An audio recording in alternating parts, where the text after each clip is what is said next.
century. Forward the rich, actively fulfilled life of the French prophet, Michel de Nostradamus, is the story of genius not only in its rarest but its most modern form. His ability foreshadowed a hope, now gaining a first hearing in this our day, that science may, in some not too remote tomorrow, discover principles of mental forces which will permit every man to realize within himself a reflection of the powers of Nostradamus. Many prophets have crossed the brightly lighted stage of history and paused to utter some astounding bit of prescience. But they are seldom remembered for more than a single episode, some ray of strange illumination that for a moment spotlighted the fate of a throne or a battle. Actually, there exist but two written documents of prophecy which have pictured a grand-scale continuity of history, and unfolded a tapestry of world futures. One of these is, of course, the mighty word of Scripture. The other is that cryptic romaunt of Europe's fate, the Centuries, written by Nostradamus, proven gal troubadour of destiny. No one knows as yet what forces shape a prophet, nor how foot is that to remembrance of things past. He adds remembrance of the things that are to come. Perhaps the Red Queen knew more about it than most. When Alice asked her why she cried out before, instead of after, she had pricked her finger, Her Majesty sagely observed that it is a poor rule which doesn't work both ways. Nostradamus would have enjoyed that bit of wit, so like his own, and pertinent to prophecy. What is before and after? What is up or down when considered outside the limited, inaccurate criteria of the five senses?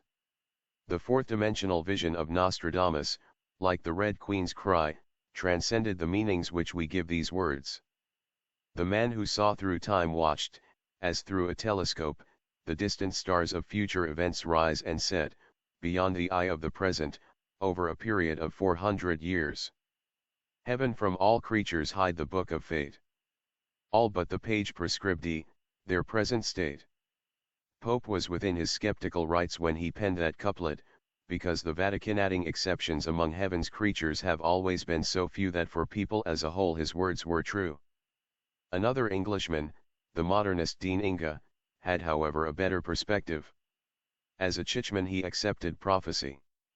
As an intelligent modern he said that the phenomenon of prevision was quite possibly part of an evolutionary process which would one day become a developed faculty general to man. Considered in this light, Nostradamus, astounding as are his prophecies, is himself, the man, of even greater fascination than his work, because he attained in its completeness the faculty to which it is at least a possibility that all may eventually aspire. It was only a few years ago that several thousand New Yorkers unhinged one of the bronze doors of the American Museum of Natural History in an effort to hear a talk that few could understand when heard. The lecture was on the mathematics of the strange, and to them, new, fourth dimension which they had visualized, confounding it with the psychic world, as opening exciting secret vistas and miraculous powers. Such an incident is indicative of a dawning intensity of popular interest in the world of unseen forces, physical and metaphysical. Vitamins and visions, telescopes and telepathy, all go together as part of the thrilling new universe expanding within the consciousness of the 20th century. Science works always first with physical properties and objectives. Our breakfast newspapers tell of atoms cracked and a new element found, and radio serves us up freshly discovered planets with the evening meal. And all this inrush of knowledge, nothing has been of such captivating interest as the new discoveries about time which are giving rise to a new point of view.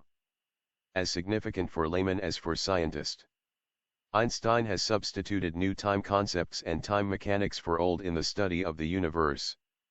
For half a century new inventions in communications have been telescoping time, bringing true Mother Shipton's words, around the world thoughts shall fly in the twinkling of an eye.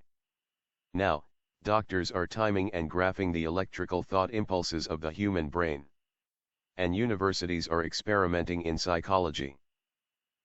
Departments with a kind of time sense to which may be linked the phenomena of the psyche. We are so accustomed to thinking of time as the straight road separated by present experience into its two parts, yesterday and tomorrow. But the scientist is beginning to perceive what the mystic has always known, that time is an unknown country stretching boundlessly in all directions. Nostradamus, in whom awareness of this set him apart from his fellows, was the Marco Polo of time's uncharted land, in which he traveled the future as we travel a continent. From these transcendental voyagings, like Polo, he returned with incredible stories of strange sights. The prophet's rare okapis were a vision of events to come. Both of these men, whose discoveries were beyond the comprehension of their age, have come late into their own. Archaeology and exploration have verified the narrative of Polo's travels. History, not only since the 16th century, but daily, is verifying the time travels of that other and greater explorer, Nostradamus. He is of yesterday, today, and still a long tomorrow. By virtue of what he was, and of our own hopes, he deserves the distinguished position today which he had in the Renaissance, and serious study in the light of what science is teaching us of the power and forces of the mind. It is an old and tenaciously held popular idea that interest in and concentration on extra-dimensional qualities of the mind tend inevitably to some form of imbalance which may run the gamut from credulity to insanity. Too often in the past superstition has added to this its dark aura of witchcraft and abnormal rites. Nostradamus was, throughout his life, a striking refutation of such beliefs. His intellectual achievements and emotional balance, his social adaptation and vigorous health show him as the pattern of the well-rounded man. Considering his unique gift, he may be said to have had, besides his genius for prophecy, a veritable genius for normality. Had he never written the centuries, his title to fame would still be dear. The brilliant skill and self-sacrificing devotion which made him the greatest physician in France of his day would alone keep his memory green.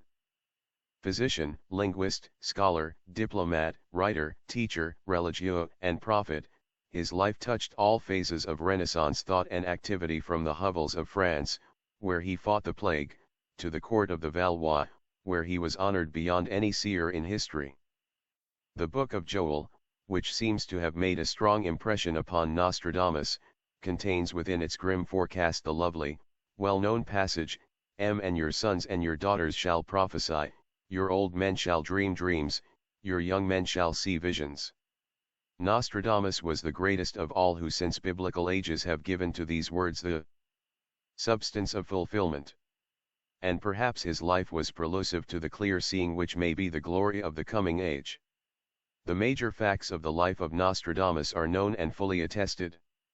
Much confusion, however, exists concerning a number of biographical details. Such questions as which one of the prophet's grandfathers it was who educated him, what was the year of his second marriage, and which of his sons was the eldest born are matters of conflicting opinion. Some commentators have assumed that his son, Caesar, was born in 1555 simply because Nostradamus dedicated his prophecies to him in that year. It is impossible to find out the exact truth about these and other discrepancies because of the loss or destruction of old documents which would provide the proof. In such instances, the author has chosen from old accounts the story which has seemed in her opinion to be best supported by inference and available evidence. The fictional treatment employed to present certain incidents is used in an attempt to give more vitality to the faded colors of time, but each has underlying facts or substantial inference.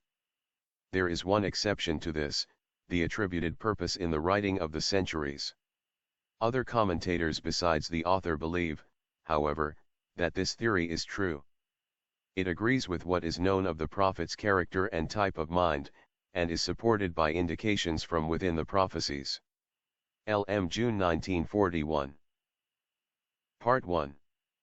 A prophet is born. It was nearly Christmas, of the year 1503.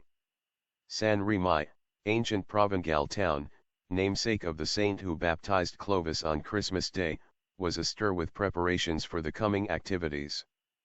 Everywhere in town and countryside people stopped in the sunshine to greet and talk of plans for Calendo, the Romance word which Provençals still use for Christmas. Great ladies in silken finery, blithe young knights attended by their squires riding down from chateaux in the hills, peasant women in full skirts and bright-colored bodices, jolly monks, dark-eyed girls, and sober town fathers, all were preparing for the year*'s greatest celebration. In the town square men talked about Yule logs. Some who owned groves were going to cut down an olive or an almond tree that was too old to be worth keeping. But more would go to the forest to cut their logs, and drag them home behind uncoupled oxen as men had done since the days of the Druids. San Remi housewives crowded the market stalls, buying almonds and honey to make Christmas nougat. They chatted of New Year's gifts in the making, and gossiped about holiday masks at the governor's palace at Aix. Troubadours tuned their harps and memorized Roma unts. Through church windows drifted the voices of choir boys practicing Christmas music, chanting their welcome to the Son of Man, singing of peace on earth which then as now seldom prevailed. The ancient town, gay with the season, little imagined, least of all the expectant parents, that this child, born in their midst that day, would bring to his birthplace a fame enduring for centuries. Who then could foresee that a future Europe would search his words for an answer to the grim riddle of its fate? Over the misty town the stars had taken stance to endow this infant with stranger wisdom than prophet had held since the faraway years of those who foretold the coming of the Christ. On this the 14th day of December by the Julian calendar, near to the 12 hours of noon, so the chronicle runs, the son of Jacques and René de Nostradamus was born. The voice of the bronze bell speaking the hour from the town belfry was carried on breezes fragrant of meadows. In the hearts of the parents the bell knots chimed the olden gratitude, 11 Unto us a child is born, unto us a son is given. 11 How long the family of baby Michel de Nostradamus had been settled in Provence is not known. But long enough for them to be assimilated into the annals of the country, to have made their contribution of science and service, and to reap the rewards of prestige. The statement that Michel was of Jewish birth has been insistently asserted by most commentators. There seems to be no warrant for this outside of unverified rumors after his lifetime. His race is not important except in relation to his prophecies. But it is of essential interest to know whether he was the last inheritor of the grand Hebrew tradition of prophecy. Or, has the Gentile race, lacking such tradition, really produced one prophet of distinction in whom they can take pride, and whose forecasts are concerned with their destiny? One who, if not comparable to the sublime poetry and exaltation of the prophets of Israel, can be compared with them in the accuracy and authority of his vision.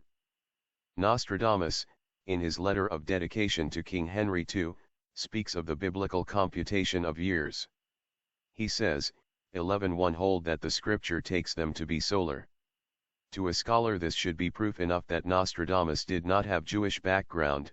If he had, he could not have escaped. Knowing that the Jewish calculations were always according to the lunar calendar. Jean-Yves de Chavigny, doctor of theology, magistrate of Beaune, presumably dependable, was the close friend and pupil of Nostradamus. His biographical sketch of the prophet is the only first-hand account, still available, that has been handed down. He makes no mention of Jewish descent.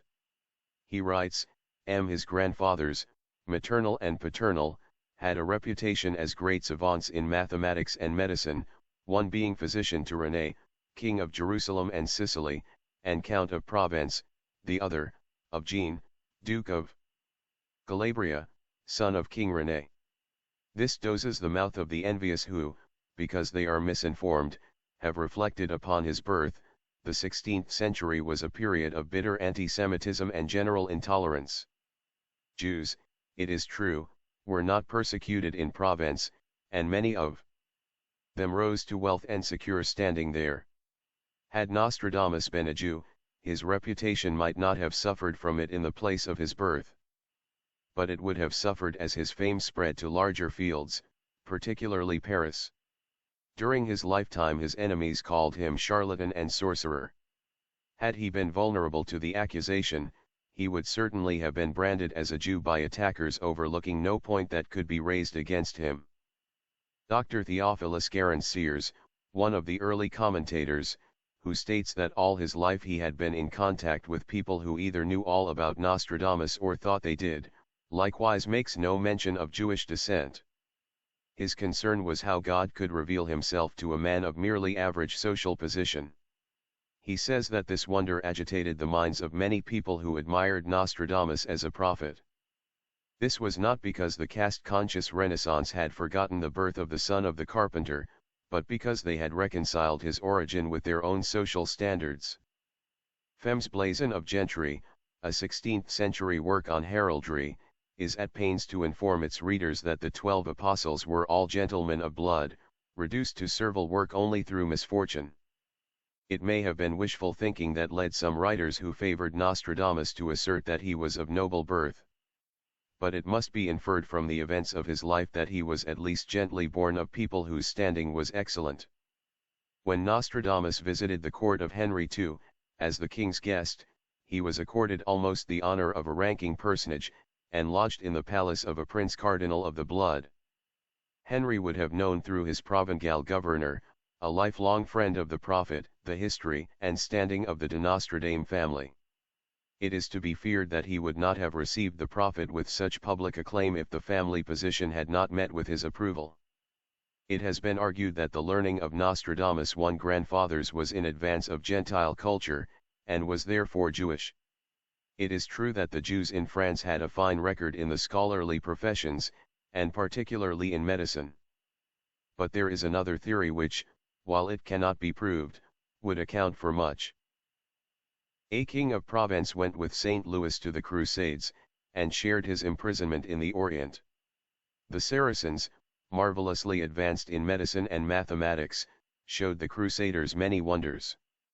Some of their knowledge found its way back to Europe in this manner.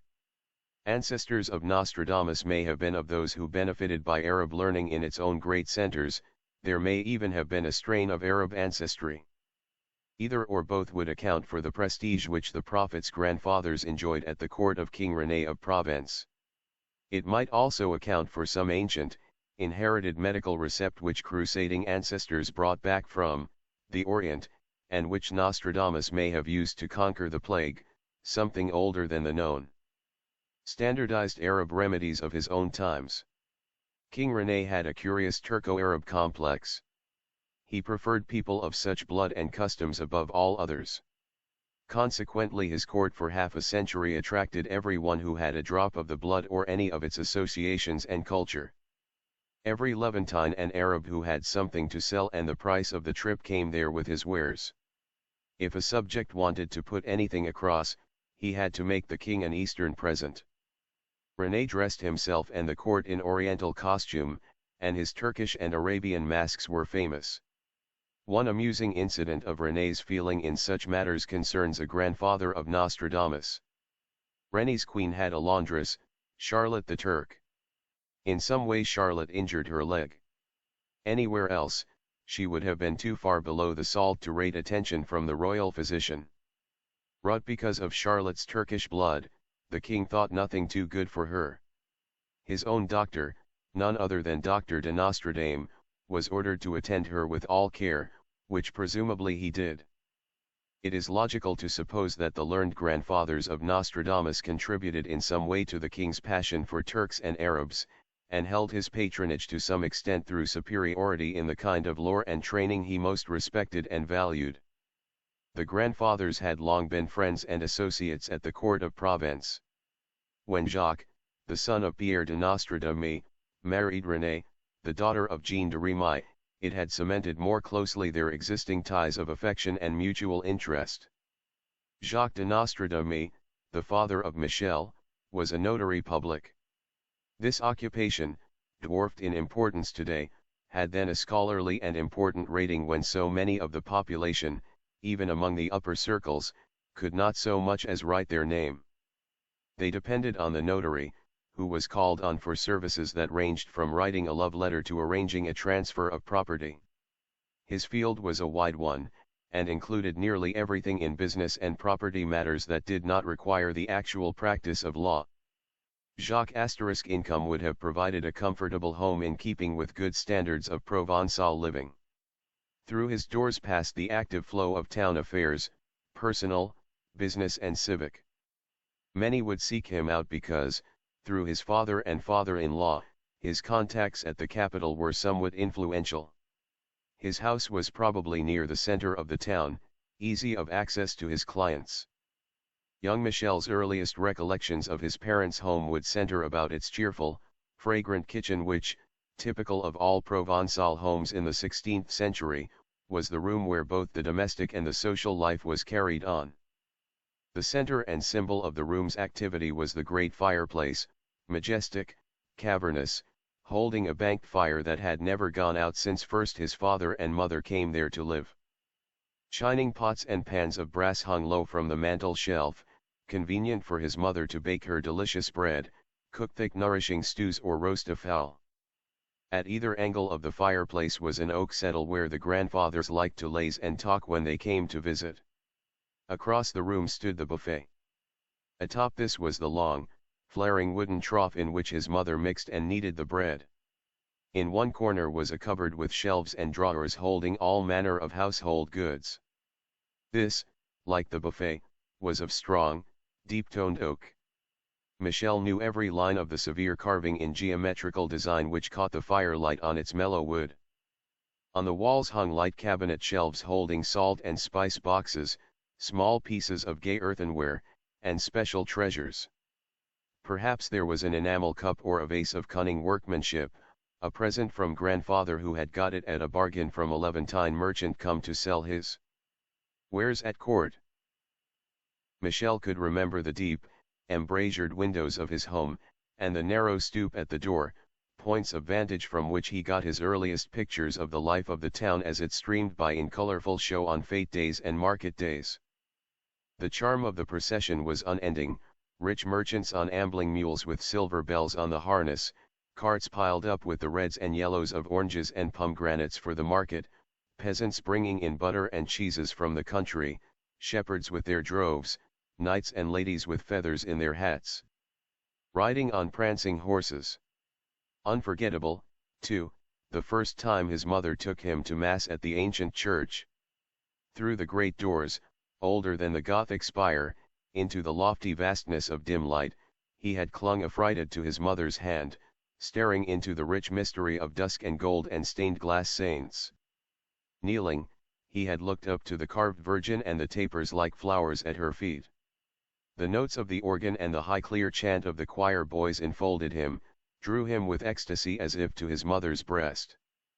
It was source and beginning of his passionate, unswerving observance and devotion to the Roman ritual from which he never deviated throughout his life. Such observance was to him never a duty, it was the sacred embroidery of his delight in God. Another ritual that captivated young Michel was that which pertained to his father's business. He could not remember the time when he had not been fascinated by the things on his father's writing table. The pewter inkwell with the long quills standing at attention in the small side holes, the little bowl of clean sand, and the rolls of white sheepskin neatly disposed. Called to his hands to touch and try them. He early listened to all that he could of his father's talk of the goings-on in San Remy. With the big ears for which little pitchers are proverbial, he placed together scraps which the grown ups thought he was too young to take in. He was as curious as a cat about the news from Aix, the capital, and the rumors from Paris, that faraway city, no more than a name to him.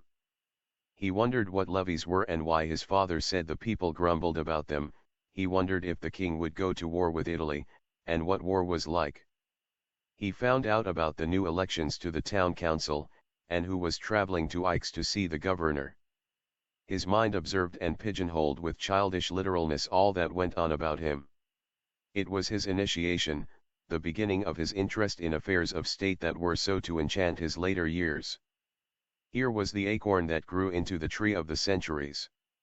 It was the charm of these early recollections that kept Nostradamus, the man, always a small town boy by inclination as he was by birth. In his day as in ours, most people were the bits of steel pulled upon by the glamour magnets of the great cities. The complex brilliance of cities and their mirage of opportunity were woven into the dreams of youth and the ambitions of manhood, and in France all roads led to Paris. Michel remained curiously immune to this lure. He learned early to prize the smaller world of the town, that can be compassed in its entirety, its figures known and studied against their background of the generations. Here in Provence were his personal interests, these were his people. Michel was a strong boy, quick and active, full of the eager vitality of youth. His grandfathers set him early at his tasks of learning, but being physicians they wisely allowed him plenty of leisure for boyish adventure in ranging the countryside under the midday sunshine. There was a deeply felt bond between him and this lovely Provençal country. Boy and man, he never wanted to be away from it for long.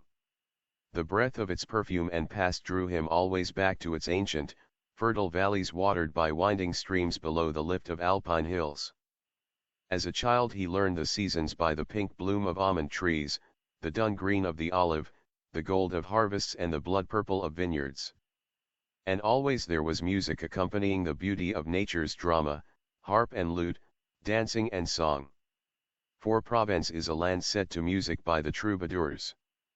The genius of the troubadours made an early and lasting impression on Michel and his brother. The famous lays which told of the honor, the chivalry, the high adventure of the heroes of Provence were captivating to the imagination of the romantic youngsters. Nor had it been long since these poets had gone their way, singing, into the past. Their patron, the minstrel monarch René, had been the last to go. Their memory was evergreen through the treasure of their songs, intimately known and sung by all of high and low degree. Michel and Jean heard them with their nursery rhymes. Le Roman de Renart seems to have made the deepest impression on Michel, perhaps because it is an allegory in which the characters are animals and the plot tells of their struggle for forest leadership. Cunning and hypocrisy are pitted against force, and weakness as usual loses out. Nostradamus, in the Centuries, uses the same animals, denoting the same qualities, as symbols of the contending powers of Europe. The wolf, the bear, the lion, the fox, the eagle, the stag, all play their parts again, in his minstrelsy of destiny. Michel's brother was gifted with a great voice. The home rang with Jean's singing of the Roman de la Rose, the Chanson de Roland and other celebrated lays et fabliaux. Jean, in later life, followed the prosaic though profitable career of attorney for the Parliament of Alls. But as his real contribution he left behind him a history of the troubadours, a monumental tome entitled, Lives of the Most Famous Ancient Provençal Poets Who Flourished in the Times of the Counts of Provence. Some say that the songs of the troubadours weakened the spirit and resistance of Provence. If so, it was in the sense in which today the more sensitive standards of civilization are at the mercy of aimed force. If God would only send peace, cries Nostradamus in the Centuries, he learned his ideals of peace and honor and gentle manners from the minstrels of old Provence. Sir Walter Scott, in Anne of Geierstein, gives a delightful glimpse of the influence of the troubadours on this land. He sketches a scene which was familiar to Michel's boyhood. The shepherd literally marched abroad in the morning piping his flock to pasture with some love sonnet of an amorous troubadour. His fleecy care seemed actually under the influence of the music. Instead of being driven before the shepherd, they followed him, and did not disperse to feed, until facing them, he executed variations on his air. His huge wolf dog, guardian of the flock, followed his master with ears pricked like the chief critic of the performance.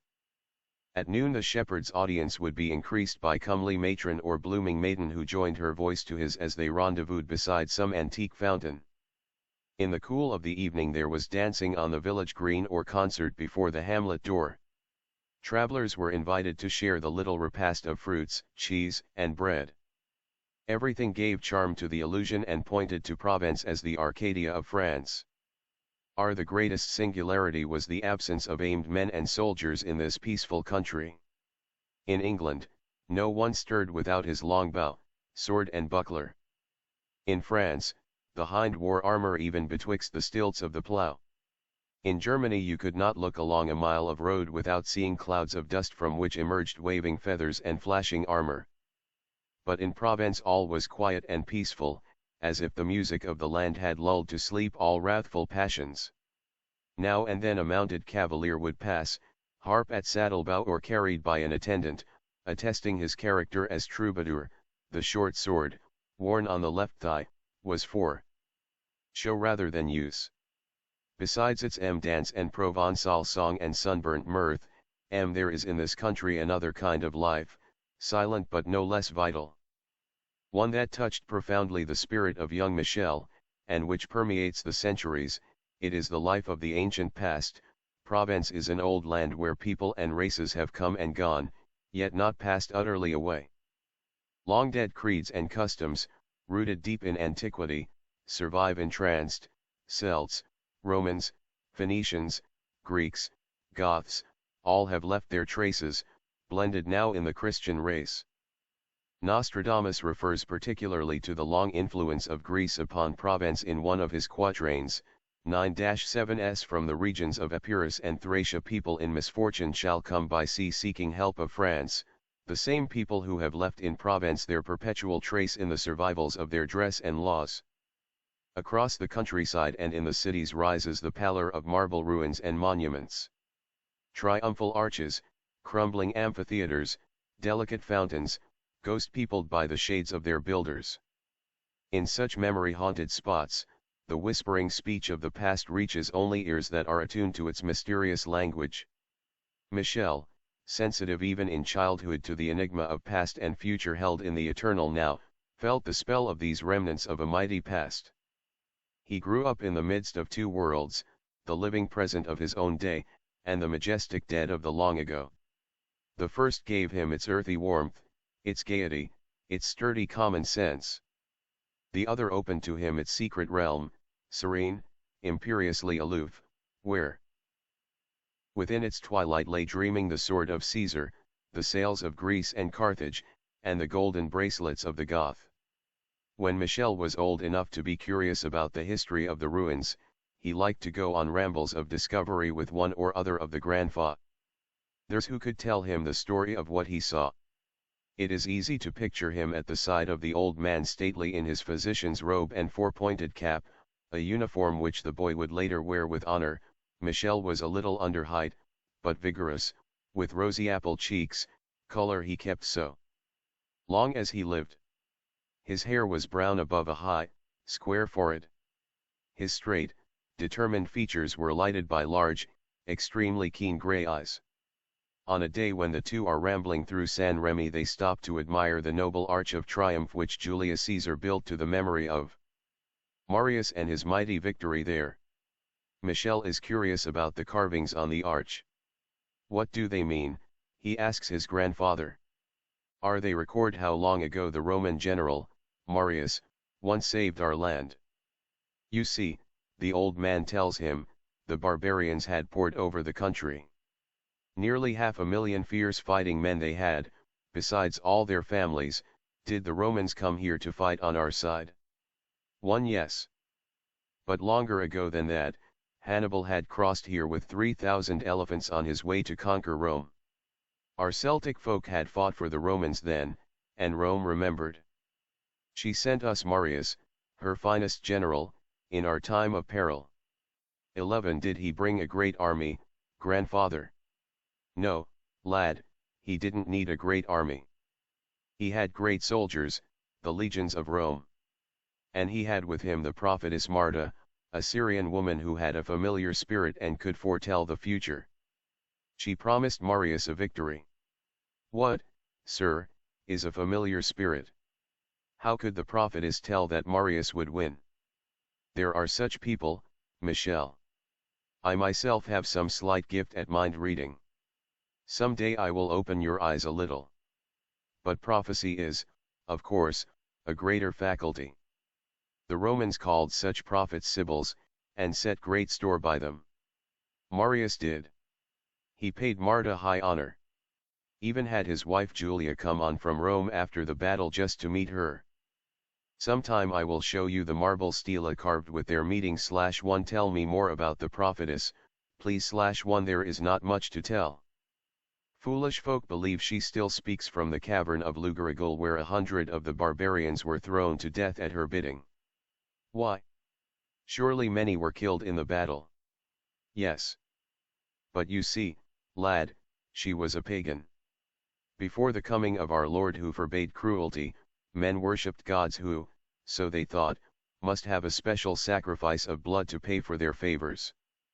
Marius, no doubt, thought it cheap at the price. Grandfather, where is Lugaragol? Is it far? Too far for your short legs, grandfather chuckles. 'Tis some miles beyond Alx, near to the top of Mont Saint Victoire. There is a deep cleft in the rock, with the monastery perching across it like an eagle. Under it runs a cavern so far down that it has never been plumbed. It has a secret passage leading down. 'Tis said the monks unlock it for fools who pay them enough to expiate their sin of consulting Marta, or what they think is Marta. But does she really speak to them? Of course not. She is long dead. But they go through heathenish incantations and wait 6 hours in the darkness. Then all they hear is the howl of the wind in the mountain passages. Never try it, 'tis contrary to the Spirit of God, and the monks do ill to allow it. Still, I should like to see it, grandfather. That you shall. When your mother thinks you are old enough to be up the night, you will go to Mont Saint Victoire on the 24th of April, the anniversary of the battle. You will see where the legions of Marius stood. You will march in the great celebration of the victory they hold there every year, for folk in these parts will never forget. Will there be dancing and music? Drums and trumpets, tambourines and singing. They build big bonfires on the Mont, and all night long they dance the farandole, and shout victory, victory. Did you go, grandfather? In my youth. Many times. At dawn there is mass, and everyone goes to give thanks for the saving of our land. Tell me about the battle. One youth is never weary. Well, the Roman legions were posted on Mont Saint Victoire, 'tis called so after the battle. Here were the barbarians in San Remy and stretching all the way across the plain to Aix. Between them and the Mont, Marius had dug a great line of deep ditches, the Fossa of Marius, as men still call them. As the story proceeded, the little boy listened enthralled until the final overthrow of the last barbarian. The Greek historian, Plutarch, has set down the story of the Battle of Marius better than I can tell it. Michel, grandfather finished. You will read about it for yourself, and many other interesting happenings, when you have mastered classic language. 'Twill be an incentive to your study. Now, the hour grows late. One wonders if the tale of ancient battle, heard in childhood, returned in age to mingle its memory of victory with the seer's bitter foresight of the ruin of France, making more desolate the vision by contrast. In the prophet's verses which tell the story of 1940 is a quatrain describing the Maginot Line. In this he uses the word fosse, French for ditch, from the Latin fossa. Perhaps his vision compared the futility of the greatest defensive ditch ever built with the primitive, victorious one of the Roman general. 4-80 Near the great river the earth will be excavated to construct a huge line, fosse, divided into 15 parts according to the lay of the waters. The city, Paris, will be captured. There will be the fires of battle, bloodshed and hand-to-hand fighting. The greater part of the nation will be involved in the shock. Alas that Marius should be so long time dead. Gone/2, the ancient Roman friendship left, but the sadness which cast its gloomy shadow backwards and touched the mantle of the prophet writing those words 400 years ago. But such foreknowledge was yet a long way off from Michel's joyous boyhood. After such adventure with his grandfather, he would go home with his head full of battle and wonder. He would dream over it by the fireside where the sleepy flames burnished the copper cooking pots like a legionnaire's helmet. When night fell in his small, starkly furnished room, and he felt the straw of his pallet beneath him, he would pretend, like boys the world over, that he was Marius on the hillside. The moon, slanting in on the tall wardrobe in the corner, transformed its dark shape mysteriously into the outlines of the prophetess Marta.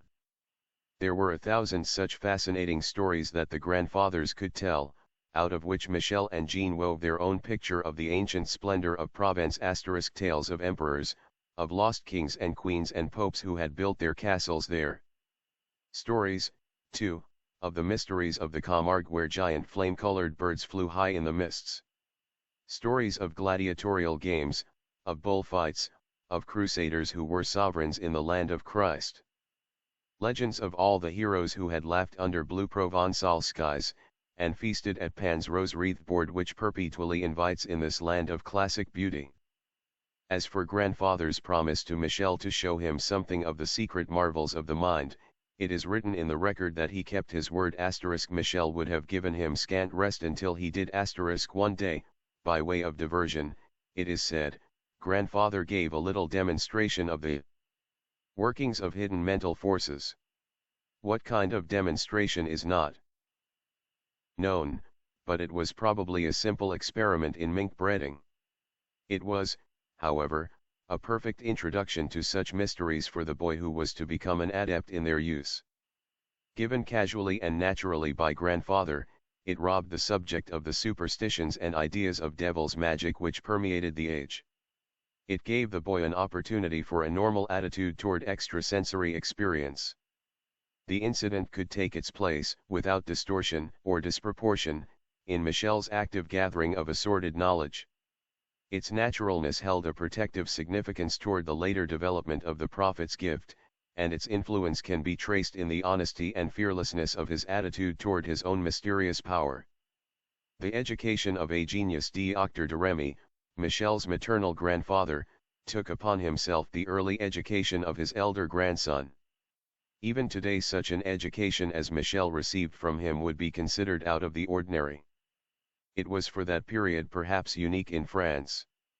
Dr. de Remy's scholarly prestige and the liberal intelligence with which he guided and inspired his pupil provided an opportunity not often found in any home, ancient or modern. The response of the boy's genius and native love of learning made the relationship between them easy and delightful. How different this was from the usual instruction in the 16th century can be appreciated from Rabelais' account of Pantagruel's pilgrimage of learning. Said Gargantua, concerning the education of Pantagruel, is to hand him over to some learned man to indoctrinate him according to his capacity and to spare nothing to that end. Indoctrination/1 in the early 16th century, meant stuffing the young mind like a Strasbourg goose. Lack of humane, intelligent methods of teaching was eked out with sadistic technique. Education was driven into the memories of tough-skulled, resistant youngsters with blows and floggings. Rabelais, writing of what boys had to endure for the rudiments of knowledge, said of one especially cruel master, if for flogging poor little children, unoffending schoolboys, pedagogues are damned, he, upon my word of honor, is now on Ixion's wheel, flogging the dock-tailed cur that turns it. There was no idea of home instruction, and public education lacked range, and had little that was useful. Fruitless, prolonged study of words, followed by equally fruitless study of interminable subtleties, made a drawn-out, bewildering misery of the boy's path of knowledge. Dr. Guérin Sears, telling of his own education in France a century later, says that he and the other children, as soon as they had learned the primer, were set to studying the centuries of Nostradamus. This book was the first after my primer, wherein I did learn to read, it being then the custom of France about the year 1618 to initiate children by that book, first because of the crabbedness of the words, secondly that they might be acquainted with the old and obsolete French, and thirdly for the delightfulness and variety of the matter. The picture of babes learning like puzzled parrots the stanzas that have challenged the wits of how many scholars is poor immortality for the man whose own training was so different. Printing had so recently introduced the curse of school books to the young that there had not been time to create a pedagogic tradition. Before printing, children had grown up as free and untrammeled as Adam. They learned only to fish, hunt, roam, handle a bow and arrow and, if of good family, to buckle on a knight's armor. If the ways of doing these things improved, the pursuits were still those of the Stone Age. There was, of course, always a class of churchly scholars and a certain amount of mannered culture among the top social families. As a national development, however, few could read and write. But when printing brought books within popular reach, parents everywhere wanted their children to have this strange, new accessibility to knowledge which had been denied to them. So began the painful era of mental discipline for the young. Dr. de Remy and Rabelais, almost alone in their period, seemed to have envisioned the kind of education which today is taken for granted. Both believed that youth should be interested, and the book of knowledge unfolded in wonder and delight. Pantagruel, you will remember, spent years learning to say the alphabet backwards, and still more years and years on volumes of Latin commentaries, until Gargantua saw that he was turning out just a daft dreamer *, so he chose a master of a different sort, who taught Pantagruel the observation of nature and the examination of facts. Eventually Pantagruel returned to his father with a rounded development and an understanding of the relationship of knowledge to living. Rabelais knew this the hard way, Nostradamus learned it the easy way. He had an early joyousness toward study, he never needed spurring, nor had to shrink from what was for most boys a physically and emotionally painful experience that left its mark indelibly on a sensitive nature. Dr. de Remy grounded his grandson thoroughly in Latin, mathematics, and astronomy, and gave him a general knowledge of nature facts. Ease and fluency in writing and speaking Latin were then of prime cultural importance, for it was the language employed by scholars and public orators. It was much used at court, too, through the reign of Francis I. It is said that the royal family, in hours when they gathered informally, enjoyed chatting affably together in Latin, an accomplishment that is perhaps as difficult for moderns to imagine as anything in the 16th century. But children then were put to the study very young to gain the required proficiency. The Provençal tongue still retained more of a Roman heritage than of northern France. This made the study of Latin easier for boys born, as Michel, in the Midi than in other sections of the country. Mathematics went hand in hand with astronomy. Patrons, amateurs, and profound scholars of the celestial science one were very numerous, and they had to be able to prepare their own ephemerides, and to make elaborate, difficult mathematical calculations which today are available in published, labor-saving tables. Both of Michel's grandfathers were ranked as savants in mathematics and astronomy. Their teaching and his interests soon carried his knowledge far beyond his years. For frosting on the educational cake, there were, from both grandfathers, endless memories of brilliant doings at King René's court, the little Athens of its day. History and geography took on romantic meanings from these stories. The boy never tired hearing of the gorgeous pageants and dramas which King René had never wearied of producing. The most splendid of them all, said grandfather, was the War of the Seven Chiefs. It was a play out of Greek legend, about gods and men, and all the gods had golden faces. The king summoned one of the greatest artists in France to Aix to design the golden crown, the mask, and the scepter for the sun god. The night the play was given, the king and queen and all the court had dressed like the ancient Greeks. 'Twas like a country long gone, come back with all its music and soldiers and ladies and gods. Another time grandfather would say, when you are a man, Michel, you will travel. You will go to Italy, perhaps you will even see there such a singular man as Greatbeard who came from Florence.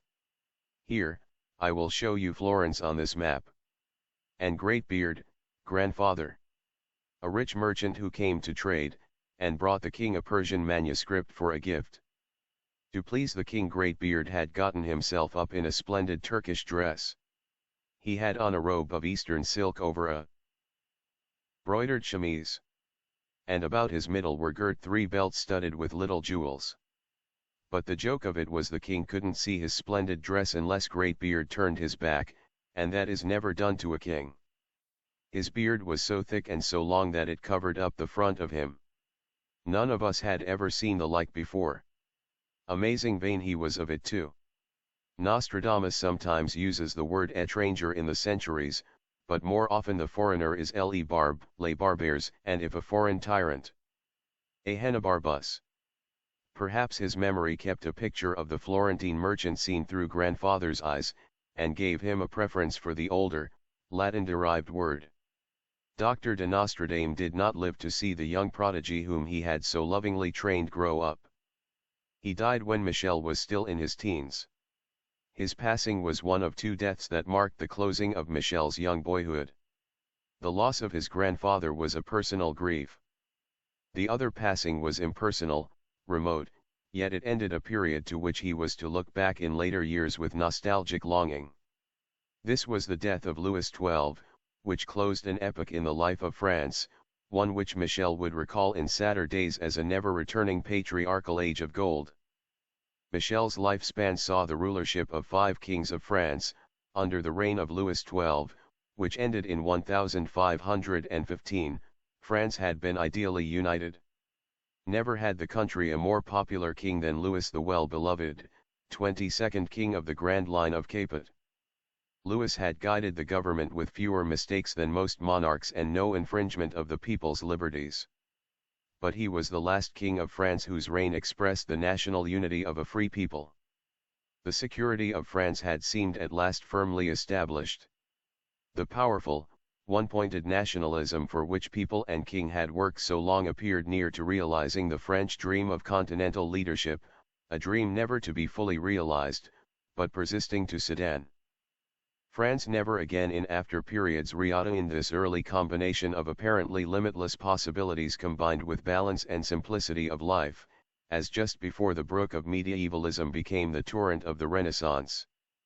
The Kingdom of Provence had come under the sovereignty of France about 20 years before Michel's birth, and memories of its independent realm were still fresh in the minds of Provençals. René, their last king, had long known that with the passing of feudalism, Provence must come under a larger centre. Himself a Capet, he wanted France rather than Spain to be his inheritor. But because of the love between him and the people of his little realm he put off the evil day. Louis XI was then King of France. He and René were both very old men, and Louis with an eye always on Spain grew nervous. He invited cousin René, who always liked to go places, to visit him in Paris. In the interest of larger gain, the stingiest monarch in Christendom unloosed for once his purse strings. His chamberlain was ordered to go all out with gay and splendid parties, and to be sure to have the prettiest girls in Paris there. The sly old fox successfully lured the gay old dog.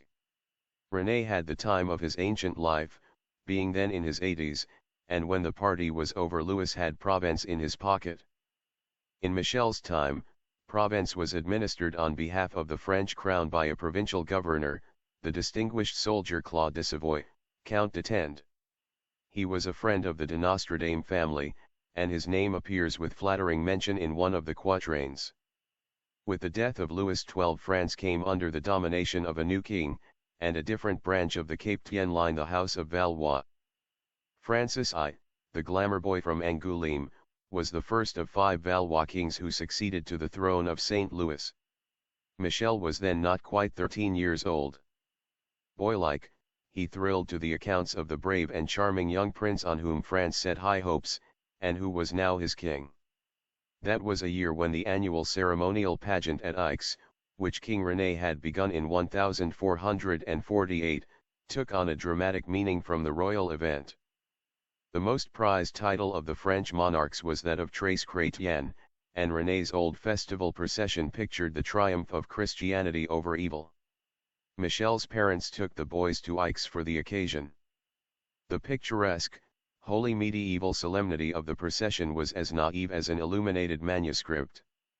The long procession, which the boys watched absorbedly, winding slowly through the streets of Aix, was intended to show how the heathen gods and their worshippers were driven back into hell by Christ, but the presentation of the allegory would appear to have been as mixed and hard to unravel as one of the centuries.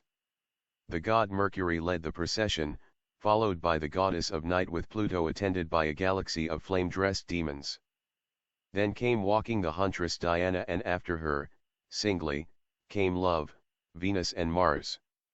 Followed then a gruesome group of lepers, behind whom were the commanders of the city and knights in armor riding proudly, then the dancers and a coterie of musicians with tambourines, lutes, fifes, and drums.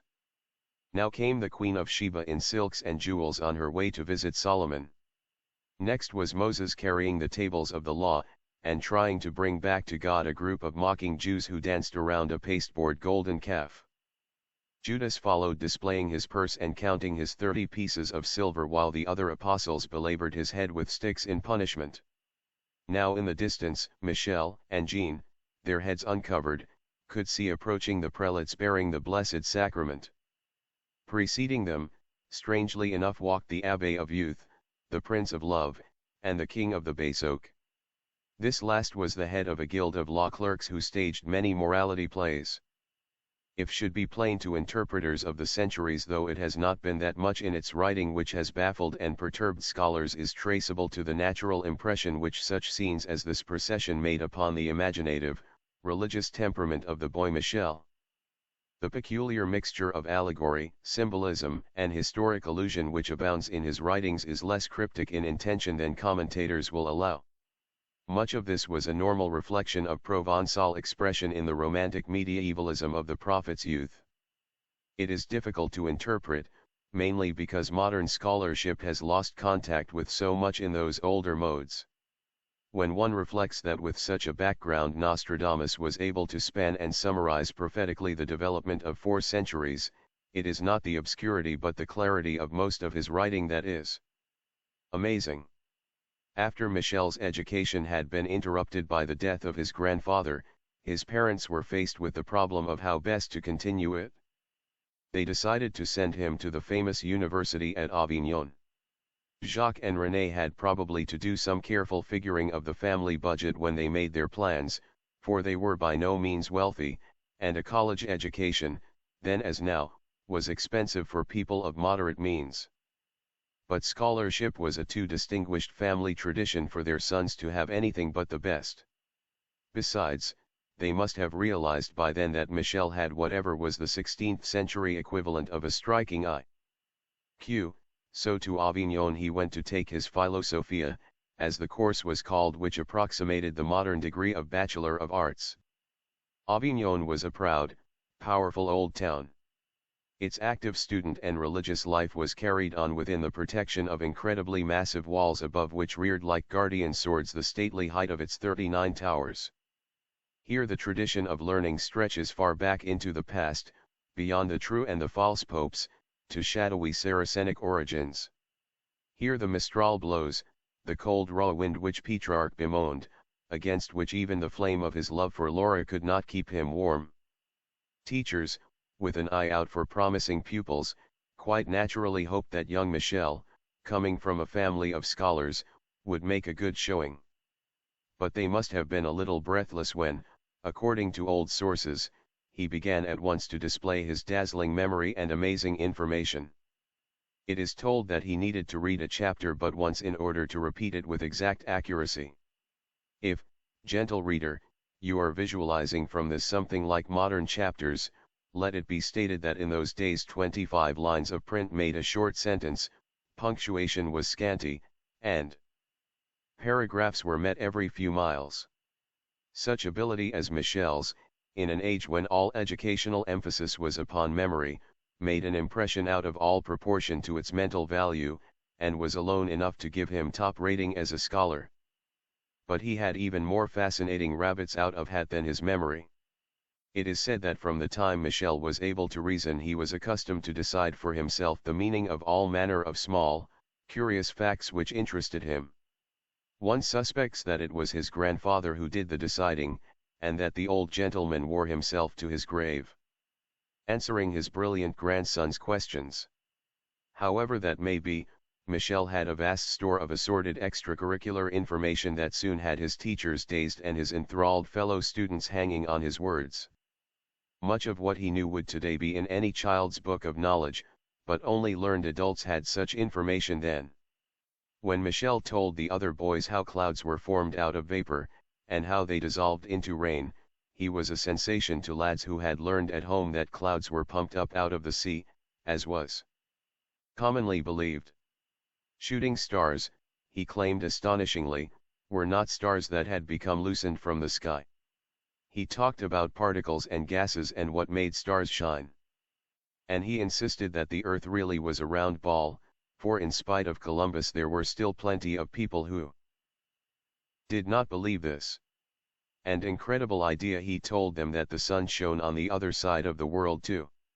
Michel was never a show-off, he had none of that quality. All who have written of him have, without exception, admitted his unassuming manner and quiet modesty. But he lost himself so completely in the interest of study and talked about it so constantly that such absorption had a spectacular effect. His pet interest at this time was astronomy, a subject on which he gave out as energetically as a living saxophone, and the college dubbed him the young astronomer.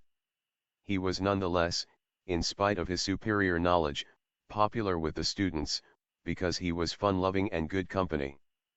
After he had completed his university studies, which included advanced philosophy, astronomy, rhetoric, higher mathematics, and Latin, he was put in charge of the astronomy class as student teacher. This was a traditional honor for such a brilliant scholar. During his sojourn in Avignon, Michel's devout young mind absorbed more impressions than merely those of academic training. The city was under the dominion of the papacy, as it had been from early days. Religion was emphasized here, as at Rome, by the Church as joint administrator of both the secular and spiritual government. The huge, ancient palace of the popes, though falling into disrepair, was still a potent symbol of this power, and dominated the activities of the town with its brooding, sightless stare. To Michel, it seemed to be forever waiting, somberly watching from dusty windows for the return of its holy tenant. Sometimes the boy watched the moon rise over the enormous pile, making it mysterious with shadows and silver. He thought of it, too, when he walked at sunset near the beautiful church of Notre Dame des Dornes, and looked up to the Virgin of the Western Tower, whose famous statue was gold-sheathed like the gods in Grandfather's story. At such times a strange feeling would come over him. A feeling of return. As if the Pope someday really might come back to Avignon. He knew by heart the history of the Avignon popes. How the German emperor had bedeviled Clement V until he had removed himself to Avignon to be free of interference. How this had led eventually to the great schism in which three factions had claimed the papal election. How another German emperor, Sigismund, had then called a great conference that deposed the false popes and then ratified the emperor's choice, Martin Colonna, the pope who healed the schism. Could such a terrible situation 28/4p forgotlenbuics.org ever come about again, the boy wondered. Could there be rulers again in Germany who would do wicked things to religion? Would the Holy Father then return to Avignon? And if he did, might it not be that a French monarch would on this new occasion restore peace to God's vicar?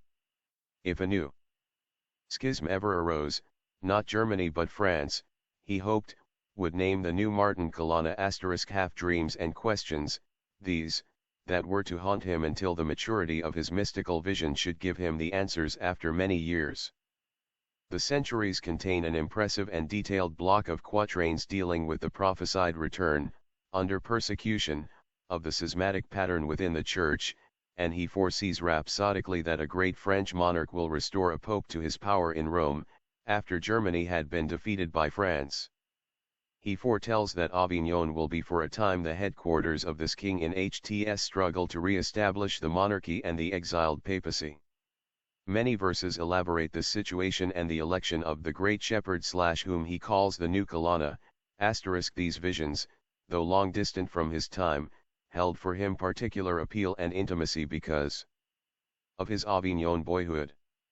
When Michel returned to Saint Remy after completing his humanities at Avignon, the next consideration in his life was the choice of a profession. He wanted to be an astronomer. To him astronomy was always the beloved science. But his father is said to have stepped on this idea. He desired naturally enough that Michel should be a doctor. In this field his distinguished family background would give him a send-off that would be almost a ready-made reputation in itself. Besides, there were always human ills to cure, and medicine offered a much more secure livelihood than did the far, bright face of the heavens. His father's arguments won the day. The opening of the new term saw Michel entered at the Faculté de Médecine in Montpellier, most famous university for scientific study in France. When Michel passed through whichever of Montpellier's 11 gates, he no doubt carried in his light student's luggage some of the things that had been part of the professional equipment of his grandfather and may have been handed down from even older hands. Perhaps there was a surgeon's antique copper case complete with gleaming instruments. He would have no chance to use these in Montpellier's new dissection amphitheater, for dissection was done by the professors, but there was a warm feeling in just having these with him. There also would have been a copper or pewter shaving bowl, very important since it was used for bleeding and shaving the patient, and many a doctor at that time rose to fame through the simple technique of bleeding and purging. And perhaps Michel had a carved wooden box or a leather pouch that his grandfather had used to hold the gold and silver coins that were his fees, and which Michel hoped would one day receive his, too. The clear air and bright color of Montpellier wore a welcome contrast to grey Avignon. The city, for southern France, was quite modern, too, since it dated only from the 8th century. Michel knew, of course, the legend of its founding. Two sisters, young and lovely, so the story runs, once owned all the land on which the city stands. But they cared nothing for this life, and longed instead for the eternal bliss of heaven. Believing that this could best be secured by giving up possession that bound them to earth, they had turned over to the church their vast lands. It was a macabre coincidence that the first anatomical dissection ever made in France was performed in Montpellier upon the bodies of two women. Perpetuating the legend, the hills of Big and Little Sister, Mons Pularum, rise about Montpellier. Over them in season, woad spreads a carpet of cloudy blue, and scarlet berries glow in the sun. In Michel's day, sheep browsed in leisurely contentment along their slopes. Of a certainty, Michel's welcome at the university was a gracious one. Some of the professors had met his grandfathers, all had heard of them. Each teacher hoped that this promising student would enroll in his class. Professors then received no salary at Montpellier. Every student chose and paid his own masters. Naturally, competition for pupils was keen among the faculty. The best known and most popular teachers drew the largest classes, and, in consequence, made the most money. Not that money entered so much into the work of these distinguished men, but professors then as now had to live. The church was in active, executive control of the university. Pope Urban V had with high enthusiasm founded this college and made it his favorite project. Since his time it had grown enormously. Many buildings had been added, and the scope of instruction had broadened by taking advantage of new scientific advances. The university's latest cause for pride was its operating amphitheater, recently built and the first one in France. This was not used for operations on living persons, but only for the anatomical dissection of corpses. Yet so daring an innovation was it considered that it was the medical sensation of the moment. This advance had been accomplished by the tireless efforts of Guillaume Rondelet, foremost anatomist in France and a devote of the new Greek ideas which the Renaissance was rapidly introducing. He was idolized at Montpellier and the focus of its most progressive student life. In a journal which Nostradamus kept in later years, he eulogized particularly the names of three physicians who were on the staff of Montpellier. These were Guillaume Rondelet, Antoine Saporta, and Honore Castellan. Presumably these were his teachers. Of this trio, the name of Rondelet still shines with undimmed brilliance on the scientific roster of France as a great pioneer anatomist and naturalist, a man of dynamic enthusiasm and daring courage. He would have drawn Michel like steel to a magnet, and in return would have opened his heart to this unusual student. A gentle, devout man was Dr. Rondelet, yet vivid too in his ability to dramatize his subjects. Everything he said and did was an exciting expression of the new scientific spirit, and his sacrificial devotion to science had but recently been put to proof. When the amphitheater was opened, Dr. Rondelet had found it all but impossible to procure corpses for dissection. The ban against this had been lifted, but prejudice and superstition were still a powerful handicap. Death took the doctor's son at this time, and in order that knowledge might increase for the saving of others' lives, he had given the body of his son, and had himself performed the dissection before the students in the new hall at Montpellier. We have come a long way he told Michel, from the days when Charles of Anjou granted this university permission to dissect one corpse a year, and that had to be the corpse of a criminal who would have died of hanging, instead of some disease which needed study. 11 Michel observed. Exactly. Now we have won freedom to experiment on broader lines. But much more important, science has gained a new approach. Mark you, we do not know any more yet than our ancestors, but thanks to Aristotle we are learning how to go after knowledge, how to observe and study facts. That is what will carry medicine forward. You have made a splendid beginning, sir. The young man praised him with formal respect. Ah, wait till I get my botanical garden. That is what I am after now. It is what we must have next. More study of the properties of plants, better distillation of essences, and experimentation with rare herbs. If only King Francis were less set on clouding Charles of Austria, and more interested in saving Frenchmen's lives, it would be the better for France. Have beseech ed him for funds for a plant garden, but he, forsooth, needs the money for his troops and his new chateaux. Rondelet did not live to see his dream of a botanical garden for Montpellier come true.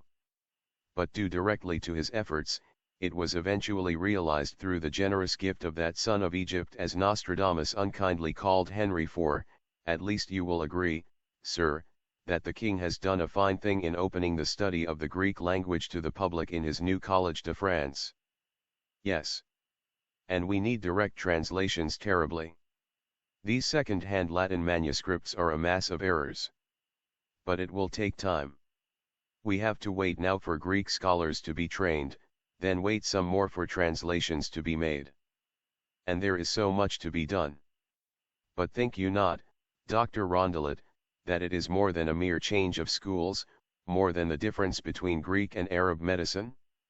May not the fresh stirring in men's minds develop knowledge that even the Greeks did not have? Ifr and found it glorious. Which reminds me, I shall let you read my new monograph on poisons, Michel.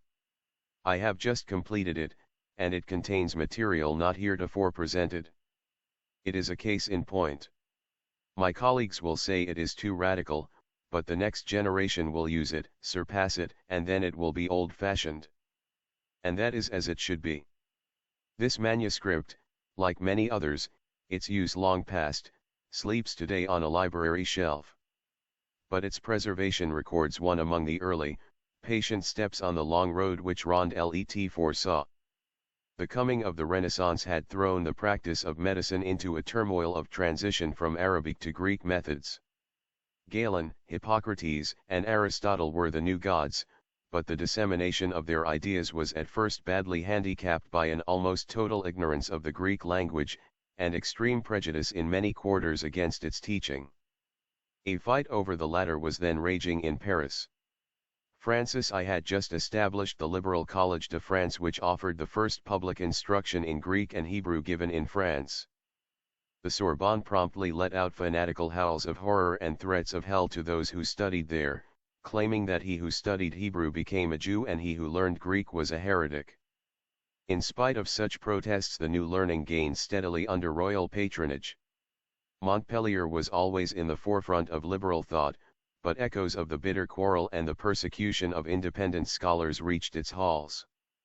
Michel, the student, had his attention directed for the first time, hearing of all this, to the hazards with which liberal scholarship could be faced. Anything, he saw, might happen to it, from division within the ranks of scholars or hostile authority without. Later he was to experience this in his own work, with jealousy and intolerance toward himself as a physician, and his strange kind of knowledge. As prophet, he perceived the danger that either a too reactionary or a too revolutionary authority could and would bring to such men as himself, and to such institutions as Montpellier. He foresaw no end to these recurring perils when he later wrote, 1-62 Alas, what loss shall be sustained by learning before Latona shall complete her cycle. War and revolution, brought about more through stupid governments than from other causes, will create havoc that cannot for a long time be repaired. 4-18 Copyright the greatest scholars of celestial science. will be reproved by ignorant princes. They will be punished by edict, driven like criminals, and put to death on the spot. Memories of the Inquisition, the French Revolution, of great men from Galileo to Einstein crowd to confirm this prophecy. Montpellier suffered in 1792 when its proud chair of royal anatomist and dissector, which Rondelet's work had established, was suppressed during the Revolution. Student life in Montpellier was gay, delightful, and cosmopolitan. Youths from all over France and from other countries were attracted to its famous universities. Besides its native southern hospitality, Montpellier was expert through long experience in the art of entertaining.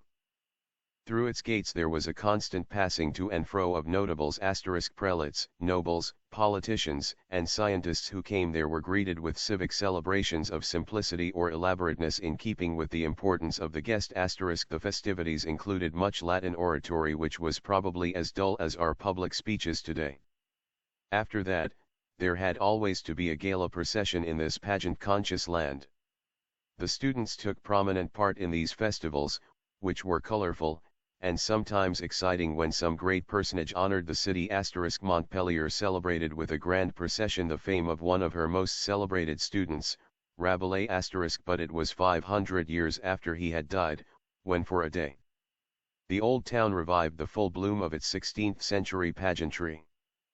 Pictures of this occasion describe all of the bright processions in which he once kept lithe step. It needs little imagination to visualize Michel or Rabelais in the spirited ranks of marching students which led off the procession * behind them walked the archers, town lads who made Montpellier famous as the sporting center of military archery * then came arquebusiers and halberdiers, weaponed and wearing the tin hats of their day. Then pretty, dark-eyed girls swung their wide skirts down the tortuous street, lifting flower-entwined arches in the Provençal trellis dance. Nobles and town fathers rode on horseback, the feathers, jewels and velvets of the lords set off by the sober richness of the councillors' attire. Scattered through the procession moved the heralds, musicians piping gay airs, and dark-frocked chanting monks. Last, and looking very like a calliope, was the grand car of honor drawn by 6 horses. Seated aloft in pomp was the guest, with the high dignitaries of church, state, and the university. Michel had all too short a time to enjoy his student days. He was only 21 when a plague broke out in horrible virulence, devastating most of southern France. The Faculté de Médecine for the second time in its long history was forced to close its doors, as were all of the other schools in Montpellier. What kind of plague it was is uncertain. Those early scourges were of many types, and medicine has little identification for many of them. It may have been, as Foreman thinks, the Black Plague. Or it may have been the mysterious sweating sickness which attacked England a few years later when Henry VIII was courting Anne Boleyn. Whatever the nature of these epidemics, the dread word plague covered them all. This one appeared in the wake of the brief invasion by the Constable de Bourbon, and is supposed to have been carried by his troops. It swept the countryside like a devil's hurricane of agony and death. So furiously did the horsemen of the plague ride the countryside that burial could not keep pace with him. Unburied corpses lay in the houses and in the streets. So great was the frenzy of terror that gripped the people, and so swift the mortality, that many, at the least touch of sickness, robed themselves in shrouds and disposed themselves for death, so that when it came they should not be bereft of this last decency. The doctors were helpless, some of them as terrified as the victims.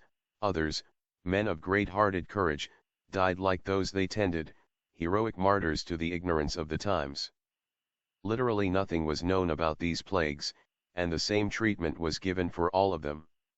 Some of the medical men were beginning to get a glimmering of ideas that were the ancestors of modern technique, but they lacked the knowledge to develop them effectively. They had figured out that contagion was spread by touch or carried through the air. To protect themselves, they wore extra clothing, plugged the nose with cotton and wore goggles, which were in a way the forerunner of the modern mask. They understood the need for prophylaxis, but all they had were protective oils with which they soaked their shirts. Garlic, long known for its purifying properties, was used extensively, but without the least intelligence or information as to its powers. There were no arrangements for isolating victims, and incense was burned to keep down the all-pervading stench of putrefaction. Conditions were exactly the same as when Thucydides wrote his description of the plague at Athens, which, he said, killed as many through fear as through infection, because people knew that there was no medical help for the stricken. Such was the awful scourge against which Michel de Nostradamus, just attained to manhood, elected to wage single-handed combat. It was the first of 3 such battles he would fight, winning victories that are unique in the annals of medicine. But how he accomplished it is a mystery more profound than any contained in his writings. It is strange that he, a junior medical student, ever thought in the first place that he could cure where the most famous doctors failed. But he did think so, and he had the courage to back his theories. He dared not try these out under the notice of the city doctors, who would have stepped on such presumption quickly. He went out into the stricken countryside, where doctors were few or none. He took his rosy cheeks and vital, stimulating personality into the hovels and villages, dispensing remedies that were his own idea. Where he treated, death withdrew.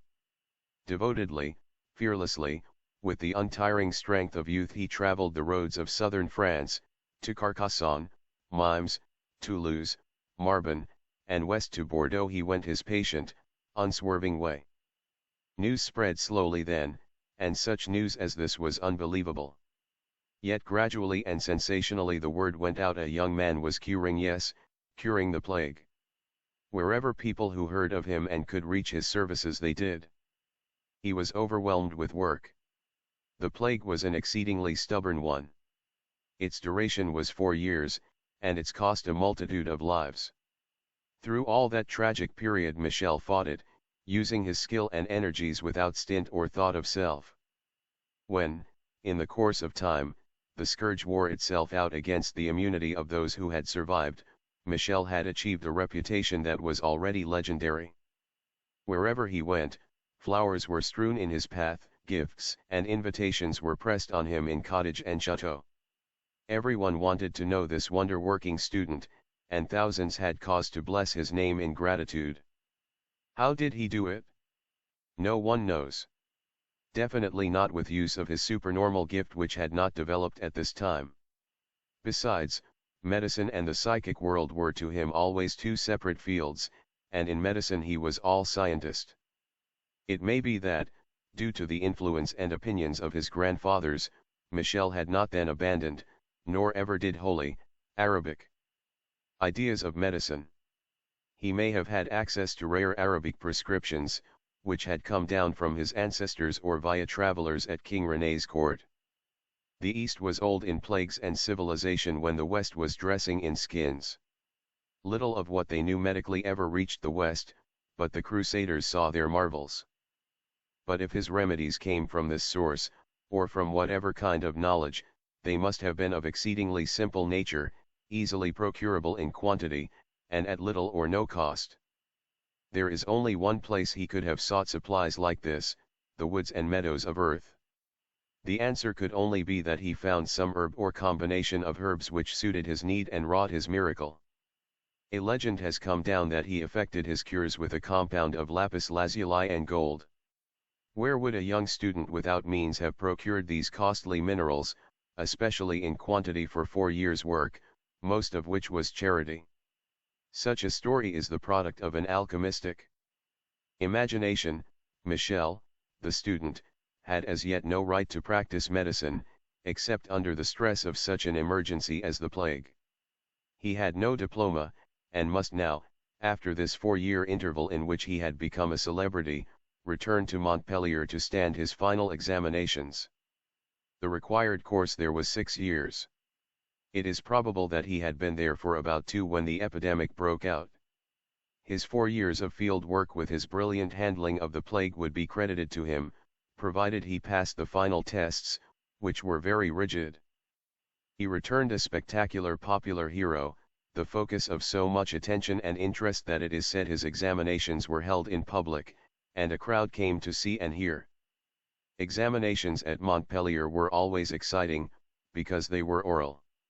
The faculty and representatives of the church gathered in one of the large churches which the university owned. All present fired questions, as searching and inclusive as possible, and woe to the student who knew not the answers. It is said that Michel defended his thesis with vigor and brilliance in this long drawn-out, important ordeal. When all the questions were answered and he was pronounced worthy, he was formally invested with the four-cornered hat, the ermine-trimmed robe, the golden girdle and ring of the Brotherhood of Hippocrates. From henceforth he is Doctor de Nostradamus. In Michi-P.'s graduating class was Jacques Dubois, or Sylvius, as he chose to be known in the fashion of the day. He soon was to become the foremost anatomist in Paris and to advance the knowledge of the human body with distinguished contributions.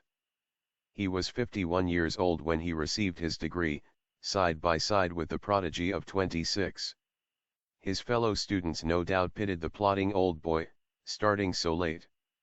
Yet both he and Nostradamus were in their different ways conquerors of time. One was to look through time, the other ignored age. Both rose to greatness. Dr. de Nostradamus had planned to leave Montpellier after his graduation. But the students, wild over this new idol, demanded him for their teacher. The institution was pleased to have such a drawing card on the faculty, though he was very young to be given such a coveted post. Perhaps he did not realize when he assumed this responsibility how much of a strain the past 4 years had been, and how restless it had made him. He had made dangerous, strenuous efforts in the period when most young men are enjoying life to the full. It came over him that he too wanted freedom to enjoy himself. He did not want to teach. He wanted to travel. He informed the faculty that he was giving up his post. He had no plans, only to be footloose, to go where inclination led him. Regretfully his colleagues and students saw him go, wondering how he could bring himself to toss away so casually a position which not a scientist in all France but would have been proud to occupy. Unlike Rabelais, he never returned to Montpellier to do further work. The strangeness of his development tended to separate him more and more from its strictly hedged fields of thought. Yet Montpellier was proud of him, as she was of her errant Rabelais. She treasured the memory of both the sinner and the wizard. The worn cap and old gown of Rabelais, shabby with much trudging and trotting, hung on the wall at his alma mater, and were pointed out to visitors. And on their register they showed, up to the time of the Revolution, the prized signature of Nostradamus, with the date October 23, 1529. Personages and politics etching made by a woman of Ceylon, from the portrait bust by Caesar Nostradamus, son of the prophet. He knew freedom which had lured Dr. de Nostradamus from Montpellier's halls was providing the kind of activity he liked best. His success had made him the rage throughout southern France. People were clamoring for him, requesting his attendance on their ills, inviting him to be their guest, for months if he would. Important doors were invitingly open. Everyone wanted to know the current sensation because he was charming, modest, and had a great future. Besides, plagues had a way of returning, it was well to stand in with the only man who could cope with them. So Dr. de Nostradamus, combining business with pleasure, traveled about from city to city, attending a patient in Avignon, stopping off for a visit in Ceylon, and moving on to Marseilles to answer new calls. Everywhere he went he found men disturbed over the international unrest. His own native interest in infernal and foreign affairs, dormant since the curiosity of his childhood, responded quickly to the incessant, exciting talk. Some of his new patients were men in a position to tell him inside facts and give him informed opinions. They enjoyed talking over these matters with the keen, witty young scientist, who listened so eagerly. These conversations bred in Nostradamus a dawning sense of political perspective that led eventually to his study of natural destinies on a plane of perception beyond the senses. Just now his picture of the great, warring forces of power politics was confused, incomplete. 2. He had been for so long in out-oft-way pest-ridden districts where the only news was a tolling bell, that he was seriously behind on his history, for much had happened in those years. The high noon of the Renaissance was now shedding its dazzling sunlight upon the most transcendent period piece ever played by man. Chivalry, antiquity, and the beginnings of a different social order were mingling in a new civilization that was already ornamented with every splendor and blackened with every crime. Conquerors, alchemists, poets, lovers, and heretics played their fiery roles in velvets and gems, plumes and armor, scholar's robe and monkish gown, against a background of deep, sensual reds, primeval greens and the blue of Mary's mantle. Chaos, war, unrest drove the scenes forward with climax topping climax. And always wine of violence and the scent of blood flavored the graces, the wit, and the etiquette of courts. The initial impulse of the Renaissance had united an inherited physical dynamism, an ancestral hardihood, with a fresh, powerful increase in the electric potential of brain and spirit. The vigor was still earthy, and its forces, though far from the primitive, were still natural. It was this new electric urge of the Renaissance, expanding all horizons, which was responsible for the triumphs and tragedies of the grand age of the sword, the lyre, and the printing press. The costumes, armor, and weapons, so different from ours, seem remote as we read of them. But the political setup of the age had amazing similarities to what the world is enduring today. If a file of current newspapers could be handed back through time to a man of the 16th century, he would be astonished, not because our methods are so different, but because we bring them to bear on the same old situations as of his day. Persecutions of Jews, fresh Axis threats, books banned, massacre of religious orders / new invention by scientist, communism gains ground / one parliament asked for more money. Such headlines would be quite familiar to a gentleman of the Renaissance. Nostradamus knew them all. Martin Luther was making his bid for power with the new ideology of the Reformation. Sir Thomas More was publishing Utopia, the ancestor of communism. Indeed, Nostradamus in writing of modern communism calls it the doctrine of the camel. More. Leonardo was playing with designs for aircraft and hydraulic pumps, Rabelais and other liberal scholars were fighting the ban on their books, and a new star of first magnitude, the Hitler of his day, had risen on the political horizon. It would perhaps be unfair to call Charles V, King of Spain and Holy Roman Emperor, the first totalitarian, since he was without benefit of National Socialism. But he certainly thought that Europe should belong totally to him, and he got his hands on more of it than did anyone else before Hitler. In the matter of real estate, Charles, like Browning's Last Duchess, liked whatever he looked on, and his looks went everywhere. Trouble between France and Spain had started about the time that Michel was entering Montpellier. Francis I had quickly transformed the easygoing government of Louis XII into a cast-iron autocracy. He had flouted Parliament, and Lai had made the offices of the clergy into a crown benefice, a situation which continued until the Revolution. Francis hoped soon to apply these tactics to the international scene, pick up some spare parts of Italy, and eventually get the best of Spain. But the curtain went up before Francis was ready. On a drama he had not planned, a Bourbon and a woman opened the scene. They were the Constable of France and Louise of Savoy, mother of Francis. In a short 50 years more, the duel between another Bourbon and another Queen Mother, Henry of Bourbon-Navarre and Catherine de' Medici, would ring down the curtain upon the Valois dynasty. 250 years later, the Revolution would begin its drama with the blood of a Bourbon and the Austrian woman.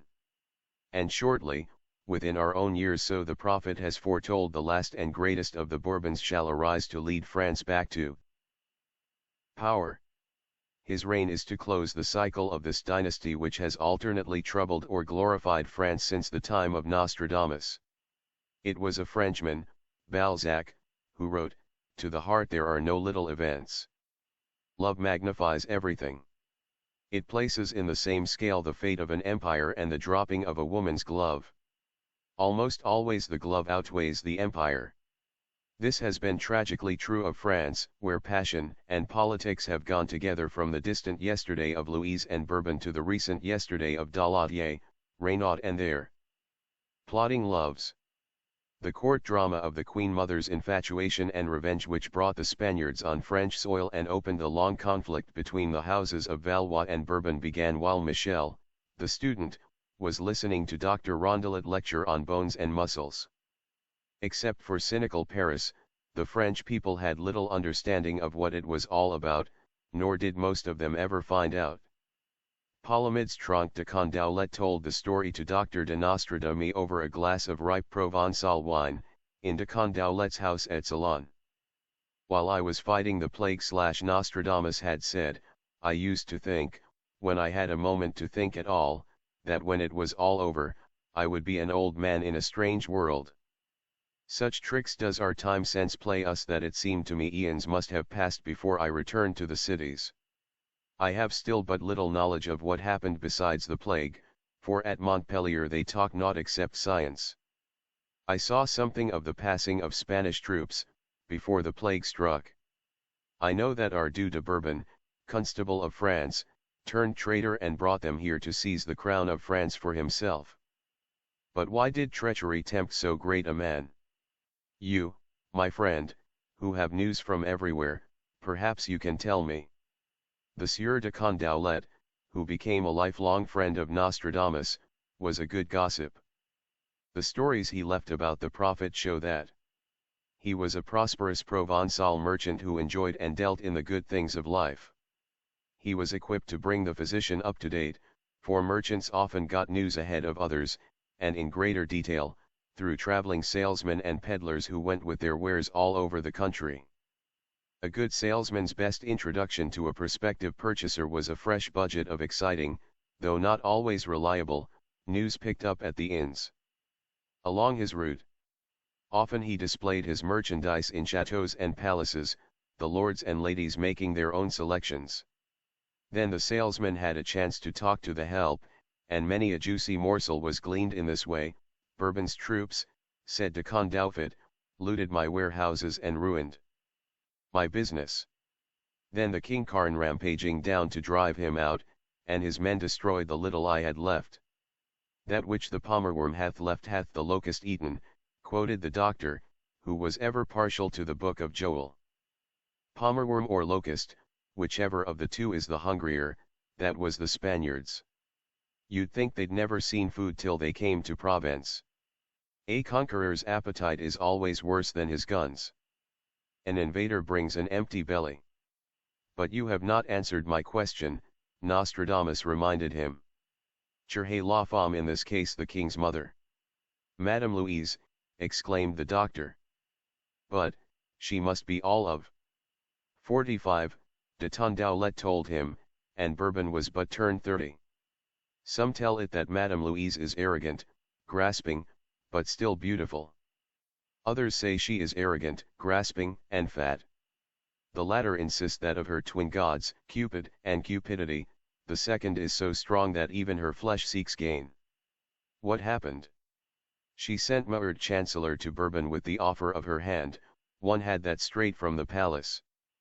Bourbon told him he would never marry an immodest woman, to take back that word to her. Dieu! What insult to a royal lady! Insult, but understatement. The lady has looked on many a man, and one way or another usually gotten him. But not Bourbon. And then, asked Nostradamus interestedly. Why, then, she wanted revenge. His Grace of Bourbon, besides being the handsomest man in France, had committed a more serious mistake. He was the richest. His coffers held more gold than the king's. His gentlemen wore 3 gold chains about the neck, and the king's but 1. But would the king lend himself to such evil? Madame Louise put the king up to it, but he was willing enough, one de Condaulet said cynically. 11 First they took away from the Duc his command of the armies, which was cutting off France's nose to spite Francis one face. Bourbon was the best general in Europe. Then they stripped him of his last gold ECU and most of his land. 11 How could even the king do so? Nostradamus asked, shocked.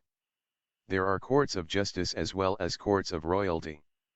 And the chancellor used them. He is a smart man and the queen mother's creature. It was put over with a nice pretense of legality. And done quietly. Why, people in Bourbon's own domain didn't know what was happening. A tale of shame. Me 'twas then, they say, that the Duke, with his back to the wall, wrote a letter. And dispatched it by secret courier to Spanish Charles. Bourbon's friends deny this, but one had it from a peddler who heard it from a man who is cousin to the courier that carried the letter. I pity the Duke, Nostradamus remarked, but I still say it was treachery to expose the country to invasion for a personal grudge. It was more than a grudge, it was a man's life. Madame Louise and the king had done Bourbon too great injury to let him live. When the king got wind of that letter, he speeded up plans already made. His soldiers hunted the Duke like a wild boar through the forest. But he got away over the German border. The physician lifted his wine-glass and quaffed deeply, as if to take away an unpleasant taste.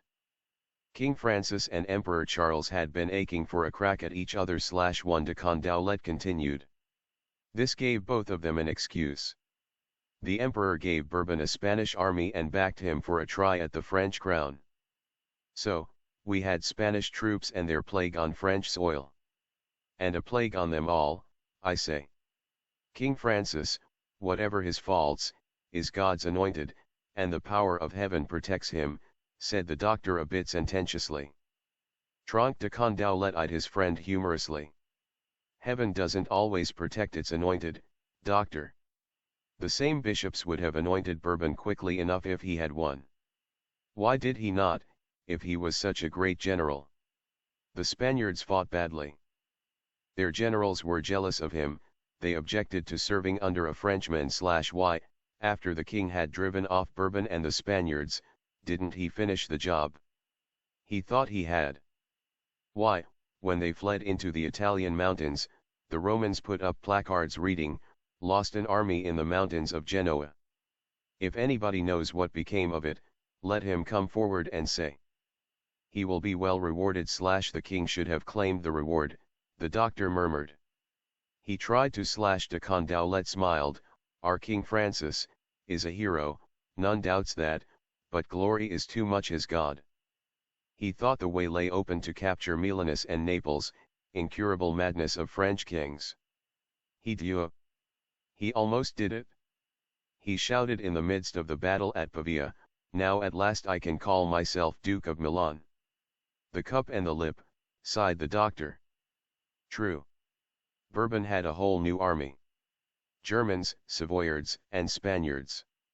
In a few short hours our king was not Duke of Milan, he was captive of Charles V, taken by one of Bourbon's own men. He got free of Charles's dungeon about the time you left Montpellier, when you were in the very midst of the plague. That was one of the few pieces of news that penetrated to me, Nostradamus said, that of the king's return to France after 2 years' captivity. The thought of it made even the sick feel cheerful. But to me 'twas tempered by the sadness of his 2 small sons having to take their father's place as hostages to Spain. Even though the Spaniards treat them not unkindly, they are too young to be taken from their home. The Spaniards are a dour, stern people, of rigid custom. Who knows what mark such enforced residence will leave upon the tender youth of the future King of France? One of those little boys, the younger, grew up to be Henry II, the King of France who honored the prophet Nostradamus. The sympathy and understanding with which the prophet won the friendship of the monarch had its roots in the pity he had always felt for Henry's forlorn childhood. The cold reserve, the almost shy quality of Henry's matured personality, has been attributed to the influence of those early prisoning years in Spain. I need not, I suppose, bring you up to date as to the sack of Rome by Bourbon's men, de Condaulet said. All the world knows of that. Yes, horrible. I can only surmise that after enduring so much, the Duke fell into a madness. Not at all. He was stuck in Italy with a great army, and no gold to pay them. The emperor promised, but he didn't send it. He, like the others, was afraid of the Duke. He wanted to use him, but keep him poor. Bourbon wouldn't have it. The emperor had himself just held the pope up for a mighty sum. There was more where that came from. Bourbon thought. He met the fate such an impious act deserved. 11 Maybe. 'Tis said that from boyhood he had the prescience of an early death. Before the battle, he told his officers that he had consulted an astrologer who told him that if he went to Rome he would surely die there. Why is it people never take the advice of those they consult? Nostradamus asked reflectively. Because they don't like the advice, his friend answered. Almost the last words of the Jew were that he cared but little for dying there, if but his corpse be left with endless glory throughout the world. Ah, glory tragic mirage, 11 And he didn't die in glory. He died of a shot from the arquebus of a common brawler. But perhaps not so common, since he is a metal worker to whom I hear both the king and his holiness give commissions. A man named Cellini, and now, after all that treachery, we have a Spaniard for our queen, the emperor's sister. Power politics, de Condaulet shrugged. But that too was a cruel jest on Bourbon. She was his affianced, and King Francis took her away from him while he was in jail. Ye God, but our king is ever a great one with women. Another glass of this heartening wine, Monday Ami, no more. The hour grows late, what of it? And speaking of women, there are pretty girls in Ceylon, well dowered too. Let me find a wife for you who will keep you with us always in this town. Your wish is dear to me, my friend. Perhaps, some day one like this town, and the country hereabout is pleasing. Perhaps I shall come back to you. Now, the road still beckons. But my thoughts are lingering on all that you have told me. The house of Bourbon is puissant and able. The Jew is dead, but the Bourbons still remember. A Bourbon may yet one day displace a Valois. I never saw such a man for always thinking toward the future. Come, come, you shall take one more glass. And the friends drank a final toast. It was some time later that Dr. de Nostradamus received a call that took him traveling to the haunts of his first school days, Avignon. The papal legate there, Cardinal de Clermont, had been ill and wished the services of the rising star of medicine. Many were the welcomes and congratulations which greeted the doctor's return to this town where he was so well remembered as a boyhood prodigy. The prelate gave him his blessing, and brightened up at his visit, as did most of his patients. It seems only yesterday, Cardinal de Clermont told him, that I was hearing tales of how you talked about the stars like an old astronomer. But alas, it is more than yesterday, and my old bones tell me so. Each year I feel the cold of the Mistral more. I hope you are not going to bleed me. 11 I wouldn't think of it, the doctor replied. There is altogether too much of that, and purging too. I am going to give you a strengthening remedy in which I have great confidence. Good, the legate relaxed with a relieved sigh. We hear great things of what you can do. Certainly next to the salvation of souls comes the saving of their earthly tenements. I think mine is in considerable need of repair, perhaps, but surely the ivy of Christ's Spirit grows ever greener on its walls. I would like to think so, especially in these troubled times.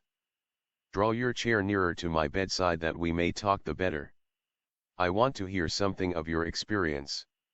It was inevitable that in the course of the conversation the subject of the Lutheran heresy should come up. The frightening gains of the religion, as it was called, were agitating the minds of all Catholic churchmen. That renegade monk, that Martin Luther, is at the bottom of every piece of trouble that afflicts the world, the legate railed, propping himself up straighter on his pillows. Reform, Luther calls it. May the Holy Son of God preserve us from such evil kind. And does not your grace think that the disturbed state of politics and warring sovereigns play over well into the hands of Luther? The doctor asked. 11 Of course they do. When rulers lose all godliness in pursuit of power, shall ignorant common people do less than follow them? That is what I mean. Take the sack of Rome, the most grievous horror the Church has faced since the Caesars. The army of assault was made up of German Lutherans, I am told. But they were led by our French Duc de Bourbon, of the Roman faith, who commanded for the Holy Roman Emperor Charles, that is what shocks me so deeply. That men sworn to uphold the church kings and princes are putting lust for power before the love of God, the prelate broke in. Power politics cares not with what bedfellow it couches, let it be Christian, heretic, or Moslem infidel, it is that very thing which makes me question the sincerity of these Lutherans. Numbers are no doubt sincere though deluded. But most of them seem as willing to fight under a Catholic banner, if it suits their ambition, as are Catholic kings to employ them. You put your finger on it. Those of the religion are already making their bid for power. It is the kingdoms of earth they want, and already they are tools for leaders of unscrupulous ambition. Proof of this lies in the fact that if the Church had its faults it has gone a long way to cleanse them, but still the Protestants will have none of it. Has His Holiness recovered from the dreadful experience of the siege? You don't recover from a shock like that, the legate said feelingly. He is as well as may be. Know you that George Freunsberg, Bourbon's Protestant general, had got himself made a great gold chain and I quote to hang and strangle the Pope with his own hand, because since the Pope called himself premier in Christendom, he must be deferred to somewhat more than others. The sack of Rome by the Lutheran Landesknechten of Bourbon had occurred some 2 years previously, during the plague. It still holds a record in military savagery unequaled except perhaps by Hitler at Warsaw. The Catholic world had not yet recovered from the horror of this crime against their holy city. The troops, while en route to the assault on Rome, had stopped briefly before Florence where, in the quiet of the Dominican nunnery, a little 9-year-old girl had heard and trembled at the thunder of their passing. Later she had listened to the nuns tell of the massacre, the looting, rape and burning of Rome. She heard of the terror that drove her own uncle, Pope Clement VII, narrowly escaping death, to barricade himself in the old Castel San Angelo. The little girl was Catherine de' Medici. In a few short years she would be Queen of France. Another span of years would see her also Queen of St. Bartholomew's. And yet, one asterisk marveled the doctor, men call the emperor, under whose banner this took place, devout. Devout he is / one the prelate said bitterly. Asked his confessor if it was a sin for him to take any thought to his personal life. But his very title of Holy Roman Emperor is in my opinion a trouble breeder when borne by a temporal ruler. The Church is the only holy empire. 11 Temporal power lasts not long in any man's hands / one the physician observed thoughtfully, but the Church endures. It is the rock. The spread of heresy is a cankerous growth of another sort, far more serious. How menacing are its proportions, thinks your grace. Look how its forest fire has swept all Germany. The sparks are falling now on France. If this fire be not extinguished and quickly, by any means, our country may be next. The intellectuals, the very men who should know better, are taking it up, spreading false doctrine with the aid of the printing press, which I sometimes think was an invention of the devil. The king is vacillating. He will adopt no strong policy of extermination of the heretics. Their impudence is even shielded by the king's own sister, Marguerite, a royal daughter of France. Strange that there should be so many converts among people strictly trained in the true faith. It is all this new freedom that they are demanding. Nobody is willing to submit to authority any more, not even to the discipline of God's church. They must be free to think for themselves, whether they have any brains to think with or not. They must be free to act as they please, and free to spend their money instead of giving the church her righteous tithes. It sounds as if it were the worst danger since the Great Schism. It is more serious. The legate sat upright in his zeal. Then, at least, there was no argument over the right of the papacy to exist. Luther, if he dared, would deny us even that. The seal of divine authority received from the hand of Saint Peter Luther. As not that, am true, and the Church will fight to keep that authority. With fire and sword, faggot, and rack, the Church will struggle with Satan's armies. Blow ye the trumpet in Zion, and sound an alarm in my holy mountain. 1 But, argued the doctor gently, is not the special glory of the Church those early martyrs who did not fight back? Was it not the blood of martyrs which made the perpetuation of the Church secure? The churchmen regarded him frowningly. That was different. The Christians had not then come into their power. Had a Christian sat where Nero sat, then had Nero been lion's meat as he should have been. The Church of France drew its descent from prelates who wielded their broadswords beside Charlemagne, and from the embattled bishops who aided Hugh Capet. Sword-clanging lines of Archbishop Turpin in the Chanson de Roland flashed across the doctor's memory. The good archbishop could not brook on pagans such as he to look. You pagan, so it seems to me a grievous heretic must be. 'Twere best to slay him, though I died. Cowards I never could abide. This time, the cardinal continued, the Church has the power to fight, and she will use it to the extermination of the last heretic. Ha, bravely struck, the Frenchmen yell. Our bishop guards the cross right well. Asterisk. You will be giving Luther the martyrs / Dr. de Nostradamus told the churchman shrewdly. Not all of them I fear / the cardinal answered grimly. This young man was a bit too free-spoken. Cardinal de Clermont opened his mouth to rebuke him. Then he bethought himself of his rheumatic bones, and how much he hoped for from the ministrations of the doctor. Curbing his speech, he pursed his lips and sat glumly silent. Dr. de Nostradamus made his patient comfortable and left with him a tincture and directions for its use. Promising to look in again shortly, he took his leave, his mind full of the cardinal's conversation. Power. He was beginning to get the picture. They were all playing the same game, inside the church and outside. He could see that. Still it had to be admitted that right was on the side of king and church who held their offices from God. Dr. de Nostradamus' religion and politics were medieval to the marrow, and he had no more tolerance for a heretic than had Archbishop Turpin. His quatrains on the deaths of Coligny and Condé show that. But he was essentially a man of peace, and his life was dedicated to the saving of life. He saw with horror the gentle name of Christ become a trumpet call to violence. And he was too much the mystic not to realize that the true function of the Church must lie in keeping the open road to the house not built by hands. This could not be done in an enlightened age by choking that road with the slain, tortured bodies of victims, heretics though they were. Better 1,000 times that the Church should suffer fresh martyrdom than confer that crown upon its enemies.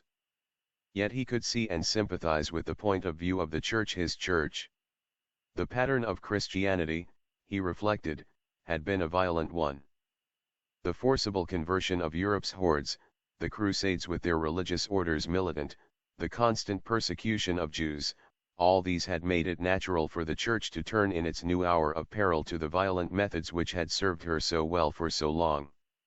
He could appreciate, too, how the Church felt about the uninhibited spread of the new learning.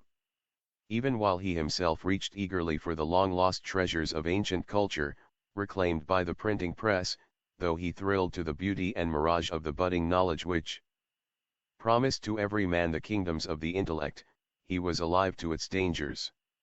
The influx and spread of knowledge would bring a glory, but already he could perceive how it might also breed a slow madness and frost of disillusion in men's minds. And what would the stake and the rack breed? For the competition of these with the new freedom grew daily more clamant for fresh victims. What tragedies might not all this be setting in train for the unsullied future? Where on the time road would it end? Nostradamus later lamented, X66 O great Rome, thy ruin approaches. Not of thy walls but of thy blood and substance, the printed word will work terrible havoc, the point of the dagger will be driven home to the hilt. Near the time of these two conversations, occurred another which interested the doctor even more because it concerned the East, of which he knew little. This came as the result of a call to attend a celebrated patient, which gave him a boyish thrill of anticipation. It would be, he told himself, like meeting a hero out of an old romance. The dying flame of chivalry was fast being smothered under ideas of the new order.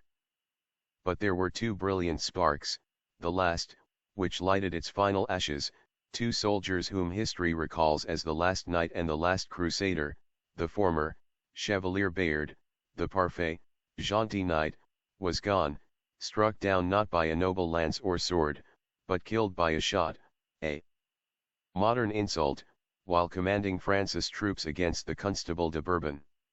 Nostradamus had never known Bayard, except by reputation, but he had mourned with all France at the news of his passing. Only in written romances would his like be met again.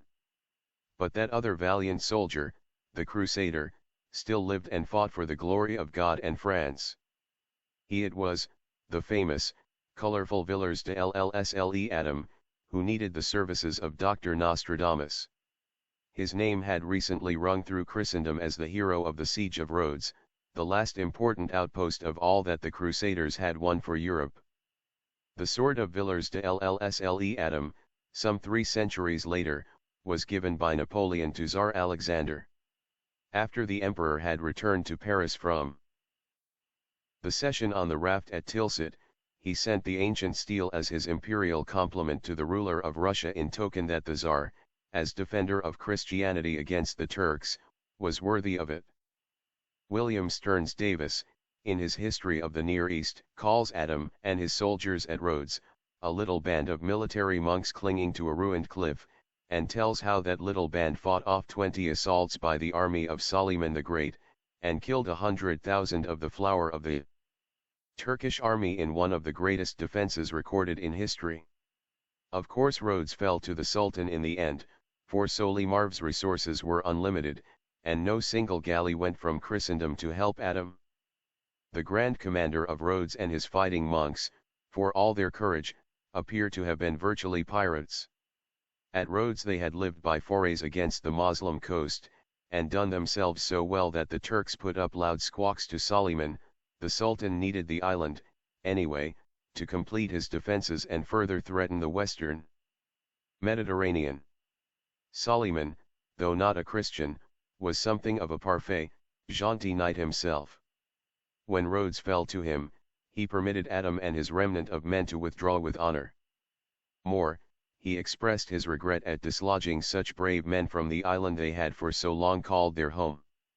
The Western world, feeling perhaps a little conscience-stricken, gave to the returning hero and his order the island of Malta as a permanent home. This was, however, with the understanding that he would earn his board and keep by helping the powers resist the serious encroachments of pirates preying on their shipping. It was on one of Commander Adam's visits to the mainland of France that he heard of the new medical celebrity and requested his services. The doctor saw, when he made his call, a powerful man, of the old Burgundian type, grizzled, darkened, and weathered like oaken timber exposed to many suns and seas. His eyes, cold and keen as a blade, were brushed unfathomably with a brooding quality which only long association with the East can give. "Are the old wounds ache me, doctor?" the old soldier said. Days when the wind blows damply with mist, the scars of Suleiman's scimitars plague me like fresh wounds. "That can be helped, though I fear not cured," was the reply. "You have been too hard a taskmaster to your body these many years. Do your best. I hear great things of you, sir. By St. John, my patron, I never envied Suleiman his soldiers. 'Twas the other way round. But many's the time I envied him his physicians. The infidels have rare skill in medicine, especially in the poulticing and healing of wounds. So my grandfathers held, and taught me something of Eastern methods, which, as I am about to use them in your behalf, may seem familiar. But first, an examination. 1 The doctor's eye, straying momentarily from his skillful, probing hands, lighted upon the lean, wicked length of an extraordinarily long sword that lay upon the near walnut table. It was the type known technically as bastard, from its unusual proportions. "Is that, Sir Knight, the sword to which, in your hands, Christendom owes so much?" "Right, Sir Medic, that is my trusty Durandal. Perhaps it has not drunk the blood of as many Paynim as did the sword of Roland, but it has not gone thirsty. Well, I know I wish, sir, that you would tell me something of the Turks, if you would be so kind as to enlighten my ignorance. What of menace do you think the Turks hold for Western Europe?" In Soliman they have an abler leader than Christian Europe can boast, the commander said and he has at his beck numbers enough to overflow the continent. Numbers, that was what did for me. And mark you, though Holy Writ may say that the battle is not always to the strong, if the disproportion is enough, any fighting man knows that numbers do win. But surely Europe has men enough for that. The trouble is Europe can't, or won't, pull together. And Soliman is banking on it. Look what has just happened in these last few years. The Holy Roman Emperor, Charles, takes captive the most Christian King Francis, and fights Christ's vicar, the Pope, at the same time. The most Christian Francis then writes post-haste to infidel Soliman to protect him against Holy Charles. Soliman, whose ancestors were skewered by mine before the walls of Jerusalem, writes back that the petition of the most Christian king has reached the foot of his, Soliman's, throne. And so Frenchmen put up with the humiliation of being protected by the infidel Sultan of Turkey against other Christians. 11 Nostradamus, as he worked with bandages, hummed to himself, blow, Roland, blow. That Charles and all his hosts may know. 1 And don't think that the Turk hasn't a proper sense of humor, the commander continued. He has laughs a plenty out of the Christians and he will have more. His pirates have almost ruined commerce in the Mediterranean, and he may defeat the navy of Venice before he is through. What sort of madness is it that grips Europe so that it does not see what lies ahead of its peoples? The common people know naught of it, the doctor told him. They have no way to learn, and needs must trust the guidance of their leaders. But surely heads of state should know if there is really peril. The Turk, said Adam emphatically, waits until the Christian armies are weakened with slaughtering each other. Then he will attack with all his forces. Europe does not know the camel of the East, but I have lived beside him long as friend, and fought him as foe. I do know him. Beyond him lie the elephantine hordes of Asia, and there is Africa, which sleeps now, but may some day wake to our sorrow. The one thing that can save Europe is to stop this insane strife, and unite against the common foe. You would think the Pope, as head of Christendom, would be working for this, but he is no better than the rest. How soon do you think the Turks will try their hand at conquering Europe? Nostradamus asked. ML don't know/1 the soldier said thoughtfully. But I would say that there will be a showdown in the next 25 years or so. Soliman is still consolidating his gains in his own waters. The East has patience and endless time. They will wait for opportunity to favor them/1 but are not the Turks poor fighters? Judging from the toll you took of them, one would suppose so. No, they are fierce and excellent fighters, though their military science is not yet so good as ours. As for courage, the Moslems rush to welcome death in battle, and why not with their infidel beliefs? 80 Houris, with their keep and jewels guaranteed by Allah, reward each Moslem warrior who falls in battle. 'Tis enough to tempt a Christian, if he could depend on Allah's promises. That is all more disturbing than I dreamed of, the doctor told him. You cannot shave the Turk so fine but what his beard will grow again, the warrior pronounced. The West cannot hold the East in final check. If it takes 1,000 years there will come a day of victory for them/the faultless memory of Dr. de Nostradamus registered for the future every detail and impression gleaned from this dynamically interesting, completely informed patient. Later, his vision searching the hinterlands of time for Moslem ambitions, he wrote many prophecies concerning them. A number of these have been brilliantly fulfilled. Not yet has history recorded this one. 11 to 29 The Oriental will go out from his stronghold, he will cross the Apennines to look on Gaul, he will sweep through the sky, across seas, and over cloudy summits. His power will smite the countries along his way. Garlands of fame Dr. Nostradamus 5 He had long since adopted the Latin style of name as did most scholars continued to enjoy the variety of scenes and personalities that made his days a panorama of interest. He felt no inclination to settle down, and prosperity filled his velvet pouch with an agreeable number of gold pieces for his needs and plans. but the bright cornucopia of fortune was not yet emptied of its gifts to him. A letter, delightful as a laurel chaplet, again brought change info his life. Julius Caesar Scaliger, than whom France boasted no more distinguished savant and man of letters, had heard of the marvels of the young doctor, and he had been captivated by reports of the originality and power of his work. He wanted to know him. He wrote to him flatteringly and charmingly that he hoped this might come to pass. Dr. Nostradamus replied at once with such modesty and wit, it is said, that the great man felt in him already a friend. Again Scaliger wrote, this time an invitation to Nostradamus to visit him at his home in Agen. We may imagine with what unaffected eagerness the youthful doctor took his quill in hand to send his acceptance. Here was a man he truly longed to know. A great philosopher with the towering mind of the ancients, a man of medicine, too, learned in botany, and to round out perfection, a poet, an authority and writer on the arts. What inspiration, what rapture of sweet converse would not this visit mean?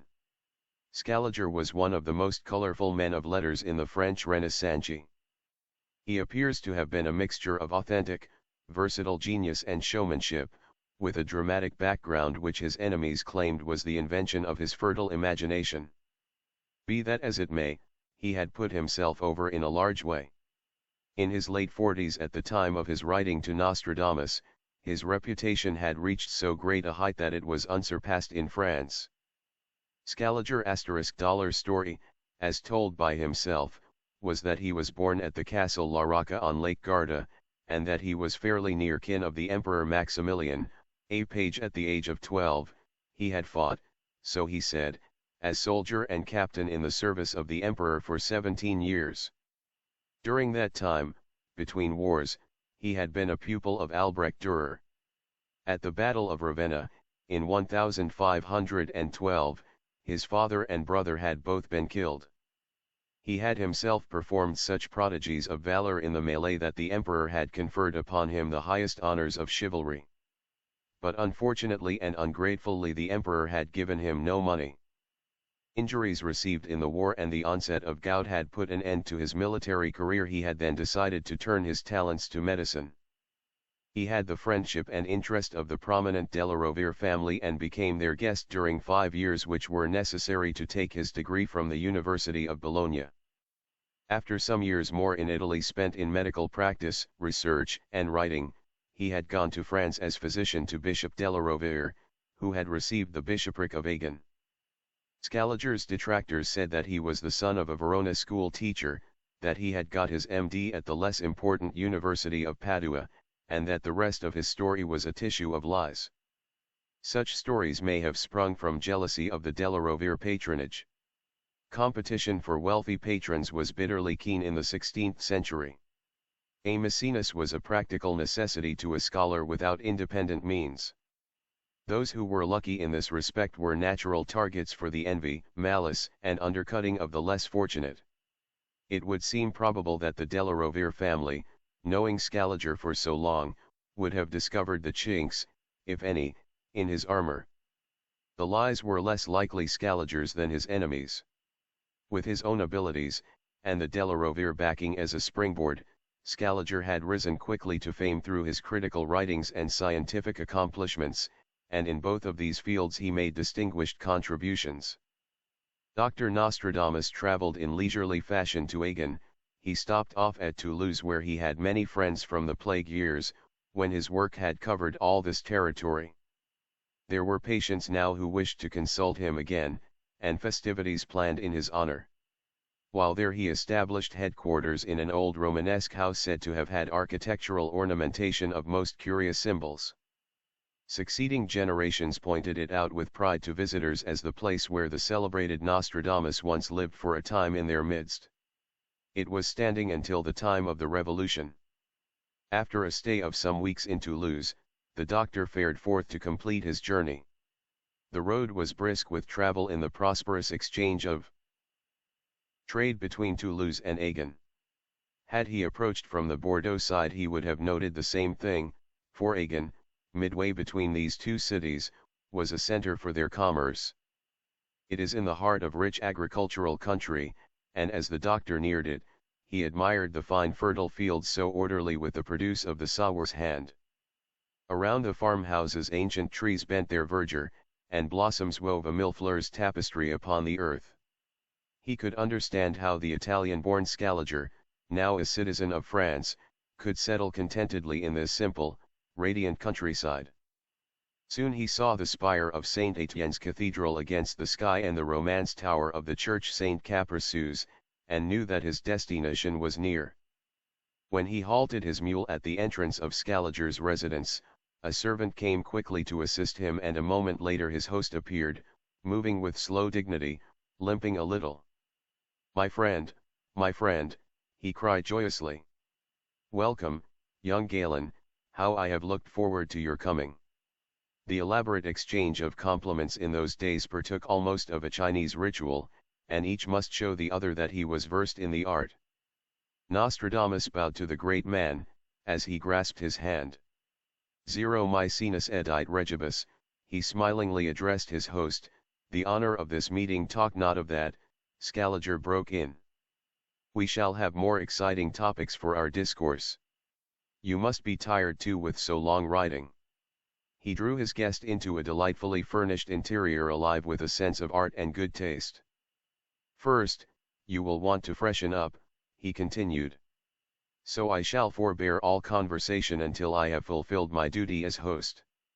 I will show you to your room, and when you return there will be wine to pledge your coming."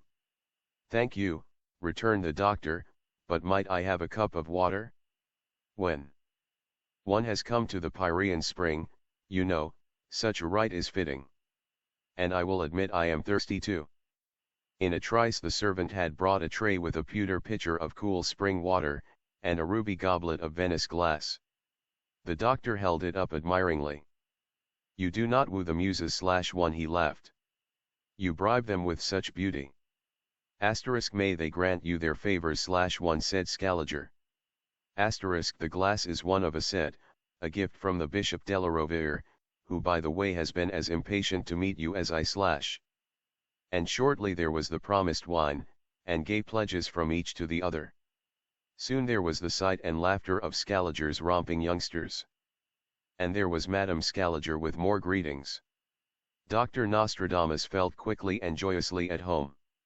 "We shall sup al fresco," Scaliger said. "I always like to when the weather is fine." One asterisk over the simple, delicious food they talked, and the doctor had a leisurely opportunity to study his hosts. Scaliger was a very handsome man whose vigor and magnetism made him appear much younger than his 50 years. His head was leonine, antique Roman, with broad primitive cheekbones and ridged brows. His deep-set eyes expressed every mood. They could sparkle with enthusiasm, flash red with anger, and smolder sullenly beneath his high philosopher's forehead. His rich full beard was handsomely shaped and curled. His scholar's robe was of fine material draped in classic folds. The doctor did not wonder that the young and charming Madame Scaliger so patently adored this man, though more than 30 years his junior. It was in fact one of the happiest marriages in France. He had been 45 and she 16 when they married. She bore him 15 children, and the cloudless serenity of their love for each other was unmarred and lasting until his death, which did not occur until more than a quarter of a century beyond this dinner. Roses strewn upon the board and twining the wine cups increased the doctor's illusion that he was the guest of some imperial Roman. He said so. Scaliger laughed. "I have been trying to wield my pen like a sword in defense of Cicero. You shall hear what I have written and give me your opinion. I call him Imperator of Oratory. Would that I had the gift of Cicero for Cicero's defense. I mean to show up in all its rank pretense the ignorance of this fellow Erasmus. He is making such a loud noise with his bad translations and worse philosophy that fools are following him. But I shall expose him." "Is there controversy about Cicero?" asked the doctor. "I had not heard. The controversy is a general one of literary criteria. Aristotle is, of course, the supreme criterion, perfection in every word. And I shall prove it. I intend to give to the world as my monument a canon by which men can test the worth of their own and others' writings. I, Dr. Nostradamus, shall do for letters what Guillaume Rondelet has done for anatomy. Dissector of literature, the doctor's eyes glowed. It has never been done. I can see the need for it, too. With everyone rushing into print, and the tremendous increase of translations, some of which must be very bad. Yes, it is a wonderful idea, and you of all men are fitted by your taste and learning for the work. There is no question of that, Scaliger agreed. There is, in fact, no one else at all. The doctor winced slightly. It was his first intimation of what Frederick Morgan Padelford has called Scaliger's necessity for maintaining the delusion of his own omniscience. Madame Scaliger, sensitive to each slightest reaction toward her husband, spoke. Is not the last light lovely, Dr. Nostradamus? I think it is the most beautiful of the day. She rose. Do you wish to linger, Jules? I am going in. Scaliger looked at her fondly. We shall stay a while. Until the dew begins to fall, her graceful walk, as she left them, the doctor thought, was like a breeze-swept flower in the pale light. He remembered Tronc de Condaulet's advice. To him. Perhaps de Condaulet was right. If he could be sure of finding a happiness like this. Scaliger was talking again, as the flowing branches of the trees darkened to black olive in the retreating light. It was the mystical hour when day is a ghost haunting the woodland. The doctor spoke suddenly. I have the oddest impression about what you have just said, your anatomy of letters. I cannot speak from conviction since I have not read your opinions on this subject and know only what you have told me tonight. It is instead a kind of knowing that I feel. He paused in hesitant silence. But what is that you feel? I feel something very distinguished about it that is partly in itself and partly in those whom it will touch. An influence, I hardly know, but my mind is making pictures of foreign countries, men with books, with writings of their own, and you are somehow there too. The dusk hid the pleasure in the philosopher's face, but the doctor knew it was there. You are very flattering, Scaliger murmured. No. That is the odd part. It is something more. Shakespeare, Ben Jonson, whom Padelford considers singularly akin in mind to Scaliger, Corneille, the writers of the later Italian Renaissance, and many another writer and genius were to heir and benefit from this work of Julius Caesar Scaliger, surgeon of letters. Today its principles are as sound, its reasoning as clear and incisive as when its author wrote. Many a book on the modern market telling aspiring authors how to write but retells in the fashion of its own day the practical wisdom of the 16th century. Analyst of letters. This was the first of many talks. Glowing with interest for the two men, the doctor must tell all about how he fought the plague, his theories and ideas. In the early mornings and at sundown they walked in Sea Tiger's garden. Cop. Where his wife claimed her roses were crowded by her husband's plantings for his botanical study. This is good botanical country, Scaliger told Nostradamus. Anything will grow here. That is why I like it. He stopped beside a small, charmingly sculptured marble of Pan perched on a pedestal, piping away. Everything that we are or do arises out of earth. Under my trees I feel the reality of Pan come back, and I ask no more than that my thoughts play echo to his tunes. The doctor was unconscious that he spoke out loud, as he said, the earth is the Lord's and the fullness thereof. The philosopher's lips quirked. You sound like the Archbishop. The doctor flushed and stood his ground. I only meant that in the discovery, revelation of fresh knowledge, or in the inspiration of poetry you cannot leave that out. It is the danger of the new classic revival that it may do so. When that happens a thread is cut. Power and the road are lost. Scaliger, who had ever to have the last word, said dryly, Rome and Athens seem to hold their immortality. Nostradamus tactfully turned the conversation back to medicine. He had already learned that his distinguished host and senior ill brooked a difference of opinion. You do not agree with Rondelet that intensive study of the properties of plants is what is now needed most, he asked. No. That is all right for the practicer of medicine who must use these properties in his laboratory. But the scientist who makes discoveries for him will never widen the held that way. A pepper is hot and stimulating. It belongs, they say, to Mars. I will not argue, I have disputed with Mars on too many fields of battle and come off the worse. He can have his pepper. What I want to do is to show the likeness and difference which a plant has to its fellows. Grouping and classifying them in this way we become acquainted with the structure of plant life, we begin to see the why of things. A wonderful purpose. It would give a completely related field forever broadening. 11 That said Scaliger, is to be the yield this garden makes to science, a flower of knowledge fairer than a rose. Scaliger was the first who demonstrated the necessity for abandoning the classification of plants based on their properties, and based it on their distinctive characteristics. The news of Dr. Nostradamus' arrival in Agen had spread quickly through the town. At once a stream of callers came to pay their respects. And very prominent among these were fathers and mothers with marriageable daughters, for it was known that this famous young man was a bachelor. Invitations to fetes and parties poured in. Scaliger, who had the Latin's love for hospitality and gaiety, was eager to show off his guest, though he protested that it was not so. The women/one he said on the evening that he and the doctor supped with the Bishop of Agen, are wasting our time with their picnics and dances. I protest that I begrudge so much. I had planned that the doctor and I should sit beneath my green arbutus tree and hold high converse, and I must now struggle to see him at all. The bishop's eyes twinkled. If I remember my Horace, he said, that arbute tree was planned as shade for Lalage. His guests laughed, and Scaliger cried, then we must find a Lalage for Nostradamus, that we may keep him settled in our midst. The bishop lifted his glass. No fairer girls than the girls of Agen, Scaliger, I pledge their beauty in this wine.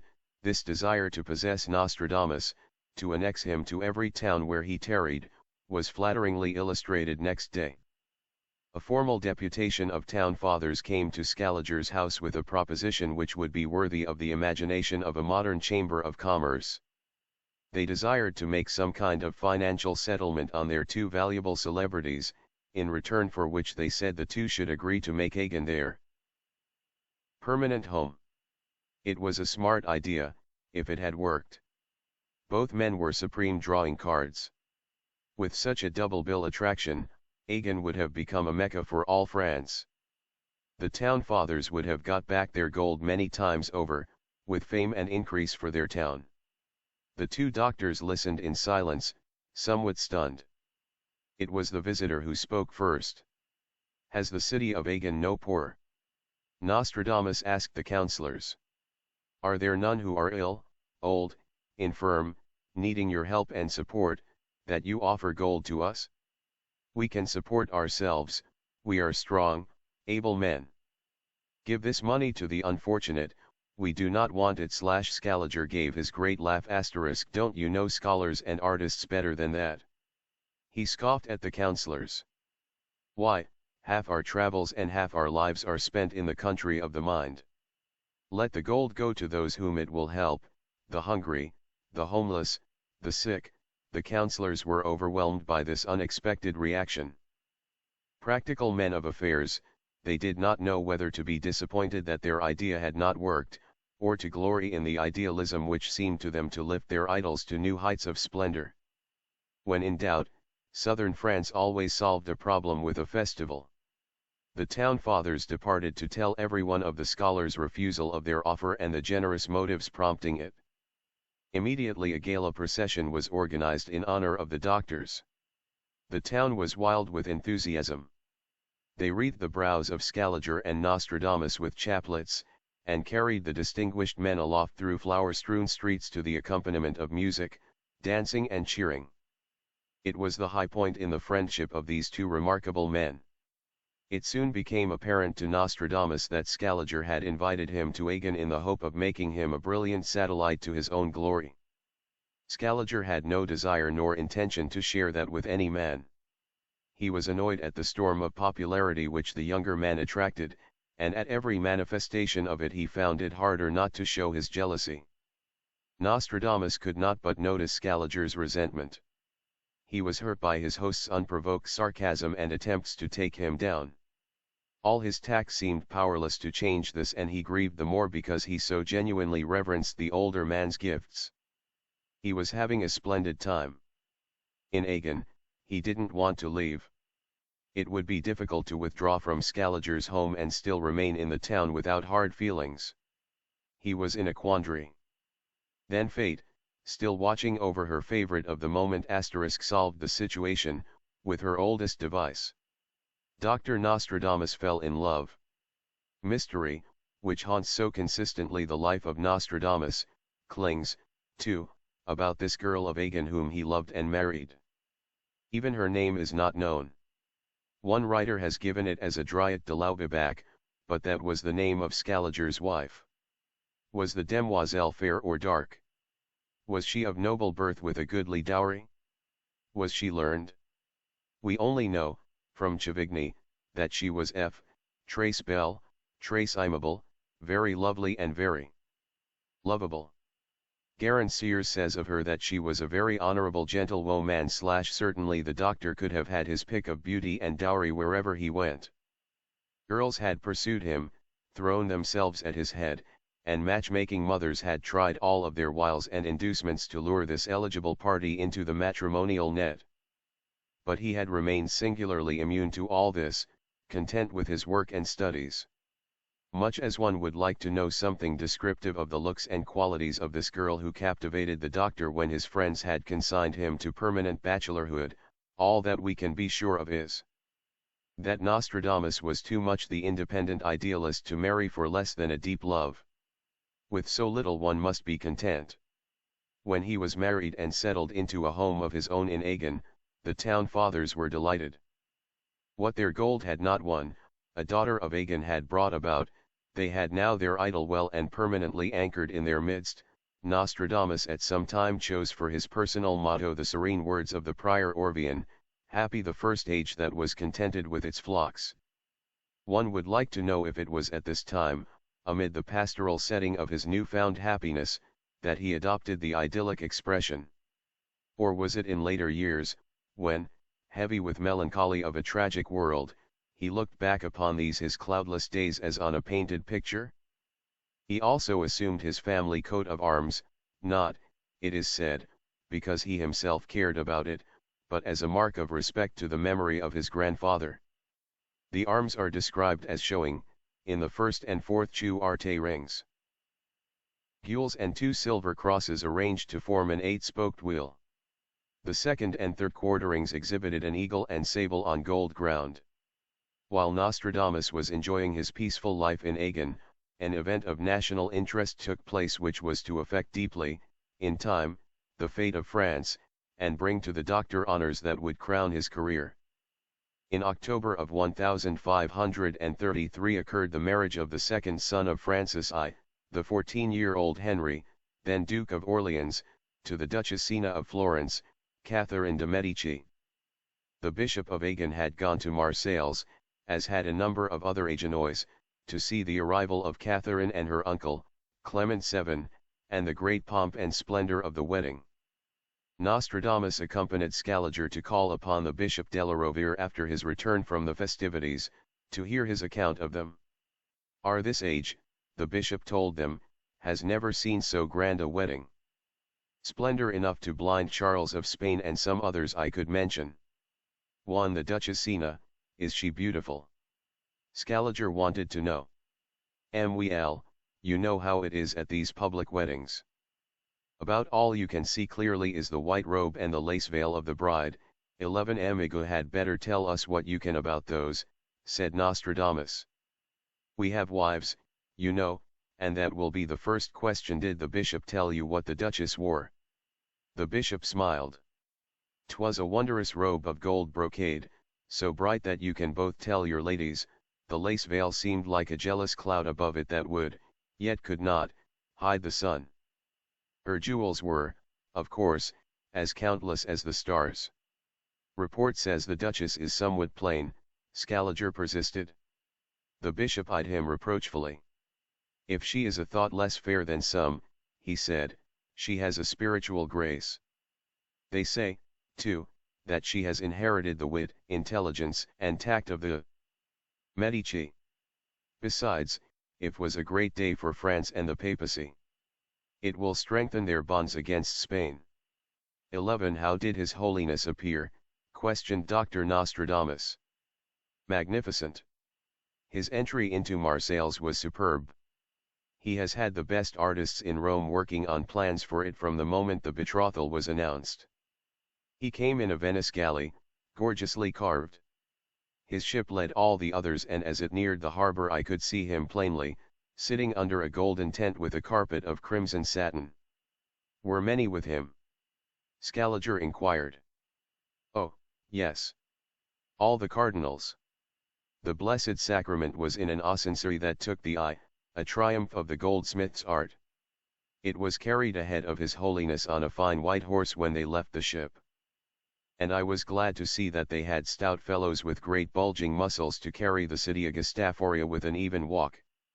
It detracts from even a pope's dignity to be joggled, as so often happens, when carried on the shoulders of bearers. I suppose the crowds went wild, the doctor observed. 300 pieces of artillery, all the church bells, and the Virgin knows how many throats made them welcome.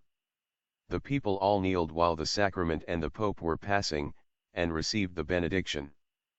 The streets were strewn with flowers all the way from the ship to the two palaces the king built just for this occasion, one for himself and one for His High Holiness, with a covered bridge connecting them, in case of rain, I suppose. I paid my taxes the other day, said Nostradamus thoughtfully. And they had risen. People should not grumble about a little taxation. One reproved the prelate. Church and state must have funds for such glorious and necessary occasions. He took up the thread of his description of the wedding, adding more of the sumptuous details. It was not to be long until the death of the Dauphin made Henry and Catherine heirs prospective to the throne of France. Already history was in a train, which, unsuspected by Nostradamus, would draw him within the orbit of the royal pair. For a time after this, the doctor's friendship with Scaliger recovered, on the surface, its first enthusiasm and cordial warmth. They resumed their long, delightful discourses with the frank enjoyment of men who have much intellectually in common. Scaliger's fame continued steadily to mount, as it did, indeed, as long as he lived. He was worshipped by the littérateurs, and revered by the scientists, even though he made many enemies by his constant and caustic attacks on other men's work. He had no cause for jealousy of the quiet doctor whose sensational reputation had been so unsought, and who never wanted the limelight. But the reputation was there, and Scaliger had only himself to thank for bringing its owner into his home territory. All accounts of Scaliger dwell on his enormous vanity. He wanted to rule alone as uncrowned king in Agen. Now another and younger man shared his throne.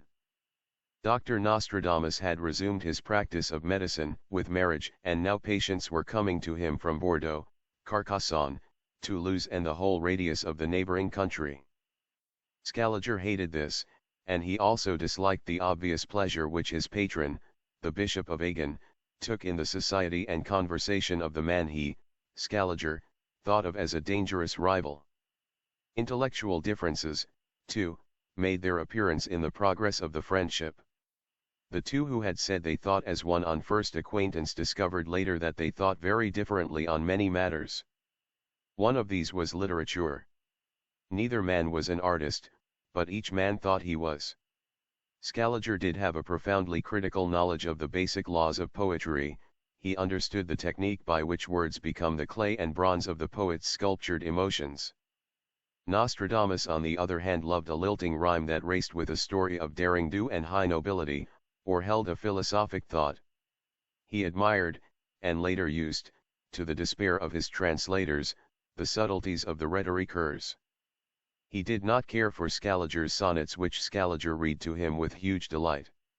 Man of the world though the physician was, he found them overburdened with sensuality for which there was insufficient compensation of beauty. Few of these sonnets, says Padelford, have been translated from the Latin in which they were written, partly for this reason, partly for lack of poetic value. Scaliger was a devote of Virgil whose writings lie held superior to Homer's. Nostradamus, son of the troubadours, was rash enough to say that he thought Homer told a better, faster-moving story about nobler characters. That/one said Scaliger, is because you are ignorant of what it is that makes great poetry. When Virgil describes a shipwreck, I am there upon the deck, fighting for my life against the storm *, the spray of ocean stings my eyes and salts my lips *. Homer had no such art. He did not know the laborious polishing of line and phrase until words became the carving of a living immortality of experience. Dr. Nostradamus still liked Homer best. Scaliger was a perfectionist. His ideal was the precise word, the studied gesture. His home, his clothes, his writings expressed this with a scientist's thoroughness. He had a certain contempt for the younger man's failure to comprehend the high importance of this chiseled, if cold perfection.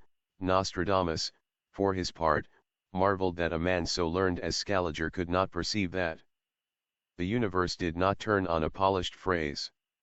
That perfection, in Scaliger's meaning, was a brittle mask concealing what it was intended to reveal. Nostradamus appears to have absorbed nothing of value from Scaliger's really great power of literary analysis. It is clear, from the writing of the centuries, that if lines rhymed and had their complement of feet, that too, Nostradamus was poetry. What caused the eventual break between the two men is not known. But their quarrel was deep, bitter, and final. Nostradamus had put up with a great deal from Scaliger for a long time. Though naturally diplomatic, Nostradamus' tongue was vitriol when he chose. There probably came a moment when, goaded beyond control by Scaliger's jealousy, he let go and told his one-time friend with daggered words just what he thought of him. Then in a cooler hour, too late, he sadly contemplated their cup of friendship, its wine turned into vinegar, its twining roses dead. The quarrel with Scaliger was the first intimation that Fortuna, the fickle, no longer smiled upon her favorite, Nostradamus. Outwardly all was serene. The pride and devotion which the town felt for its popular and famous doctor were still at peak. The social life of Agin was delightful with the open-handed hospitality of existence under southern skies. The happy marriage of Nostradamus had brought him further joy in the birth of 2 sons. And on these babies the parents lavished the affection and hopes of all fathers and mothers. Then, without warning, a knife thrust in the dark, death struck. His wife and 2 small sons were swept from him by some mysterious stroke of fatal sickness. He, to whose skill and science thou sands owed their lives, could not save even one of those most dear to him. The green grass of Agin lay above 3 graves.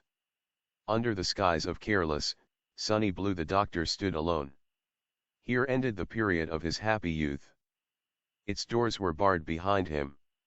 Its days could never come again. Friends were of little avail to comfort him in this time of dark despair. Nostradamus was inconsolable. Every bright prospect which Agin had held out to him was blasted. His beautiful friendship with Scaliger, the man whom he had once called a Virgil in poetry, a Cicero in eloquence, a Galen in medicine had gone forever. There is no record that Scaliger sent him so much as a message of sympathy in his sorrow. His family dead, there was no longer any tie to bind Nostradamus to Agin. Sadly the townspeople saw him leave them, for what destination he himself did not know. Again he was footloose, with freedom now all unwanted. Once more he took to the open road. Nostradamus was now just 30 years old. The next 10 years of his life were spent in travel, and concerning this period less is known than of any other part of his life. Yet these were the years that saw the beginning and development of his prophetic power, and as such hold a vital interest for students of his life. Though so little information about him is written in the record of these years, there are inferences to be drawn which seem rather more than speculative. And there are certain speculations which the meager facts suggest may be true, but of which we can never be sure. In the story of most great mysteries there is a journey upon the hard road of loneliness and separation. Sometimes the journey is lifelong, sometimes, as with Nostradamus, it is for a period of years. It is during such experience that the spirit is forced in upon itself through suffering and despair until nourishment, purpose, and illumination are discovered in the hidden power of the self. This is the symbolic core of all sacrificial rites, Christian or pagan. The sunny warmth of homely joys and comforts is too contenting. These are the sirens that bind the wanderer, Ulysses, with their song, while on seas of mystery the ship is waiting with taut sails and straining figurehead whose eyes look toward infinity. Nostradamus still had as his interest and refuge his love of science, his study of medicine. Too restless and unhappy to settle down or to practice, he began to travel about southern France and to study the whole field of pharmacy, medical practice, and hospitalization, the last having changed little since the days of the Crusades except in the increased size of the hospitals. He may have had some idea or plan which he thought of some day carrying out, some modern, daring innovation. He kept for a time a journal of his findings, which is no longer in existence. Early commentators tell of it and quote a few facts and names from it. They mention his sharp criticism of the greed of the medical men in Avignon. The pharmacies of Marseilles he found excessively bad in their administration. Here and there he found doctors whose work and sincerity he could praise and others whose stupidity or ethics he condemned. How much time he spent in this way is not known, but enough to make himself responsible for a great deal of the bitter enmity from which he suffered later on. The doctors and pharmacies that his caustic, blunt speech branded as cheats or charlatans were furious. They missed no chance to hand it back to him when occasion gave them opportunity. They were active from this time on in accusing Nostradamus of being a spy, an associate of condemned secret societies, and himself a charlatan. For 3 years he settled down in Dauphiny, associating himself with a doctor of fine reputation, but whether this was for medical practice or research is not stated. But his restlessness was still acute. He gave up this work and went into Italy, where he is known to have remained for a while in Milan, Genoa, and Venice. Nostradamus' practice as a physician was always that of a man of science in the strict sense, so far as is known. He did not confuse medicine with his psychic gift. Except for having the advantage of an extraordinarily brilliant mind, he was otherwise on the same footing, scientifically, as other physicians. He had his successes and he had his failures. It was natural that in this period he should be interested in contacting other scientists and getting their point of view, experience, and, if they had it, superior knowledge. That is why, when he had exhausted such contacts in France, he turned his steps toward Italy, which had the great tradition in this field. French inspiration in science as well as general culture still drew upon Italy, though slowly emerging to independent progress. No doubt the Italian-born Bishop of Agen and also Scaliger had told Dr. Nostradamus of Italian achievements, which had fired his imagination and given him the desire to go there and see for himself. Whether news of his own reputation in France had not preceded him, or whether his mood in these years created in him a desire for self-effacement, there are no accounts of his experience in Italy. It would have required considerable and aggressive proof from a Frenchman, at that time, to impress the Italians, anyway. They knew themselves to be the center of progressive learning and culture, and were skeptical toward the development of these qualities elsewhere. Nostradamus would, however, have had full opportunity to study the work being done there. He had, through his own family and important patients, a scientific entree everywhere. It is said that wherever he went in Italy he sought out and talked with the most learned scholars. The interesting question is, just where did he go besides the few cities mentioned?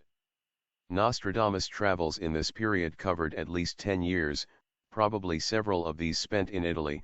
If he had settled in one city for a lengthy stay, his personality and abilities were so remarkable that almost certainly he would have become spectacular, as he always did, and stories would have gathered about him, and some of these would be recorded.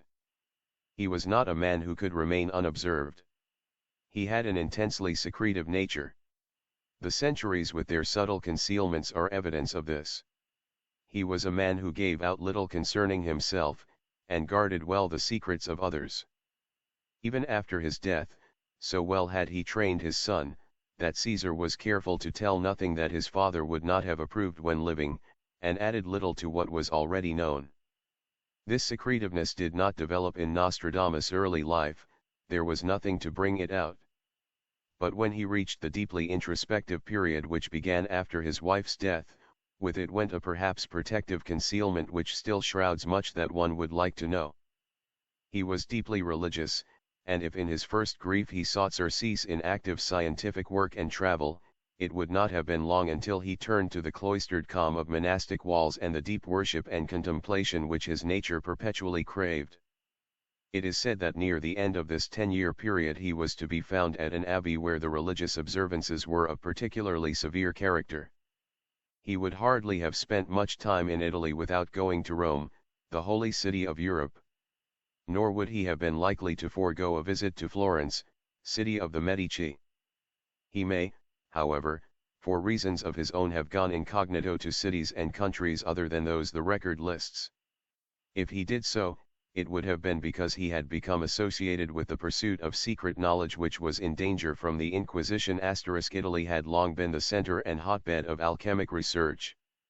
From the East had come a vast heritage of science and philosophy which had never received the sanction of the Church. This knowledge was bootlegged through the means of secret societies.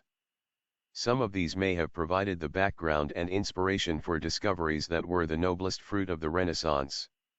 Some, patterning after these, were degenerate groups which courted the devil's favor with strange rites. A few even exercised a political influence, as did the far-flung Vemgericht in Germany, whose ritual was based on old Saxon magical ceremonies that had come down from pagan times. The true scientists who worked within these secret groups, or alone, were for the most part men of profoundly spiritual nature. But they were unwilling to be bound by the narrow orthodoxy of the current theological dogma. They had a wider vision in which the free intellect had its place and its dignity. The search for the philosopher's stone was at once symbol of the chemist's research, which still goes on, and of the transmutation of man's physical nature into the gold of higher forces. Copernicus in these years was hiding his theory of the universe, not daring yet to risk its publication. And many another soaring mind was working in secret with ideas beyond his time. Such men as these would have drawn the interest of Nostradamus, naturally predisposed to knowledge of this kind. Henry James Forman states in the Story of Prophecy that Nostradamus knew and used the law of gravitation and Kepler's law of the ecliptic, though Kepler was not yet born. Whether this is more than legend cannot be said, but it may well have been true. Astronomy had been a lifelong passion with him. He may in these Italian years even have known Copernicus and shared his dream of a grander universe. Could even Italy with its treasure of enlarging thought and its antique beauties content this man who was a dynamo of restless energy, utterly alone and free to go as he pleased? Loving travel as he did, he could have gone in his quiet way to Greece, to Egypt, or anywhere. No one would miss him at departure, no one would be surprised when he appeared again among those who knew him. Who knows under what secret influences some of these years may have been passed is a fascinating but unanswered question. The plague returns through this old gate traveled Nostradamus on errands of mercy and friendship, and Nostradamus has said, concerning his psychic gift, that it was inherited. Undoubtedly he had been conscious for a long time that he possessed it, and had used it to divert friends occasionally, as his grandfather had amused him when he was a child. During the period of his wanderings, under the emotional tension of sorrow and loneliness, such a faculty would tend to develop even without encouragement. Occult friends and associations, if such there were, would have given impetus to experiment with this perception, and fresh insight perhaps into the laws under which it manifests. It is said that the first striking experience of his gift came to him while he was traveling in Lorraine. If this is so, it holds a peculiar interest, because Lorraine was the home of that other great French mystic, Jeanne d'Arc. There are two incidents from his early prophetic experiences which have been handed down and are retold by all writers on Nostradamus*. These stories date from the period of his travels, though the time of their occurrence is not known. One of these is amusing and bears out the idea that he often used the gift to astonish and delight close friends. Had this ability not been known to them and accepted in that way, his host would hardly have been free to tease the doctor as he tried to do. Nostradamus was a guest of Lord Florenville at the Castle of Fame, where he was attending professionally on Lord Florenville's mother.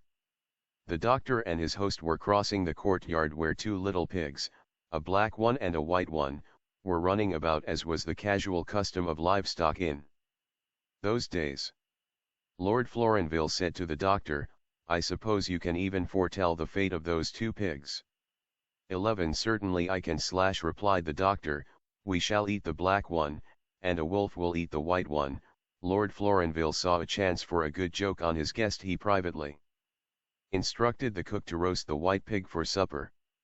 That evening, while they were feasting on succulent young pork, his lordship with huge mirth told Nostradamus that he was eating white pig. This the prophet vigorously denied. The pig, he said, was the black one, as he had foretold. The cook was finally called to settle the argument. "Yes," said the cook fearfully, "the pig was the black. The white one had been killed and prepared as directed, but she had stepped out of the kitchen, before putting the pig in the oven, and a tame wolf had stepped in and was doing himself very well on the pig."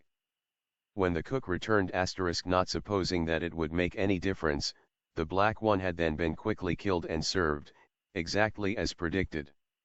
This episode occurred long before the writing of the prophecies, and certainly indicates that the doctor's uncanny faculty must have been well known to a select number of his friends and patients. The other incident happened during his stay in Italy. In the neighborhood of Ancona, along the road, Nostradamus passed a group of Franciscan friars. Among them was a young lad, a country boy, who had but recently left his father's farm to join the order. On seeing him, Nostradamus dismounted from his mule, went up to him and dropped on his knee before him. The astonished monks asked why he did this. "Because I must kneel before His Holiness /1," he told them. They were probably more astonished than ever, and it seems that little attention was paid to such an unlikely forecast. But it was remembered by those present, and told by them when, years after Nostradamus had died, that country boy, Felice Peretti, became Pope Sixtus V. It must be inferred from his homage that Nostradamus did not confuse principle with personality. He knelt to the symbol of his religion and the office of the Holy See, not to the man, Peretti, who became Pope. Nostradamus did not admire Sixtus V. This is what he had to say of him in one of the quatrains. "The Roman clergy in the year 1609 will hold an election at the beginning of the year. They will elect one who comes from the country, and wears the black and grey robe, and never was there one more sly." The story is that during the election Cardinal Peretti pretended to be a cripple, perhaps to create sympathy or drama. Once assured of success, he threw away his crutches and sang loudly for joy. That may have no foundation. Nostradamus disliked Sixtus for his compromising complacence in dealing with Henry of Navarre, who in the prophet's uncompromising opinion was a turncoat and a heretic. The prophet had little sympathy with what he thought was the Pope's weakness. In another verse he speaks of Sixtus as being afraid to take off his shirt at night for fear of its being stolen, which was a sarcastic reference to the despoiling of the church at the hands of the Protestants and ambitious rulers. The year, during Nostradamus' lifetime, began in France with the spring equinox. Sixtus V was elevated to the papacy in 1585, and the election was held April 24. If 24 is added to the number of the year it gives 1609, just one of the prophet's little subtleties which make life difficult for his interpreters. It is at least an interesting coincidence, and to those who follow astrology something more, that these three men whose lives were strangely intertwined, Nostradamus, Henry IV, and Sixtus V, all had the same birthday, with the sun in the second degree of Capricorn. It was to Henry of Navarre that the verses of Nostradamus called presages and sezanes were presented after the prophet's death. Henry II, the king who summoned Nostradamus to Paris, had the same degree of Capricorn on the zenith of his horoscope. When the new dimension of time swung wide its strange doors to Nostradamus, giving upon vistas of the future in extraordinary visions, he must have suffered for a time grave concern, even though long accustomed to slighter manifestations. Such a condition would have, even for the strongest nature, a somewhat terrifying aspect. Nostradamus, too, would have pondered its source, its rightness, his conscience as a churchman would have scrutinized it. For this was the era when there was nothing more dreaded than possession by the devil. He is thought to have spent a long retreat within a severe monastery. Some believe that it was here that he began the writing of the centuries. It is more likely that he went for the purpose of thoroughly examining his gift within consecrated walls, under a rigid religious routine, and also to take counsel with the abbot concerning this gift of prophecy. The church was ever the friend of this prophet, he stood on firm ground with its heads. Although the cry of sorcery was raised madly against him, the Inquisition took no notice of it, and his first almanacs were dedicated to the Pope. Nostradamus, alert to the dangers of his age, would have made sure of the approval of the Church before he launched himself upon a career as prophet. All the more so because his prophecies were not the usual vague cries of woes to come, but specific information dealing with political destinies. The abbot was a very learned man. He would have questioned the physician closely as to whether there were any sorcerous phenomena appearing with the visions. Were there any indications that the devil was trying to work through him? Nostradamus thought not. It was the reason that he had come to the abbey, where its strict ritual was well calculated to discourage any such ideas of the evil one. In fact, he told the abbot, "It is my very love of God, my fasting, my praise of him and my prayers, which seem to draw the visions closer. Surely, such white and holy light as appears to me then, could come from none but heavenly sources." That is so/1 the abbot agreed. The pure, ineffable white flame has ever been a sign of God's favor. 'Tis very well known that the evil one must use the red flames of hell, he has no other kind of light. You say/continued the abbot, that this peculiar foresight is inherited. To what extent did your grandsires experience it? Not to the extent that I have. Their gift was more personal, they could foresee matters affecting the family or members of the community. But they foresaw these things less frequently, and never the wide scope of the world which is opening before me. 11 The prelate eyed him shrewdly. My son, I will not ask you if you have gone further in efforts to develop this gift than did your grandsires. That is a matter between yourself and the confessional, but I am not unaware that there is much dark knowledge in the world. And I swear before Almighty God that never have I broken his holy law touching such matters, I have done only that which I believe to be right. But if God himself opens a door in my understanding, shall I defeat his purpose, shall I refuse to enter that door? Is not that the meaning of prophecy? Yes, the abbot said very thoughtfully, when it is really prophecy. He touched some closely written sheets of parchment on the table beside him. These visions you have set down touching the near future of France are depressing. I can hope, my son, that in these matters your foresight will be proved wrong. It will not be, said the doctor with conviction, though I hope it no less fervently than do you. Well/1 the abbot told him, you have done wisely to set down the impressions that have come to you. Now we shall keep a check on this record. My advice is that you write them down, but do not show them about not yet. Many devout men have prophesied for a day, some have been given the sight here within these walls. Later, they are often proved mistaken in what they saw. Again sometimes, even when they were right, the vision left them as swiftly and mysteriously as it had come. That may happen to you. But if you find that over the stretch of years this knowledge continues to come to you, and that its visions are true, then you may, I think, accept it as a signal token of inspiration. It is odd, though/1 the abbot said thoughtfully, I have served him on my knees these many years, and never have I had a vision such as nightly comes to you. It passes understanding. 1 After the prophet had returned to his cell, the abbot's mind continued to dwell on this peculiar man. A goodly soul, he thought, strange, but genuinely devout. There was a power of some kind that dwelt in him, he could himself sense it, and the doctor had wrought some wondrous cures among the monks. True, his prophecies might, in the long run, not work out. So few did. Still the abbot believed he was an honest man.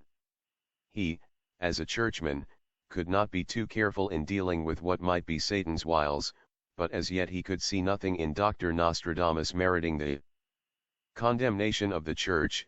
Something besides this new increase in his power was beginning at this time to make itself felt in the breast of the prophet. He realized suddenly that he was homesick. He was tired of the road. He wanted to settle down in Provence in a place of his own once more, where he could have about him his books and scientific paraphernalia. Where he could meditate and work on the knowledge and experience garnered in these long, weary years. He was now turned 40, time to stop tramping. The question was, where should he settle? He could not return to Agen with its sadness of memories. The thing to do was to go back to Provence, look about and then decide on a new home. This he did, and no sooner did word of his return get about than it seemed as if every town in that part of the world was begging him to settle there. Friends were active, telling him of just the right house for him, and keeping him busy with kindly advice. The city of Marseilles thought it would be wonderful if they could get this famous man to live in their midst, and sent a deputation to invite him and offer inducements. He finally decided on the little old town of Salon, because, he told his friends, it was central to Avignon, and to the other cities of Provence, and he would have a radius which would allow him to keep in touch with a wider circle, and see more of his friends than in the other places under consideration. His real reason was probably the smallness of Salon. Just as when he had fought the plague, he had been compelled to go to places that were isolated to carry out his ideas, he knew that in a different way he still faced that necessity. The jealousy and criticism, the constant watchfulness of his colleagues in larger towns would have spelled trouble in short order. In Little Salon he hoped to avoid this. Besides, it was a sweet old town, and he wanted peace. Salon was overjoyed, it did its best for him. The old commentators say that Salon gave him a wife who was well born and wealthy. Her name was Enponsart Jamel. Whether the lady was a gift from the town's grateful chamber of commerce, or whether the doctor did his own selecting, he did marry again, not long after his return. Settled down comfortably in a house fronting a narrow street, once more prospects for some durable happiness seemed bright. He resumed his medical practice with all of his old-time popularity. Soon, too, there was the first child, a son, to bind him even more closely to his love of home. Life once more was quiet, normal, and carefree. When their boy was born, the parents named him Caesar. One wonders if Nostradamus chose this name in memory of his happy days spent in the company of Julius Caesar Scaliger before their friendship ended. He may have thought that such a compliment might heal the breach when Scaliger heard of it. But there is no record that the haughty ego of Scaliger ever softened toward his one-time friend. It was the month of May, 1544, when a traveler coming from Aix, passing through Salon, brought the disturbing news that plague had broken out in the capital. Wealthy people were already leaving the city, though it was not known yet whether there would be few cases or an epidemic. This time the pest was the hideous Charbon scourge, so called because its victims turned completely black, so that in death they resembled charred logs. Then new rumors reached Salon that the plague cases were increasing and conditions in Aix were becoming serious. Nostradamus' young wife spoke to her husband in apprehension.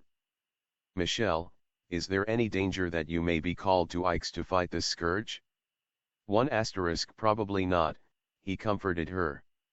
It is a plague which has occurred before.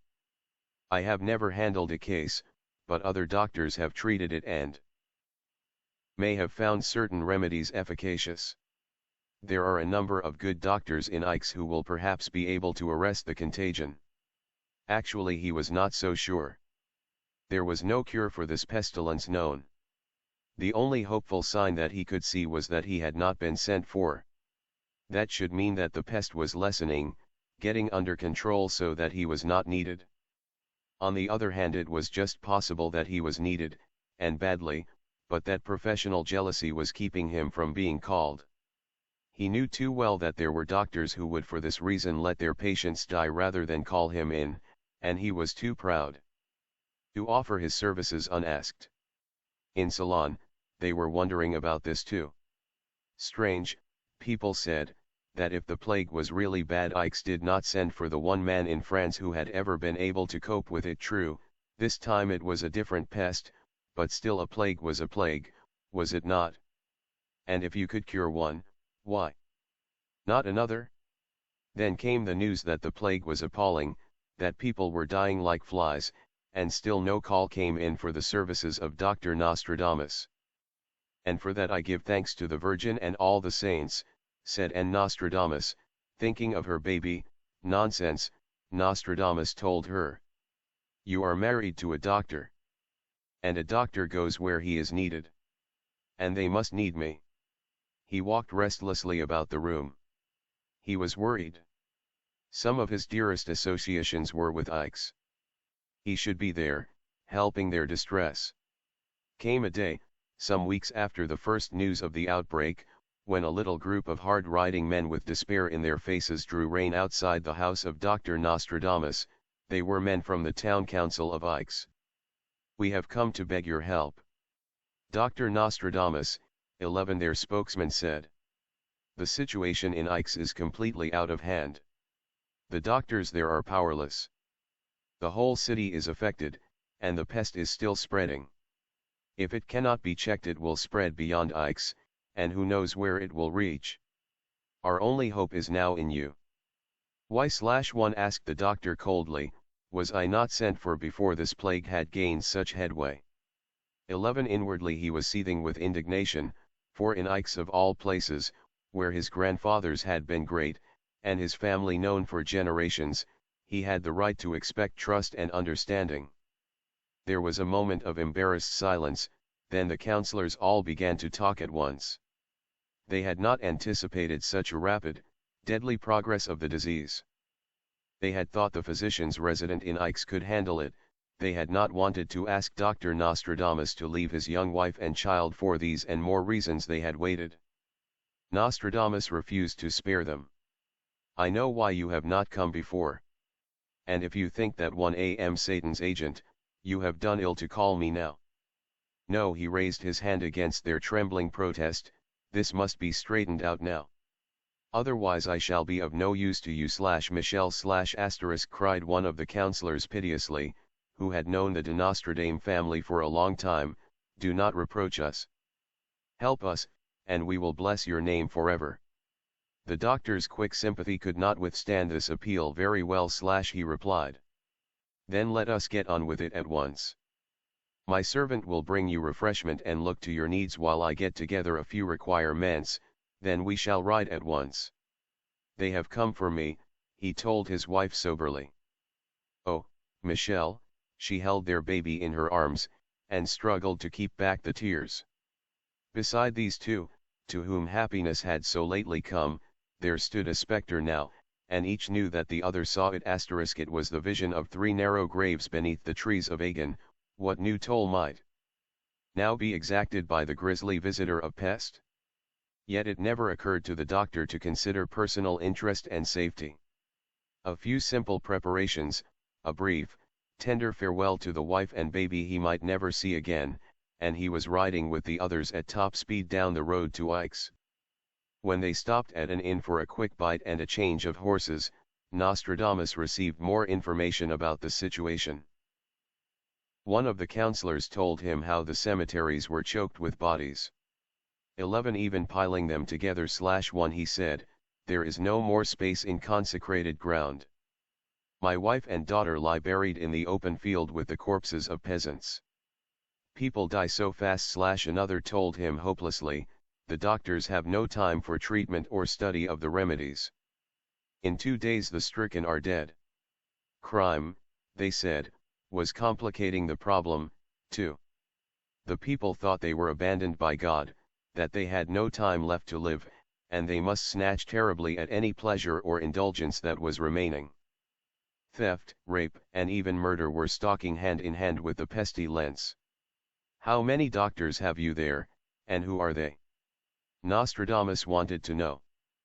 It appeared from the shamefaced admissions that there had already been a very large corps of doctors, some of them quite famous, who had been called in from outside Aix. A number of these had fallen victims of the plague, the mortality among the doctors being but little less than among the rest of the population. Some, too, had fled the place, unable to stand the horror of the scene. The rest were carrying on as best they could, but utterly helpless to save the victims or arrest the spread. It was the same familiar, tragic situation the doctor had faced 15 years before. Already Nostradamus was mapping his plan of campaign. I want a good laboratory, and some trained pharmaceutical helpers, he told them. Once I decide on a remedy, I shall want it made up in quantity. I shall give you a list of herbs and essences, and you can check your supplies at all pharmacies against it, and make arrangements to send elsewhere as shortages develop. We will do these things while you are resting a little when we get to Aix, they assured him. I want no rest, he replied. There is not a moment to lose. 11 But won't you wish to consult with the other doctors, and hear their professional accounts and findings? 11 He was asked. No/1 he answered with grim positiveness. I shall not. If they knew anything, I need not have come. I shall get my information from the victims. Michel, the counselor who knew him best, spoke hesitantly. What precautions are you using against taking the contagion? I mean, is there something you can suggest to us that we... Nothing. I know too little as yet to recommend precautions. Of what good to plug up the nose and deprive yourself of air when the contagion may come from food or some other carrier? A clean body, internally and externally, is a general measure at all times. But the one important thing at this time is to control your fears, for fear is a killer. Put your trust in God, have courage, and pray as never before. Nostradamus knew that these were brave men, but they had been under a terrible strain for weeks. They were exhausted and near the breaking point. It would not do to sympathize with them. His calm, matter-of-fact attitude took hold of them. Some power seemed to go out from him and reach their spirits. They were conscious of being at the same time relaxed and strengthened by his personality. Each breathed a sigh, as if a heavy load had been shouldered by another and stronger. In this man, they felt, was help. They rose to resume the ride and finish the journey, which was a full day's ride. Along the rutted roads, where they were making all speed possible, sweet buds were bursting into blossom, framed in the fresh green leaves of the year's loveliest season. The rustle of brook song and the notes of birds were carried on the woodland breezes. Sheep and cattle browsed content under ancient trees. Here was nature upsurging in all her vivid beauty, with the rose of spring at her breast. And beyond, at Aix, the stricken children of earth were dying like the seared boughs of lightning-struck trees. As the group approached the suburbs of Aix, the doctor noted increasingly the processions of burial carts heaped high with human clay on its way to fields already thickly pitted with newly dug graves. Soon he breathed the fever trademark foulness weighting the air. From the town came the mournful sound, faint. At first, rising in volume as they drew nearer, of the church bells tolling unceasingly their terrifying dirges. Dr. Nostradamus preferred to stop at an inn to becoming a guest of one of the counselors. He would have more freedom at a public hostelry. Most of these had closed, but one was found which was willing to admit him to its empty rooms. Everything is dead. Doctor, the innkeeper told him hysterically. The palace is closed, all the shops and every kind of business. Of course, places of amusement shut down first of all. Now even the money lenders have put up their shutters. When that happens, he spread his hands in a weary, cynical gesture, then truly there is no life left. When Nostradamus had washed and put on fresh linen, he found a member of the council waiting for him accompanied by one of the Ikes. Doctors*. The physician greeted Nostradamus cordially and said he had come to offer his services, he would be glad to work under Dr. Nostradamus, since there had seemed little that he could accomplish working alone. Nostradamus looked at him in pity, for his appearance was enough to frighten a beholder without the plague*. He looked utterly exhausted, white and sunken as death itself after his long bout. He was bundled up in so much clothing that no one could say how much was man and how much wrappings. Since it was hot weather, and he was sweating profusely, perspiration mingling with the medicinal oils had soaked through his coat. Garlic added to these made the odor which he had brought into the room nearly unbearable. Nostradamus said that he was ready to begin work, and that he would like to go first to the hospital and pest houses. He wanted to see the arrangements for handling the cases, and then settle down to a study of the symptoms and progress of the disease. He could not say how long it would be before he could begin to improvise and experiment with remedies, since he was entirely unfamiliar with the Charbon plague. When Nostradamus stepped from the cool, shadowed interior of the inn once more into the blazing midday sunshine of the deserted streets, it was to begin his first of 270 days of fierce and unremitting battle against the plague, days filled with unending sights of black, twisted agony, and heavy with the stench of putrefaction which no breeze could freshen. Along the way to the hospital, he saw how many of the beautiful old houses, empty now, had suffered injury from vandals and looters. There were, the other doctors told him in answer to his comment, no magistrates sitting, no pretense of the administration of justice or the apprehension of criminals.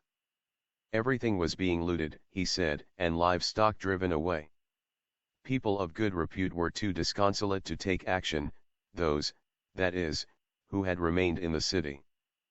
Several times in the course of their progress the doctors were forced to dodge quickly to escape being hit by corpses tossed callously from windows to lie hideously in the streets until the burial carts picked them up. Nostradamus saw that hope was indeed an exile from this ancient and opulent city. The churches were as empty as the rest of the buildings, Nostradamus' companion said. No one, he thought, believed any longer in prayer. As for the priests, they were as confused as rabbits, they ran around in utter helplessness, accomplishing little even in the way of solace. Nostradamus found the hospital staffed by gaunt, utterly weary men. The stamp of terror was on every face there as elsewhere in the city. There was the disorganization caused by insufficient attendance and the crowding of patients far beyond hospital capacity. Sanitation, food, attention of every kind was suffering from neglect or lacking. The woebegone staff of doctors and nurses greeted him with joy and thankfulness. Hope stirred faintly in his wake like a salt sea breeze. Fear slackened in the presence of this man for whom it did not exist. Serenely he made the round of the hospital, studying conditions deliberately, questioning, now and then making some practical suggestion. He sat for a time at the bedside of the victims in various stages of the disease, observing symptoms and conditions, leaving some blessed ray of comfort where he passed. One disadvantage in the study of this and other plagues had been the fear of contagion, which was so great it prevented the doctors from spending enough time with the victims to study properly the course of the disease, its character, and the patient's reaction to the remedies that were tried out, though the latter were still for the most part cordials, bleeding and purging. Nostradamus began by spending hours at bedsides, observing. Foreman thinks that he studied excreta and may have been the father of modern ideas of antisepsis. One of the old commentators, Astruag, says that he paid careful attention to arrangements for patients, their transportation by whatever was the 16th century equivalent of ambulances, and the disposition of corpses. This undoubtedly was an effort to limit the carrying of the disease. Only after prolonged study did Nostradamus begin to try out some remedial ideas. How much trial and failure was necessary we have no record. Evidently, from the length of time the plague persisted, a great deal.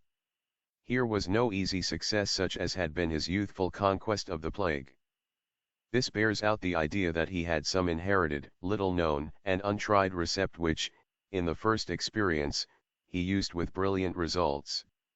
In the plague of Aix, he had no such assistance, he was face to face with a contagion of which he was ignorant, without theories, and on the same footing with all of the other doctors in charge. The peculiar remedy which he at last evolved was a kind of trochee to be held in the mouth. That is all that he used. Eugene Barrist, a scholarly and highly intelligent French commentator, writing in 1840 tells of his discovery of a rare little volume by Nostradamus. He found it, lying ancient and dusty in the library of Saint Genevieve, such a rarity that not even the Library of France possessed a copy. It is entitled A Collection of Numerous Receipts for Perfumes and Lotions for Beautifying the Face and Preserving Bodily Wholeness, also various liquid confections and other receipts not hitherto presented. It was originally in 2 volumes, but one, alas, had disappeared. The remaining volume, however, contained Nostradamus' description of the plague at Aix, and his formula for the trochee. Nostradamus says in this account that neither bleeding nor medical cordials had the least efficacy. Nor was any found but this, his own remedy. All who carried it in the mouth were preserved. Here is the receipt, as given by Nostradamus himself. Take of the distillation of the branch of the greenest cypress wood, 1 ounce, of iris of Florence, 6 ounces, of cloves, 3 ounces, of sweet flag, 3 drams, of lignite aloes, 6 drams. Reduce these to a mixture not overly evaporated. Then take of blood red roses 2 or 300, completely fresh and gathered before dawn, pound these thoroughly, then blend them with the mixture. When the whole has been well mingled, make it into small pats, like trochees, and set them to dry in the shade. In addition to the excellence and fragrance which this prescription affords, when held in the mouth it sweetens the breath for an entire day and relieves gaseous stomach conditions. How, one ponders, could such slight, fragrant, medicinal potpourri afford resistance to the mortality of a deadly contagion? Perhaps in several ways. All historians of plagues, from Thucydides down, stress their accompaniment of destroying terror. The rosepats of Nostradamus, considered only as bread pills backed by his sensational reputation, would have helped enormously to relieve the fear. Anyone who could obtain something that this celebrated doctor said would save them, had already conquered fear and acquired resistance. But there is more to this old recept than just that. One of the first symptoms of the Charbon plague was frightful bleeding at the nose. Nostradamus must have believed that the infection entered through the mouth or nasal passages. This pungent, delightful little cake was designed to both stimulate and relax the nerves and passages of nose and throat, and perhaps give a mild antisepsis. There is a close connection between these nerves and the brain, so that terror in itself tends to congest them, lessening resistance to infection. His trochee would have affected both physically and psychologically the particular head area which appeared most vulnerable to the contagion. Nostradamus, in the infinite subtlety of his mind, may have considered, too, that the red rose has been from time immemorial the symbol of life and happiness. Its fragrance and flavor would carry that message and symbolism to patients even though they were unconscious of it. It was the substitution of the idea of life and hope replacing that of death and despair. Roses are becoming a rarity in modern life, a grouping behind the plate glass window of a florist's shop, or a few in the vases of the fortunate. They were a more vital and plentiful treasure of the ancient world, and put to many uses. Marvelous rose cordials were made by carefully guarded family receipts sometimes centuries old. The bloom was also sacred to the making of odorous potpourri which gave summer fragrance to the house through the winter. And confitures of rose leaves were a frequent delicacy. It would be strange if in the ancient world these glorious blooms should not have been used in some remedial way that old scientists might believe infused something of their vivid life into the fading vitality of illness. Nostradamus was fortunate in being summoned to Aix in the season when roses were abundant. The picture of him, which history presents, calling those who stood in the midst of the whirlwind of death to go into the dew-laden dawn and gather the red roses of summer for healing, is in itself symbolic of the way in which the skill and spirit of this great man touched the lives of those who turned to him for help. For the efficacy of Nostradamus' prescription there is testimony of the most practical kind. When the plague had been at long last conquered, the city of Aix gave him the highest and most grateful credit and praise. They paid him in full for the 9 months of his service, and in addition, the Parliament voted him a substantial life pension which was paid to him as long as he lived. Nostradamus, writing of this, says, "And it is true that in 1544 I was chosen and received compensation from the city of Aix in Provence, where by the Parliament and the people I was entrusted with the preservation of the city. Toward the end of the plague it was clearly demonstrated that I had preserved a world of people.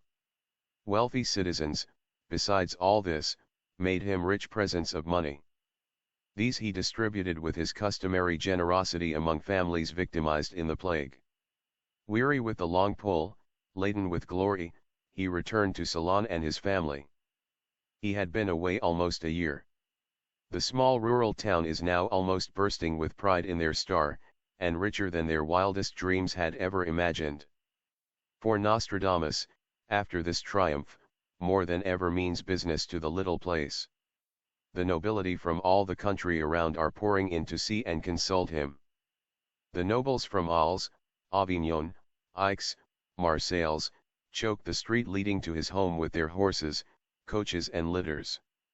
These educated, sophisticated people of the great world were enchanted with a doctor whose skill could cure them while he diverted them with his learning and witty conversation. But in the background there was always the enmity of his own profession, insanely jealous of a man who could do what other doctors could not, and accomplish it by means they despised, envied, and could not comprehend. It was openly said in regard to medical innovations generally, indeed it was the credo of the old-line physicians, that it was much better for people to die under treatment approved by the majority of doctors than to have their lives saved by unorthodox methods. The only trouble with this theory was that the man whose life was at stake wasn't likely to agree, not until he got well. Anyhow, Nostradamus was now openly accused by the doctors of using bootlegged knowledge gained through association with secret, heretical societies and outlawed alchemists. These accusations were not without effect. The times were so deeply superstitious, so rent by all sorts of hatreds, that many listened though not enough to jeopardize his position. But the snapping at his heels continued. Nearly a year went by in which he was peaceful and happy in his home life, popular and sought after. Then came the news, once again, of the coming of the Charbon plague. This time the outbreak was at Lyons, and on this occasion Nostradamus was early called on to help. When he arrived at Lyons, however, he found Jean-Antoine Sarrazin already in the field and directing the work. Sarrazin according to the history of both Lyons and Montpellier was considered one of the great medical figures of his day. His reputation was of the highest. He was extremely ambitious, and eager to make a record in stamping out the plague in Lyons that would equal if not surpass the work of Nostradamus for the city of Aix. He had the devotion and the courage to do this, but lacked the science. The coming of Nostradamus immediately roused his jealousy, and he stated that he intended to work alone. Nostradamus, always a modest man, having no desire except to save those whom he might agreed at once. He said that he would gladly share with Sarrazin what had been learned about the plague in Aix, and then he and Sarrazin would take separate routes which were not in conflict. This was done. The situation at Lyons was somewhat different from that at Aix. Lyons was one of the largest and most important cities of France. It had a long medical tradition, for it was there that the first hospital in France had been established by Childebert in the 6th century. An interesting description of a 16th-century hospital which may be taken as typical of the best institutions, such as that at Lyons, exists in a document sent by the hospital of Santa Maria Nuova, at Florence *to Henry VIII, This was written at the request of the king for information which would aid him in improving the hospitals of England. The hospital staff according to his letter comprised a number of interns who lived in, and a larger number of visiting surgeons who paid daily visits, just as today. The hospital maintained a dispensary for the treatment of ulcers and slight disorders. This was conducted by the foremost surgeon in the city who, with his assistants, gave their services without charge to the poor, and supplied them with free medicines from the hospital pharmacy. The modern clinic continues this tradition. The large hospitals were all independently wealthy, owning extensive vineyards and other properties and industries. Revenue from these was supplemented by taxes. Since then, as now, there was never as much money as was needed. Wealthy patrons endowed beds, gave annuities, and assumed responsibilities for particular comforts and various needs of the patients. All of which sounds surprisingly modern. The Church administered the hospitals, and appears to have done so in a skilled and highly responsible way. Even Martin Luther confessed that under the papacy generous provision had always been made for all classes of suffering, while among his own followers no one contributed to the maintenance of the sick and poor. Architecturally, the hospitals were constructed on the religious pattern of the cross as established by the Crusaders. The beds were arranged in rows in one enormous room, the long section of the cross. There was no such thing as private rooms, or separate wards. Some of the hospitals provided screens which could be used to partition off the beds. But this was in the interest of privacy when religious rites were administered, rather than any consideration for the patient at other times. In times of plague, the accommodations of even the largest institution were but a drop in the bucket of need, though they served all they could. However, the hospital was the focal agency from which all plans and effort were put forth. In the Lyons Hospital Nostradamus found a trained efficiency and order, even under plague conditions, far beyond the limited facilities he had worked with at Aix. The institution had 2,000 beds and a large staff of well-known doctors. Association, as doctor or intern, with the Lyons Hospital carried a certain prestige such as the great medical institutions of today confer upon their chosen staffs. It was also a hotbed of gossip, hatred, and controversy over new techniques and theories, and watched over with a malicious eye by the fanatics of the Sorbonne. But a few years previous, Rabelais had been a member of the staff, when his friend, the distinguished physician, Etienne Dole, was burned at the stake by order of the Sorbonne. No liberal scholarship which was boldly acknowledged could consider itself safe here, for there were always spies. Nostradamus braved more than the plague when he excited the enmity of Sarrazin. In the pestilence at Lyons it soon became apparent that Dr. Sarrazin, with all of his zeal, was killing a great many more people than his methods were helping. Citizens from Sarrazin's territory began rushing pell-mell to Nostradamus, who wanted no trouble with his jealous confrere. Crowds threw themselves at his feet and implored him not to abandon them. Nostradamus finally said to these groups, "I want to help you, but you must let me experiment in my own way. I honor Dr. Sarrazin, who is my colleague, but our remedies are different. So you must choose which one of us you want to remain as medical director of the city. You must decide at once for one of us, myself, or Dr. Sarrazin." The whole deputation cried out, "We choose Dr. Nostradamus, the deliverer of Aix." Sarrazin left, discredited, and furious. 1 month later the plague at Lyons was completely stamped out and over. Once again the little rose-leaf cakes had done their work. Once more Nostradamus took his leave heaped with glory and gratitude. A deputation of members of the city government as an escort of honor accompanied him on his return to Ceylon. The municipal histories of Aix and Lyons report in detail the work of Nostradamus in these two plagues. Whatever room for controversy there is in minor matters of the physician's life, these medical achievements are incontestable. Sarrazin immediately accused Nostradamus of magical practice and spread evil rumors far and wide. This was followed a year later by a book published in Avignon bitterly attacking him, branding him as a charlatan and worse. It was the hatred of the man of today which almost invariably pursues the man of tomorrow. It is said that in later years Nostradamus was deeply wounded when, on a visit to Lyons, he found that he was no longer popular there. This was after the misrepresentations through imitations and pirating of his writings. The doctors, too, who were his enemies, had no doubt reminded the former patients of Nostradamus many a time that if they had been left to die, they would by then be enjoying the delights of paradise. That having been cured by sorcery, they might have forever forfeited those delights. A potent argument in the 16th century. A prophet Cyryn Nostradamus had found, up to this time, that a settled home life was about the most unattainable of his ambitions. Yet each time that he returned from his absence it had been with more acclaim and a wider, if bitterly controversial reputation. Now, once again he settled down to live quietly in Ceylon, surrounded by the people and things he loved. More than ever he sought an uninterrupted family life and pursuit of the profound studies that were beckoning him to their secret fascinations. He fitted up the top floor of his home as a study and laboratory sacred to himself, and prepared to enjoy long hours of solitary concentration in the late hours of evening when the day's professional duties were done, and his dearly loved family were abed. Here in this area he could arrange his books and instruments, placed to his liking with scientific nicety. His library must by this time have been considerable. From his grandfathers he would have inherited incunabula, old treatises on medicine, mathematics, and astronomy. He had added to these with books and manuscripts picked up here and there in his travels.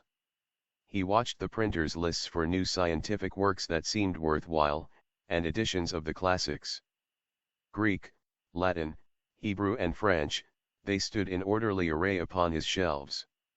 Among them was a large, square Bible, its pages softened with much handling. Near a window of the study, where the light fell most clearly, was his long work table on which were writing materials. Against the far wall there was a bed which he occasionally used when the few hours before dawn were all that was left of a night spent in study. Nostradamus, like Edison, is said to have needed but little sleep, and to have found 5 hours or less always sufficient. A small, but for its time, modern and well-equipped laboratory occupied part of the space in this private haunt. Its charcoal brazier, alembic, retorts, and chemicals permitted him to compound some of his prescription needs, and if he wished, to carry out some research. Hourglasses in several sizes stood about, including a large 12-hour timekeeper and a small one registering the half-hour, useful in timing chemical experiments. A fine astrolabe spoke eloquently of the doctor's continued interest in astronomy. Nostradamus could afford to indulge his taste for the best in scientific equipment. His patronage had been for a long time very large and wealthy.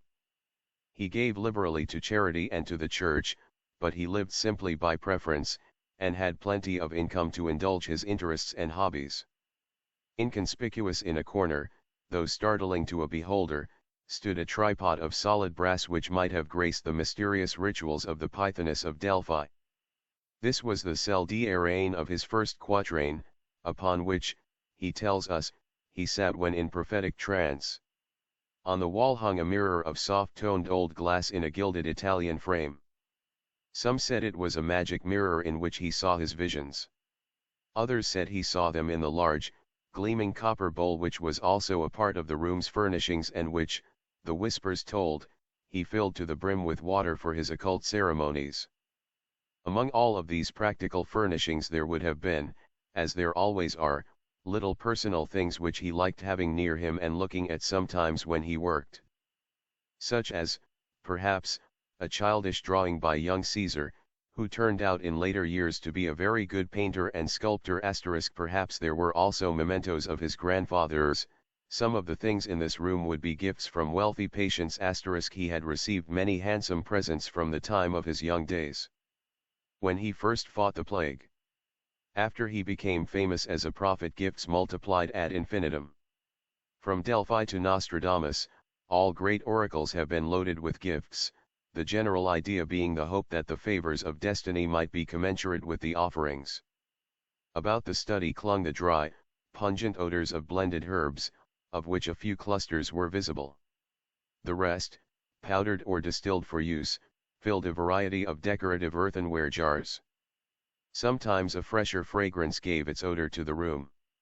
This was when Nostradamus would climb the steep flights of narrow stairs to bring a jar of roses in her arms from her garden. Here in his high retreat Nostradamus began enjoyably to burn the midnight oil to the scandal of the town. Late hours have long been associated in simple minds with sin and sorcery. The country town of Ceylon, where all knew that the Lord made the night for sleeping, to say nothing of the high cost of candles, was early and suspiciously conscious of the strange nocturnal habits of its celebrity. Nostradamus had come to this town, in part, to escape from the enmity and envy of powerful personalities in the large cities. Here he had thought that he would be entirely free. But he found out that life had its drawbacks in this place too. Because he was the one illustrious personage in its small midst, everything he did and all that could be found out about him fascinated the townspeople. Their desire for excitement fed on his doings and, as in all little towns, they watched and pried and gossiped. Who were his grand visitors, how many litters and blooded horses stood outside his house, what did he eat, where did his wife go, what did she pay for her clothes, and why did he sit up all night? Why couldn't he go to bed like a Christian? Was there truth in what some people said, that he trafficked in magic? One should not, of course, say too much, for he had brought prosperity to the town. The talk and rumors kept up, in spite of the fact that the town was both fond and proud of him. Nostradamus is said to have been not too happy over all this. He had endless patience over anything related to his work, but he was psychically thin-skinned and he had an irritable side. He was hurt over the suspicions and gossip of the townspeople who owed him so much. After the vicious accusations spread by his enemies, he became more taciturn, though he still talked brilliantly in sympathetic company. There were in Ceylon some charming, cultivated families, such as that of the Sieur de Condaulet, with whom he and his wife were on terms of intimacy. But he felt increasingly drawn to solitude and research. His growing family, too, demanded more of his time and interest. 5 children, 2 boys and 3 girls, were born after Caesar. The dates of their births are not known, but Michel, Charles, Magdalene, Diane and Anne arrived in due season to add their charms of childhood to the home. In his will Magdalene is favored above the other girls to the extent of 100 acres above their portions. No reason for this is given, but there must have been some ill health or handicap which required particular provision. It would not have been like Nostradamus to play favorites. One pleasant day among the calls the doctor received was a social one from the scholarly magistrate of the town of Beaune, Dr. Jean-Yves de Chavigny. He introduced himself and mentioned a number of mutual friends in Provence, and expressed his deep admiration for the doctor's achievements and all that he had heard of him. Nostradamus was delightfully impressed with his visitor's dignified manner and intelligent talk. Dr. Nostradamus/1 Chavigny said, "I have come for something more than the great pleasure of meeting you. I want to study with you." "To study with me?" the doctor echoed in surprise. Not since his days at Montpellier had he taught. "To study what?" he asked. "I should like to learn something of your wisdom which seems to me to be beyond that of other men," Chavigny told him. "I have my degrees as Doctor of Law and Doctor of Theology. I have been a student all my life, which should be some preparation. I desire to continue studying, particularly those things which will give me a deeper insight into the mysteries of existence. One have never studied astronomy, except superficially. And I think that I might also find the higher branches of mathematics interesting. But if you will become my master, then I shall leave the guidance of my studies to you." Pleased, though hesitant at first, the doctor was gradually won over to the idea, because he already liked Chavigny. The doctor agreed to plan and supervise some studies for the magistrate who was to see him reporting progress and receiving instruction from time to time. It was the beginning of a fine and lasting friendship. How deeply Dr. Chavigny penetrated into the mysteries of Nostradamus' gifts, or if he had some psychic flair of his own, is not known. But the prophet's eyrie soon became familiar territory to him, and more than any other friend he was received into his confidence. Unlike the friendship with Scaliger, no disagreements marred the even tenor of the association, unbroken to the death of Nostradamus. It is supposedly in this period of his life that Nostradamus took up for the first time the study of astrology. Garandiers says that he did so because he thought it might throw some additional light on the diagnosis of disease. This would seem to be an unlikely reason. Medicine had all too lately begun to emerge from its long bondage to superstition in which a misapplied astrology had played its part. The pathology of the humors, so recently blasted by Paracelsus, had its foundation in the elemental divisions of astrology, as did many ideas of treatment then being discarded. Nostradamus was too modern, too much the scientist alive to the trends of the times to have taken up this study for medical reasons. From Belshazzar to Hitler, astrology has been the esoteric science of courts and kings. Its oldest traditions are linked with governments and their rulers. This was still true in the 16th century when there was no monarch of importance but had his court astrologer. Where royalty led, the courtiers followed. What the nobles did, the common people imitated. The 16th century was permeated with astrological belief and practice. No picture of the Renaissance is complete which leaves out the overwhelming desire of the age to penetrate the laws of destiny, to discover and manipulate fate through provision. Astrology as much as astronomy was then the science of intellectuals. It had not become the unwise daughter of a wise mother. The two were still sisters in prestige. Scholarship in one was incomplete without knowledge of the other.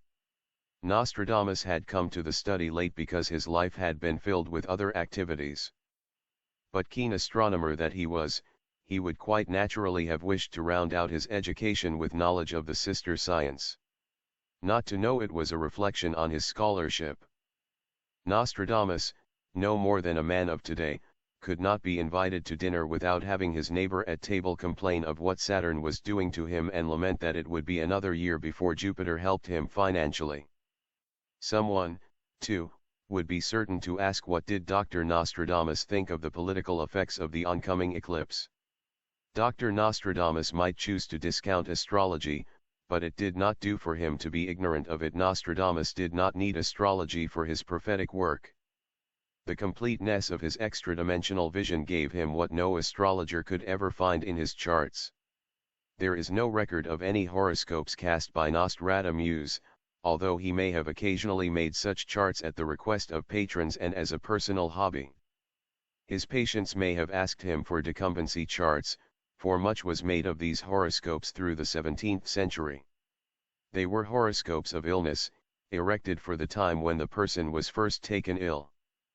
From such a chart the doctor or astrologer deduced not only the nature of the illness, but its critical period, duration, and chance of survival. People liked the charts because they flattered their egos and they could talk about them. My astrologer said he never before saw anyone live through such a frightful position of Mars. It was just the way people talk of their operations today. Nostradamus, besides his desire to be acquainted with astrology, to test it and see for himself how much truth it contained, had another reason, a very practical one, for establishing a reputation as an astrologer. This motive was self-protective. He was already deep in the psychic experiences which were to result in his written prophecies. Perhaps he was even then toying with the idea of eventually publishing some of them. He knew he would be treading on dangerous ground, and that he might risk the accusation of sorcery by the Inquisition. Astrology was more respectable than other kinds of prophecy. It was called the celestial science. It was patronized by the best people and the most learned minds, many of whom were high within the church. If Nostradamus could launch his prophecies under the protective coloration of astrology, he had a better chance to escape persecution than if he put them out as revelation only. Such would be the wise course to follow, at least until he had tested public and authoritative reaction. Which is exactly what he did, Queen Catherine was a sincere believer in astrology and came of a family who had employed court astrologers for generations. She had brought Ruggiero, the son of her father's astrologer, to France to act as her advisor.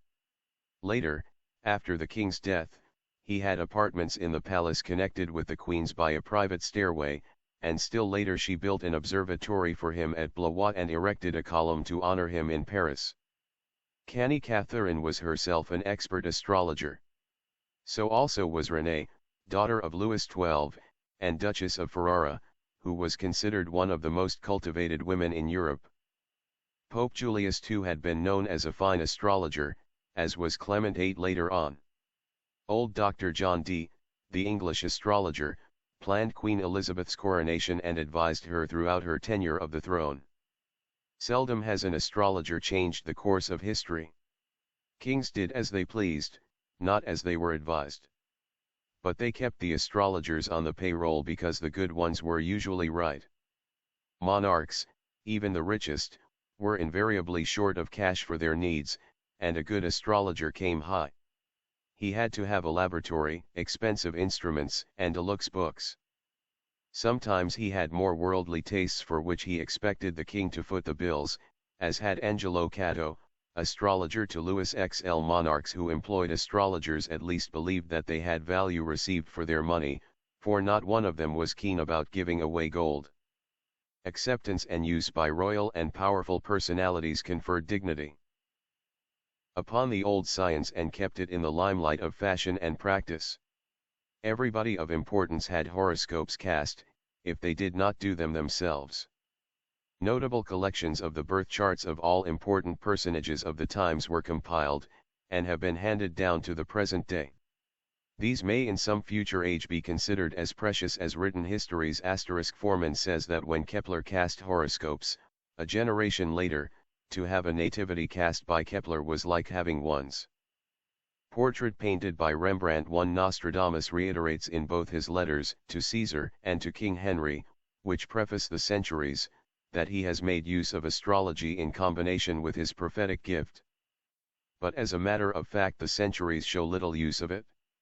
A prophet who could casually identify James I of England and Cromwell by the planets rising at the time they were born, which was long after his own death, had no need of astrology. Nostradamus, however, had to use a certain amount of the terminology of the science and some of the trimmings to back his assertion of its influence. What he really did, and it is a marvel of marvels, utterly unique, was to foresee clairvoyantly the kind of horoscope under which the two rulers just cited would be born. For the rest, he used his knowledge of the heavens as an astronomer would. Instead of giving dates, he often, in the centuries, times events by astronomical positions. Sometimes he mentions a grouping of planets, and again only Mars or the Sunday.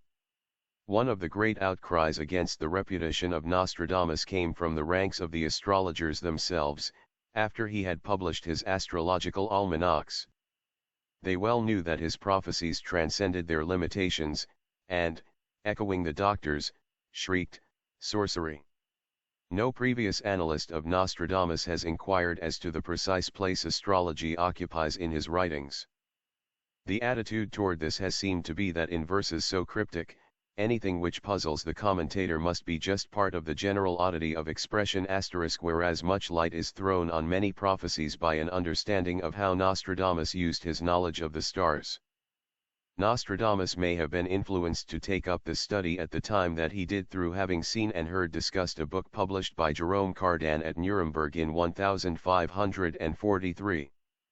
Cardan was one of the great mathematicians of the epoch, and for this reason entitled to respect. He was also a famous astrologer. His book was a collection of nearly 70 nativities of public personages and a number of predictions concerning those who were living at the time. Among his horoscopes was that of Martin Luther. Nostradamus, passionately interested in all that concerned the church and contemporary religious conditions, would have had his attention particularly caught by what Cardan had to say from an astrologer's point of view. What Cardan did say, as quoted in Manly Hall's Story of Astrology, was, incredible is the vast number of followers which this doctrine has in a brief space achieved. Already the world is on fire with the wild struggle over this madness, which, owing to the position of Mars, must ultimately break up of itself. Countless are the heads which desire to reign in it, and if nothing else could convince us of its futility, then the number of its diverse manifestations must convince us. Nevertheless, the Sun and Saturn in the position of their future great conjunction indicate both the strength and the long duration of this heresy.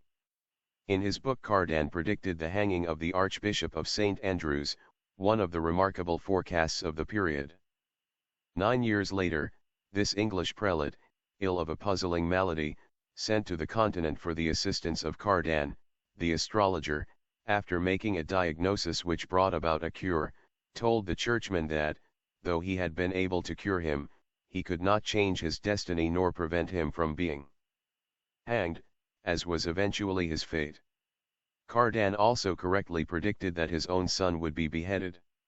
Nostradamus, mathematician and descendant of mathematicians, would have been impressed by the authority of this book and the reputation of the author as a mathematician. He would have said to himself, "I shall look into astrology when I have the time." 11 It was not until after the plague of Ikes that he had this leisure, in 1547. Another stimulant to his interest in the subject was the death of Francis I, which occurred in 1547.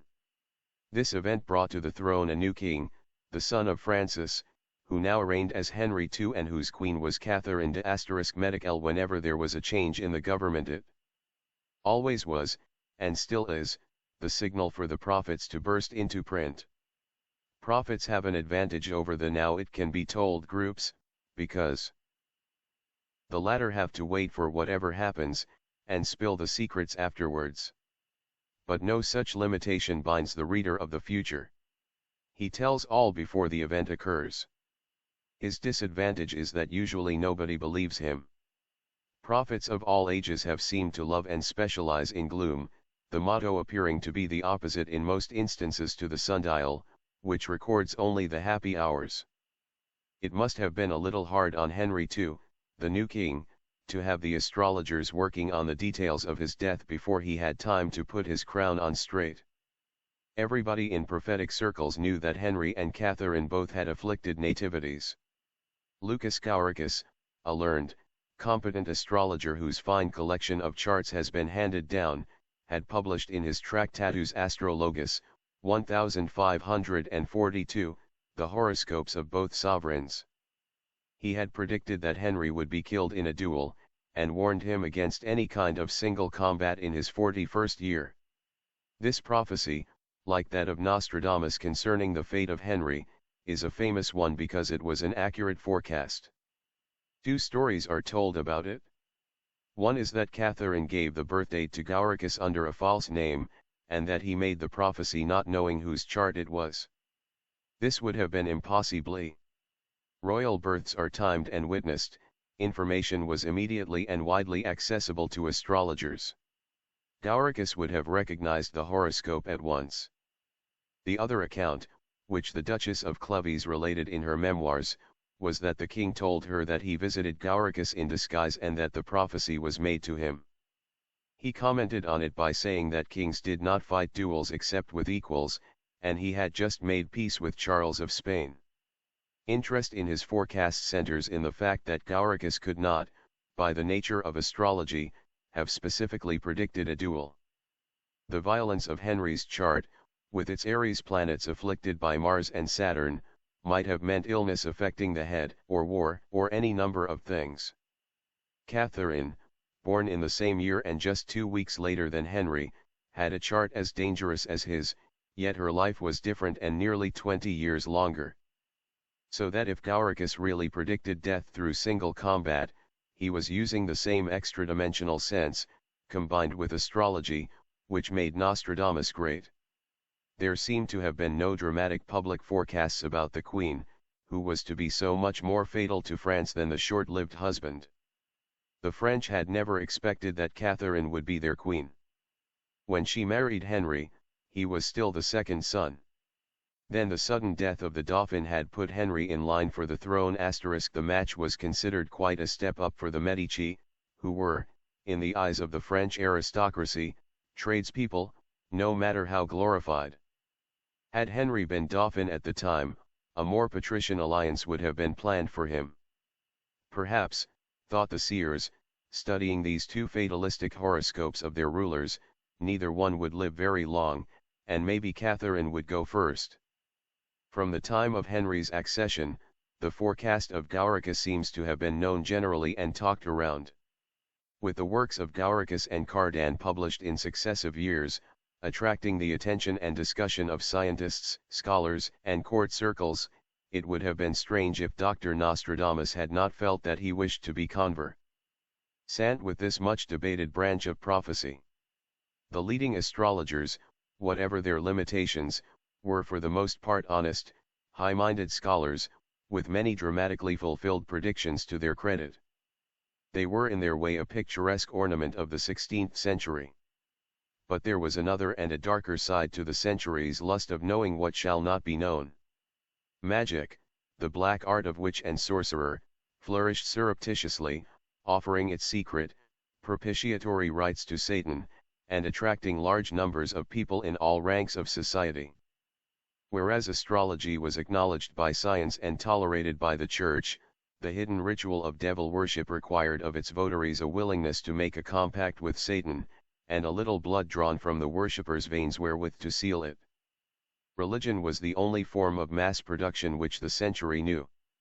From the time that Clovis had presented Christianity to the Franks, saying take it or else, to the Renaissance decree forbidding any other religion within France, belief and conversion were strictly compulsory. The Inquisition was there to see that they remained so. In those days of the tremendous certitudes when, as Heywood Broun once said of the past, heaven had a mighty low ceiling, both heaven and hell were well-mapped countries whose inhabitants, customs, flora and fauna were a matter of exact knowledge. The devil and his minions had for many, if anything, a more omnipresent reality than had the beings of divinity. He was always prowling. Few were the peasants who had not seen on starless nights a flash of scarlet flame against black branches, and smelled the devils. Sulphur, nor could the rustling sounds from the heart of a dark wood always be distinguished from the sinister witch's chant, by a man plodding home on a lonely road. Sometimes, even in broad daylight, he might come upon the clear track of the print of a cloven hoof, when woe betide his flocks and herds. From Egypt and Carthage, from Greece and Rome, from the Druids and all the people of the forgotten lands, the old spells lived on, woven by Satan to affright the heart and tempt the soul to its damnation.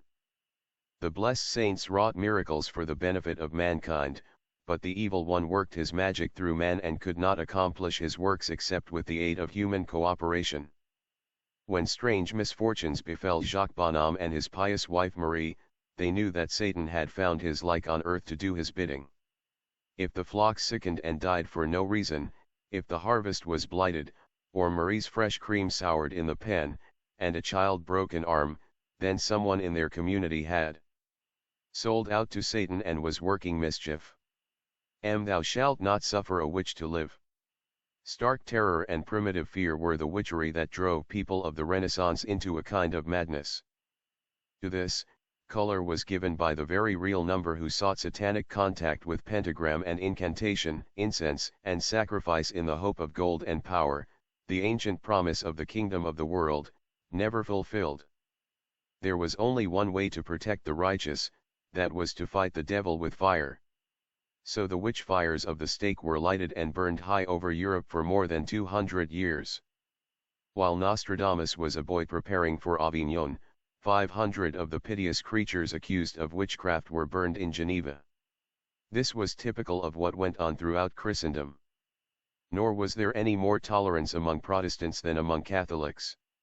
It was Martin Luther who said that the devil caused children to disappear and placed his own minions as changelings in their place to be reared, all unsuspectingly, by honest parents. Since Luther found a great many people whom he did not like, it was easy for him to spot, as he did, such changelings. Not without reason has Dr. Victor Robinson, in his story of medicine, called the 16th century the world's darkest age. The very brilliance of its blaze of glory and enlightenment made blacker the shadows that it cast. Among the common people, such medical practice as they had sustained the belief in witchcraft. The two went hand in hand, as with the hex doctors of present-day Pennsylvania. The herbalist and the wise woman 11 were the doctors in country districts and among the city poor where there was no free clinic. Here old magical ideas of the sympathetic virtues of plants were as strong as ever. These had all to be gathered in certain phases of the moon, and their distillations made under proper magical conditions. The witch's brew was a part of such beliefs, and the charlatan's decoction of the elixir of life. In the upper classes, the spread of the new learning stimulated, if anything, the interest in magical practice, because the writings of Greece and Rome are filled with the most intriguing stories about it.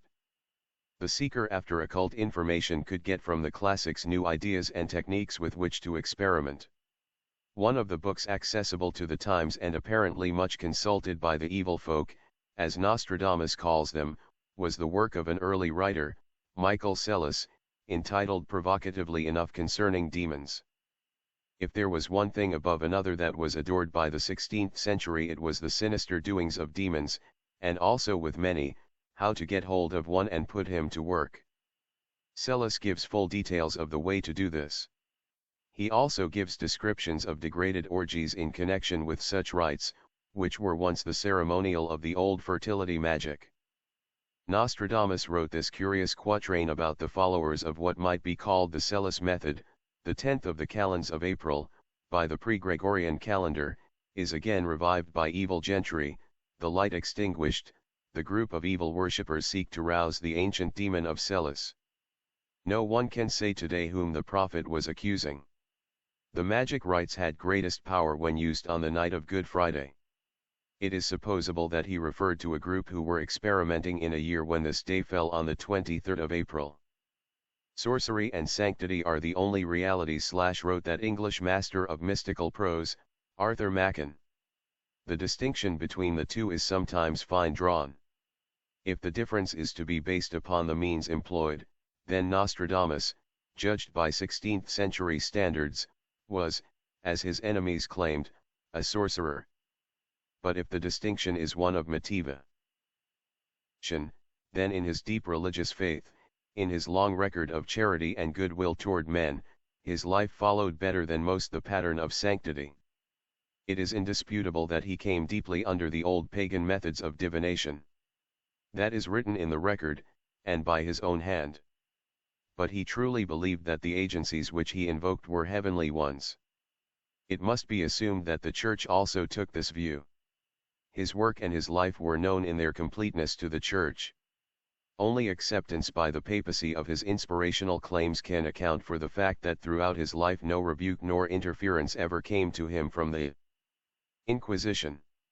Had he not been sure of it, he would never have dared to publish the Centuries.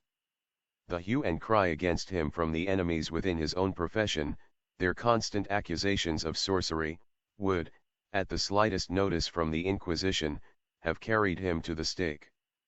Nor could the king and all the prophet's courtly patrons have availed to save him. Nostradamus was always on terms of friendship with important prelates, and he may have rendered secret and valuable services to the Church, for which it was grateful. The published prophecies are but a small part of the predictive work which he carried on after he became known as a prophet, and possibly before that.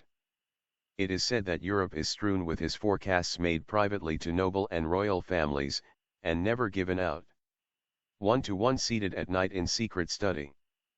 Alone, at ease upon my tripod of brass, from out the low flame of solitude comes realization of that in which it is not empty to believe. 1-to-2 holding the bough with my hand where the branches fork, the branch seeking the ripple moistens, with a spatter, the hem of my robe, and my foot, fear and a voice make me tremble in my sleeves, splendor divine, the divine being is seated near. In these opening lines of the Centuries, Nostradamus gives a clear, specific picture of his lone, late evenings when all the world was quiet and sleeping. He shows himself to posterity engaged in the ancient rite of divination by water, an oracle so old and universal that its origin is one with the lost river that first ran by the feet of the first man dreaming beside its banks. Nostradamus, in his letter to Caesar, has told something of the books which were the source of his knowledge of the water ritual, which he considered too dangerous to keep, although many volumes have come before me which have lain hidden for long ages, dreading what might happen in the future. After reading them, 1. Made an offering of them to Vulcan. As the flame caught them, the fire, licking the air, flared in unaccustomed brightness, clearer than natural flame, more like the explosion of powder. It cast a subtle illumination over the house, as if it were filled by the reflection of the conflagration. So that you might not at some time be harmed by alchemic research for the perfect lunar or solar transformation, or the hidden, incorruptible metals of earth or sea, I reduced these books to ashes. There has been much speculation over what these books were and how Nostradamus came by them. Some commentators have thought they might have been inherited. Those who would have Nostradamus of Jewish descent have concocted the fantastic theory that the books were part of the temple treasure salvaged at the time of the diaspora. There is no evidence for such ideas. It is most unlikely that the books were inherited. Grandfather de Remy, be it remembered, initiated the boy Michel into some slight exhibition of extrasensory perception. Having done this, the old man would hardly leave within the reach of a boy whose curiosity he had aroused, works which might spell danger, and even his doom at the stake.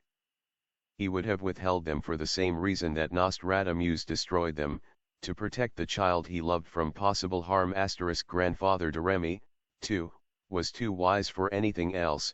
Europe was full of ancient books on magic, some were spurious and some authentic. When Constantinople fell in 1540, many Greeks fled to Italy and France.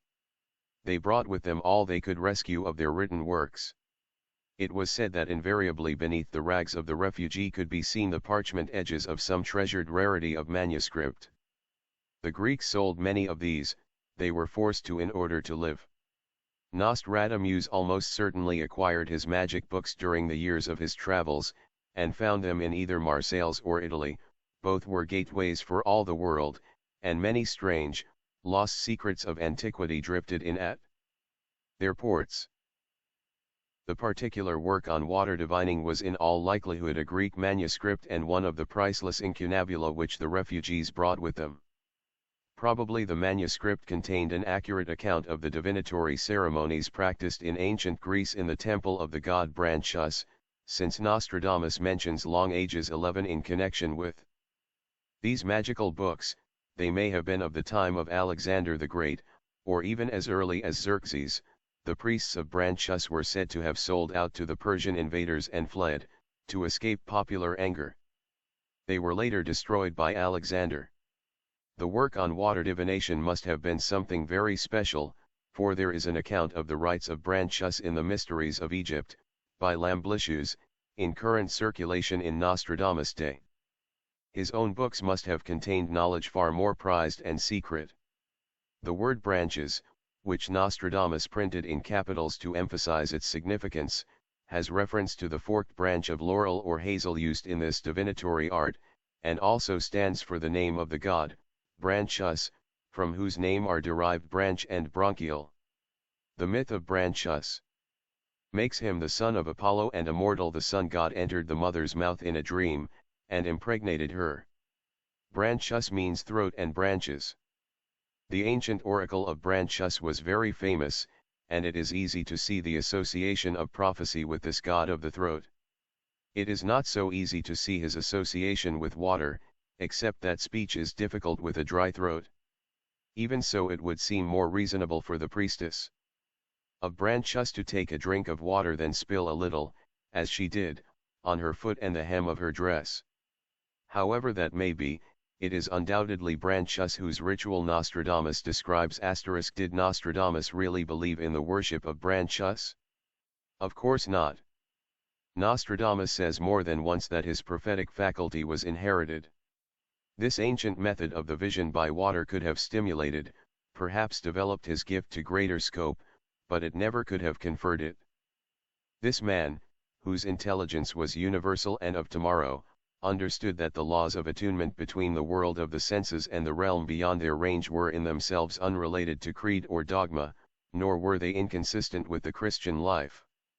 The same force has animated the prophets of all ages, only the methods, the technique by which the psychic accord is established are different and individual. Nostradamus had found in the old Greek ritual one that suited his faculty. Mantra, incantations, chants, all such have only the purpose of attuning the prophet. That Nostradamus was familiar with the spoken words of magical ceremonies and probably used them in just this way may be judged from the passage in which he warns the frivolous and the charlatans to keep hands off his centuries or consider themselves cursed according to the rites of magic. Such curses were like the chants, oral pronouncements. And evidently the prophet knew their literature. And what happened next in this strange nightlife of prophecy? Let Nostradamus describe it. Writing to Caesar, he says, through some eternal power, and epileptic Herculean excitement, celestial causation is made known to me. But the perfect knowledge of causes cannot be acquired without divine inspiration. All authentic prophecy derives its first principle from God the Creator, next from favoring conditions, and last from natural endowment. This passage is the answer to those who call Nostradamus pagan. In his letter to Henry II, the prophet writes concerning the centuries, the entire work has been composed and calculated on days and hours of best election and disposition. Black diamond, that is to say, he began his work and carried it on under favorable planetary conditions. The choice of a desirable time for beginning any undertaking is called, in stellar parlance, an election, meaning that a time has been elected. Disposition refers to aspects favorably disposed. Such elections have in all times been considered of the utmost importance by astrologers. This has been particularly true of the coronations of royalty, their marriages, wars, and important affairs. There is no knowing if Nostradamus did use elections or if their mention was merely part of his insistence on the importance of astrology in his work. But perhaps he did consult his ephemeris for the positions of the Moon and Mercury, watching the import of their transits upon the clarity and expression of his vision. Perhaps, too, while studying astrology he cast his own nativity, curious to see the celestial blueprint of his own destiny. The curtains drawn, the candles lighted in his study, on some evening when the oracle is silent, he may have drawn the 12-rayed circle upon a sheet of parchment and placed precisely the symbols of the sun and moon and planets. Interestedly he studies the chart. In the 8th mansion of the chart, in the mystical water sign of the Scorpion, a waning, secret moon is setting. The 8th house is the house of death, and of interest in all that lies behind the veil. Nostradamus sighs as he thinks how truly that portent of the moon's position has been fulfilled from early years. But the moon is in trine, a benefic aspect, to the powerful conjointure of Jupiter and Saturn in the moon's own sign, Cancer. These grave planets rule the hierarchy of the church, of the political and economic conditions, and, placed in a water sign, are a splendid augury for success as a physician and for psychic matters. And here is my success. His finger touches the mid-heaven. Sunday I should not fear to dedicate my work to king or pope. Longest his eye lingered on Mercury in the sign of the Centaur, for Mercury, planet of brain and speech, is the celestial prototype of Branchus. Mercury, he whispered, 27 degrees of Sagittarius, it touches the Mercury of Jeanne d'Arc in the same sign. O, Branchus, speed the archer's arrows, let my words be winged for France. On other nights when the prophetic spirit was upon him, the candles would flicker on the forked laurel branch as it bent from the prophet's electrically sensitive hand to the clear water filling to the brim the great, gleaming copper bowl. As the seer bent above the water undulant to the laurel bough, a listener might have heard his low chanting in an ancient tongue, words that once wove a spell amidst the splendor of a long-raised temple. The phenomenon of illumination, which has always been an accompaniment of great prophets, which is mentioned in the Bible, and which has given its name, the illuminate to those of advanced spiritual perception, is referred to by Nostradamus in the letter to Caesar in these words, Though everlasting God alone knows his eternity of light, yet I speak frankly to all whose long, melancholy inspiration is informed by the revelation of his immeasurable greatness. It is through the hidden source of divine light, manifested in two principal ways, that the understanding of the prophet is inspired. One way is the intuition which clarifies vision in him who predicts by the stars*. The other is prophecy by inspired revelation, which is practically a participation in divine eternity*. In the latter, the prophet's judgment is according to his share of divine spirit which he has received through attunement with God the Creator, and also according to native endowment. The complete efficacy of illumination and the thin flame is to recognize that what is predicted is true and of heavenly origin. For this light of prophecy descends from above no less than the light of day. Did Nostradamus see history flow before his sight in a bowl of water? Did the divine being dictate his writing as he sat in trance? None knows. Research can pursue no further these nocturnal studies of sweet odor. Within the prophet's study the candle and the thin flame burn low in mystery. 113 Purpose King Renpound the minstrel monarch of Provence. Time wore on, the fruit of the prophet's nocturnal visions multiplied enormously as the history of events to come unfolded its vast stretches before his eyes. Nostradamus, in common with most men of genius, began to feel the urge to share his vision with the world. But he knew he would have to move very cautiously in presenting his work to the public. Its peculiar nature made necessary all possible safeguards against suppression or destruction not only during his own lifetime but in the future centuries with which his prophecies were concerned. His plans must be carefully made, there must be no mistakes. He had shown some of his prophetic verses to close friends, and already some of these forecasts had been fulfilled with impressive exactitude. Those who had been privileged to read them wanted to see more of them.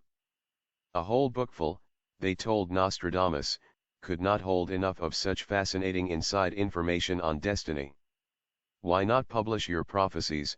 His friends pressed the question continually. This enthusiasm was a good augury for the popularity of his work, Nostradamus thought, and he wanted to present it as soon as possible.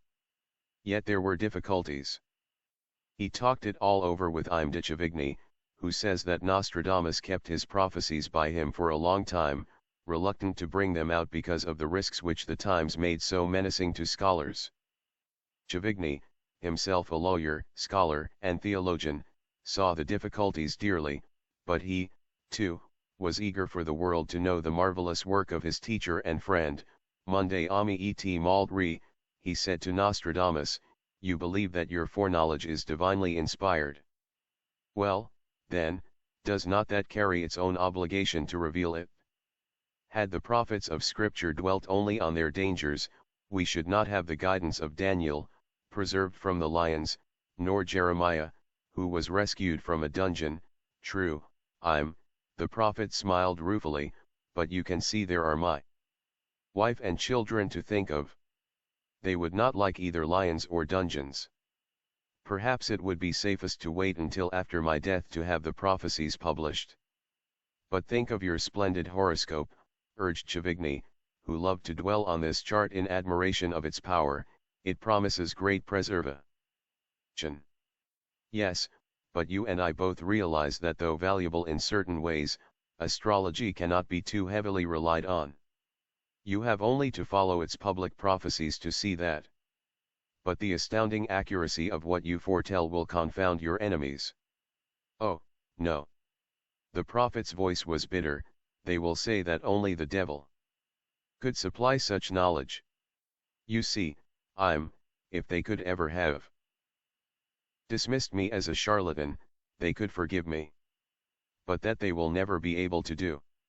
Chavigny was troubled. He did not know what advice to give. It was true that there was a constant martyrdom of great scholars. Nor was the Inquisition responsible for all of it. The Protestants, when not too busy protecting their own skins, could show the zeal of Torquemada, and their numbers were increasing in Provence. Both sides were lavish patrons of the stake. For Etienne Dole, burnt by the Catholic Sorbonne, there was Michael Servetus, burned on the order of John Calvin, with the torch applied to an imitation crown of thorns made of straw and set upon his brow. But the church, Michel, is your friend / one Chavigny urged. The fanatics at the Sorbonne, the physicians who hate you, all the rest, they cannot hurt you if the power of the church supports you. Why not talk to some of the bishops and cardinals who know you well? I have, Nostradamus told him. They are not against my publishing. Some were encouraging. But I must feel more sure. I do not seek to probe unduly, Chavigny said, but back of your hesitation I seem to sense some other, unspoken reason which is influencing you. You are right / one Nostradamus told him gravely. There is another reason for my caution. He rose and walked restlessly about the study, the long black velvet folds of his robe swaying in sculptural rhythm to his movements. When he spoke again, it was with passionate emphasis. My work must live. Must, I tell you. When I think that some agency might compass its destruction, fear lays a hand on my heart. Chavigny looked at him in astonishment. He silently waited an explanation. Nostradamus turned to his long work table heaped with parchments. Searching among 4 these, he withdrew one and handed it to Chavigny. Read this.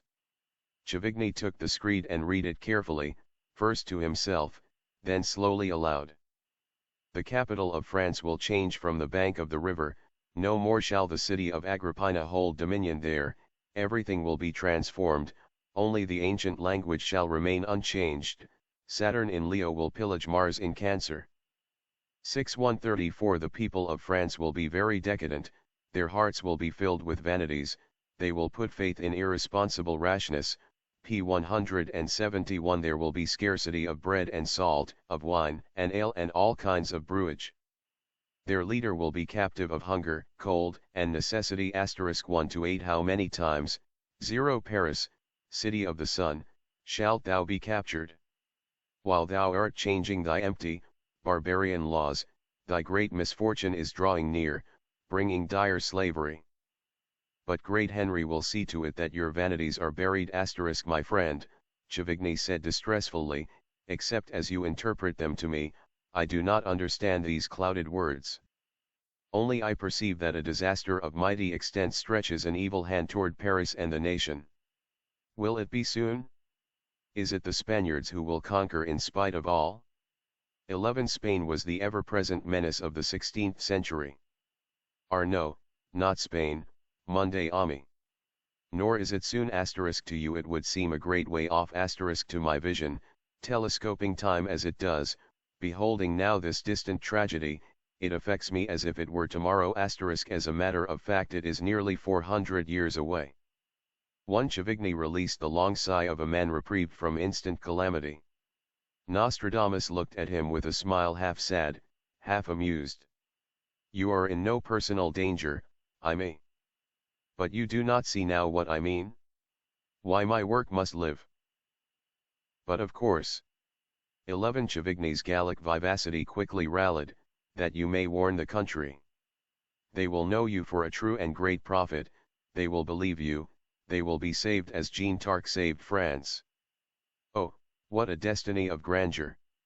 11 No, that is not it either, Nostradamus said somberly, no prophet can contravene the laws of destiny. Would God some word of mine could save France. It is impossible. But that makes no sense. Destiny, a man's or a nation's, Nostradamus told him, is according to divine plan, it is the cross upon the shoulders of humanity. The prophets of Scripture did not utter to change that plan, but through perceived truth to lead men closer to God, but your writings pertain to affairs of state, not religion, Gavini objected, that is true. If I have really any mission, it is a humble one, Nostradamus sighed. He was silent for a little, then he took up the thread of his explanation, there will be in the years to come many crises which France must meet. 2 of these will be terrible. In the first one France will for a while seem to be without her soul, but, he added a little cynically, she will not lose her lands. In the second disaster, which will occur about 150 years later, to which I refer in the verses you have just read, her soil will be ravished, her spirit crushed, and her people in bondage. For a time there will appear to be nothing left. There will be famine of bread for the body and of bread for the soul. Horrible, unthinkable, murmured Chavigny, these distant calamities, the prophet continued, will come because the people shall have forsaken spiritual law and are like lost sheep. From memory he quoted one of his verses. 4-25 The heavenly bodies, visible in their infinite courses, shall cloud eventually man's judgment. Then shall man's forehead, which is body's throne of judgment, lacking its invisible leadership, little inclined to bend in sacred rite of prayer. Ah, Chavigny, could man but realize of how little worth is pride of intellect. And they will call this strange period the age of reason, not knowing that when they lose heaven they lose all. You paint a dreadful picture, the lawyer commented. Yet because it is so far off, I cannot somehow feel it as I should. It has no reality for me. And if you cannot avert this disaster with your warnings, what is it, my friend, that you hope to accomplish? Very little, I am afraid, Nostradamus answered mournfully. My great desire is to write something that will reach France across the centuries. I was a physician before I was a prophet. My hope is that in her day of disaster some word of mine may administer to the people the caustic of pride, the stimulant of courage, and bind about their wounds the healing salve of hope. If I could but do that much, I would ask no greater boon of God. Emotion choked Chavigny's voice as he said, Jeanne d'Arc did no more. I see what you mean, my friend. In the last extremity, a people must help themselves. All that can be done is to arouse them to the effort. Yes, Nostradamus agreed. And here is my message to them. He handed Chavigny another piece of writing. The lawyer read, 111-24 When impotence and violence shall have bred the great confusion born of loss of thy people and thy innumerable treasure, thou should not then permit thyself to weaken. France, this is my word to thee, remember thou thy past. I have not spared the faults of France. I have reported what I think are the self-wrought causes of her downfall. Do you think, Nostradamus asked anxiously, that she will listen and heed? Thévenot's curiosity had reverted to the earlier quatrains. Who is there that can conquer France if it is not Spain? He asked belligerently. You speak of moving the capital, how could that be? And what is the meaning of that reference to the planets, Saturn in Leo, wasn't it? Slowly, my friend. In that period of lost judgment, which will cover quite a long space of years, some of which will be rich and prosperous, there will be no king in France, the government will be a republic. Like Venice and Florence. Well, no. It will be more extreme. You have read Utopia by that misguided camel across the channel, Thomas More. It will be more like that, at least they will have similar ideas. They will say that all men are equal. What folly, I cried his friend. Men can grow in grace, if they would. But a peasant cannot equal a king. All political ideas will have changed, Nostradamus replied, except the greed for power. But you still have not told me Germany, Nostradamus cut in with his answer, will be the dominant power. Twice it will conquer France, and the second conquest is the time I speak of as so desperate. You know, that I like to date and to identify events by means of the positions of the heavenly bodies, which cannot lie, nor are they subject to change as is the calendar. In the chart of this Republic of France, the position of Mars will be in the sign of Cancer. There will, in the final disaster, be no real leadership. It is the government which will be both criminal and victim. That is why I designate particularly the government. Nor do I wish to give exactly the year of this downfall, but only to indicate under what constitution of the government the event will occur. But the German, the one man who will tear down the realm of France, I have identified him by the position of Saturn at the time of his birth, for in that day he is the government of Germany. In another verse about him, one have even given the precise degree, Saturn in the 13th degree of Leo. Then the meaning of this line is, said Chavigny, consulting the verse, that this powerful German, one who has Saturn at birth in the 13th degree of Leo, will ravish that government of France which will have Mars in Cancer. Is that it? 11 That is correct. 1 said Nostradamus. In the last tragic days of June, 1940, the current astronomical position of Mars was exactly transiting the position Mars held in Cancer at the birth of the Third Republic, September 4, 1870. Saturn was in 13 degrees of Leo when Adolf Hitler was born. Will this German be of the religion?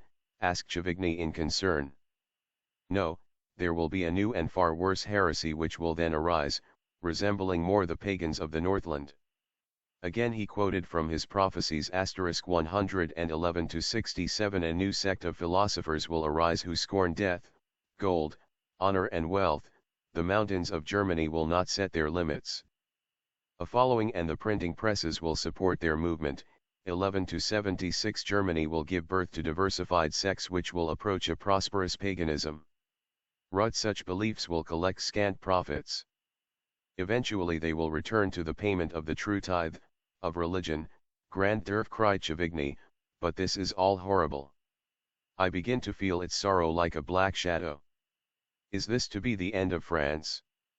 France without her robe of glory, it is unthinkable. Is there no hope? Hope. Ah, yes, take heart, my friend. Hope and splendor such as France has never known. This will only come after a long and cruel wounding. A crucifixion of all that she holds most dear. And what is the nature of this great hope? Chavigny questioned. Nostradamus' fine features kindled to quick enthusiasm. A king. The greatest and most glorious of the kings of earth. A son of ancient France and of the lineage of the fleur-de-lis. A prince who will restore the monarchy of France / our own Capetian monarchy. It will not then have died out. Chavigny exclaimed in surprise. No, indeed. The coming of this king will carry the memories of Frenchmen back to that other ancient day of darkness when all seemed lost. I mean the times of Charles VII, whom the Maid of Orleans restored to his throne. The king who drove out the English and built a greater France. His name will be on men's lips again, and they will liken the conquests of the new monarch to those of Charles VII, buried half a century. I will read you some of my verses about all this. Gathering up some sheets of writing in his hand, he read, 111-94. For 500 years no accounting will be made of him who was the ornament of his time, Charles VII, then there will come a sudden burst of brilliant light. And the age will be made very happy. *49 From the dark realm of old Charon the phoenix will be reborn, the last and greatest of the firebird's sons. He will relight in France the ancient flame, he will be loved by everyone, long shall he reign with greater honors. *179 Than ever had his predecessors, in whose name he will achieve a memorable glory. V41 Born into shadows of the times and secret effort, he will be sovereign in his rule and kindness. His lineage will be that of the lily flowering from its ancient vase, he will transmute the age of bronze to gold. M100 He will be the last reigning king whom France shall honor, he shall be victorious over him who is the enemy, he will put to the test his own power and his country, with a thunderbolt he shall destroy the man of hatred. 63 The river where will be the scene of his effort will be in great discord with the empire, the youthful prince with the assistance of the church will offer the crown and scepter of concord. V6 The Pope will place his hand on the king's head, he will implore him to establish peace in Italy, the king will change his scepter to his left hand, the symbol of peaceful intention, and emerge from his kingship as the peaceful emperor HSO in the great reign of the great king reigning. He will open by armed might the great bronze doors, Rheims Cathedral, he will unite in himself the qualities of king and leader. When the harbor is free, its defenses demolished, he will escort the bark of the church to its font, Rome, and day shall be serene. 6-28 The great Celt shall enter into Rome leading the masses of the exiled and banished, the Pope, great shepherd of the flock, will give asylum to all who for the fighting cock, of Orleans united in the Alps *. Copy Regal. That which fire and sword knew not how to achieve his gentle speech will accomplish in council, the king will develop his ideals through repose and meditation. There will be no more enemy, nor sword, nor bloodshed in battle. 6 1138 The king of Blois shall reign in Avignon, once more he shall be the sole ruler of his people, p. 181 He will build his walls on the land that is bathed by the Rhone. Fifth of his name, and last of his rank before the second coming of Christ. Will not that give them hope? The prophet cried. And there is more that I have seen, but it is not yet shaped into verses. There is still an immense amount of work to be done on my prophecies. It is magnificent, Thévenet exclaimed. There is the glory of Charlemagne and St. Louis both about this Prince Capet. I wish that I could see his like on the throne of France today. Tell me, have you seen him, actually looked upon him? Yes, I have indeed, Nostradamus said smiling. And searching his face I find there justice, sympathy, and the wisdom to serve his people. 4 centuries separate him and me. A whimsical smile touched his lips. By such standards of time I become a very ancient man compared to him. So I hope that he would not, if he knew, take it as an unbecoming liberty that I should love him as a son. This message of yours should mean all the world to him, born under shadows / as you say. Will he recognize it, see it as himself? That is my hope, Nostradamus told him. My purpose is that he shall read it, and feel the ancient royal strength of Hugh Capet flow through his sword arm. My hope is to give him confidence of victory, of freedom for his people, our people. Now I understand your anxiety for the preservation of this work, Chavigny said. But can you not foresee its fate? Yes, Nostradamus answered, I know that it will live, and that it will avail. But I cannot be sure how much. It is harder to foresee those matters which concern oneself. What I fear is that the work may be mutilated or changed, or that others may imitate it so that people will be hard put to tell the true from the false. What I would fear more, his friend told him candidly, is that people will not understand its meanings when they read it. These verses are dear enough to me now, but many that you have shown me, I frankly could make nothing of, lacking your help. In a matter so important you should write with the utmost clarity. It was the lawyer in Chavigny speaking. What you are pleased to call my clouded words, smiled Nostradamus, have a purpose. Books too often survive because time forgets them, they are safe because unread. My prophecies must be read by every generation, their flame must be fed by constant interest, so that in the day of their need they will not be on musty shelves, but in the hands of the people of France. The prophet's grave eyes twinkled at Chavigny. Can you, my learned and legal friend, think of a better way to set the generations reading than by giving them a puzzle, of which each age solves some pieces of its truth, and none ever solves it fully until the time of its fulfillment? The lawyer thought it over. I see your point, he said, if is a good one. But even, if, as you say, people cannot change their major destinies, still they have to wait for the fulfillment of a prophecy to know if it is a true one. And each accurate forecast will make them pay closer attention to what is foretold as coming next. And also bring them greater suffering in anticipation / Nostradamus reminded him. No. Life holds more of sadness than of joy. Many things are better not revealed in advance. But my prophecies are not all obscure. That would not do either. Many events are clearly described, with names of persons given, and dates of occurrences. Men will know by these that there is truth in my words, and they will never leave off searching for more of it in the difficult passages.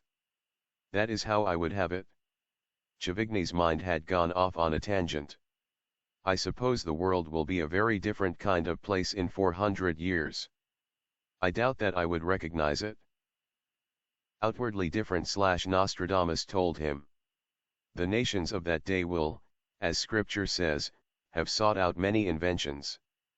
But man himself will be the same. Unfortunately.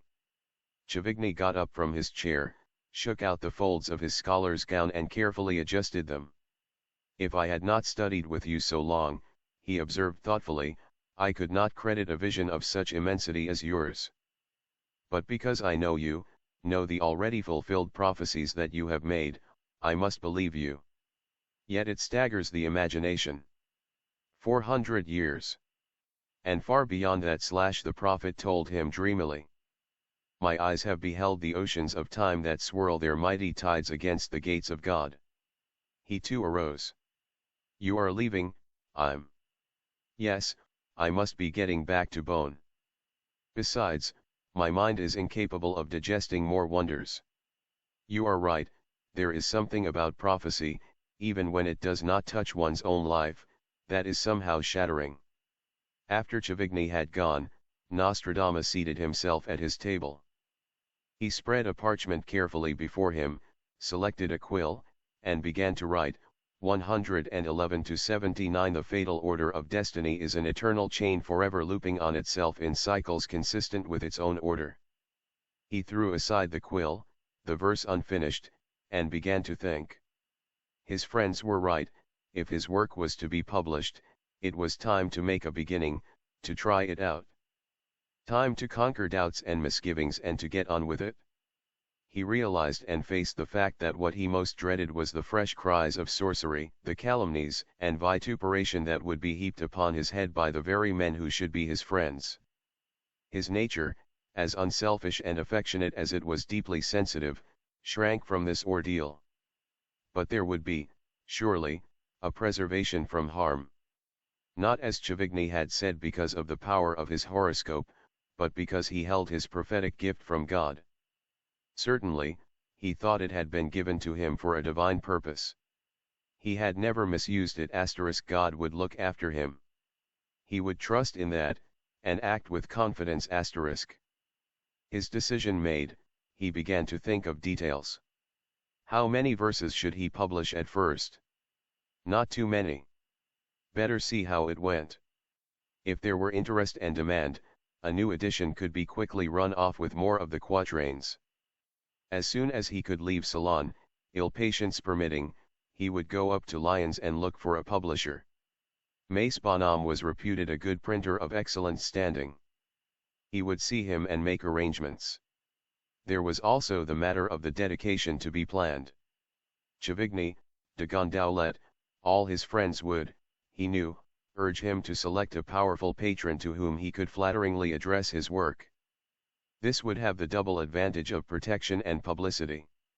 Moreover, it was customary. Well, he would break the precedent. He had always stood alone. Not so many men in France among the ranks of scholars or artists could say as much. Most of them couldn't exist without the gold and prestige of a patron, and fought like wolves among themselves to attract the help and protection of great prelates and nobles. But with him, Nostradamus, he proudly thought, the shoe had been on the other foot. Patrons had supplicated him, begged him to save their lives and foretell their destinies. He owed no man for gold or favors. The dedication, he decided, should be to Caesar, his oldest and dearly loved son. Between father and son there was a fine sympathy and understanding. Caesar was going to make a good man and one who would do well with his gifts. He thought wistfully how much he would like to see Caesar's young manhood, and guide it. But whenever he should be called to leave the scene of his labors, he wished to leave behind something of himself that should belong exclusively to Caesar. It should be the letter of dedication and the first book of his prophecies. In this letter he would reveal something of his gift, how it manifested itself, how he differed from other prophets of the time. And in particular he would warn his son against the danger of alchemic research and all the forms of black magic. It should be a document which Caesar could keep always by him, recognizing therein his father's true self. Caesar would value it and be proud of it when he, his father, was gone. He had told Chavigny of his plan to complete the work in 12 divisions, each one a century containing 100 quatrains. He liked the arrangement in centuries. It suggested such periods of time and caught the imagination. Yet it really meant nothing in this sense, because he intended that the verses should be so well scrambled that only with difficulty, and usually after the event, could the prophecies be assigned to their proper dates. He decided against publishing an even number of verses, such as 500. Everyone would be searching for hidden meanings, and he wanted to pique interest and curiosity as much as possible. If there were but, say, 450-odd verses, people would wonder why. They would speculate on whether those were all he had ready, or if there was a secret reason, perhaps a hidden clue to his dates. Well, that might be true too, though unlikely that anyone would find it. He had already set aside a large number of the completed verses which he had chosen to go in the book. But these must again be carefully checked, with perhaps some changes, additions, and omissions. There must be enough verses about current personalities, who were immediately identifiable or in which the events predicted were of not distant occurrence, otherwise interest would languish and die at the beginning. And there must be other verses which people would think they had identified and which would work out differently, and these would keep them puzzling their wits. Chavigny had at times wondered why he, as a scientist, did not prophesy more about future developments in this field. It was hard to make Imi understand how he felt about it. Man's works passed away, but man himself went on. What he was, and in particular how he governed himself, was the important thing. Under a good government and wise leaders, ideas expanded, invention and discovery flowered in multiple forms. Given long wars and fools at the head of things, such works disappeared, had to be rediscovered, the work done over again. And, too, there were plenty of men besides himself then living who, if they dared, could give almost as precise a picture of what science would develop in coming centuries as those men of tomorrow themselves. Leonardo had known that someday men would fly, he had foreseen many other inventions they would use. Copernicus had understood that his discovery was but the prelude to vast knowledge of the heavens that would be unfolded. Farther back, the Englishman, Roger Bacon, had written in secret of the principles that would be commonplaces of chemistry one day, but were still too dangerous to mention openly. Plenty of men had this kind of knowledge, better than himself. But these men did not have what he, Nostradamus, had, the vision of men and times, the cord within which all else must work. But, he smiled to himself, he was telling some things about science. The men of tomorrow should see that at least he had not omitted such forecasts because he was ignorant of them. Certainly he was saying enough about gnats and locusts 11 and strange birds. The men of the future should recognize exactly what he meant by these terms, because their flying machines looked just like that. He had watched them, in pictures of the future, swarming against the sky, blackening it like a cloud of locusts. Like insects, too, was their weird humming. In time of war they would be an insult to heaven, fighting close to its blue vault, and worse than all the plagues of Pharaoh. Man would pay for such invention. He, Nostradamus, had nothing good to say of airplanes. He had told, too, about the strange airbag with a hole in it, another one of those flying devices. He had set the time quite closely for this. It was the kind of picturesque bit that he knew appealed to readers, as was the gun part with the amusing name which Frenchmen would give to it. And for those of his own profession, he had described the strange case of an abnormal birth. People took great interest in such things, and he, as a physician, did himself. Many thought such births were devil's changelings.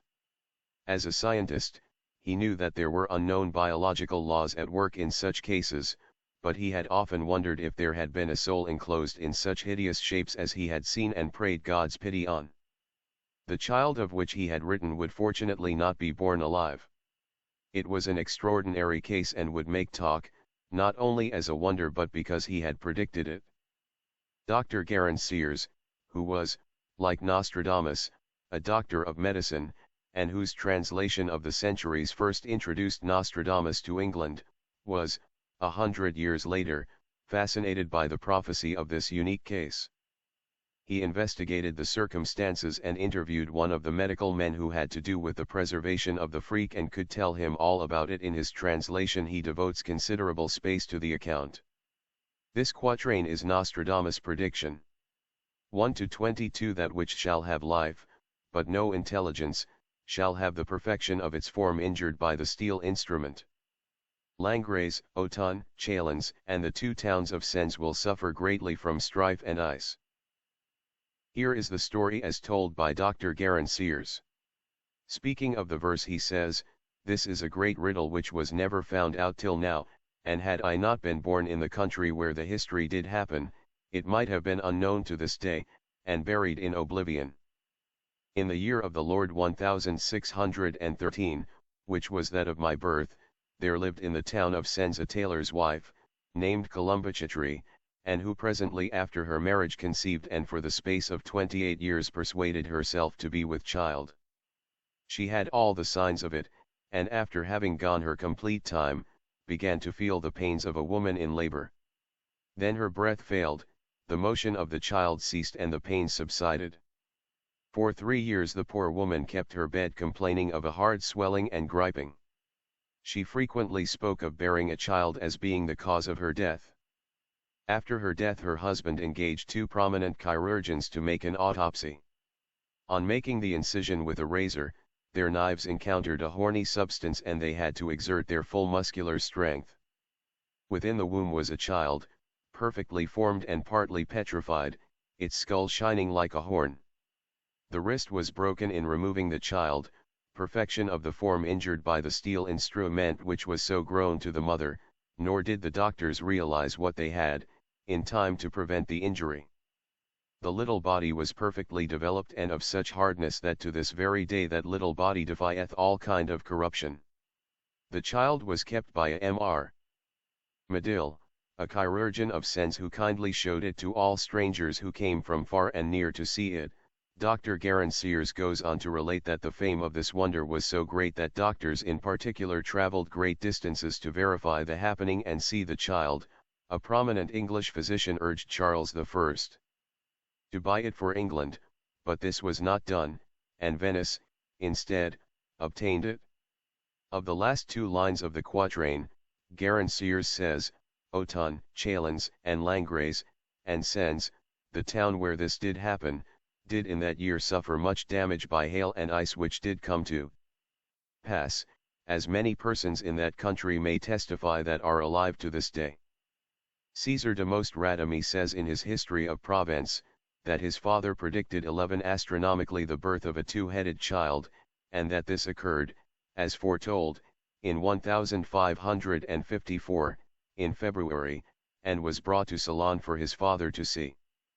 Comets were another source of perennial appeal in older times when as portents of doom their appearance provided gloomy excitement and much agitated speculation as to where the blow would fall. Not much was known in the 16th century of the erratic orbits of these wanderers which were a never-failing source of astonishment and dread. Nostradamus had enough showmanship to know that comets were always good for arousing interest. He has reported a number of them in the centuries. While he was organizing his quatrains for the first edition of the prophecies he was pleased that one of these eerie visitors could soon be expected. There was a verse about it that must certainly be included because it would only be a year until its fulfillment. IMS While the star with the hairy tail is visible, 3 great princes will become enemies, peace will receive a blow from the heavens, there will be earthly upheavals. The Po and the Tiber will be in flood, and there will be a serpent on the shore. There was a verse that, from the popular viewpoint, had everything: comet, royal quarrel, disturbance of the earth, and a sea serpent. Nostradamus delighted in confounding his readers by using the same words for a political upheaval as for an earthquake. This verse, it transpired later, meant some kind of actual disturbance within the earth. In March, of the following year, and less than a year after publication of the prophecies, a great comet appeared and could be seen, terrifying in the night sky, for 3 months. Truly enough, the new truce between France and Spain was quickly broken. When the French king went to the assistance of the Pope, who was fighting the Spaniards. To make the forecast perfect, the Tiber and the Arno for no known reason, unless it was some underground disturbance, overflowed and flooded the surrounding land. When the Tiber receded, sure enough there on its bank was a very strange, large serpent, just as promised. Nostradamus knew that a verse such as this would linger in the minds of people, making an impression where events of graver import might be overlooked or forgotten. He counted on such prophecies to increase his fame and serve its continuance. Not long after this, his letter of dedication to Caesar finished, his verses chosen, he journeyed to Lyons and gave them into the skilled hands of the printer, Mach Bonhomme. Thereafter, in due time in this same year, 1555, a slim volume containing 454 prophetic verses by Master Michel Nostradamus was offered to a wondering world. On to Paris the success of the book was immediate, and enormous adjectives which seemed to keynote the life of Nostradamus. People were fascinated by the cryptic novelty of the verses which became the sensation of the moment. Everybody was reading, puzzling, spotting, quoting and arguing over them. Some of the verses were daringly easy of identification. Some seemed to point to certain public personalities but were debatable. These were shuffled among quatrains that no one could pretend to understand, or even guess at the persons referred to. Since the baffling prophecies were decidedly in the majority, the detractors of Nostradamus, who said that here was no prophecy but only incomprehensible gibberish, had, it must be confessed, much on their side. When one remembers that it has taken 7 men with 7 mops, one working diligently all these intervening years to decipher the meanings, some of which are still controversial, and others yet not understood, it is no wonder that the derisionists of that day refused to be shouted down by the chorus of enthusiasts. Everyone who had known the prophet personally chanted his praises. From Provence to Paris people talked of him, relating the successes, legends, and accusations that had grown up about his history.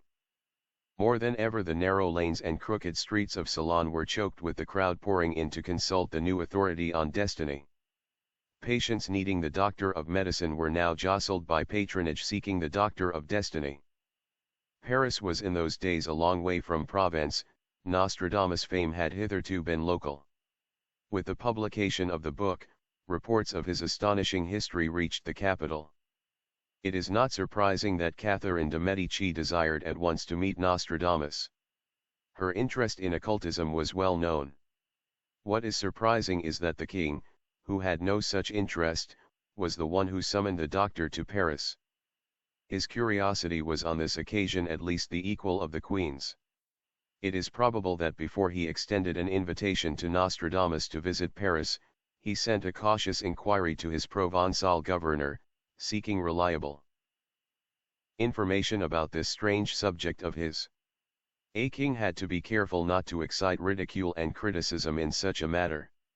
The king could have asked no one who was better fitted to extol the prestige and abilities of Nostradamus than was Claude de Savoy, Count de Tendit de Villers, governor of Provence.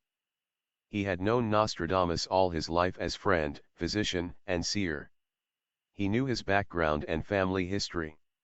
He and the prophet had both been young together. Both had fought their first great battles at the same time. When Nostradamus had left Montpellier to wrestle with the plague, the Count de Tende had been holding at bay the Spanish army under the Constable de Bourbon. He had defended Marseilles and defeated the Spaniards with a valor which had established him as one of the first soldiers in France. As governor of Provence he had endorsed the life pension with which the city of Aix had rewarded the doctor's second battle with the plague. He knew how Nostradamus' prophetic gift had come down to him through inheritance. He had seen many illustrations of its uncanny power and authority. These were all things which he could write to the king, adding that the greatest princes and prelates in the south of France called Maltre Nostradamus friend. All this he set down in his letter to the king. Then, before he closed it with the customary salutations, he sat back in his chair and nibbled his quill thoughtfully. This writing was a chore for a soldier. He would be glad to get it done. But there was one thing more that he wanted the king to know.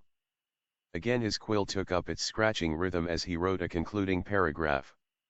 Maitre Nostradamus has also honored me with a prophecy concerning the future of my line.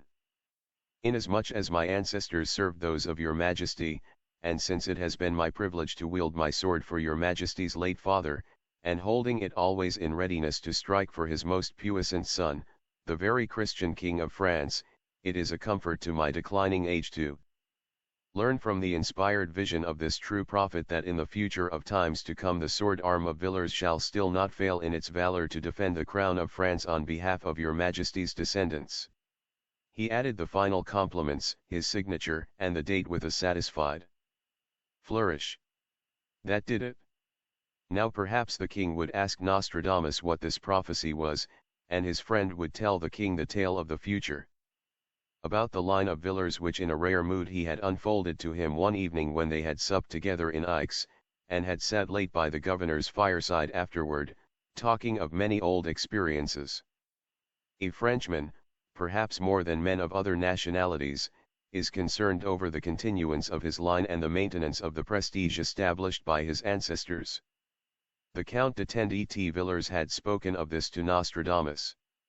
The prophet had gladdened his heart by saying that there would come another Claude de Savoy in time, who would even surpass all former military achievements of his house, that he would rescue France from desperate peril, and fight his battles on a far-flung field.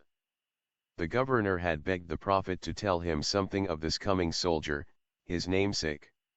It meant so much to him that his own name would be carried on to greener laurels.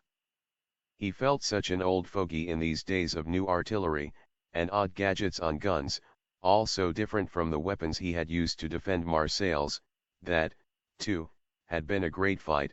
It had preserved France from Charles V, and made him, Claude de Savoy, famous. But that had been 30 years ago, and the world forgot so quickly. The prophet had smiled at him quizzically. You have, he told him, already read without knowing it something of the battles of the coming Claude de Savoy. Where? Asked the count. In my new book, the prophet told him. There are several verses about him, and I have still more to foretell, perhaps in another volume. Tell me, old friend, I implore you. The governor sat forward excitedly. When is this to be? How long before it happens? That one shall not tell you, answered Nostradamus, but it is some time off. You and one won't be here. I hope Saint Peter will let me see the fight. By God, I'd snatch Lord Gabriel's trumpet and sound a blast for victory. Nostradamus looked shocked. He did not relish the profanity of camps. Which are the verses, man? I must know them. The count cried. Don't stand me off with your puzzles. I won't tell anyone. I can keep my counsel, as you know. I understand how everyone would be at you if they found that you had broken your precedent and explained a little from that book, though I can't see why you are so unwilling. But my word as a soldier, I will not tell of the verses to anyone. Do you mention my name? Yes/1 the seer assured him, both names, Tend and Villars, and since I wish the men of that day to say like ancestor, like descendant/I mention also Provence, so that it shall not be forgotten from what place and what fighting stock this soldier comes. He will be born here in Provence, one suppose, the count said. He will come from Narbonne. Your namesake will be a Gascon. Pah, the count exclaimed disgustedly, a Gascon is a braggart who fights with words. Why can't he be born right here? He looked at the prophet in naive hopefulness as if it were possibly not too late to do something about it. I have called him the heroic Villars, the man who is more like Mars than Narbonne. One he will be a boaster, but he will make good his boasts when he saves his country/Nostradamus assured him. More like Mars than Narbonne/quoted the count with relish. I like that conceit, 'tis clever. Martius Narbo was the old Roman name for the city of Narbonne. Yes, it is a pretty play on words, and means, I take it, that this young Claude de Savoy will be a better fighter than a boaster. I begin to think well of him. By Saint Denis, I do. The count smiled broadly. In his many verses on the War of the Spanish Succession, Nostradamus has described its hero, Marshal Villars, and told a great deal about his long struggle. It is not on the record how much he related to the Count de Tendit-Villars concerning his illustrious namesake, but the verses which he left for posterity are given in part 2 of this book. In due time the Count d'Etend received the royal invitation summoning Maître Michel Nostradamus to Paris as the king's guest. The Count was requested personally to make all arrangements for the trip and to expedite it in every way, as His Majesty was impatient to meet the prophet. Here was a breathtaking compliment. Kings had always used prophets, but not since the days of ancient oracles had they paid them any particular honor. Paris was then filled with seers of one kind and another. Some of them were good, and a few were famous. But such a public invitation as this from royalty was an unheard of thing. It was the crowning honor of a sensational life. Salon buzzed with the excitement of the news. Quickly Avignon heard about it, and soon Marseilles. All Provence, except the enemies of Nostradamus, was thrilled and proud. Wherever Nostradamus was known, wherever he had patients from as far back as the first plague, the conversation was all of a piece. In marketplace, cottage, chateau, and council hall the king had bidden their great man to Paris. Preparations for the journey got under way at once.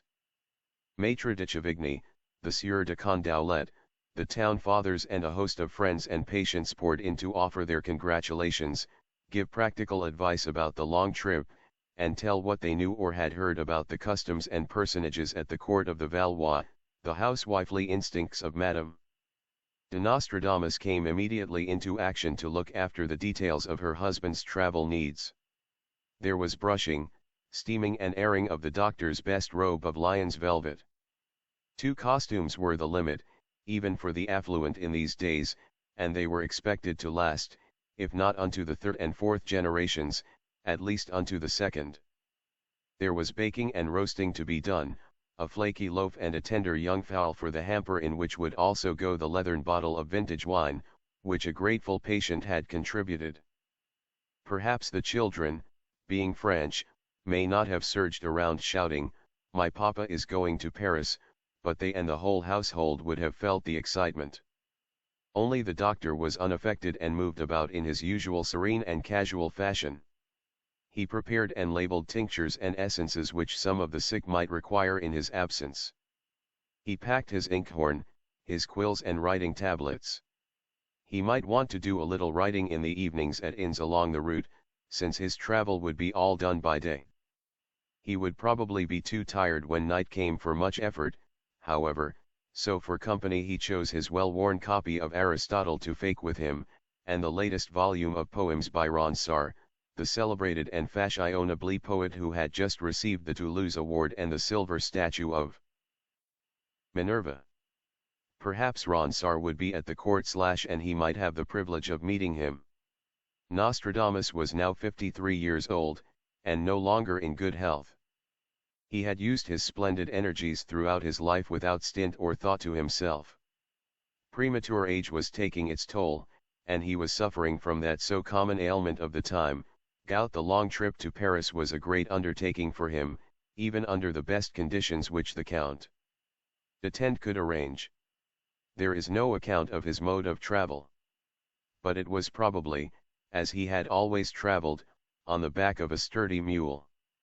He may have made part of the trip by coach, but coaches were still a rarity, and their build was so cumbersome and their springs so jokingly hard that they offered, outside of their impressive appearance, little relief.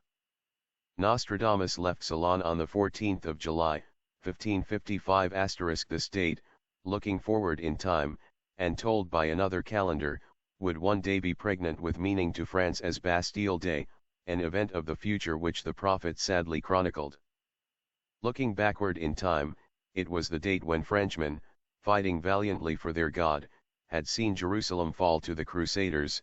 Rescued from the infidel, Nostradamus had not forgotten that page of history, now made melancholy by loss of the Crusaders' gains which his writings mention as Christendom's disgrace. All of his friends had gathered with his family to see him off on his trip. A waving, smiling crowd from in and out of town had assembled to wish him Godspeed. The Count d'Etend had ridden over from Aix to supervise the details of departure. He found a moment to whisper in the prophet's ear, while giving him his schedule of travel, or tell his Majesty about young Claude de Savoy, if opportunity permits. I think the king would be well satisfied to know of him. Nostradamus smiled indulgently. Yes, he said, and Claude, the elder, too. 1,000 thanks for all your kindness. Since he was on the king's errand, the prophet no doubt made top speed for the times. But the roads, though more numerous, were often no better than in the days of Clovis*. They were full of deep ruts, which became small ponds when it rained, and great stretches of mud. Travel at best was appallingly slow, though never having known a swifter mode, it doubtless did not seem so to Nostradamus.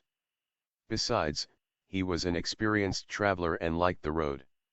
It was his first trip of any length in a good many years, and he was prepared to enjoy it.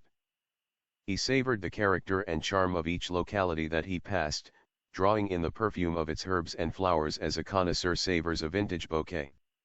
Traveling northward through the valley of the Rhône, he watched Provence roll past him, slowly receding. Its panorama never failed to enchant him, its gardens, its cypress and olive, its thyme and lavender, rosemary and rue. Besides their beauty, these held for him, as physician, the deep meaning of the soil, the healing power of earth's plants for earth's children. Across the countryside at intervals his ears caught the joyous shrilling of a flute or the tinkle of a tambourine, and occasionally there was a flash of Moorish color, or the glimpse of a festival procession. In 2 weeks he had passed Lyons, and left behind him the langue d'oc, that beautiful Provençal language, more than 3/4 Latin, formerly spoken by queens, which shepherds alone now understand.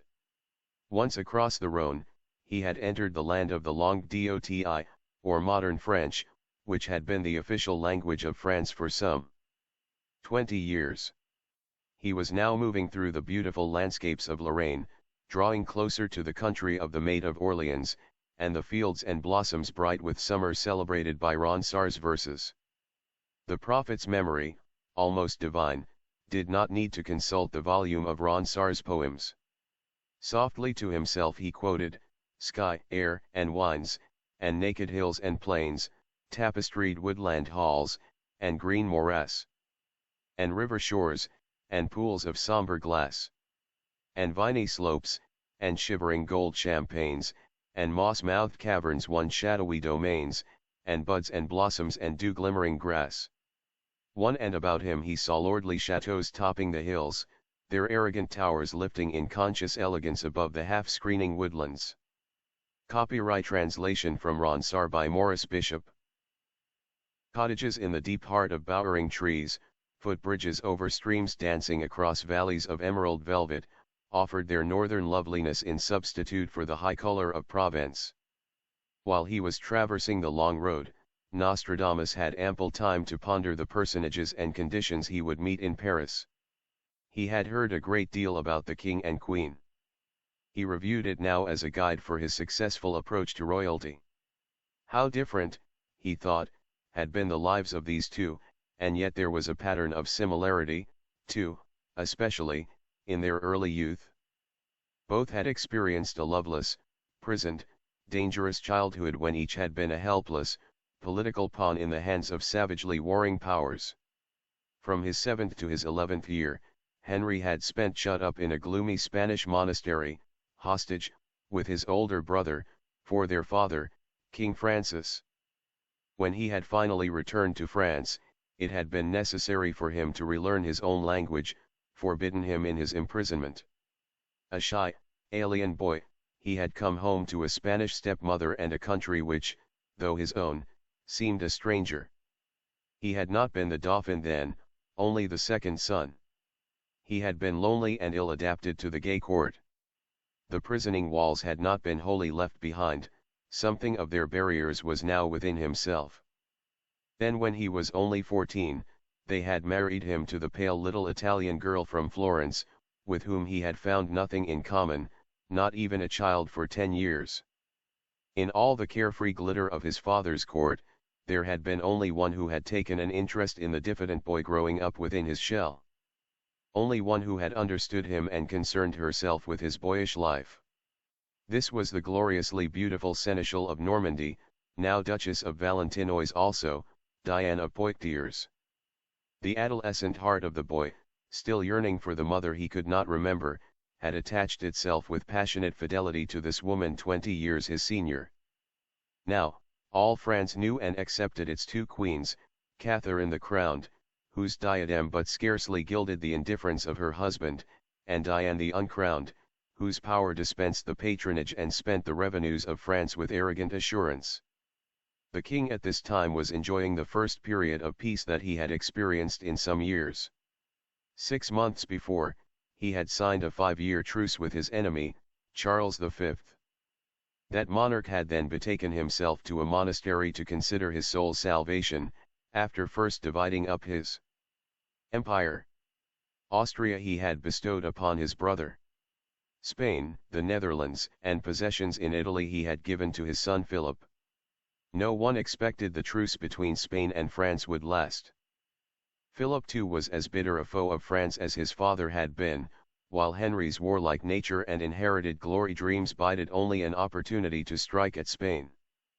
Nostradamus well knew the kind of questions that the king would ask him about all this, and he realized how little his answers would affect the course of events. For had he not seen those events transpiring in his visions? His thoughts turned to the queen. An intelligent, agreeable woman, by all reports. Deeply interested in occultism, too, but desiring, like all ambitious people, to profit by it rather than to live according to its laws. It was going to require more adroitness to meet and parry her questions, and at the same time satisfy her than would the inquiries of the king. He felt a vast pity for this woman, even though he knew what tragedy she would one day bring to the country. The French had never been enthusiastic over the banker's daughter, and they remained indifferent to her. Not the least of the reasons for this was that the 3 pearls, which Clement VII had optimistically mentioned as her dowry, Genoa, Naples, and Milan, had so far proved uncollectible. The money she had brought from Italy had been negligible. Her wealth, and it was large, had come to her from her French mother, Madeleine de la Tour d'Auvergne. It was through her mother, too, that she was cousin to both her rivals, the older siren, Diane de Poitiers, and the young beauty, Mary Stuart, the enchantress of her son the Dauphin. Not until Catherine could rid herself of the power of these 2 women would she have her turn. Nostradamus, who knew her history fully, understood how Catherine's whole life had been spent in trying to hold her own just that. And it would always be so. From the time of her birth her ears had been assaulted by the sound of trampling. First, it was the horseman of death, taking both her father and mother within the month of her coming into the world. Ariosto, touched by her fate, had written then of her babyhood, a single branch grows green again with a little foliage. Fearful and hopeful, I do not know if winter will spare it or tear it from me. One the heavy tread of armies, trampling the lives and fortunes of the family great Lorenzo built, had menaced all her childhood. Put her in a brothel so the Pope cannot marry her to a noble. Bind her to the ramparts and see how straight the Prince of Orange aims his bullets. These were the outcries of soldiers and demagogues at the siege of Rome, when she, a child, was hidden in a convent. At 14 had come marriage and the transplanting to the colder soil and grayer sunlight of Paris, then a new kind of trampling had begun. This time it was her pride and her heart that were beaten into the dust. The men and women of Europe's haughtiest court scarcely permitted her to forget that they counted their noble lineage by centuries, while she, the Medici, counted hers by years. Nor did they disguise their careless pity for her lack of beauty. Catherine had been ill-equipped to compete in this new field, but she had tried. However, she soon found out that fine clothes, the grave grace of her beautiful leg flung boldly over the saddle-bow, defying convention, and the supplicating gesture of ivory and exquisite hands, were not enough. Not in that court where every woman was handpicked for beauty. Catherine, like Henry, had turned to age for sympathy and companionship. She had attached herself to King Francis and won his genuine affection. She prayed the king, one wrote Brantome, to allow her to be always at his side. Francis liked her love of sports, the wit and maturity of her mind. Always a connoisseur of women, he was the only one of his court to appreciate that his daughter-in-law was a girl of unusual interest. Then Francis, her one friend, had died. Never did life give to Catherine de' Medici the opportunity to love or be loved. Always there was defeat and frustration for her affections. Even maternity was so long denied to her, and then so continuously thrust upon her, that love for her children was never a part of her life. Ruggiero, her astrologer, whispered to her of future power through her long years of repression, sustaining her with this dark bread, while what should have been her heart turned slowly and terribly into stone. Such were the royal pair whom Dr. Nostradamus was so soon to greet. A month and a day had gone by from the time he left Ceylon until he sighted the walls and spires of Paris, ancient Lutetia. It was the feast day of Notre Dame when he arrived, late in the afternoon. There was no one to meet him, since the time of his arrival could not be known. Travel-worn and very tired, he looked about for an inn to rest his weary bones. The sign of the first hostelry that he came upon bore the name of the Inn of Saint Michel. Here were two omens, the day and the inn, which had spelled his own name, Michel de Nostradame, in silent, pleasing welcome to the city. Already he felt the friendship of Paris. How could his visit be other than successful? After he had eaten, he dispatched a messenger to the king, announcing his arrival, and holding himself at his majesty's disposal. Next morning he had scarcely breakfasted before he was attended by the Constable of France, Duke and de Montmorency, who brought the king's greetings and word of his eagerness to see the prophet. He was also there to escort the prophet to proper accommodations. His Majesty has provided suitable quarters for your visit, Maître Nostradamus, in the hotel of the Cardinal de Bourbon. You will be comfortable there and under a pious roof in keeping with what is, we hear, the divine source of your inspiration. In lodging Nostradamus in the residence of the Cardinal de Bourbon, Archbishop of Sens, the king had rather cleverly served notice on scoffers that the man of prophecy was under the approval and protection of both royalty and the church. It was a tacit warning to skeptics to hold their opinions in leash. On the way to the Hotel de Sens, prophet and soldier chatted enjoyably. The constable was then about 65 years old.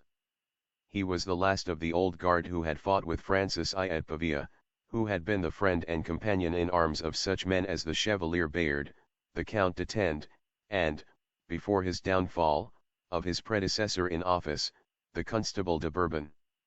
He was at this time, next to the king, the most influential figure in France. Head of the Catholic party, high in favor with the Seneschal Diane, and commander of the army of France, he wielded enormous power.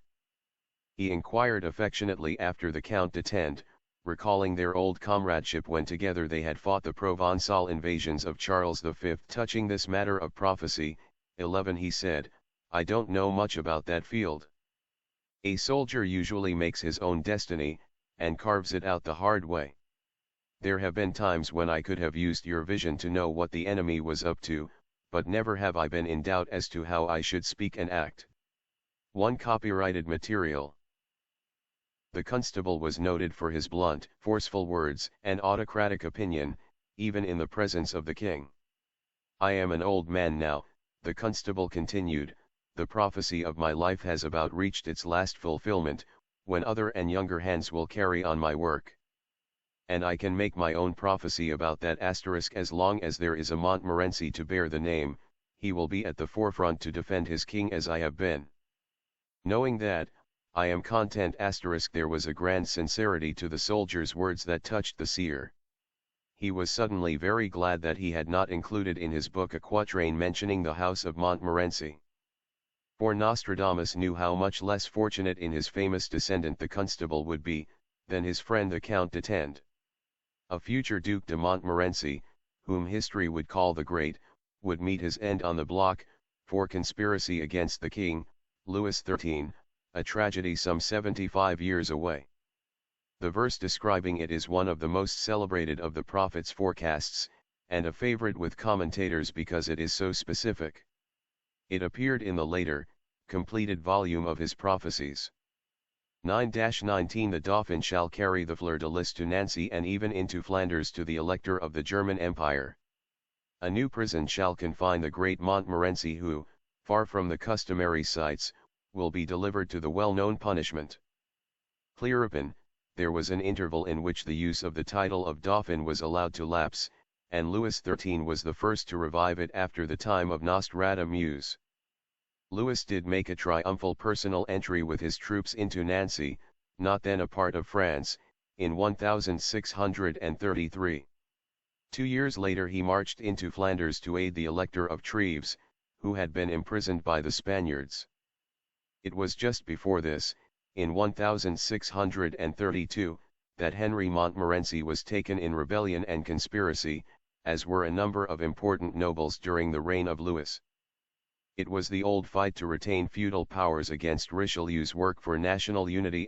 Montmorency was imprisoned in a newly completed building at Toulouse, and privately beheaded in the courtyard instead of one of the customary public places of execution.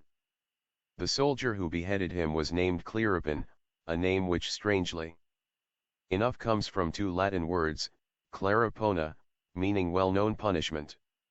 Nostradamus has been criticized for his double talk, but here it was not he, but history which did the double talking.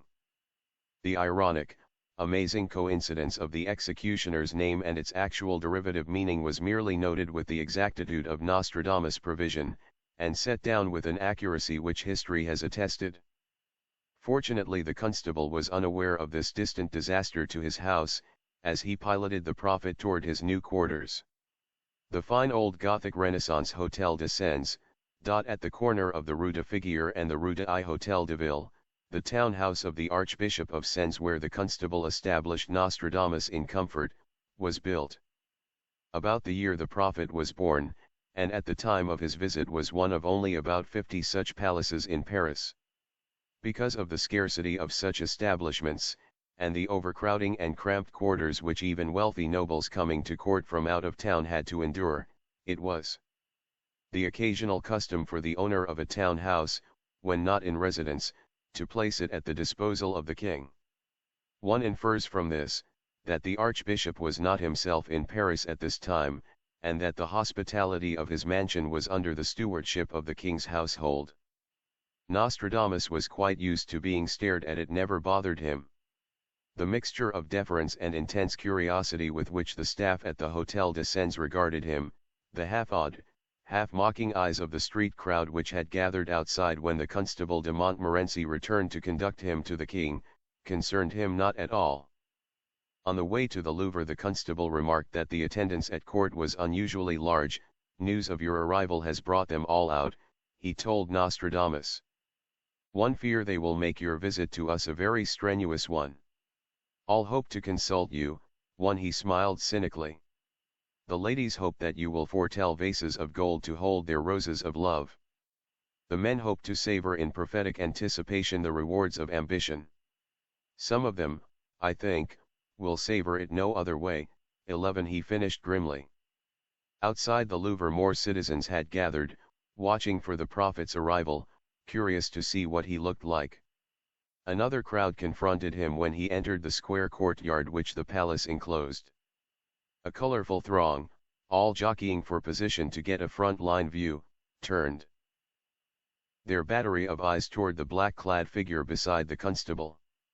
Nostradamus, smiling in pleasant salutation to the crowd, picked out with his lightning perception its carnival variety. King's gent, ermine, cardinals and lovely ladies were in the forefront with the best points of vantage. Back of them pages, lackeys, servants, priests and a nondescript assortment of persons who had made business at the palace an excuse to get in, all elbowed each other and craned their necks to the utmost. Even the narrow windows that looked down on the court were filled with faces. The constable acknowledged the salute of the gaudily dressed Swiss guards as they entered the building and directed the prophet to the stately new staircase which bears Henry's name. Upstairs there were more people, eager to catch the constable's eye. Montmorency gave a brief nod here and there, but he did not slacken his long-legged stride which Nostradamus had, with his ailing foot, some ado to keep pace with. Through unfamiliar doors and corridors they swept to halt at last outside a closed door, which a gentleman in waiting swung open to them. Inside the room a man seated beside a table was reading in a small volume. He looked up as the door opened. The Constable de Montmorency announced, "Maître Michel Nostradamus." The prophet was in the presence of the king. "Hal at last!" Henry exclaimed, rising with a smile of welcome. "We are pleased that you are safely here. It has seemed a long time." He extended his hand for the kiss of homage and graciously asked Montmorency to place a chair beside the table, near him, for the prophet. Nostradamus murmured his thanks for the privilege, to which the king answered that his guest having come so far, he would scarcely ask him to tire his body more when there was so much to ask of his mind. The constable did not linger. He quietly withdrew, leaving seer and sovereign to their talk. Nostradamus gave a glance of swift appraisal, and understood the man who was king. The monarch studied the prophet intently, slowly, carefully adding up in his mind the sum of his observations to give him a conclusion. Each recognized in the other authority and the quality known as presence. Nostradamus saw a tall, blond, splendidly built man of 37 whose bold blue eyes and handsome features were amiable but somewhat inexpressive. Threads of gold and jewel fires made points of brilliance in the silk-on-silk of his sumptuous dress. Below his dipped beard, an overturn of fine lace half concealed his high, built-up collar. A heavy, elaborately wrought gold chain made a double loop about his neck with a beautiful medallion of gold and jewels, pendant asterisk. The king observed a short, ruddy-cheeked man severely robed, whose extraordinary eyes somehow held him, interested him, gave him the feeling of confidence that he had wanted to feel. What these two may have said to each other in this confidential interview is not in the record. But we may imagine that the talk ran something like this. The king gestured toward the book which he had laid down on the table, and which Nostradamus recognized as a volume of his prophecies. "We are interested in this matter of prediction," the king said, when the amenities had been further disposed of, "yet much that is foretold never comes to pass, so that there has seemed to us to be little of guidance in it. The Queen leans more on prophecy than do we *, but it is not the Queen who makes decisions. She has not our responsibility to decide for France." "Your Majesty's valor and wisdom," began the prophet, but the king broke in. "No pretty speeches, M8 re Nostradamus. Our court is well versed in those * men say that you have foresight divinely inspired and therefore true. What we desire from you is truth * sire," the prophet answered. "I would not demean this honor with less. You have written some things," the king continued, "in this book that seem to touch our family and certain persons of the court. But we shall not speak of that yet. Our personal fate is subject to God's will. It is of France that I would have you prophesy. What of our claims, what of our enemies' ambitions, how shall the glory of France be best advanced? The lilies," the prophet told him, "will bloom for a great while and fill a larger garden. But I will not hide from your Majesty that there will be troubled times and much bloodshed. But from each time of peril France will emerge greater, more powerful." "A brave prophecy," said the king. "The blood will no doubt be shed by Spain." "Well, we expect that, though God be our witness that we have striven for peace. Not for long shall Spain hold her power," the prophet told him. "Her time is drawing to a close, though she will trouble France until she has passed her zenith, but her power will be surpassed by the English." "England," said the king in vast surprise. "An heretical people, whose rulers do not scruple to intrigue with those of the religion in France to foment sedition. The worst troubles in the history of France have been with England. I wish we might get Calais out of their hands." "Ah, that you will," Nostradamus told him, "and shortly. Calais, I promise you, shall return permanently to France." Henry's eyes sparkled. "That is a forecast which tickles my ears. Now we are getting somewhere. Spain put down, and Calais back. Give us but Italy, those portions which rightly belong to France, and we shall be well content." The prophet was silent, as the king looked at him expectantly. Well, Maitre Nostradamus, shall we gather in Milan, Naples, and Sicily next year? No, sire. Success will not crown the war in Italy. The king's face clouded. What? You contradict yourself. If Spain is to weaken, nothing can stop France. Spanish power will not vanish in your Majesty's lifetime, but in the lifetime of one of your sons. The Italian venture will prove costly and unprofitable. We shall change that forecast, said Henry aggressively, and sooner, perhaps, than we shall take Calais. The Italian lands must come to the crown of France, and we shall lead Frenchmen to take them. The king's bold blue eyes challenged the prophet's reflective grey ones. As the prophet sat silent, the king said imperiously, such a matter touches the honor of the crown, and it is one which only the crown can decide. The future expansion of France, said Nostradamus, will be toward the Rhine, toward which your Majesty has already made a strong beginning. 11 The great fortress of Metz had fallen to the French under Francis of Guise. But a few years before * you think we shall get still more of that territory, asked the king. I do, and that too is not far off. Those who now speak the French tongue under foreign sovereignty will be returned to their motherland. There is already enthusiasm for that policy, Henry remarked. It is intolerable that men having this bond of our language should be subject to another rule. We have taken the matter greatly to heart. We rejoice to hear what you have to say of it. It was during the reign of Henry II that the idea was born that people speaking a common language should be united under one flag. France used the argument to justify her conquests toward the Rhine and Belgium. It was the same argument with which Adolf Hitler opened his campaign to seize Europe. How long shall England hold her power? The king desired to know. More than 3 centuries, the prophet told him.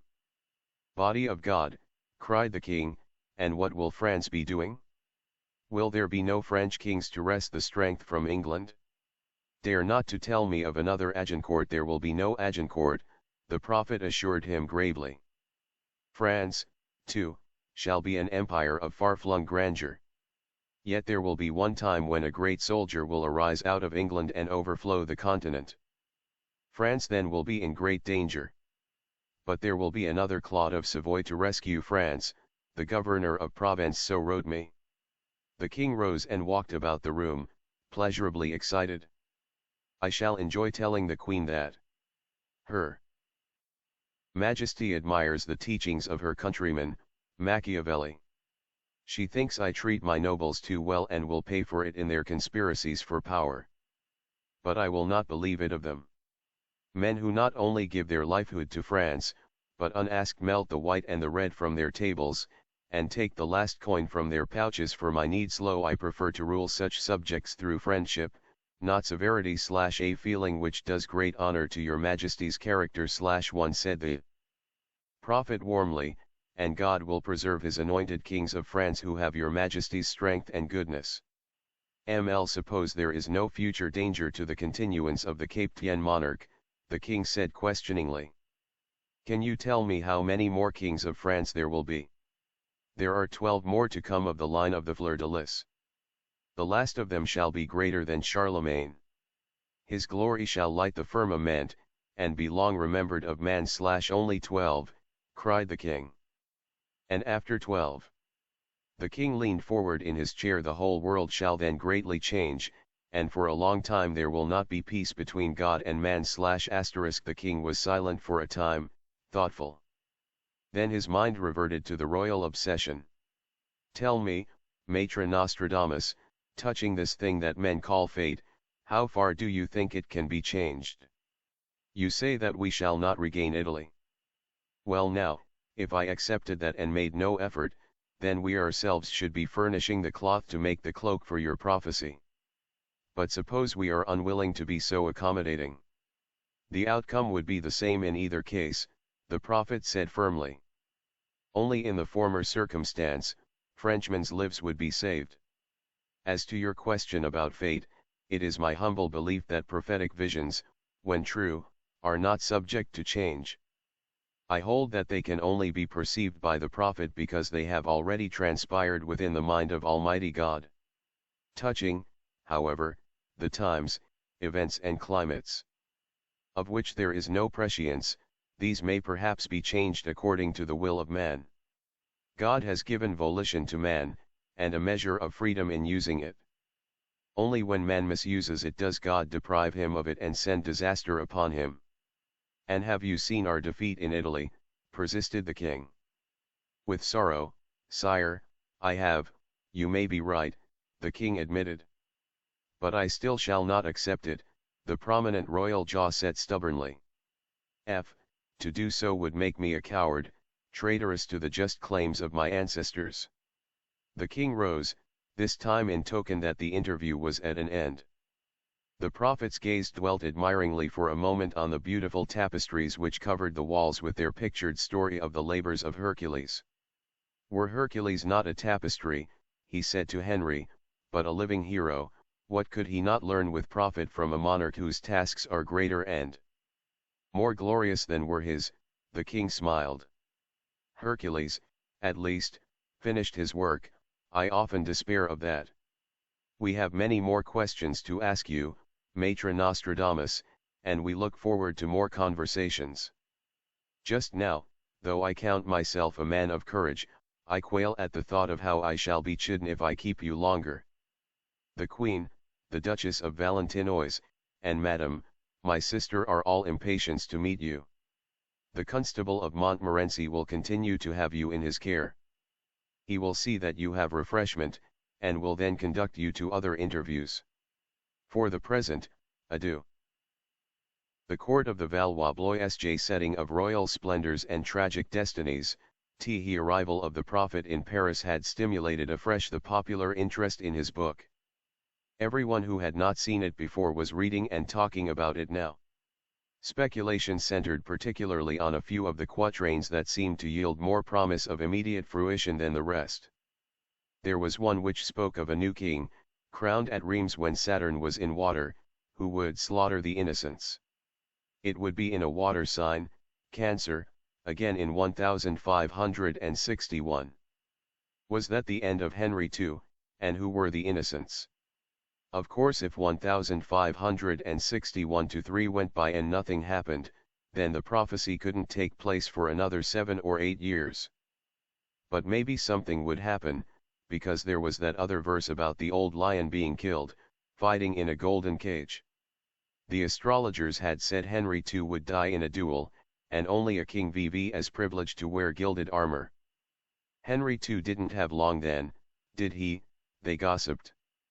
There was the verse, too, about the bailiff of Orleans. Would that be Jerome Grosslot, the present bailiff? Condemned to die, deserving to, but saved from death. What could bring that about? Then there was that wicked verse about Bossuet. Everybody knew who that was, young Louis de Bourbon, the hunchback prince of Condé. Well, the gossips said, he wouldn't be the first Bourbon to turn traitor and get shot for it. Already he was of the religion, like others of his family. Bossuet was then in Paris. While the fanfare of the prophet's arrival was being noised abroad, he dropped in at Admiral Coligny's quarters fuming with anger. You would think that God himself had come to town, he raged. The entire court, I hear, are making complete fools of themselves over this charlatan. Coligny, his brother Francis d'Andelot and some other Protestant gentlemen who were present gave Condé ready agreement. D'Andelot said, the old sorcerer ought to be tied to the stake and a very slow fire lighted under him. They spoke of what they considered the outrage of the quatrain about the Prince de Condé. One of the gentlemen had not heard it, and Condé repeated it, Il-41 the hunchback will be elected by the council, a more hideous monster never appeared on earth, a deliberately fired shot will pierce the eye of the traitor who had accepted the obligation of fealty to his king. A shocked silence greeted the words. Coligny's stern face was dark with pity and resentment as he looked at the brilliant young prince already important in Protestant councils. Louis de Bourbon, though hump-shouldered, was a very winning, virile figure. Women felt the charm of his merry blue eyes and clever, sensitive face. he was far from being a monster in appearance or character. The verse, mentioning his deformity in such bitter words, is the most bitingly cruel that Nostradamus ever wrote. Inasmuch as the young man was living and could not fate to see and recognize himself in the times, it seems nothing short of vicious. Yet one has always to bear in mind that Nostradamus was a medieval Catholic, fanatically against the new heresy. He was, besides this, a political prophet who saw in the ambition of such men as Conde and Coligny the blade that would cleave France in twain, and he foresaw that the cleavage would never be completely healed, but would lead to untold tragedy and horror through the years. Conde had become to him the symbol of all that was twisted, hideous, and, from his point of view, false in the politico-religious scene rapidly developing into a death struggle between the Protestant and Catholic creeds. Nor did he see Conde as the gay young courtier whom others in that room saw and loved. He saw the later Conde, elected general by a council of Calvinist nobles. He saw the menace of his military genius, and he was glad that he could see the shot that put an end to him at the Battle of Jarnac. Nostradamus could view psychically with pitiless satisfaction this gallant fighter, his leg broken by a horse's kick, helpless on the ground, deliberately shot through the eye by Henry of Anjou, FS captain of the guard, just as the verse described it. Francis d'Andelot thought Nostradamus could do a great deal of harm. Coligny took the opposite view. He said, what can he do but feed the hopes of those who are already doing all the harm they can? Francis of Guise already thinks himself the coming Charlemagne, and is out to crush us at the first opportunity. Besides, the more the court indulges in such superstitious, ungodly nonsense as this Maitre Nostradamus purveys, the more quickly the intelligent masses will rally to our side. Has any of you seen this man? Asked one of the other gentlemen. It seemed none had. My dear uncle of Montmorency is shepherding him around, said Coligny disgustedly. And my kinsman the Cardinal of Chatillon is like to burst with curiosity. I shouldn't be surprised if he paid his respects. Faugh! I wonder if he has brought a vial of the elixir of life to Madame Diane, sneered d'Andelot. Does she need it? Asked Conde mockingly. Nostradamus did not include in this first volume his bitter verses on Coligny, they came later. Coligny was at this time in no danger. He was the brave admiral of 40, needed and valued for his services in spite of his religion. But Nostradamus had seen a vision of Coligny whitened by age, watched for 3 nights by the murderous thugs of Guise as he sat reading his Bible. He had seen, without a qualm, the old man murdered, his body insulted and mutilated. He believed that it was the ambition of these Protestant leaders rather than the faults of church or crown which would precipitate the nation's tragedy. Naturally, during Nostradamus' visit, Protestants were conspicuous at court by their absence, except a few drawn by curiosity to join those who gathered at the Louvre, or called to pay their respects and ask for consultation at the Hôtel de Sens, though Nostradamus had as yet no time except for royal audiences. Next in order, after his interview with the king, had been his reception by the Queen. Catherine was accustomed to prophets. She had been brought up with them as a family tradition of the Medici, and she usually, since her marriage, patronized those who had a reputation. With Nostradamus she was calmly gracious and, as to the matter in hand, most practical and businesslike.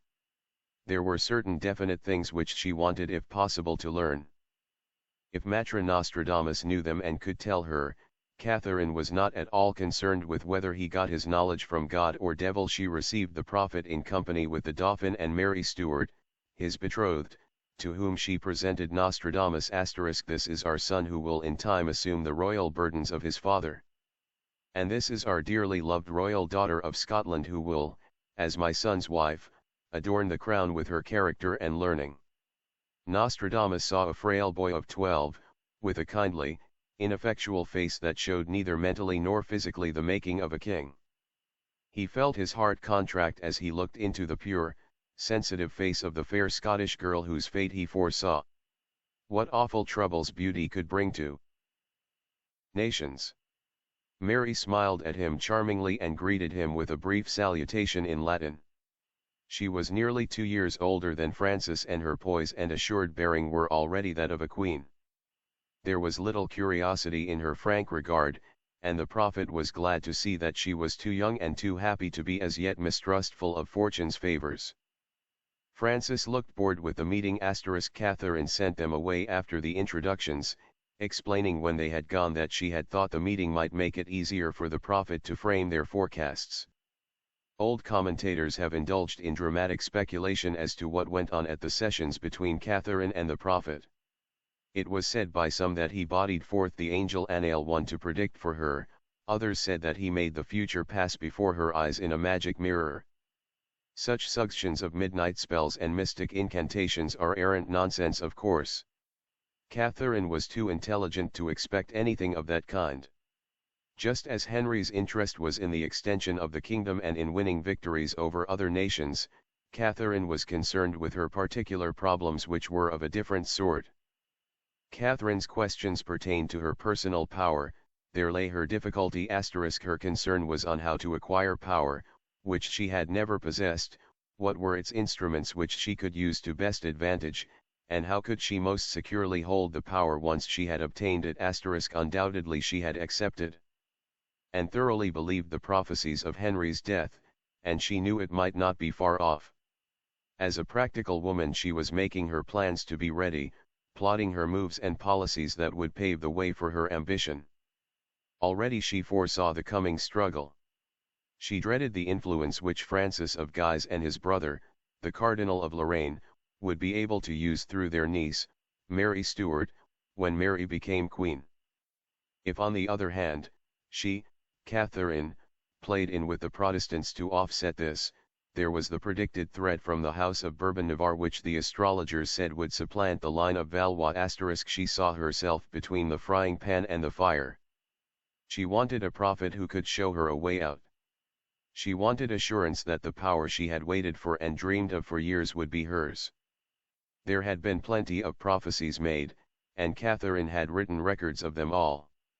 Ruggiero she trusted, because he was from her home, and her family had long employed his family *, but she wanted a check-up on his predictions to see where this new man would confirm and where he would differ with Ruggiero's findings. The queen, without doubt, had ready for the prophet her entire collection of family birth charts together with those of the Guise and Navarre families. In Catherine's secret archives, guarded by hidden panels, there probably reposed the most complete collection of court horoscopes to be found in Europe. A large part of Ruggiero's work would have been to keep the more important charts up to date in the matter of progressions, eclipses, mutations and significant transits. In this way the queen could get a coup d'œil of what might be expected. When the Navarre charts were in difficulties she could plan her course, either an attempt to further crush them, or win their gratitude with a helping hand. She could plot the rising curve of the Guises' power and estimate how far it might go, at what time it would show weakness, when she might dare to attack it. However handy Ruggiero may or may not have been with poison and such accessories to Catherine's power as history has credited him with, he was a very fine scholar, and his astrological work must have been well organized and adequate. Catherine was herself an expert in this line and could put up a chart and read it with the best of them. Since this was a branch in which she was qualified and proud of her knowledge, she would have wanted Nostradamus' opinion on her charts, as well as in his own chosen field of prophecy. She would have discussed with him her plan, which she later carried out, of building a private observatory at Blois, and requested that he note the intended placing of it, when he went there, and tell her if he thought it good. How Ruggiero regarded this new risen star is not known. Like his mistress, he had been well schooled in repression over many years. He may have welcomed some new light on his heavy responsibilities to Catherine. At any rate, one may be sure that this suave, stately Italian scholar greeted his confrère in prophecy with all cordiality and placed the resources of his laboratory at Maître Nostradamus' disposal. What Nostradamus told the queen in their first talks cannot even be surmised, except that it is known that Catherine was interested and impressed, but obviously she did not get all that she wanted to know. Whether the prophet hedged or not cannot be said. But Catherine requested him to go to Blois, where her other children were, in order to see them personally and make a closer prediction than he had so far made of their fates. There must have been some delightful talks between these two keen minds. When prophecy was temporarily in abeyance, Catherine had an objective, intellectual grasp of many things to which emotionally she could not measure up. She could talk and write interestingly and with an impressively high moral tone, strikingly at variance with the cynical remarks made in other moods and with her actions. Nostradamus' one travels in Italy would have interested Catherine, where he went, whom he met, what he thought of Italian alchemy and astrology. As a pope's niece she would have been particularly eager to question him about the two fine verses in which he prophesied that the Church would confirm the doctrine of transubstantiation, which was done 7 years later by the Council of Trent in 1563. The Church had for some time been at work on various reforms with which to combat the theology of Luther and Calvin. Many people today do not realize that it was not until the time of the Council of Trent that the rite of the bread and wine became accepted as miraculous reality. These are the quatrains in which Nostradamus prophesied acceptance of this doctrine: till too the divine word shall become flesh, through the mystical act of transubstantiation, and the ritual of occult manifestation, celebrated on earth, shall give attunement with heaven, and the ground beneath man's feet shall become as the footstool of God. 11-13 No longer will man's body be a soulless sacrifice. The day of death will be thought of as a day of birth when the divine spirit shall give the soul felicity, perceiving the word in its eternity. Nostradamus expressed his wish to visit while in the city the great shrines which were the sacred pride of Paris. The queen approved this pious desire, and assured him that the guardian prelates would be happy to show him their treasures. The prophet's first night in Paris was destined to be a restless one. From early morning he had been in the thick of audiences and introductions, and he was still not rested from his wearing journey. With more such days ahead, his bed at the Hotel de Sens looked very good, even to a man who required but little sleep. Late in the night he was disturbed by noise at his front door. Looking out from his window he saw one of the royal pages hammering in a youth must be served fashion on the portal. What is it, page?" called out the prophet. "You are making a lot of noise about a lost dog. Go down the Orleans road and you will find your dog being led on a leash." This page, who came of the aristocratic family of Beauvau, had lost one of HT's pedigreed hounds. Perhaps he wanted to show off to his friends that he wasn't afraid of the old prophet who, he would bet, wouldn't know where his hound was anyhow. But Nostradamus did know, and the excited boy found his dog being brought home on leash by a servant, just where Nostradamus had said, on the Orleans road. Such minor incidents caught popular fancy and spread the prophet's fame, because they could be understood better than his impressively puzzling stanzas. Naturally the Seneschal Diane, and the king's sister, Marguerite of Valois, were not kept waiting for their turn with the oracle. Nostradamus was presented to these two ladies next in order after the royal audiences. Diane de Poictiers was then a miracle of 57 years. The old hag, her enemies called her, attacking her in street verses of scurrilous ribaldry. But this missed its mark, for she was still beautiful, still the enchantress of the king. Some said that her secret was cold baths, some said it was sorcery. Whichever it was, her pretty and pompous dress, which was always of black and white, encased her northern fairness as the printer's art holds the time-defying lines of a love sonnet. Perhaps the prophet paid her some such compliment. It was her daily meed, but coming from a fresh source it was always pleasant. She may have inquired if he meant to immortalize her in his prophecies, as Goujon did in his sculpture. If so, he might have told her. A prophecy dies when it is fulfilled. But true poetry lives forever. I, your grace, am a prophet telling of times and seasons. Your beauty belongs to poetry, which is timeless. Nostradamus makes few mentions of women in his prophecies, and only in their capacity as heads of state. This seems strange in a country so politically affected by women throughout its history. Perhaps the prophet disapproved of this. Or it may have been his respect for the Salic law of France forbidding women to rule in their own right, except as regent for a child. Studying the pictured face of Diane, cool and strong like the women of old Germanic Gaul, one does not get the feeling that she would have been much interested in prophecy. She knew her strength. She could hold Henry. But with his passing her destiny would end. She had heard all about the prophecies of the king's duel and death. Did she really want to know if and when this would occur? Probably not. In The King's Sister, Marguerite, the prophet made a genuine and delightful friend. History does not tell a great deal of this princess, but it does say that she was witty and wise and learned. She was charmed with Nostradamus' conversation and ideas. They talked together of books, personalities, and public trends. Nostradamus had foreseen, and indicated in a verse not then published, the marriage, eventually, of Marguerite to Emmanuel Philibert, Duke of Savoy.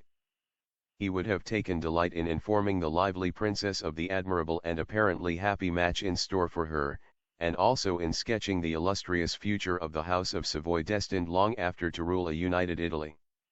My brother, the king, has wanted Piedmont for years, Marguerite said. I shall tease him about my conquest of Savoy, where his armies have failed. Nostradamus did not tell her that the event of her betrothal to the Duke would also be the sad occasion of her brother's death in the midst of a gay tournament staged to celebrate the marriages of Marguerite and the king's young daughter, Elizabeth. Mati tre Nostradamus, Marguerite told the prophet seriously, I shall see you again after you leave Paris. This is not the end of the friendship which you inspire in me. But there are too many people trying to talk to you now. It is bad enough with all those of my own sex appealing to your prophetic gifts, but when I must also compete with my brother and all the gentlemen of the court to get a word with you, what chance have I to talk of the things I long to know? I am going to seek you out some day in Salon I-11. Nostradamus smiled indulgently at the charming young woman. The royal pearl of Paris would be a glorious jewel for Provence to honor / you turn a compliment / the princess said, as neatly as any courtier, yet you have spent your years far from the court / one it is because we Provençals live in the sun, and we know that in France the sun and the monarchy are one / throughout the centuries the prophet's favorite and radiant symbol for the French monarchy is le Sol. In astrology the sun is held to rule kings in general, but the prophet applies the meaning only to the sovereign of his own country.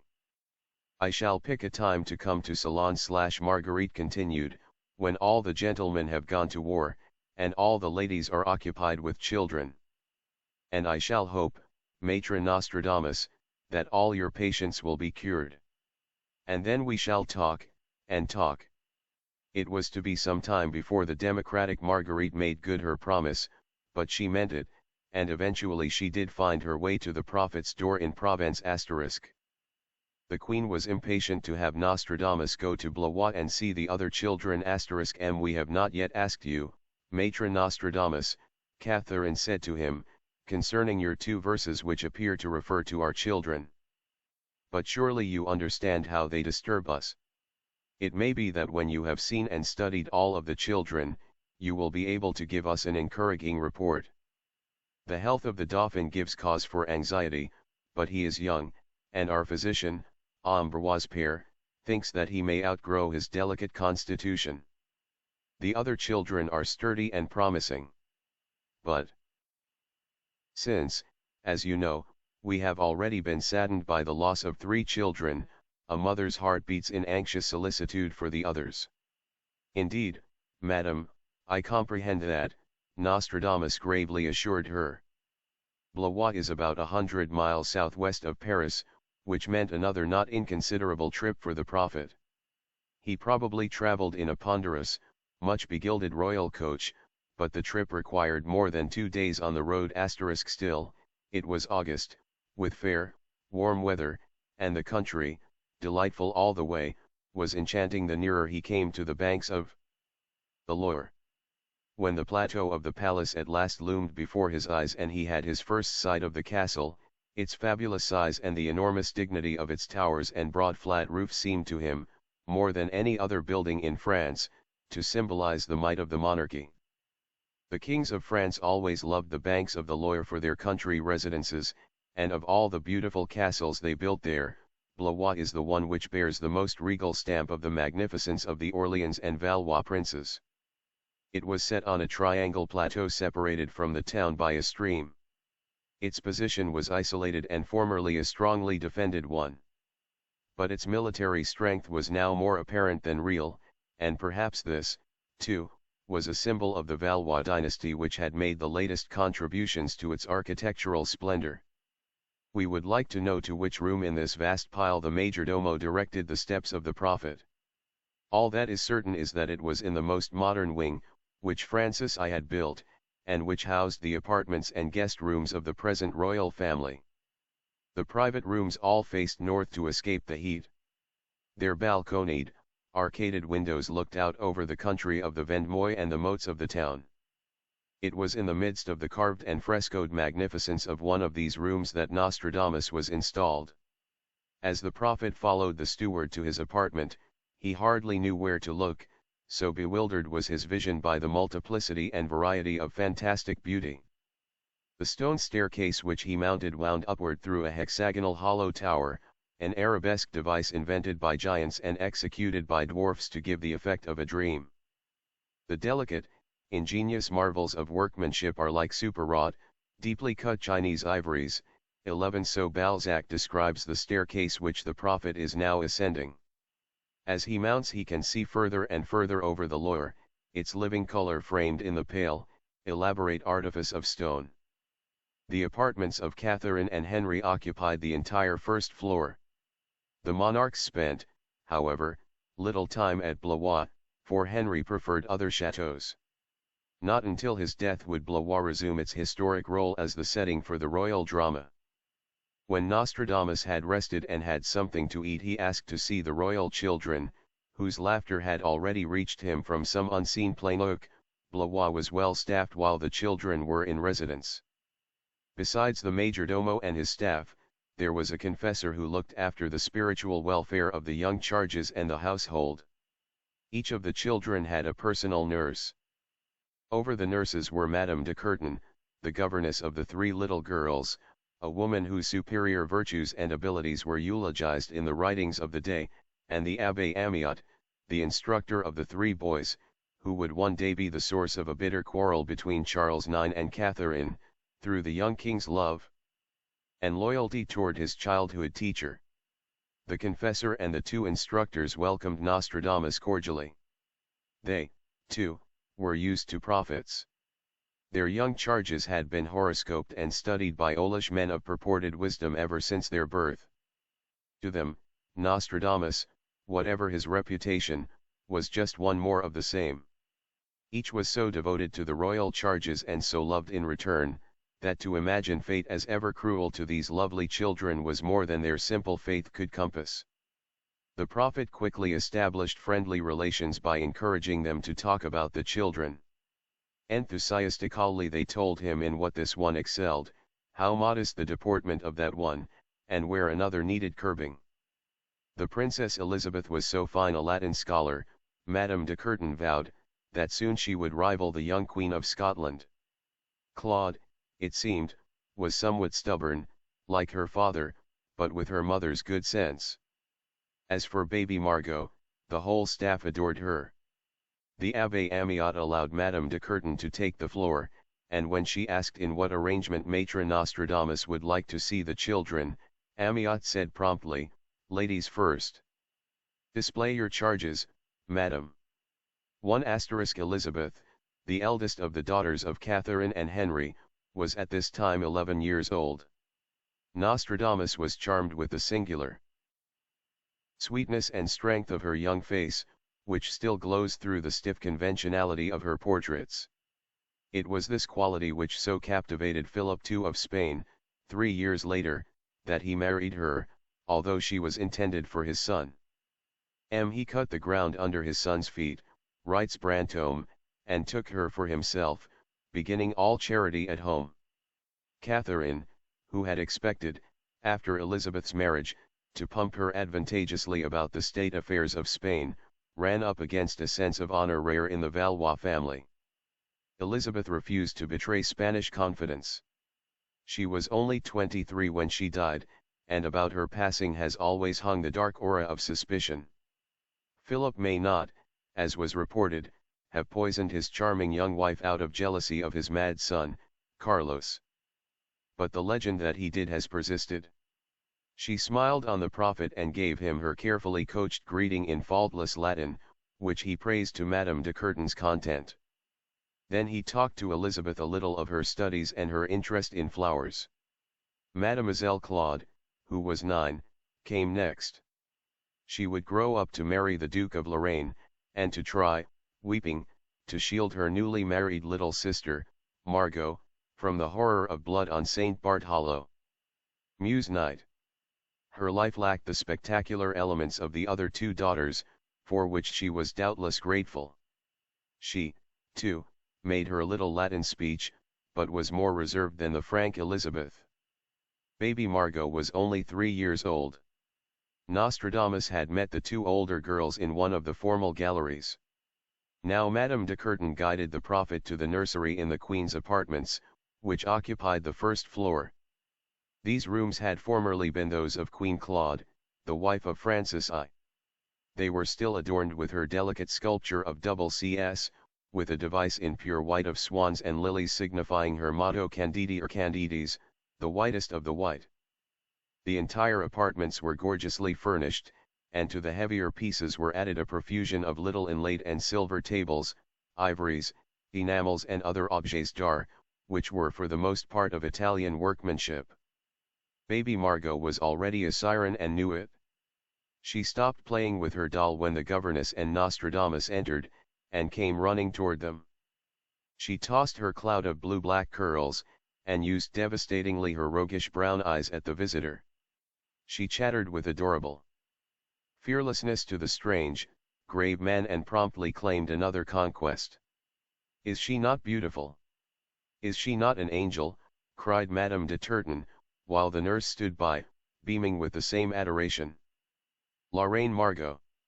The dry pages of history still tingle electrically with memories of her beauty, her grand romantic glamour, her loves and her tragedies. Yet something of all the future sadness which he perceived, too, came momentarily into the prophet's eyes, causing the governess to exclaim anxiously, "You will see no misfortune for my little ones, mais it re Nostradamus? You will foretell only happiness. Surely they are too good and sweet for anything else.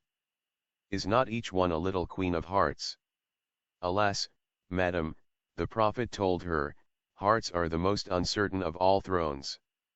But you may be very sure that your pupils will grow up to reflect every credit upon your admirable teaching, in the exalted positions which all three shall fill." Madame de Curtin and the nurse exchanged pleased looks. They read into the prophet's words their own interpretation, the fulfilled picture of a wish, so different from the realization. Later Nostradamus walked in the gardens with the Abbé Amiot, and saw the three boys at their play. Charles, Duke of Orleans, and Henry of Anjou, were but 6 and 5 years old, and the little Duke of Alençon was a baby of 2 years. Nostradamus' quick perception noted the nurse in charge of the eldest boy, Charles, a deep-bosomed northern type with a face of endless patience and brooding calm. When she looked at the little boy, the prophet saw a passionate depth of devotion such as one seldom sees except in the expression of the actual mother. He mentioned it to the abbé. "Yes," the abbé replied. "It is so, and she is a superb nurse. It is unfortunate that she is a Huguenot, but she handles the child, who is high-strung, so wonderfully that the Queen will not let her go. The little prince, doctor, is going to make a splendid man," the abbé told him, smiling. "Look at his fine, honest blue eyes, the noble set of his head." A sick feeling swept over the prophet like a spiritual nausea. He turned away from the abbé lest it should show in his face. This manly little child was the monarch he had seen in his visions. The savage king / he had called him. he was to be the one who would mount the throne when Saturn came into water. He it was who would slaughter the innocents. Dear God, that loving, happy little boy, become the blood-stained man at the palace window holding an arquebus in his hand. Trained on Frenchmen. The abbé was talking on, extolling the qualities of his charge, but Nostradamus did not hear him. A tiger kitten that licked the hand of the man who fed him could one day tear that man to bloody bits.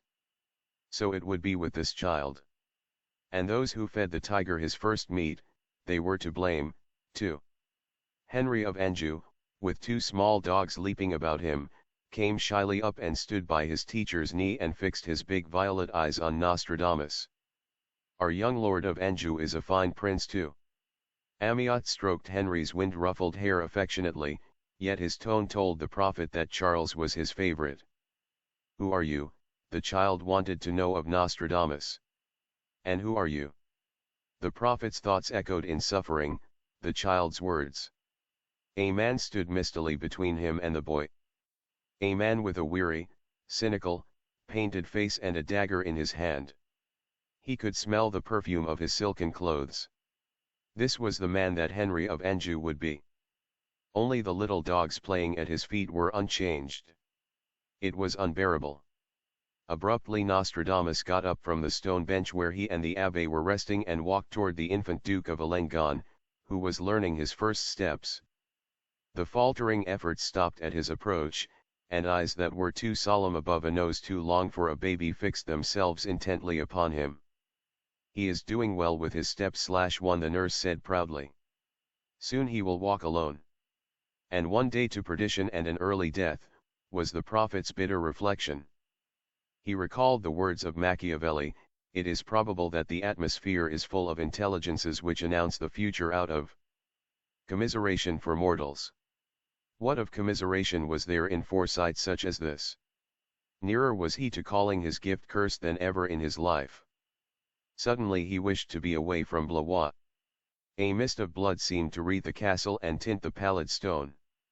He would have ordered the coach and returned to Paris but that it was late afternoon. Not until morning could he leave. The abbé noticed his abstraction and restless movements. Tactfully he suggested that the prophet might need a little rest and reflection before they supped.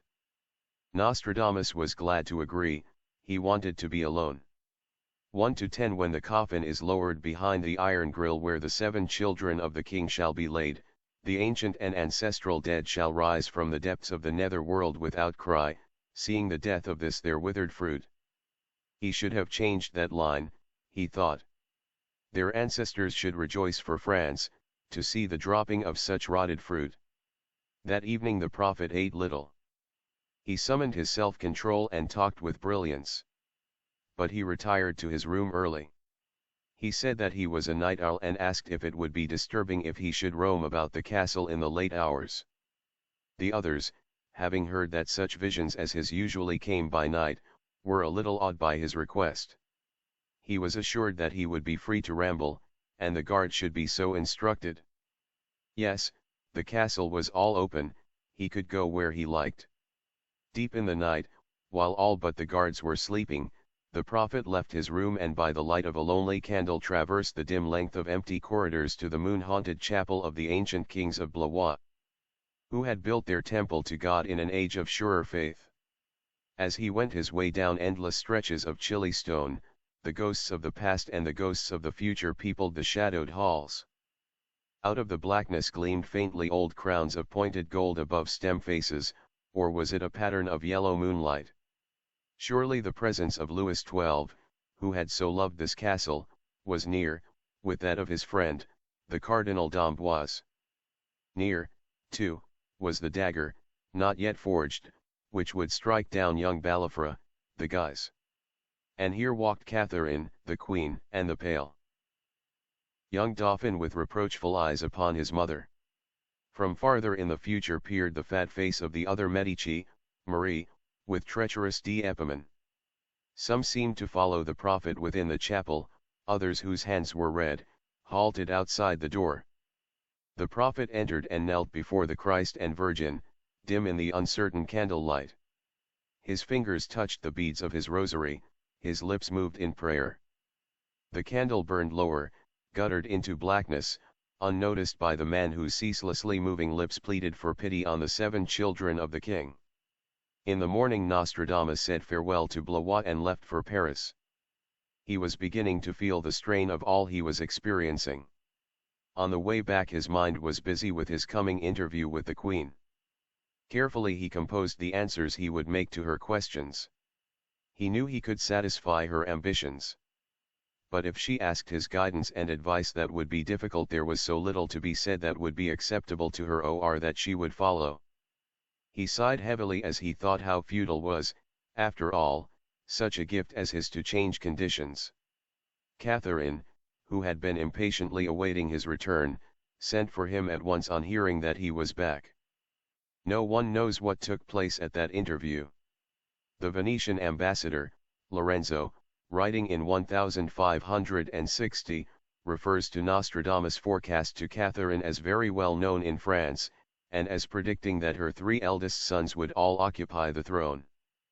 The ambassador speaks of this as a prophecy which menaced the lives of the princes, since their succession could only come about through death. Many commentators have quoted this accepted story of what Catherine heard from the prophet. It would, if true, however, have been but a small part of the amplitude of information which Catherine would have demanded. All that we really know of what Nostradamus predicted are his brilliantly accurate, published verses. That, and one thing more. He satisfied the Queen and retained her confidence and friendship. Had this not been the case, she would not have sought him out again, as she did. The interview over, Nostradamus returned to the Hotel de Sens a sick man.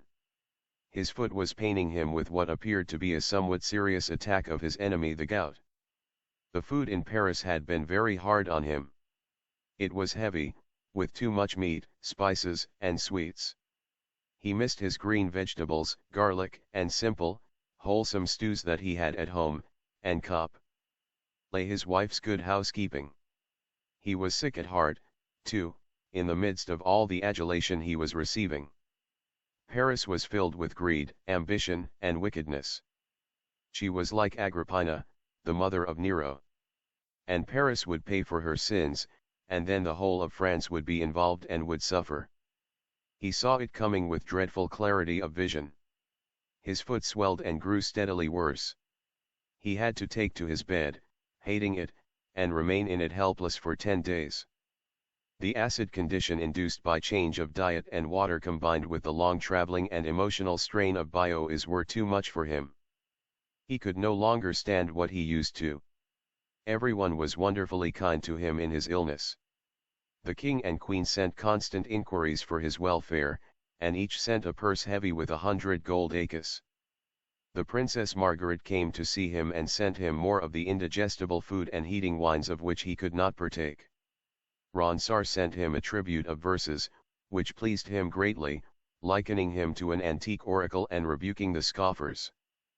This more than offset the Latin distich of Jodelle, another famous poet of the day, who attacked Nostradamus with this punning rhyme: Nostradamus cum falsidamus, nam fahir nostrum est, et cum falsidamus, nil nisi Nostradamus, which means, though it has a double interpretation with a play on the name, we give our own when we give lies, for cheating is our affair.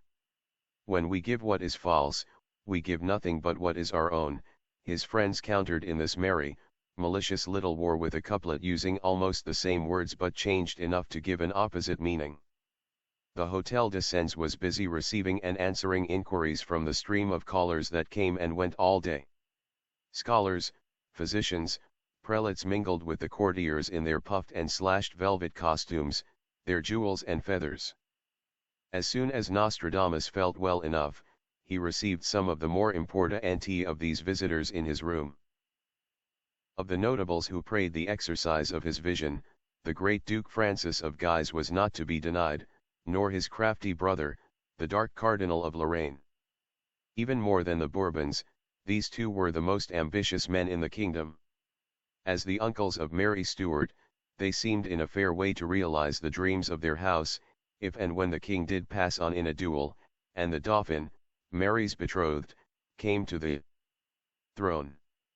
Duke Francis, the hero of the siege of Metz, was the military idol of France. A very handsome, very haughty man, he claimed descent from Charlemagne, and had pretensions to the throne itself. He had married Anne d'Este, a granddaughter of Louis XII, and daughter of the tolerant, scholarly Renée, Duchess of Ferrara. The Duke brought his wife with him, both eager for a forecast for their son Henry, whom Henry III was one day to murder in the castle of Blois. My mother, the Duchess of Ferrara, has rare skill with astrology, the Duchess of Guise told the prophet. I have known her tell marvelous things. I wish that she might return to France if only for the mutual pleasure which she and the Queen might have in such discussion. When Renée did return several years later, one of the few bright spots in her life was the conversations which she and Catherine had on the subject of the stars in the Queen's new observatory at Blois. Both the Duc de Guise and the Cardinal of Lorraine plied the prophet with questions. Nostradamus predicted a considerable advance in the Guise fortunes. He would scarcely have courted trouble from these fierce, proud, determined men by revealing the ultimate tragedy of their house, but he has set it down in his verses with a full sense of its dramatic significance and its disaster to France. If he had told them that they would lose to the Bourbons, then very weak, they would probably have scoffed at him. Their star was then too powerful for the concept of defeat to enter into their minds.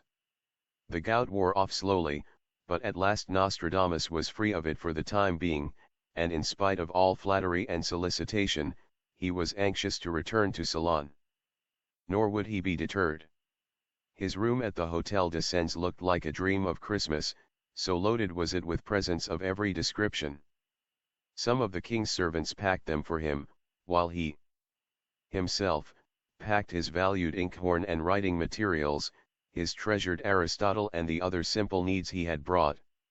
Caesar Nostradamus, writing of these gifts, after his father's death, says of them, as to the honors, royal gifts and presents of jewels which he received from their majesties, I would rather have their list on the tip of my tongue than to give myself the exquisite pleasure of relating them, fearing lest I should say more than modesty permits. 11 When all was in readiness for departure, Nostradamus went to the Louvre to say his farewells to royalty. Your Majesty, he told the king with genuine feeling, I never thought that I should envy any man. Yet now I find myself very much envying those who have the gift of ready and golden speech. Lacking this one I am but helpless to express my opinion of your Majesty's grandeur and generosity of nature, and of the kindness which I, your humblest servant, have received from you. The treasures of gifts which your royal goodness has bestowed on me are even surpassed by the treasure of royal memories which I take away with me to brighten all my years. The king smiled at him with genial regard. We have, Maître Nostradamus, one more, and I think well deserved, token of our favor. You are herewith appointed by us to the rank of physician in ordinary and counselor to ourself. The prophet, deeply moved, bowed low. Your Majesty, I am overcome with this further honor. We have enjoyed your visit, the king said, and hope to profit by those matters in which you have advised us. Now, the queen is waiting to see you. Catherine, like Marguerite, told the prophet, we shall see you again, Maître Nostradamus, and meanwhile you may hear from us by letter touching some further service which you can render, or some point on which we can better act through your advice. The last farewell was finally said, the last handshake given. Over the bridge the way led, past the soot-blackened beauty of Notre Dame and the Lie de la Cite, across to the left bank, and the road to Lyons. Nostradamus looked back at the spires and towers of Paris, scene of his proudest triumph. He lifted his hand in salute to the city. Veil Lutetia. Ave Salona. Towards familiar country, last resting place of the older Capetian kings. An early 3 months had gone by from the time that Nostradamus had left Ceylon, to his return, laden with gifts and the honor of the king's appointment. It was a great day in the life of the little town when he came back to his people with laurels of this new adventure. Family and friends rejoiced at his success. His triumphs, though pleasing to Nostradamus, made no difference in his way of life. As soon as he had rested up he resumed the busy even tenor of his days as if Paris had never called him. Yet there was a difference. He was no longer merely the wonderful Dr. Nostradamus of Provence.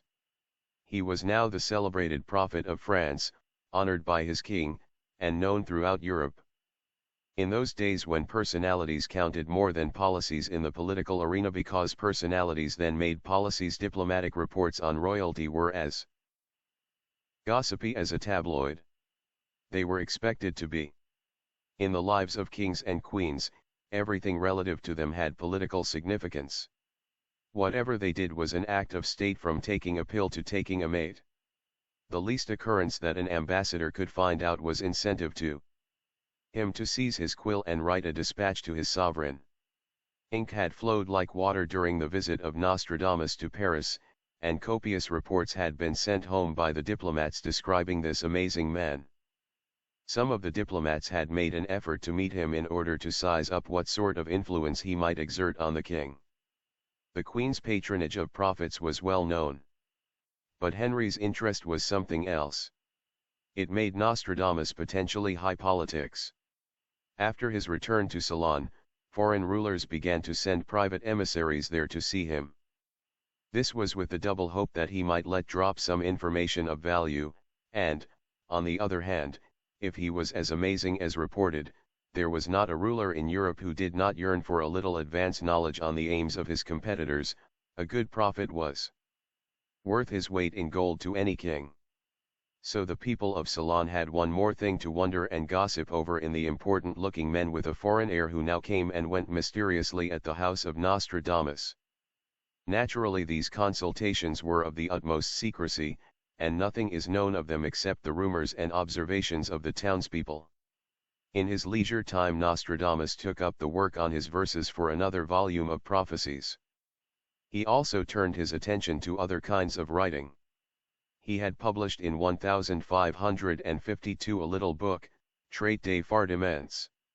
In 1557 he brought out in Anvers another, Des Confitures.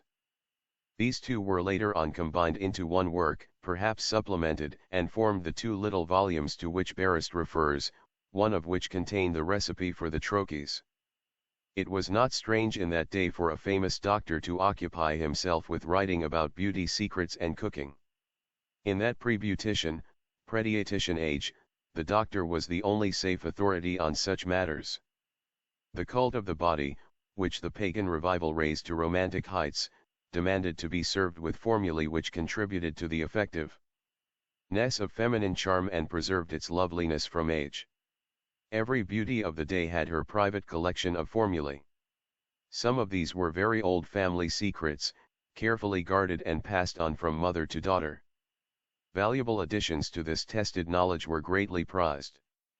Perfumes, too, were a part of the doctor's field.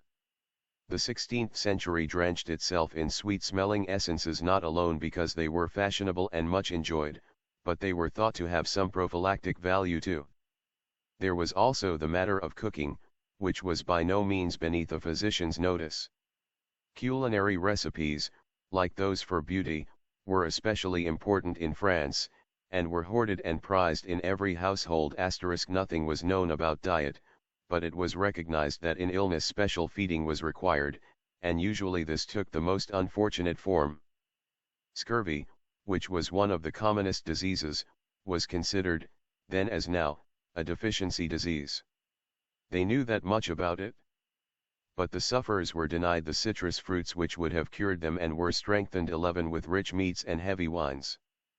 The doctors of the day not only recommended the foods which they considered most efficacious for various types of illness, but wrote books of recipes for cooking of every sort. Their wives must have laughed in their capacious sleeves over this, for of course it was their recipes these learned doctors brought forward with such eclat.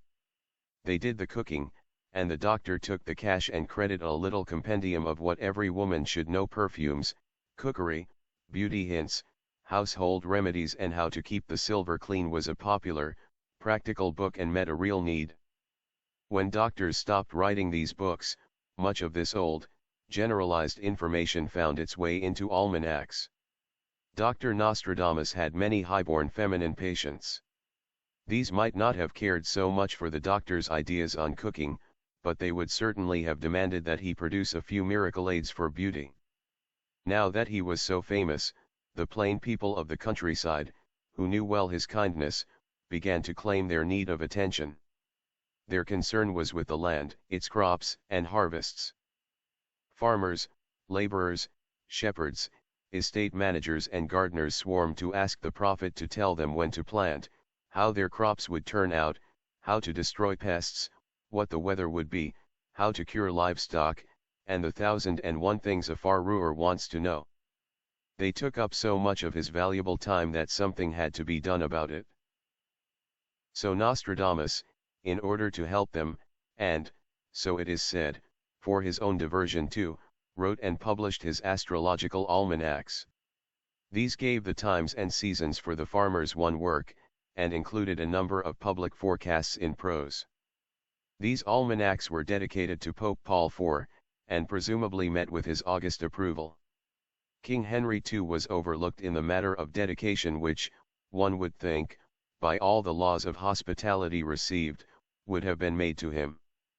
Unless it was that the need for the goodwill and protection of the Church made the gesture desirable.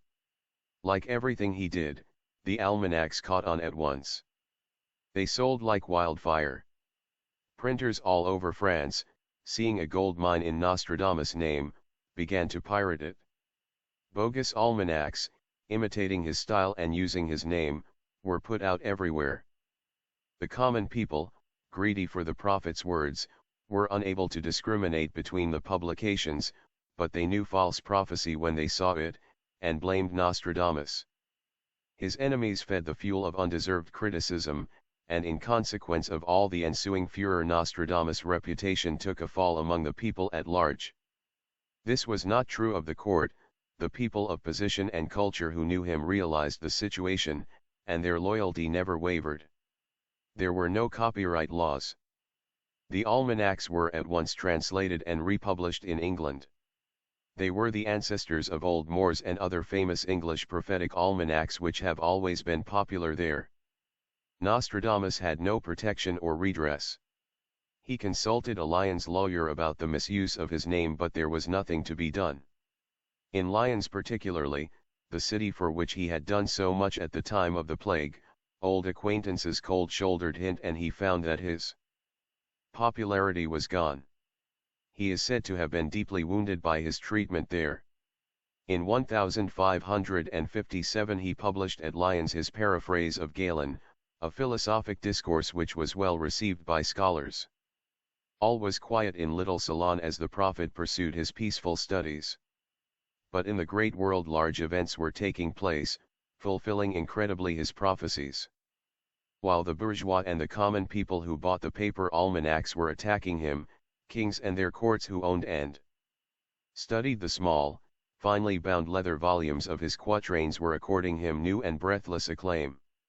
In January of 1557 Henry II, unable to contain himself longer, sent Guise into Italy to join the Pope in his war against Philip II of Spain. 1172 The French army in Italy will be troubled throughout the conflict, and sustain great loss. Flee, citizens of Rome. O, France, driven back near to the Tesson in your doubtful struggle to reach the Rubicon. Bloody Mary of England was then the wife of Philip I of Spain.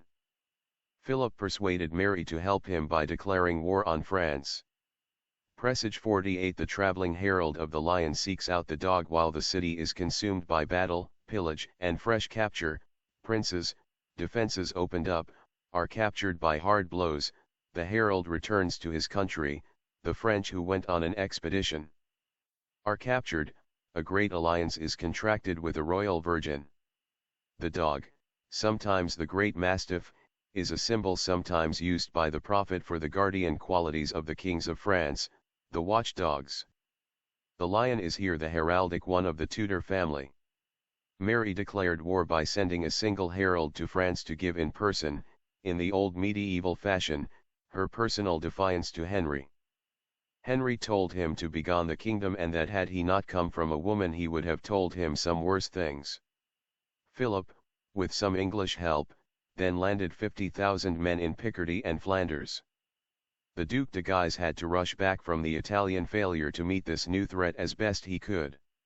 Meanwhile the alliance with the Royal Virgin goes forward, and, while Philip's army is landing, Mary Stuart is married to the Dauphin of France. 10-5-5 The unfortunate nuptials will be celebrated with great joyousness, but the end will be unhappy. Mary and the mother of the groom will scorn each other when Phoebus, dead, is a more than piteous spouse. This verse is in the later quatrains, then withheld. It is interesting that he used Mary, the English word, rather than Marie, as she was called in France. The rivalry of Mary and the Medici queen, after Henry's death, is history. Piteous Phoebus, the son of the French monarchy, is Francis too. Meanwhile the armies of Philip were before Saint Quentin, considered one of the bulwarks of France. The Spaniards were commanded by the Duke of Savoy, who would later marry the prophet's friend, the Princess Marguerite. King Henry was ill-prepared to meet this siege. His forces were tied up in Italy. The defense army hurriedly mustered was only 20,000 men. It developed that Saint Quentin was in a deplorable state, an impressive shell with only dated equipment, as Philip had privately found out. 4-8 The great city, suddenly and to its repentance, will be taken by assault, surprised in the night, its defenses will be broken down. The guards and lines of communication at San Quentin will be destroyed, and its gates battered in. 6-96 The fine city will be abandoned to the soldiery. Never was mortal tumult closer at hand. 0 What hideous death is closing in, except one crime, nothing will be spared the people. Soldiers, munitions, and food were all lacking. Coligny got there first, sent away the useless mouths and began trying to strengthen the weakest points.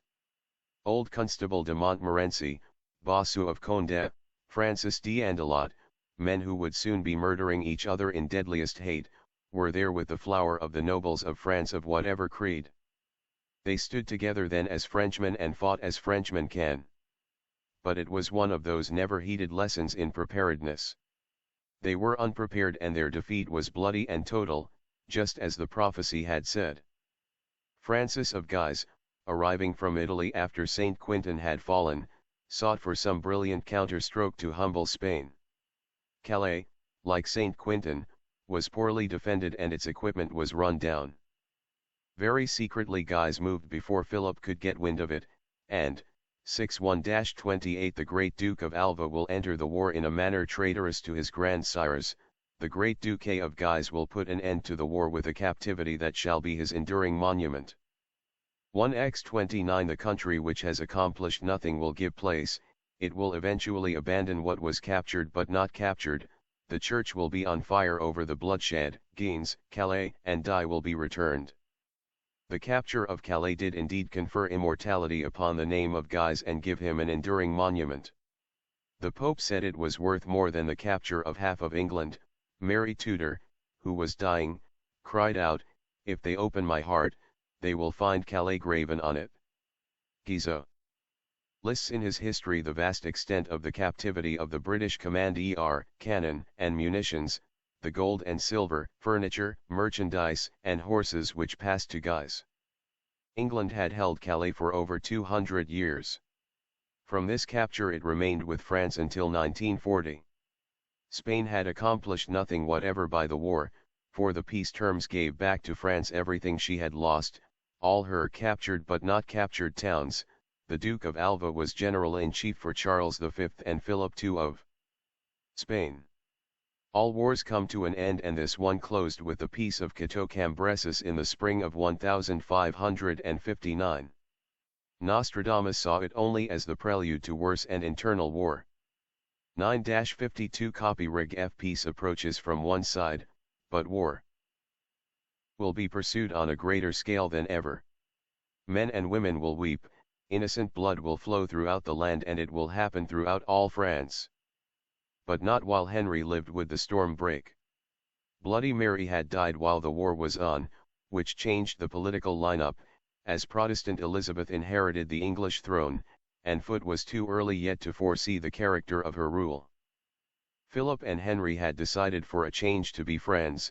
Besides, Philip had seen young Elizabeth's picture, the little daughter of Henry II, whose sweetness had so charmed the prophet at Blois. Nostradamus has given a pen picture of Philip. This cruel king, although Nostradamus doesn't seem to think so except when Philip is fighting France or her interests, did, as Nostradamus says, continue the policy of ridding Spain of Moors, and encouraged the Inquisition to do its worst. He is to be credited with the major effort in defeating the Turks, who as Muslims hold Friday sacred, at Lepanto. Perhaps that is what the prophet means rather than the Inquisition by returning the Church to its preeminence. V74, sprung from Italian blood, born in the heart of Germany, is the leader who shall become of such high power that he will drive the foreign Moorish people from his realm, returning the Church to its original prestige. 10 to 95 Within Spain there shall arise a very powerful ruler, he will conquer the Midi by land and sea. This vigorous man will beat back the crescent and lower the wings of the people to whom Friday is a sacred day. Henry II decided that his sister Marguerite had better marry a late enemy too. So her marriage was planned with the Duke of Savoy, on whose hands the blood of 3,000 Frenchmen slain at St. Quentin had hardly dried. Henry had got St. Quentin back in the peace settlement. 6-8 Under the pretext of a marriage settlement, great Henry will, conformably to the situation, act with generosity. Quentin and Arras being recovered through a journey, the Spanish will at this time take a back seat at slaughter. Henry acted with generosity by presenting Mary Stuart, now Dauphiness, with St. Quentin as a wedding present. Kings have to make rather expensive gifts, and this would stay in the family. 6-74 The great king will acquire new relatives. Before he shall have rendered up his soul, the people will see him take for kindred eagles, lions, and cross. In doing this he will sell out the crown. The heraldic imperial eagle of the Spanish Empire, the lion of Scotland, and the cross of Savoy were represented in the three royal marriages with Spain, Scotland, and Savoy, but Henry's wedding presents were too much for the French. Others besides Nostradamus said the weddings had cost too much good crown land and felt it was a sell-out for France. The peace had been signed in April. The marriages took place at the end of June.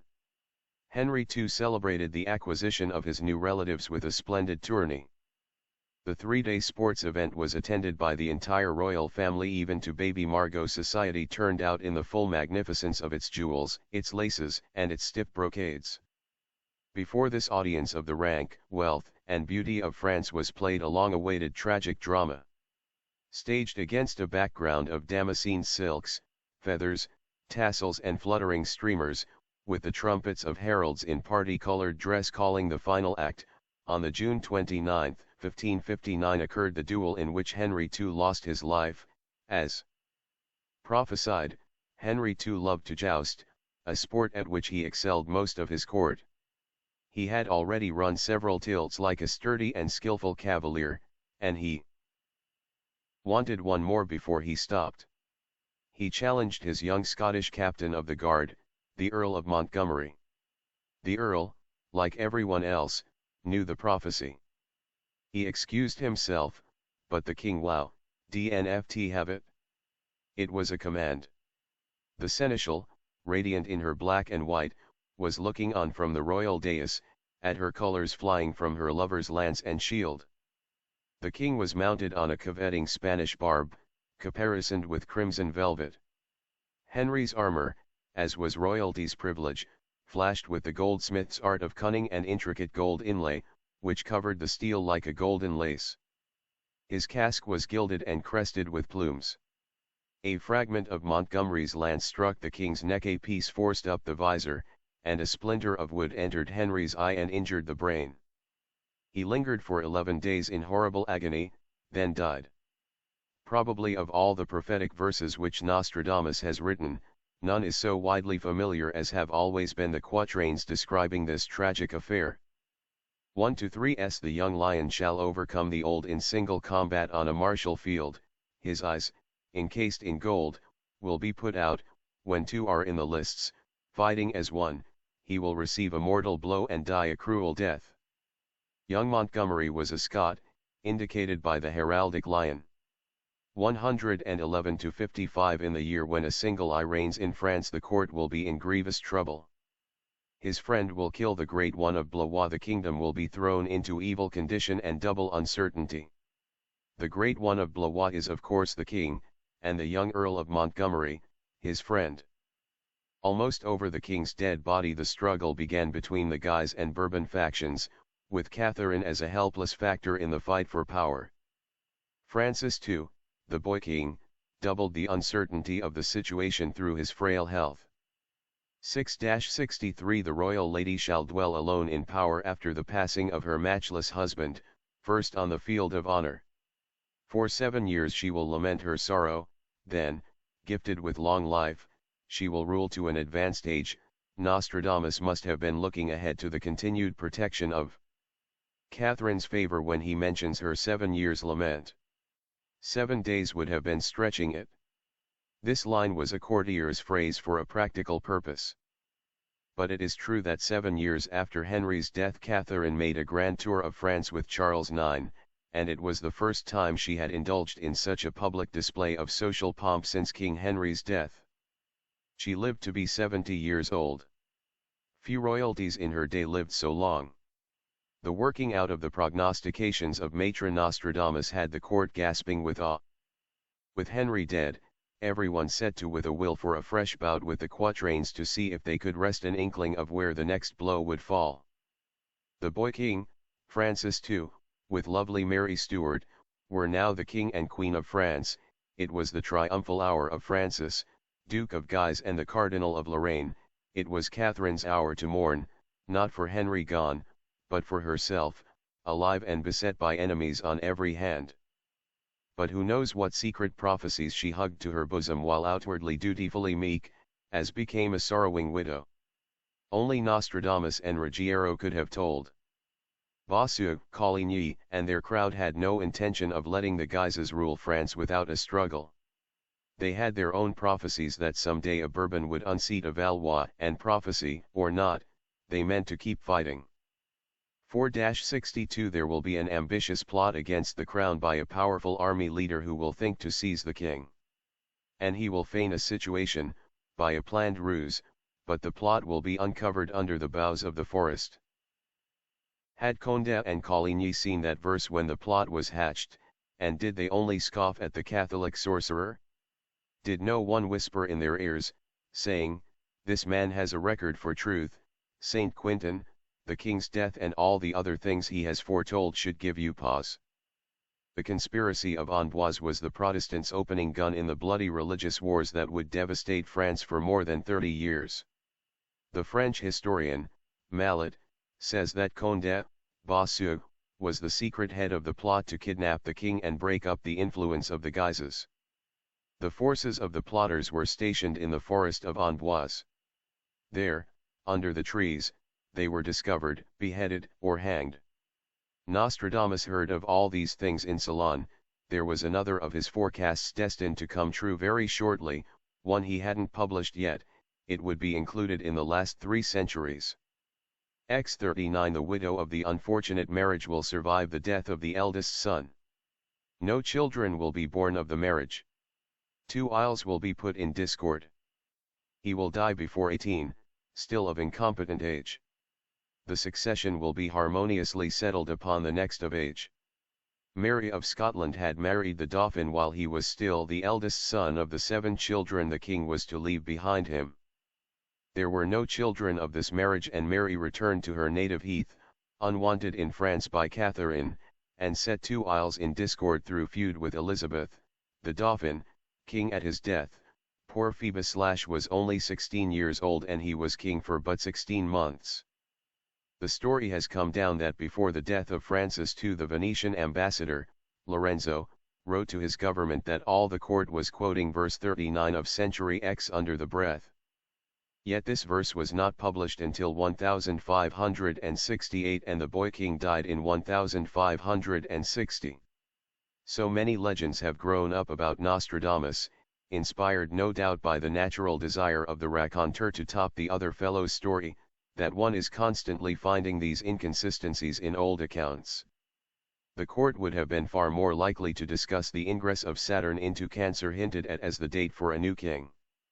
That verse was in the first edition.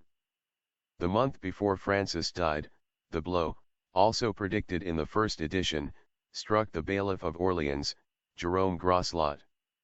111-66 The important bailiff of Orleans will be in peril of his life, through one of vindictive nature. But neither fate nor his deserts shall bring his death, because though captive, his hands and feet will be loosely bound. The court would have been watching for developments on this verse indicating a prominent man. Perhaps Grosslot had studied the verse too, and taken heart from the prophecy that he would escape. He allowed the Calvinists to seize Orleans, for which the Inquisition promptly condemned him to be beheaded. Nostradamus makes it clear that he thought he deserved the sentence as a Calvinist traitor, but foresaw that he would get away. Grosslot escaped death in just the way that Nostradamus said it would happen. During this period, since Nostradamus had paid his visit to the court, while war and turmoil had brought so many of his forecasts to fulfillment, he had published another edition of his prophecies. This had been in 1558. This edition is spoken of by many commentators as Princeps, but it was the second edition supplemented by more of the verses. It contained all that the first volume printed, with 391 additional quatrains, bringing the number up to 7 full centuries of 100 verses each, and one of 44 verses, 744 in all. Between the 6th and 7th centuries was interpolated an unnumbered Latin verse which he titled, Invocation of the Law against Stupid Critics. Let those who read these verses consider them with mature mind, let not the profane and ignorant mob be drawn to study them. p. 275 Let all of the astrologers, the fools and the barbarians keep aloof, let him who acts otherwise be cursed according to ritual. Nostradamus reveals in this peculiar verse his savage resentment against the people who had insulted his work. He warns that his book is for the serious-minded only. And to those who have called him sorcerer he will offer a curse, as they have so long accused him of doing. It is also revealing that though he constantly asserts, for reasons of his own, in his letters that he is himself an astrologer, he includes astrologers here among the people, who are to keep hands off his work. He gives away in these lines the fact that he did not use astrology, and that he even despised the popular practice of this esoteric art. His mention of the common mob seems inconsistent with the public presentation and sale of his book, as if he both wanted and hated the acclaim it brought him. There is no doubt that he was very thin-skinned to censure, for certainly he was not alone in suffering it. Every scholar who came before the public risked it. Nostradamus was indeed among the fortunate in that he never endured worse, and that the chorus of his praises swelled at all times louder than the minority voices of those who disliked him. It seems odd that, when Nostradamus had been so recently and highly honored by the king, he did not dedicate to him this new edition, or that he did not bring out the fresh quatrains in a small separate book devoted to the king. Nostradamus knew, none better, when the king would die. If he had ever intended a dedication to Henry II, then was his last opportunity to make it, for Henry died the following year. If, however, the dedication to Henry II which prefaced the third and last book of the Centuries was never intended for this king, but was meant for another Henry, fifth of his name, who is yet to come, then it was entirely logical that Nostradamus should have arranged matters as he did. The preface to the complete edition, though written ostensibly as a letter to Henry II, was never seen by him. It was not published until he had been dead a decade. Nostradamus himself planned it that way and made his own arrangements for the letter and final volume to be brought out only after he and the king were both gone. Moreover, the letter begins with a salutation which does not use the word du, as one would expect, but addresses him as Henry, King of France II. The connotation of second is a little different from du. If has the implication of following, 11 and the words seem intended to convey the idea of a king of France which is to follow, or a second France. Had he, during the king's lifetime, dedicated a book to Henry II, no one would ever have considered it as other than it seemed. It was only by holding the letter back until the man for whom it seemed to be written had died without receiving it, that he could get his idea across to some people. Why, one may ask, all this fuss? Why didn't he just write to Henry V in the first place? Because he foresaw the Duc de Bordeaux who, if he had reigned, would have been Henry V, and did claim the title. People would have mistaken the Duc de Bordeaux for the man for whom the letter was written, then branded Nostradamus as a false prophet because he never reigned.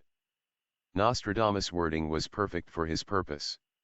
He knew that the human mind seeks always a conclusion. He knew the world would hang on to the quatrains and preserve them as long as they hadn't solved the mystery. And 400 years have proved him right. This would also account for his sensitivity to criticism. One can scarcely imagine his modest, natively retiring personality going after the sensational reputation which his book brought him, unless he had a secret and definite reason for doing it. He could not explain this, he could only suffer through what he felt was its necessity, when people called him a sensation seeker and attacked him for his pretensions as a prophet. Everything Nostradamus did, and his personal reactions in regard to the centuries, appear to point to an ulterior purpose in writing them. With the passing of Francis II, another boy king assumed the throne. This time there was no lovely, inconvenient wife to menace Catherine de' Medici. Charles IX was only 10 years old, and his mother ruled as regent of France in his name. Catherine's power dream had at last come true. 4-86 in the year when Saturn shall be in a water sign and conjoined with the sun, the strong and puissant king will be crowned at Rheims and received and anointed at Aix, thereafter he will murder the conquered innocents. Francis II had died in December of 1560. Catherine, though de facto regent at once, did not receive parliamentary confirmation of this until sometime in the following summer, just the time when Saturn was making its ingress into Cancer, a water sign. One must bear always in mind that we are looking at astrology through the eyes of the 16th century, remember. Too that Nostradamus gave indications of the timing of events by astronomical positions. This verse is of particular interest analyzed with that understanding. One must not forget, either, the wide familiarity which cultivated people then had with famous birth charts. Even without this verse, people who followed their charts would have said, oh, when Saturn goes into Cancer that will hit the king and the queen mother. His sun and her Mars are closely conjoined in that sign, which bodes ill for the country staying at peace. Saturn will touch that off. There will be trouble. The two, mother and son, were astrologically linked together. That is just what Nostradamus means when he speaks of a strong king. He refers to the mother-son combination which he treats as one force, which it was. He was not speaking alone of the little boy he had seen at Blois, who was still unspoiled and fine. In another passage forecasting the eventual rise of Henry of Navarre he says, he will shave the beard of Catherine. Indication enough that she was the strong king, it would be only as accessory that the boy would be responsible for the slaughter of the innocents, quoting the French historian, Guizot, from 1561 to 1572 there were about 25 massacres, 30 or 40 single murders unfortunate enough to be remembered by history. Formal civil war, religious and partisan, broke out in 4 campaigns signalized by great battles, ending in 1572 with the greatest massacre in French history, Saint Bartholomew, for slaughtering the innocents. The reign of Charles covered the years 1561 to 1574, and he was only 24 when he died. Not until the Revolution would there be again such slaughter of the innocents as filled these blood-drenched years. Trouble began at once with minor slaughters on both the Catholic and Protestant sides. But it was in July, 1562, when the sun was conjoined with Saturn and both bodies were over the birth sun of Charles and the birth Mars of Catherine, 14 and 17 degrees of Cancer, that the first religious war was opened. This quatrain has never been understood by analysts because none has understood the astronomical reference the way Nostradamus used these to date and characterize the 13 tragic years of this mother-son kingship. We may be sure that there were plenty of people at that time who were quick to grasp the allusions, including Catherine. It may be why the Queen tried so hard in the earlier years of this joint rule to pacify both sides. Catherine didn't want slaughter, she wanted peace, but no woman could have handled and tamed the unbridled, passionate fanaticism which broke all bounds. Later, when it was a question of losing her own power or 188/4p forgotten books, or killing Huguenots, Catherine killed. From her point of view she had no choice. Some modern students of the centuries, noting this verse, have wondered if it might not relate to the coming King of France, the prophesied Henry V. In June of 1944 Saturn makes its new ingress into Cancer attended by the Sun, Mercury, and Venus in a powerful quadruple conjunction. The present Duke of Guise has his birth Sun and Mars in Cancer. It could be. Interpretations of Nostradamus are tricky and dualistic, and this is as much due to history as to the prophet. Destiny is an eternal chain, looping upon itself in repeating patterns, the same and never the same. The author, however, feels that this verse specifically referred to Charles IX and Catherine. Nostradamus, better than any other in France, understood the terrible threat of the mounting strife. Already it was reaching deeply into Provence and men were dying there for their beliefs. But there were still bright spots to be enjoyed.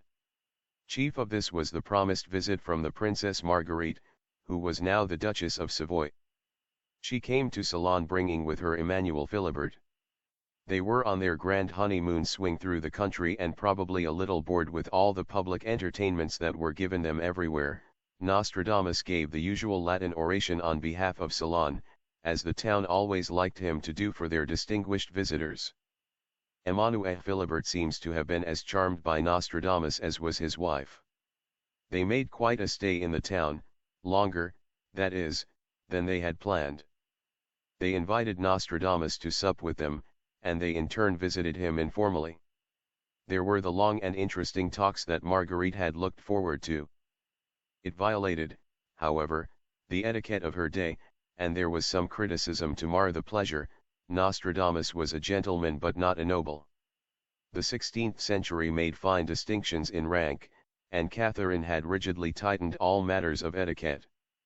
She even made such a fuss about the Constable de Montmorency riding his horse into the Louvre courtyard, that he said it was easier for him to win a battle than to get inside the Louvre. People said that the Savoys were too high in rank to associate with Nostradamus as an equal. It was all right to employ and honor him as a prophet, but not to make a familiar friend of him. The Duchess' new home was now just over the Alps from Provence. The democratic Duchess and her independent husband no doubt valued the intellectual interest of the prophet's friendship above all criticism, and one would like to know if they continued by letter their agreeable acquaintance. So very little is known of the private contacts and friendships of Nostradamus in these late, important years, that we who cannot see through time must regretfully forego the reading of this varied and fascinating chapter of his life. What part he played, what influence he had upon the great who came or sent their messengers to him, as in the days of Delphi, we have no way of knowing. His friend, the Count d'Etend, was increasingly disturbed over heavy Protestant gains through Provence. In 1560 the governor had occasion to notify the Duc de Guise of an election of entirely Protestant deputies in Languedoc. The Duc de Guise tried accommodatingly to have the deputies killed, but they escaped him. They had been legally elected, and if not murdered could serve, as they did. This heavy conversion to the religion which was going on in Provence was naturally a threat to so prominent a personage and so rigid a Catholic as Nostradamus. The friendship of the governor was powerful protection, but there must have been times when he and his family went in fear of their lives. One of the popular and much embroidered stories of the prophet is concerning the personal reading he made for Henry of Navarre, a story of which Tronc de Condaulet is said to have been the author, and he should certainly have known. But Henry was only 3 years old when Nostradamus went to court, and seems to have made his own court debut not until 2 years later when his father, King Antoine, took him to Paris. Nostradamus, now ill, living in retirement, would hardly have risked his life in Protestant Béarn, certainly not without the royal protection of that court. Jean, Queen of Navarre, mother of Henry, was the inspired and fanatical leader of the Protestants. It is hard to imagine a more unlikely situation than Jean allowing her baby to be prophesied for by an old Catholic sorcerer, for as such she would certainly have regarded him. So it is difficult to see how this story could be true.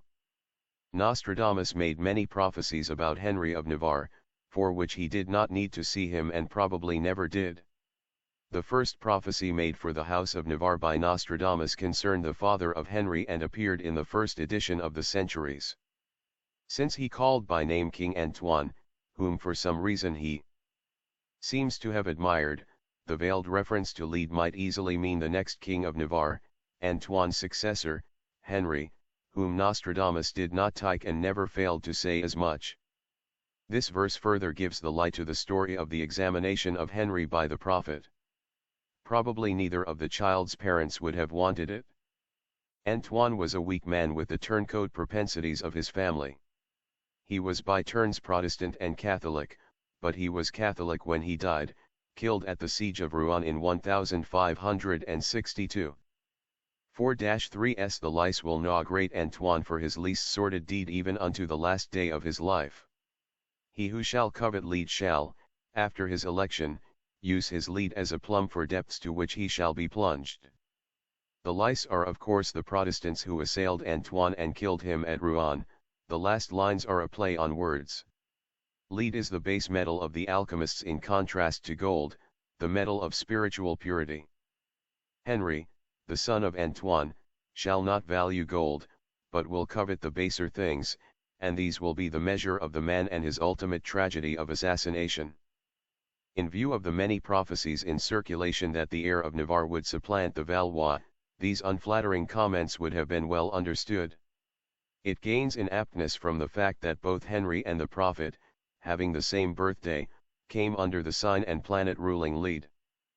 But Nostradamus may have considered that in his own case spiritual alchemy had done its work of transmutation. The prophet's time was growing short now. The town of Ceylon, holding many of the religion, had greatly changed, and so had, in consequence, its affection and respect for the prophet. In place of that had come gradually a sullen fear of the strange old man and his secret and sorcerous works.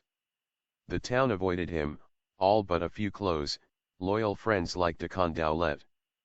He lived in great retirement, receiving distinguished visitors from outside, who were still as numerous as ever, and working on the last group of his centuries. His strength has greatly failed, but he knows to the day how much time he has left. In 1564 to 1566, the Queen Mother thought it might be a good and pacific idea if between wars she and Charles made a publicity tour through the whole realm, and let the people see and know their king. Great pomp and ceremony characterized the trip. It was the 7th year since the death of Henry II. Catherine adopted for the trip richer, more elaborate dress, in keeping with the occasion which might be said to mark the end of her official mourning. When the royal progress brought the king and the Queen Mother to Ceylon, the town turned out in full array for them. The mayor and the town fathers were the spearhead of the welcoming, enthusiastic crowd. Among the magistrates stood Nostradamus. It is said that the young king brusquely ignored the demonstration, cutting the Latin oratory short with, "I have come to see Nostradamus." The little boy whom the prophet had seen at Blois was growing up into a tall youth whose fierce blue eyes and restless, curt manner were an indication of the changes taking place in him. Catherine, who was stout when Nostradamus had visited the court, was now frankly fat. She might have posed for one of the famous Seine frogs which the old Merovingian kings took for their device. What secret interview took place at this second meeting with royalty was not recounted.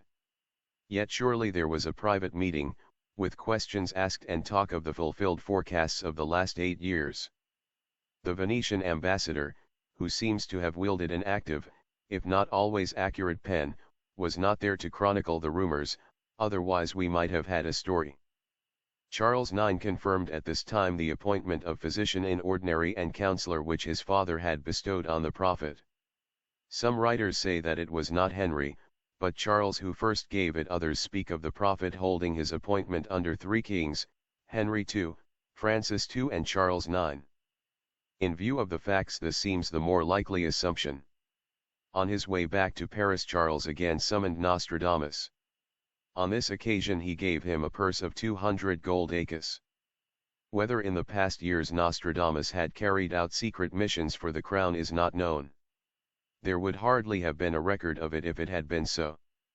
However, the king, on the occasion of this second meeting, did send the prophet on some kind of embassy which the prophet mentions, together with the king's gift, in his farewell quatrain. It must have been an important, delicate matter which Catherine felt no one else could so well undertake. Otherwise she would scarcely have chosen a man who was crippled with his malady and near death. This was the last time, though it may not have been the first, in which he served the queen in other than his prophetic capacity. Nostradamus knew exactly how long he had left to live. After his passing, there was found written in his own hand in his copy of the Ephemeris of Jean Stadlas, beside the last date in June, High Prope Mors est. Here my death draws near. It was on that day that he sent for the notary and dictated his will. June 30th, in the year 1566, Maître Michel Nostradamus, doctor of medicine, astrophile, physician in ordinary, and counselor to the king, bequeaths to his daughter Magdalene 600 écus of gold, and to his other daughters, Anne and Diane, 500 écus of gold. To his dear wife, Anne Ponsard, 400 écus of gold, together with certain household furniture. I bequeath, moreover, all my books to that one of my sons who improves himself or profits most from study, together with all letters, notes and manuscripts found in the dwelling of the testator, who has not at all desired that an inventory should be taken, but that his effects should be gathered and closed up in one of the rooms of the house until the one who should have them will be of age to receive them. There follow a few generous bequests to churchly orders, and 600 écus in gold to be distributed among the poor. Nostradamus was himself a member of the Third Order of the Cordeliers, a lay rank in which obligations are assumed rather than vows taken. The aforesaid testator has furthermore declared that he possesses in currency the sum of 3,444 écus in gold and 10 sols, which he declares in the pieces hereinafter specified. Follows a picturesque enumeration of coinage to charm the heart of a numismatist. There were so many of rose nobles, of double ducats and imperials, 1 gold ECU of King Louis, 1 gold medal, florins of Germany and pieces called Portuguese. Nostradamus has without any doubt planted clues to the dates of his undated quatrains. They are all over the place, and if one were versed in the wiles of the Viatori curves and the ancient number cycles, they might perhaps be decoded. The 7 men with 7 mops have been trying, with so far no results. This author has a mop too, but it has not as yet done its perfect work. Nor is there space in this book for speculative findings. No one else has noted, however, that there may be a major clue in the numbers of coins mentioned in the will, but this author believes it is there. Nostradamus, in his letter to his son, prefacing the first edition of the prophecies, mentions the year 3797. This is undoubtedly a cryptic, symbolic date rather than an actual one. If the number of verses in the first edition, 353, is subtracted from the year figure, the difference is 3,444, the total number of gold écus in the will. If 353 is added to the date of publication of the first edition, 1555, the sum is 1908, the year of birth of the present Duc de Guise, whose name is Henry, and who, as pretender to the throne of France, may become the Henry V of Nostradamus' prophecy. These number oddities may be only coincidental, but there are a great many curious such correspondencies. Presage 141. On my return from an embassy, with a gift from the king, my affairs are in order, nothing more will happen, I shall have gone to God, near to my parents. Friends and brothers of my blood will find me dead beside my bed and bench. On the morning of July 2nd, 0s, they found him at his bench bent in the last study that comes to all.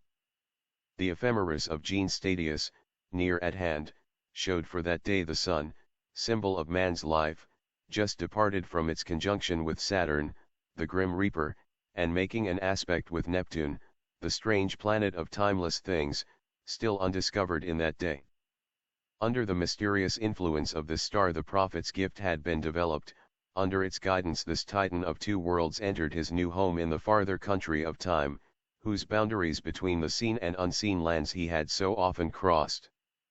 In the church of the Cordeliers at Ceylon the prophet was honorably inhumed in the tomb which he had long ago prepared for himself, upright in the massive church wall where he still reposes. Above the tomb is the bust which Caesar made of his father from memory, quietam posters ne invidit. 1. Let those who come after disturb not my peace, was the inscription which Nostradamus caused to be cut in the stone. To these words his wife added her further tribute in a Latin epitaph, inscribed on the tomb, which translated reads, "Here rest the bones of the most illustrious Michel Nostradamus alone in the judgment of mortals worthy to record the future events of the entire world under the influence of the stars." He lived 62 years, 6 months, and 17 days. He died at Ceylon in the year 1566. Let not posterity disturb his peace. And Ponsart Jamel wishes her husband true felicity.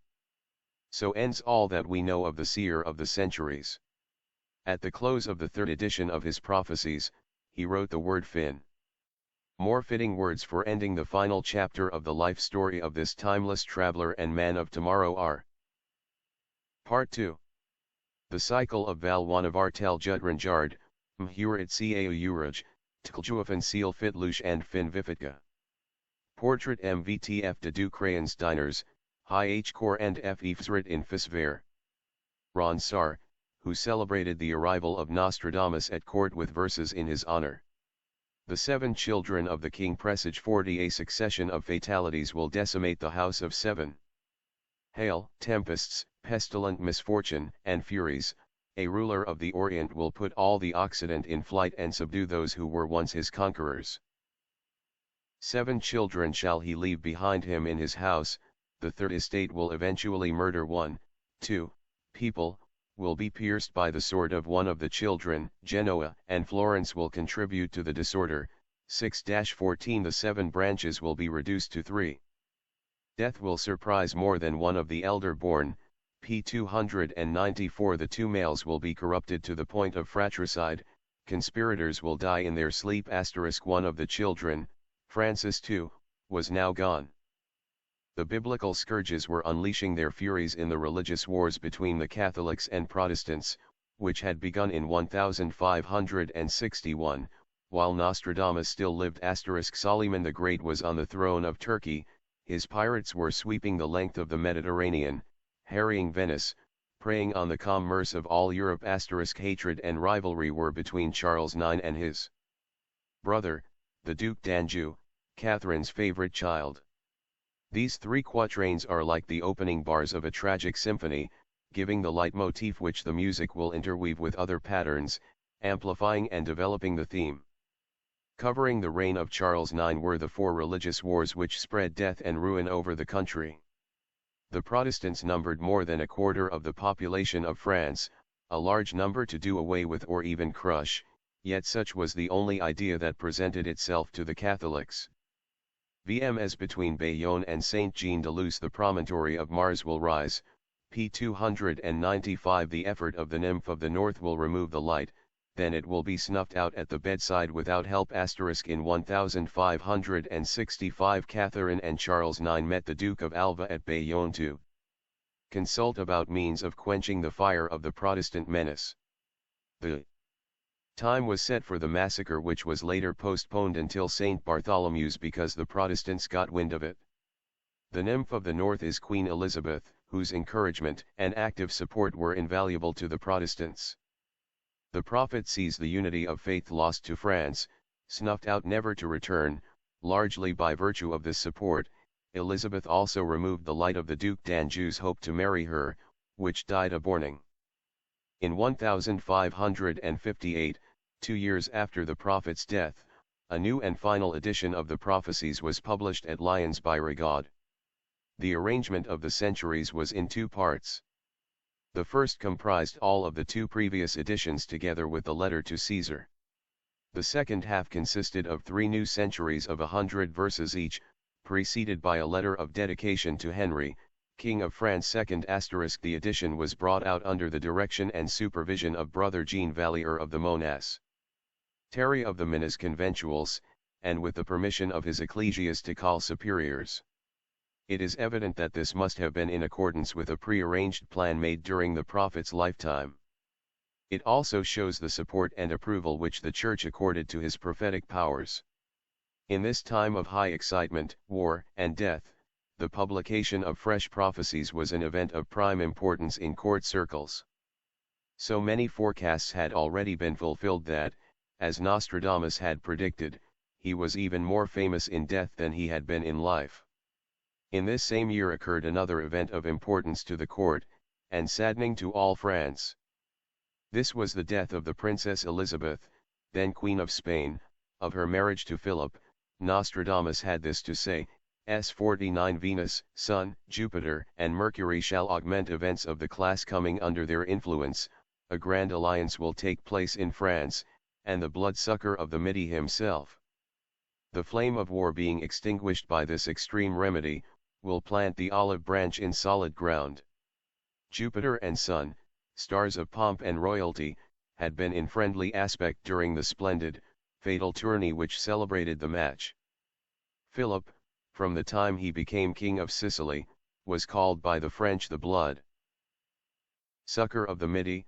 The prophet, remembering the sweet child he had seen at Blois, called the marriage an extreme remedy/one, but he saw that the sacrifice was justified for France. The long peace was as foretold. It was only broken after the death of Henry III, when the rise of Navarre, allied with the nymph of the north, roused Spanish fears. Crescent and cross. While the turmoil of civil war was obsessing France, momentous happenings in the Mediterranean were fulfilling more of the prophet's visions, which were a continuation of what Villars de l'Isle Adam, the soldier of Rhodes, had told him so many years before. 11-5 When sword and doctrine are shut up within the fish, there shall go forth one who will wreak worse than war. His fleet will be well rowed across the sea, appearing off the coast of Italy. 9-61 The pillage made along the seacoast will be provoked and induced in the new city, Geneva. Certain Christian knights of Malta, through the act of Messina, will be poorly rewarded when they are squeezed in the straits. In 1565 the Turks boldly attacked Malta, killing 8,000 of the knights and possessing themselves of half the island.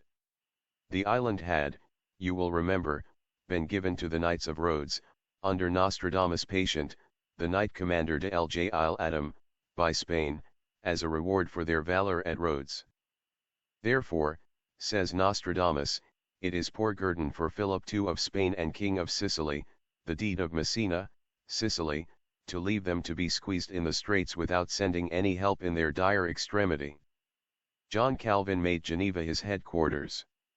The prophet refers to the new city, as it was called, in this connection, as contributing to the war.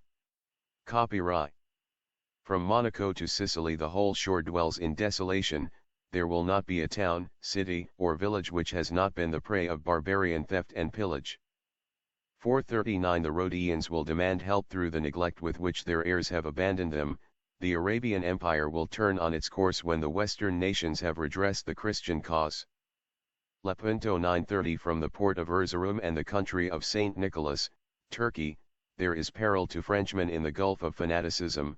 From the streets of Constantinople will go up cries and appeals to the house of Capet, help will go out from Cadiz and the forces of great Philip. 9-43 The neighboring descendants of the Crusaders will be ambushed by the Mussulmans, but these will be beaten on all sides by the forces of the bark of the papacy. They will be promptly assailed by the galleys filled with the picked men of 10 nations. The Holy Father shall heed the cry of Sicily. All preparations will go forward from the Gulf of Trieste extending down to Sicily, comprising many galleys. Flee, flee from the horrible scourge. 111-31 From the lands of Media, Arabia, and Armenia 2 great leaders shall thrice assemble expeditions. Near the shores of Asia Minor the house of Suleiman the Great will meet defeat. 111-64 The Shah of Persia will replenish his great commercial navy when the trireme galleys go against the Mohammedans, because of Parthia and Media and the pillage of the Cyclades, and bring along peace to the port of Smyrna. In 1571 the Battle of Lepanto turned back and seriously crippled Turkish sea power. In that year the island of Cyprus, the neighboring descendants of the Crusaders will be ambushed, was seized by Turkey with a massacre so complete and dreadful that at last Christian Europe was galvanized into action. Individual soldiers went from France to take part in the expedition, as did soldiers from all over Europe and England. But France as a nation remained aloof. Philip of Spain and the Pope were the organizers of the naval expedition, which did include 10 governments, counting the states of Italy. The picked men were the flower of Europe's chivalry. Great princes in person led the boarding parties that took the Moslem ships. Cervantes was among the heroes at the battle. The colorful Don John of Austria was the military commander of the Allied fleet. The losses on both sides were very heavy, but the Christians administered a smashing defeat from which Turkey never recovered. Lepanto is one of the most important naval engagements in history. Its spirit was that of the ancient Crusaders.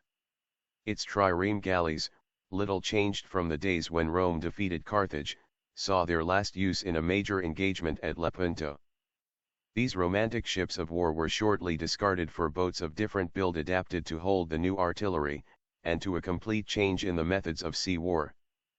It was some years later, but in direct consequence of Lepanto, that the Shah of Persia seized important Turkish provinces, and also one of the great ports on the Persian Gulf, which enabled him to enrich himself by expansion of his maritime commerce. The massacre of Saint Bartholomew. Meanwhile the civil wars of religion went on interminably in France. Leaders on both sides were killed. The ability and faith of Admiral Coligny, after the Prince of Condé died, made him the greatest leader and military commander whom the Protestants had.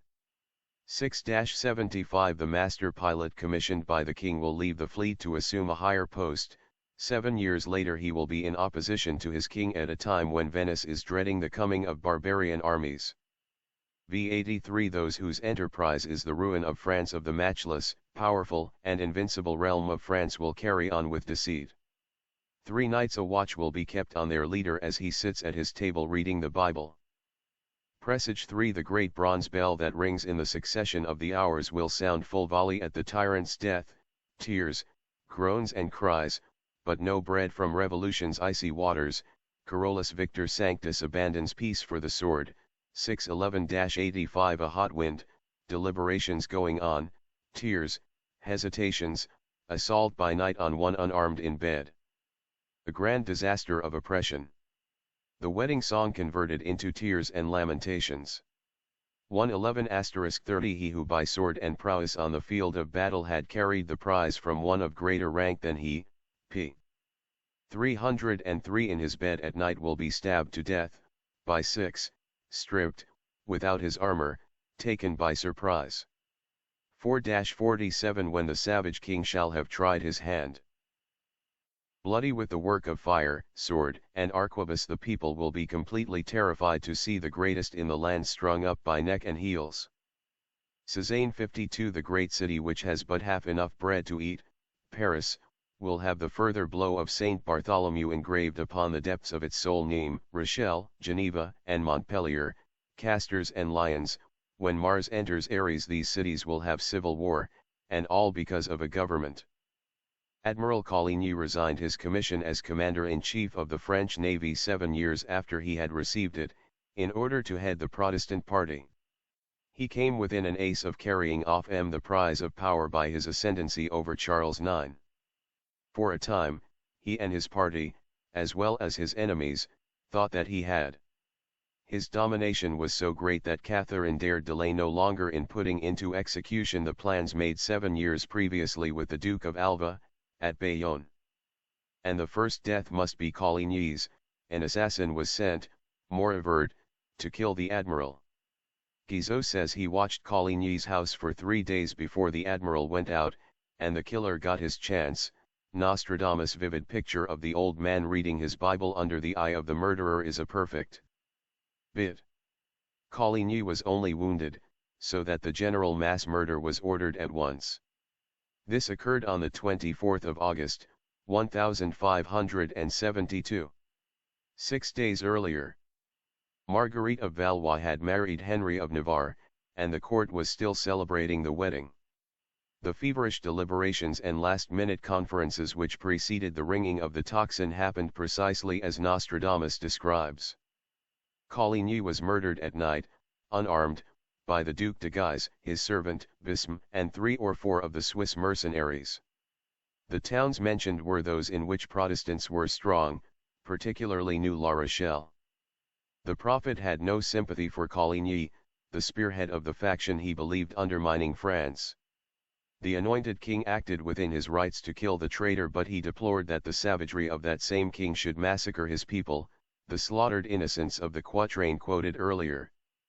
Charles IX was said to have stood at the palace window, arquebus in hand, and shot down Protestants until exhausted. Events of importance followed 2 years later, in 1574. 6135 The important fish will weep and wail because he has been elected. They will be deceived in the times, their political guide will not be desirous of making his home with them. He will be killed by the people of his own language. The fish was the Duc d'Anjou. The Pope, in the centuries, is often called the fisherman. France, politically and religiously, was always the best-loved fish of the papacy. Henry of Anjou was heir presumptive to the throne. The quarrel between himself and Charles had become so acute that neither was safe from the other. Henry was offered the crown of Poland, which he accepted to get out of France. After sophisticated Paris, he loathed living in Poland. The Poles quite misjudged the character of the times in France when they invited Henry. He was only there 3 months. Charles IX, racked with remorse and illness, died, soothed at the last only by the old Protestant nurse whom the prophet had seen with the little boy in the gardens of Blois. Henry left Poland at once to become Henry 111 of France, until such time as one of his own people would murder him. Dual outrance Henry III was weak, vicious, perverted, but like all the Valois he had charm. The psychopathic jealousy and hatred which he had felt for his brother, Charles IX, now that Charles was dead, he projected upon the strong, brilliant Henry, Duc de Guise, son of the warrior who took Calais. Courtly, eloquent, magnetic. Guise was the idol of Paris. He was twice wounded in action, once in the arm, and again in the leg and head. A bullet dipped his ear and scarred his cheek, which gave him his nickname, Le Balafre, in spite of which he was considered very handsome. One of the cardinals at court remarked of the Guises, father and son, that they made other people seem common by comparison. Guise, as the descendant of Charlemagne, and having also the royal blood of the Capet line, was one of the 2 royal brothers whom Nostradamus describes in the following accurate picture of their deadly duel, which was half personal hatred, half desire for power. Guise, like the Bourbons, wanted the throne.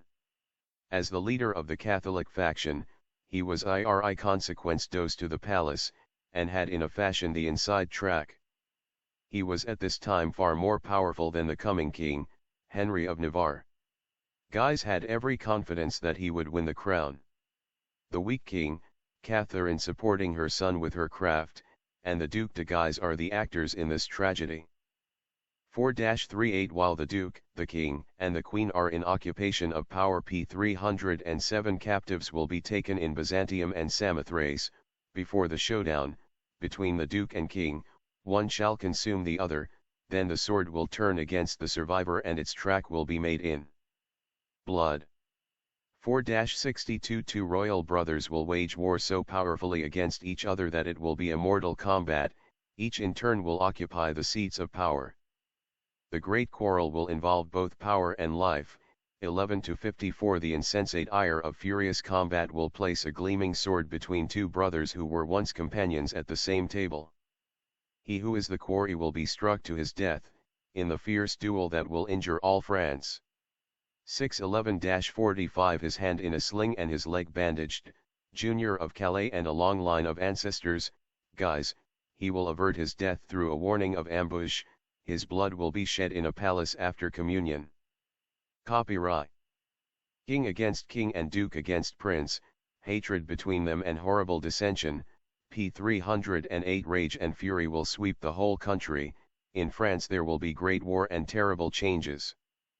111-51 Paris conspires to commit a great murder, Blois will carry it into full effect, the citizens of Orleans will wish to depose him, the king, Angers, Troyes, and Langres will commit an offense. 11-57 Before the final conflict and the fall of the wall a great personage, Guise, will be done to death, his end will be sudden and lamented, the policy of the church will be imperfect. The greater part of the nation shall welter, hard by the river blood will stain the earth. Too many will come and will talk about peace between the monarchs and their very puissant lords, but it will not come about in the near future because none of them will swear fealty to any of the others. 3 Alas what fury! Alas what pity for what will happen between so many of the nation, p. 309 Never will one have seen such goodwill except among diligently coursing wolves. 611-4 Much of the nation will wish for negotiation between the great lords who will be responsible for the war. But no one will be willing to listen to anything. Alas! If only God would send peace to the earth. The religious wars were more than a fight between Catholic and Protestant. They were a three-cornered fight for power between Catherine de' Medici, backing successively her sons, and the great competing houses of Guise Lorraine and Bourbon Navarre. None of the three would yield to the others. It had to be, as it was, a duel to the death. Note how the Oriental motif is sustained. Lepanto had defeated Turkey, but not crushed her, and France had not fulfilled her obligation then. No Turkish armies threaten, but the Turk still takes his captives as pirates' prey, while Christian France quarrels internally. The Duc de Guise organized the Catholic League to wrest the power from the king. Spain supported this effort, the king was losing. Assassination was the answer. The king had gone to Blois. The Duke, as Lieutenant General of France and High Steward of the royal household, was also there, both being present for the meeting of the States General, so one has the strange picture of these two deadly enemies and rivals. Under the same roof and dining at the same table. The king summoned the Duke for a private conference. As the Duke raised the tapestry to enter the room, known as the Old Closet, he was stabbed 5 times by the king's men. The king and the Duke had taken communion together shortly before the murder. When the Duke was dead, the king exclaimed, Now I am sole king. The king of Paris is dead. 11 Catherine said, You have done the cutting, now we must sew it well. 1 But there was little time for her sewing. Her own death, in bed, occurred 13 days after the murder of the Duc de Guise. France was outraged at the murder. Orleans turned against the king. The other towns mentioned by the prophet promptly went over to the Protestants, for which Nostradamus blames them. Sixtus V, whom, as we have seen, the prophet did not admire, was subservient to Spain, and in many ways vacillating or afraid to adopt a strong policy. The Cardinal de Guise, brother, too shall be killed by one of the children. 1, of Le Balafre, was murdered by Henry a few days after the Duke. The third Guise brother, the Duc de Mayenne, then took over the leadership of the Catholic League. The king shall be troubled by the response of the nation, p. 311 ambassadors will scorn their lives in fulfilling their missions. The great personage will act for both his brothers slain by hatred and malice. The great personage is the Duc de Mayenne. V72 For the satisfaction of passing an edict that caters to self-indulgence, poison will be mingled with holy faith. Venus in her course will show such power as will shadow the unalloyed gold of the Sunday. The Edict of Poictiers, passed by Henry III in 1577, among other things permitted Protestant ministers to marry. Nostradamus saw this as a threat to Catholicism. It was a temptation away from the ascetic standards of the priesthood, into the freer customs of the Protestant ministry. Venus, here a metaphor for self-indulgence, clouds the sun of the monarchy. Henry of Navarre VL Before the onset of the ruin of France too shall negotiate within a palace, a death stroke to the heart, someone mounts a courser. The great personage will be buried without publicity.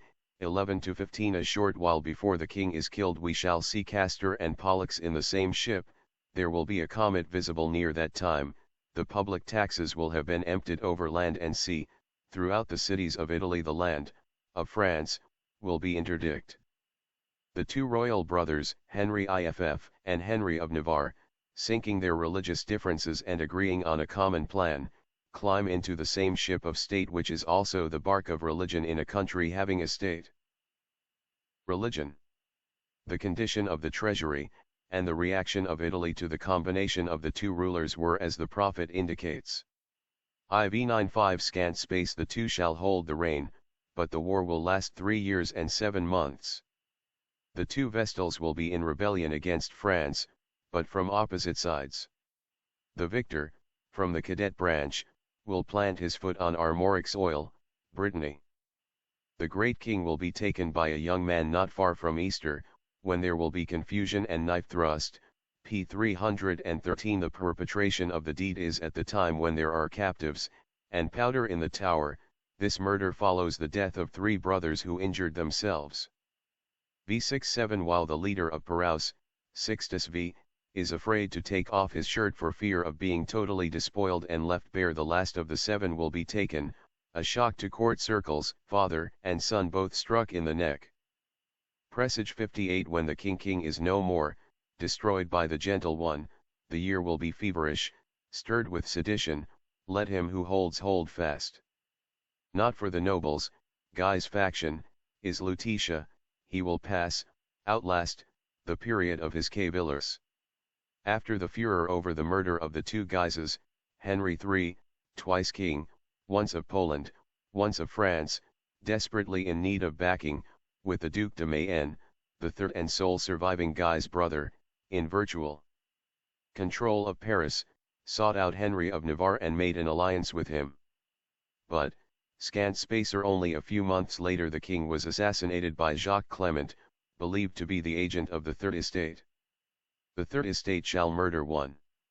Clement, the name meaning clement or gentle, is exactly indicated by the prophet as the murderer. The alliance with Navarre was at Easter, the murder not long after. Paris, in the hands of the Duc de Mayenne, preparing its defences and arresting Protestants and Royalists, there were captives and powder. Pope Sixtus, the leader of Paraus, after the papacy having been despoiled of England by Henry VIII, was terrified lest it happen now with France. Henry II had been struck on his armoured neck-piece by Montgomery's lance.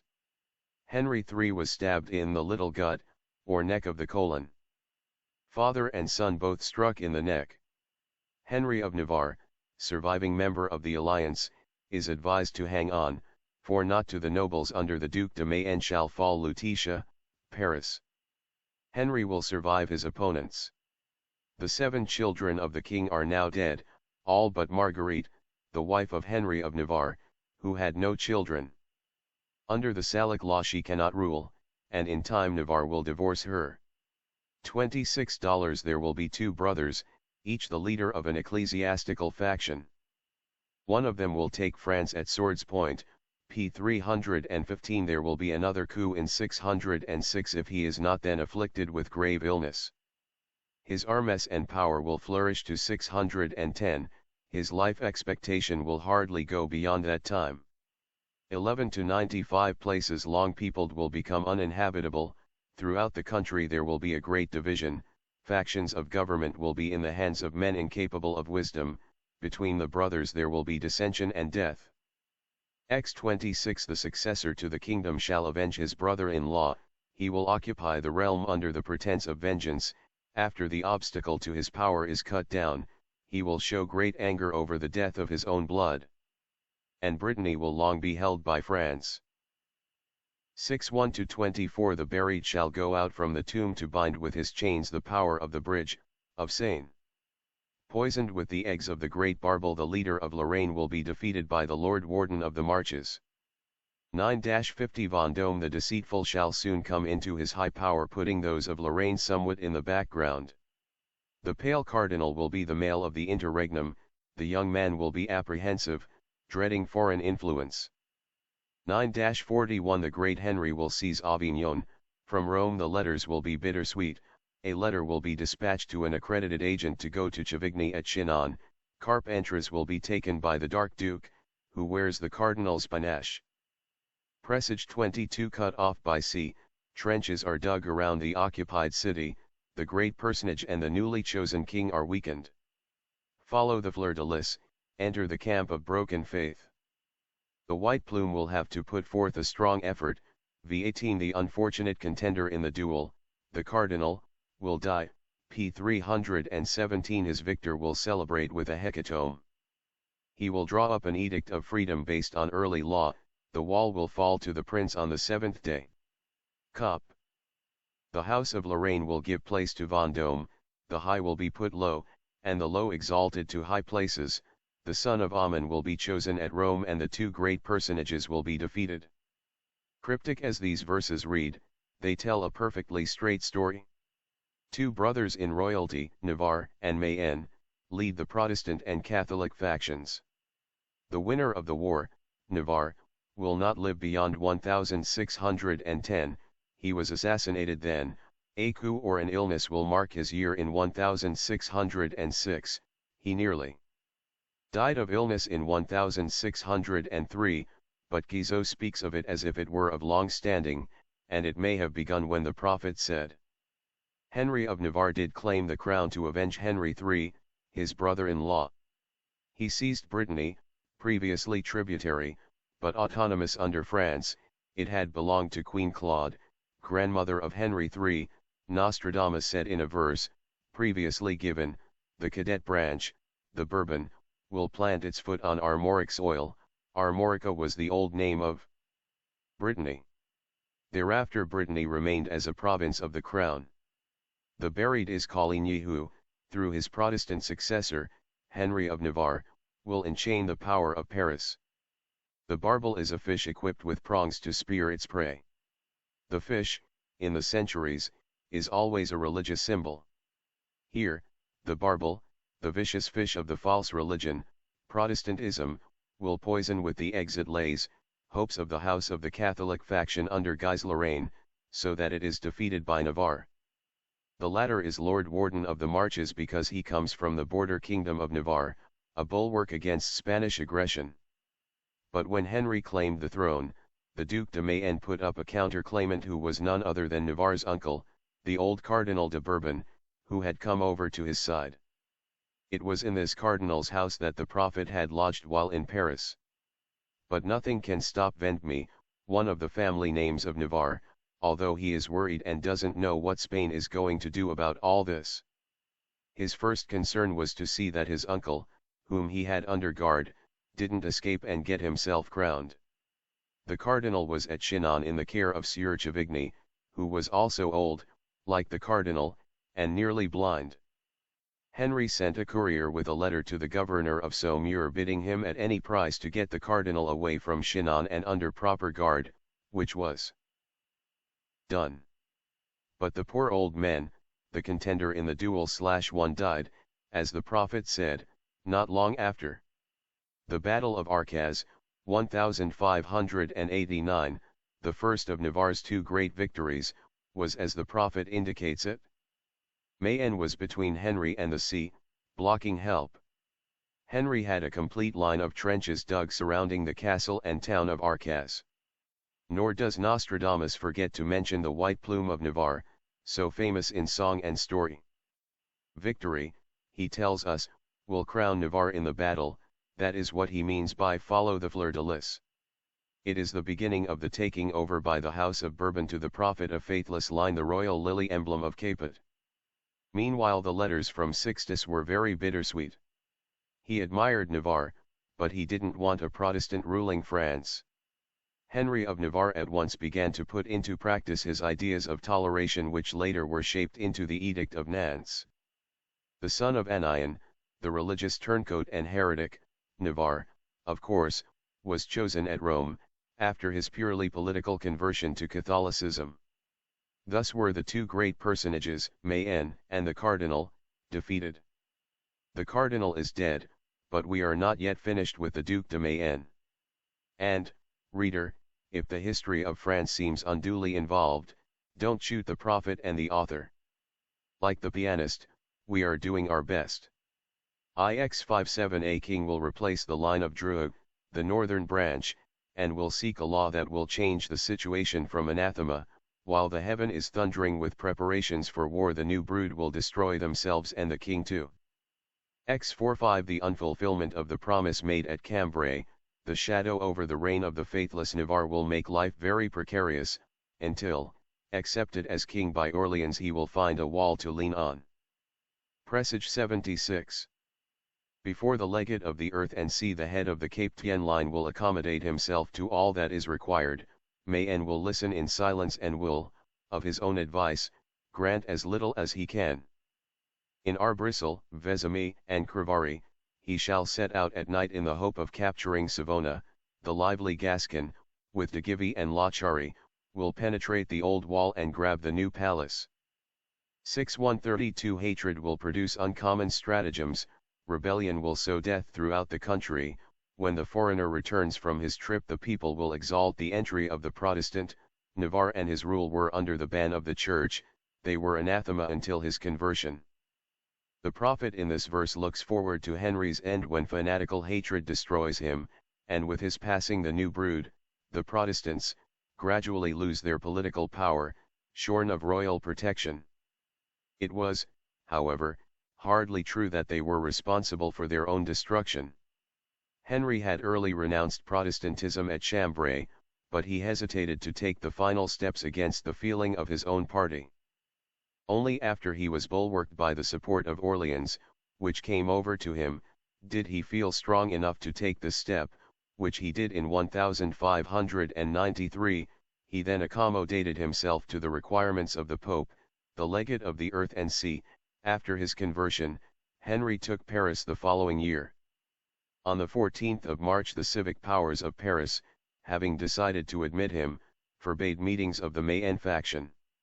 7 days later, as stated by the prophet in a quatrain given earlier, Navarre entered Paris. The reference to the new palace, when Navarre entered the old walls of Paris, is to the Tuileries, which Catherine de' Medici had begun but which was still not entirely finished. De Givry and Lachaurie are names of two of Navarre's enthusiastic supporters. The three towns mentioned in the same verse were in the Sardinian states with which Henry had a certain amount of fighting and difficulty. The war continued for a time longer, but eventually Mayenne yielded and made the best terms for himself that he could, and became a friend and loyal subject of the king, the Duke of Parma, who led the Spanish forces. Assisting Mayenne, returned to Spain, and, Spanish influence removed, the people of France, the majority of them, rejoiced in the entry of the Protestant into the monarchy. 6-70 A world leader shall be Henry the Great, respected and feared, he will be more loved long after his passing, the heavens shall ring with his reputation and praise, with the sole title of victorious he will be well content.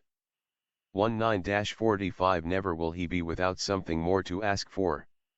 The great personage of Vendôme will obtain his empire, but, he will spend his time away from court, he will nullify the plans of Piedmont and Picardy, and Paris will become like ancient Tyre.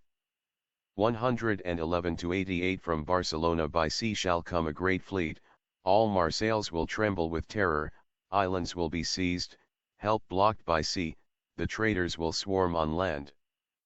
Philip's plot to seize Marseilles for Spain was in the early years of Henry's rule while he was still fighting for power and had declared war on Spain. When the design was foiled, the traitor killed and dragged in the mud of the streets, Henry exclaimed, "Now I am really king." Such was the importance, says Guizot, of Marseilles as the Queen of the Mediterranean. The fighting in Picardy was with the Spaniards, mainly, and like that of Piedmont before he came into his full sovereignty. 1-86 The free city, Geneva, which is the slave of liberty, will give asylum to the defeated and the dreamers. When France changes her king, the application of the law will not be so hard on them, and, in France, for every 100, formerly, there will now be 1,000. As true of modern Geneva as in the times of Henry IV. The passing of the Edict of Nantes, the great law of religious toleration, of which the prophet disapproved, permitted the return to France of the defeated and the dreamers who had received asylum in Geneva during the religious wars. Cézanne 6 When Byron's traitorous undertaking shall put a great prince and his lords in a difficult situation. Latin will know all about it, his chief will be beheaded. Plume to the wind and letters sent, for he has a friend in Spain, the postman will be trapped when he enters France, the writer throws himself into the water. 2 pieces of treachery marked the reign of Henry IV. One was that of the great soldier, Marshal Byron, whom the king said that he loved like a brother. Byron sold out to Spain. He wanted, he said, to see his head on a coin before he died. If he had lived today it might have gone on a stamp. As it was, it went on the block. His agent was Lafon, who confessed to the king. The other traitor, who also wanted Spanish gold, was an obscure clerk in the diplomatic service. He was trapped through a watch set on the post office, and when pursued by night, near the Marne, fell in the water and was drowned. Cézanne 1 A new cycle begins with a new alliance. A Lord Warden of the Marches establishes accord with the papal bark. A galley, uniting a king and a duke, will put out from Florence, making port at Marseilles and landing a royal daughter in France to marry the strong leader who shaved the beard of Catherine. B3 The inheritor of the duchy will command advantages far beyond the Tuscan Sea. Florence will have a branch in France and the frog will be held in the bosom of papal accord. X54 Bomb into this world of a furtive concubine. Twice raised on high through sad news, she shall be captured by her enemies and brought to Milan and Brussels. Henry I's second marriage was to Marie de Medici, who came by galley to Marseilles as Catherine had done so long ago. Her father, the prophet lets us know, did very well for himself when he married his daughter to the King of France. Marie's mother was said to be what Nostradamus called her, but not particularly furtive about it. Marie was twice regent after Henry's death. Richelieu exiled her to the country. She escaped to Brussels and died in Belgium. 111-21 The noise of Armes shall long be raised to heaven. The tree in the midst of the city falls. There is a vermin-ridden man with a knife opposite Tyson, then falls the monarch Henry. Henry IV was preparing for war when he was stabbed by Ravaillac, while on his way to the cathedral for his second coronation. Halted by the Congestion in the narrow Rue Ferromire, he was standing, strangely enough, beneath a sign, the crown pierced by an arrow. In this street of the iron workers there was one little alley which was occupied by the makers of pokers, les tissonneurs. The king was standing opposite the entrance to this, faced Tyson, when he was struck down. It is said that before he left the palace to go to the cathedral, a tree in the courtyard, decorated in gala style according to old custom for such occasions, fell over. The accession of Henry of Navarre, he had already been ruling for more than a decade, had established the Bourbon dynasty upon the golden throne / it had brought to fulfillment the long struggle of the Bourbons for the rulership of France which the Constable de Bourbon had begun 60 years before. The prophet could never bring himself to admire the splendid qualities of Henry, though he admits his greatness. To him Navarre was always the faithless scion of a faithless house, whose leader in the days of his youth, the Constable, had brought treachery, plague and slaughter to Rome and to France. He knew, too, that France was not through with the changeable loyalties of the House of Bourbon. Louis de Condé, called the Great, namesake of Bossu, would go against his king, Louis XIII.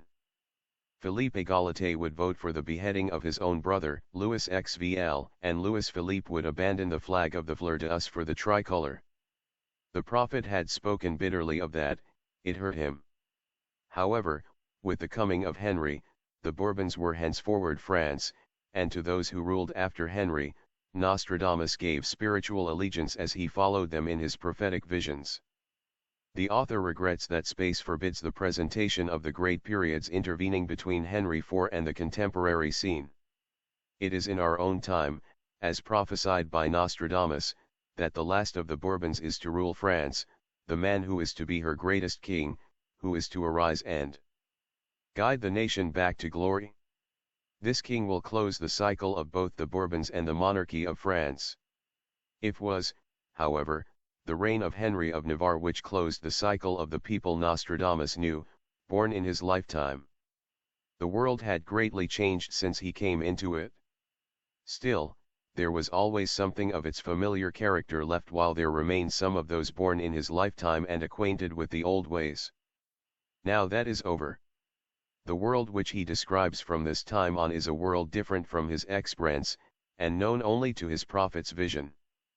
It was sometime during the reign of Henry of Navarre that Caesar Nostradamus, nephew of the prophet, and governor of Provence under Henry IV, presented to the king the 58 Sezanes and 141 presages which were among the prophet's effects. In view of Nostradamus' devastating attacks on Henry in so many of his verses, which the king must have seen, it does not seem a too tactful present. One wonders how the king really felt about it, in spite of the records which say that he was interested and pleased. But Henry was a gay, generous, tolerant nature. He probably shrugged it off and, like the vert gallant the Gascons still call him, sought out the prettiest woman in the room and told her about it as a jest.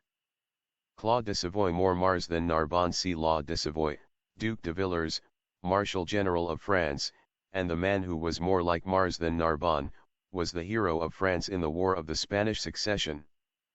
That tragic struggle, which involved all Europe from 1701 to 1713, is now chiefly notable for the victories of the Duke of Marlborough, whose reputation has overshadowed that of the scarcely less brilliant Villars. The story of the war, told by Nostradamus virtually in headlines, is extraordinary for its coverage and detail. His prophecy was superb, if his reporting was somewhat prejudiced in favor of his king. In these verses, as in a number of others about Louis XIV, the prophet calls Louis the Timotheon, 11 which means a Macedonian Greek. The term is a good illustration of Nostradamus' power of condensed, laconic expression in which art he could have given lessons to Lacon of Sparta.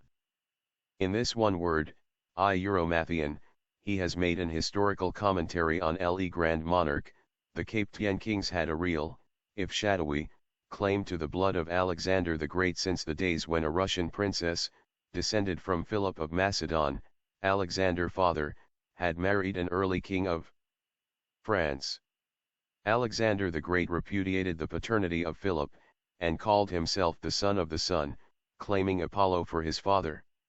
History has repudiated the paternity of the Sun King, Louis XIV, and his true father is unknown. Both Alexander and Louis were warriors. The conquests of the former were dissipated after he died, while Louis outlived his winnings, which went in this war. 111 to 92 The world will be approaching its last cycle, Saturn will be nearing its slow re-entry, into Aries, the empire, of Spain, will pass to a Germanic nation, the eye of the man of Narbonne will be torn out by those around him. 4-2 Because of a death, France will undertake a foreign expedition, the fleet will put to sea, the army will cross the Pyrenees, Spain, in a difficult situation, will set her army in motion because royal ladies were conducted into France 1*99 The great monarch will associate himself with two rulers united to him in bonds of friendship. Oh, how the royal household shall sigh, What piteous conditions are around the son of Narbonne IIX38. The great Amathion will hold the harbour mouth at Blaye, now cleared of English and Roquelace resistance. The Gauls who wait for help near Agen will be fooled in their enterprise, the help will be for the man of Narbonne. X69 Savoy approaches, his military array stretches from Lake Geneva, the great leaders draw up their lines of strength, far from the heirs, there will be great fighting around Geneva, all the people will be involved in flight. 11 to 34 Livestock savage with hunger will cross rivers, the greater part of the field will be encamped over against the Danube, the great general will be taken prisoner, Villefroy, while German youth are keeping watch on the Rhine. 8-73 The foreign soldier will smite the great monarch unjustly, when he is already near his end. The avaricious mother will be the cause of his activity, and plotter and realm will greatly repent of it. 6-53 The great Celtic prelate suspected by his king will lay a course by night and leave the kingdom, arranged by the ingenious duke acting for his British king. He, the cardinal, will pass through the towns of Belgium undiscovered. 4-64 The armies of the Amathion will cross the Pyrenees, Mars of Narbonne will not be able to withstand the enemy on land and sea, so great will be the enemy's advance that the house of Capet can occupy no terrain in safety. 4-3 At Arras, Bourges and in Germany the standards of the mighty will be raised, a large number of Gascons will fight in the infantry, p. 333 soldiers from up and down the Rhone will shed Spanish blood close to the mountain where Sagunta sits. 4-14 The two royal brothers of Spain will be driven out, the elder will be vanquished beneath the Pyrenees mountains, the Rhone, Lake Constance, and Germany will be red with blood, Narbonne, eastern Berry and Ath will be regions soiled by the invasions. 6-56 Fear of the army of Narbonne FS enemy will terrify the Spaniards very greatly, Perpignan will be emptied through the blindness of Narbonne, Barcelona will be taken by naval attack at the point of the pike. The French fleet, supporting the country's defense, will be in conflict with Great Neptune and his trident soldiers. Provence will be gnawed to the bone to sustain the horde of troops. The general who is more like Mars than Narbonne will be attacked by the javelins and darts of the enemy. Presage I the ocean and the Tyrrhenian Sea will be under the anchor watch of mighty Neptune and his trident soldiers, but Provence will be held in safety by the army of the Great Tent, the heroic Villars whose nature will be more like Mars than Narbonne. The mutation of Saturn and Jupiter in the warlike sign Aries introduced the conflict. Spain was already declining, and Austria was the continental rival of France.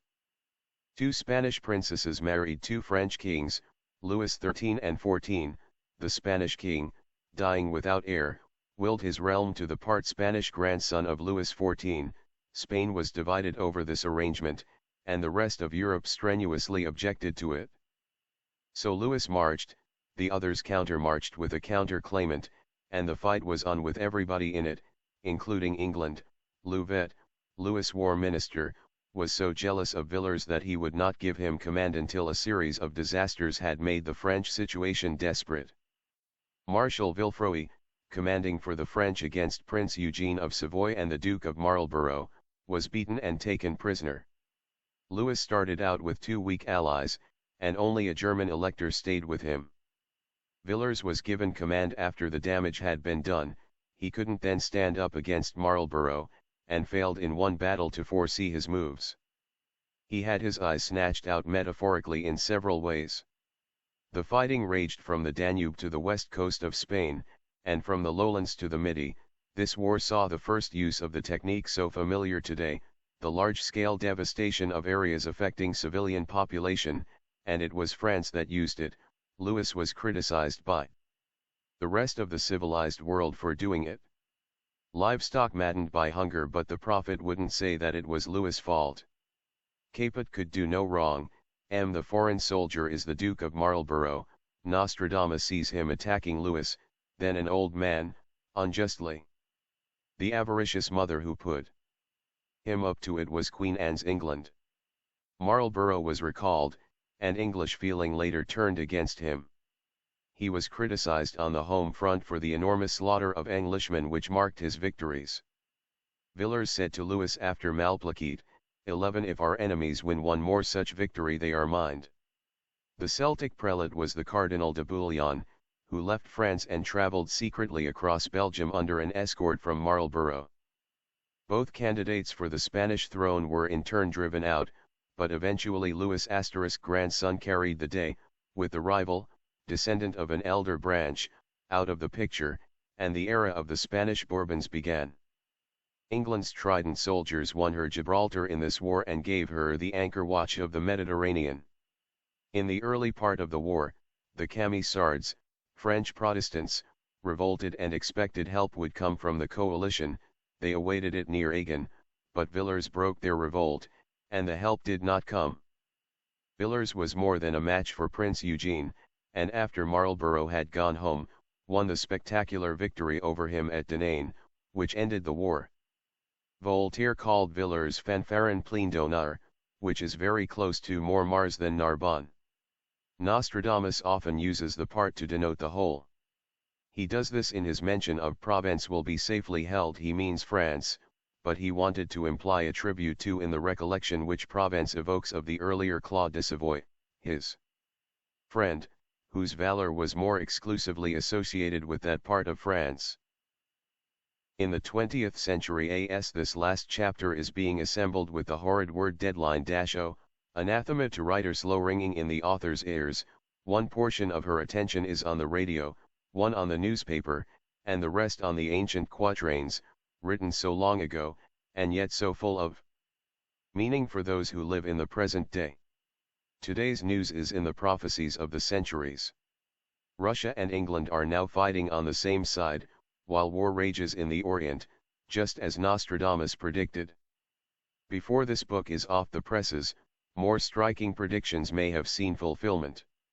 And perhaps there will be verses, omitted here because their meaning was not yet clear, which will have become clear through the rapid onrush of events. It is difficult to indicate chronological sequence in events of the future, and any interpreter's confusion on this point is unavoidable.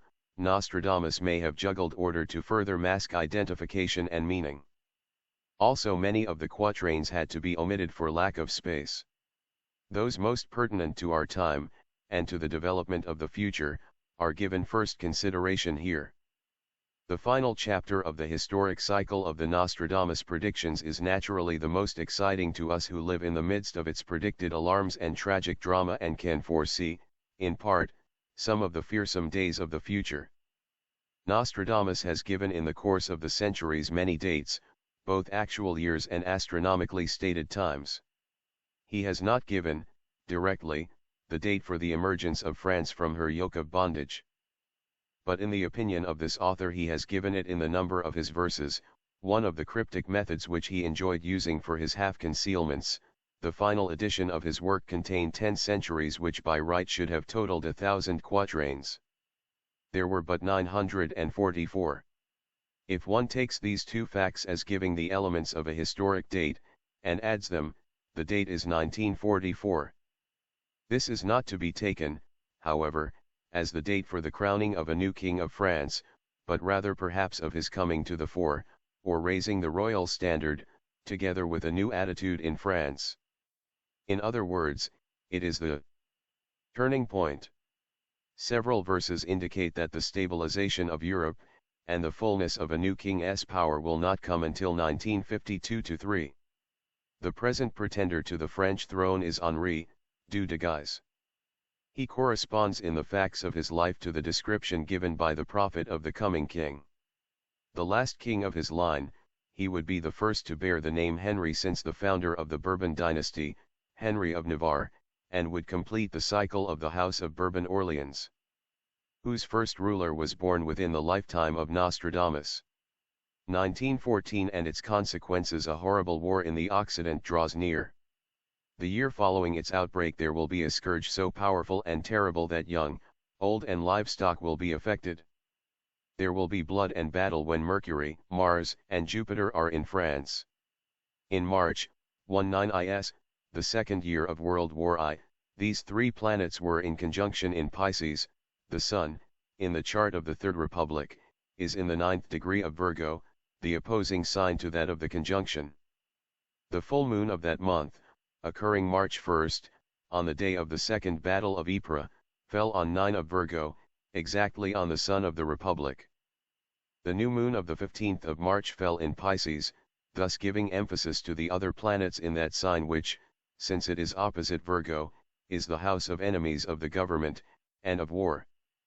It is in the precision of such details as this that the vision of Nostradamus seems the most fabulous. For vision it was. No astrologer on earth, lacking the chart of the Republic, and it was then of course unborn, could have made a forecast based upon it. 681 A bridge made of small boats will be quickly built, pontoons, to attack the great prince of the Belgians. There will be fighting in trenches not far from Brussels. They, the enemy, will outstrip him, putting 7 at a time to the sword. After a considerable period of plenty, 44 years, the sky will touch the country around Reims. Oh, what bloody conflict raging around the people of this locality, draws near. Nor fathers, nor sons, nor rulers will dare go near it. Around Reims, center of the two battles of the Marne, the artillery duel developed such clouds of smoke that the sky seemed to touch the land, and the horror of so many dead deterred even relatives and officials from the agony of the place. The prophet's picture is as accurate as it is harrowing. 8-61 Never shall the day dawn to attain the flag of rulership until the seats of government are returned to their proper places, and it will be the armed cock, France, who shall bear the gift of der Tag. 111-7 Fugitives, aerial warfare above the bayonets, sportive ravens neighboring the conflict, the cry goes up from earth for heavenly aid and rescue when the fighting comes close to the walls of Paris. 111-6 A cannon shot shall enter within a closed church. The citizens within shall be killed in their refuge. Horses, cattle, and men shall suffer. The swelling wave will touch them, hunger and thirst will deplete them, even the weakest will be under arms. In 1917 a shot from a Big Bertha killed people in a church in Paris. The Seine was very high that year, at times touching the walls. 8-48 Copyright Saturn in Cancer, Jupiter with Mars. A university professor, wise as a Chaldean seer, under p. 342 the aegis of a vigorous young nation, with the fullest round measure will save the country in February. There will be the fall of Chateau Fort, and assault on 3 fronts. The conflict will take place near Serbia. It is a mortal war. Saturn was in Cancer throughout the first 6 months of 1917, leaving the sign at the end of June. On the 3rd of February Woodrow Wilson broke off diplomatic relations with Germany. In June Mars and Jupiter came to conjunction when the first American contingent of troops sailed for France. Nothing could be more precise than this astronomical timing of the period from the first cheering announcement to France of the break which meant this country was coming in, to the sailing of the first troops of the AEF. To save the land. Nostradamus made use of a triple anagram to characterize President Wilson, which is a triumph of ingenuity and condensation. High 71 The inhabitants of the Isles, Britain, will be blockaded for a long time. They will summon their vigor and might against the enemies. Those outside shall die, defeated by hunger. They will experience a greater hunger than they have ever known. 9-100 A naval battle will be won in darkness. The fight will be disastrous to the Occidental navies, a new ruse will be employed, that of coloring the ships, there will be wrath toward the vanquished, and the victory won in a drizzle of rain. X2 The galleys will screen the ships of the line. The Grand Fleet will draw forth the lesser one. The ships will maneuver to encircle the opponent. The Great Navy, which is vanquished, will draw off and reassemble its scattered units. The Battle of Jutland is very well indicated in these 2 verses, and the device of camouflage is duly observed by the prophet. 4-12 The larger of the countries will be routed and put to flight. It will hardly be pursued beyond the frontiers of France, the country will be reconstructed and a region regained, then all of the invaders will have been driven outside of France. Alsace-Lorraine was regained by this war. 11-82 Through hunger the wolf, Germany, will become the captive of its prey. The assailant will be driven to great distress, a man of high birth, the Kaiser, will arrive at his end. The great leader will not avoid the central pressure. The enemy, which is always the same enemy, faithless to its word, will not stand fast, nor keep its captives. Its people will be captives. Taken, overwhelmed, its people dead or stripped to their shirts. They will give all they have left to be helped. 61-25 The whole army will be exhausted by long war. There shall not be found money enough to pay off the troops. Money will be devalued to the worthlessness of stamped leather.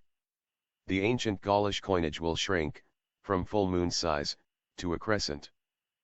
An illustration in the JOUR, for the 26th of February, 1937, showed coins of 1914 as a full moon, those for 1918 as half moon, those for 1936, a quarter crescent, and those for 1937 as a thin crescent. Extrait du 11 JOUR/Georges La Chapelle, Les Finances de la République. By frenzy feigning divine emotion, the wife of a great and powerful man will suffer transgression. The judges desiring to condemn such teachings will sacrifice her as a victim to an ignorant populace.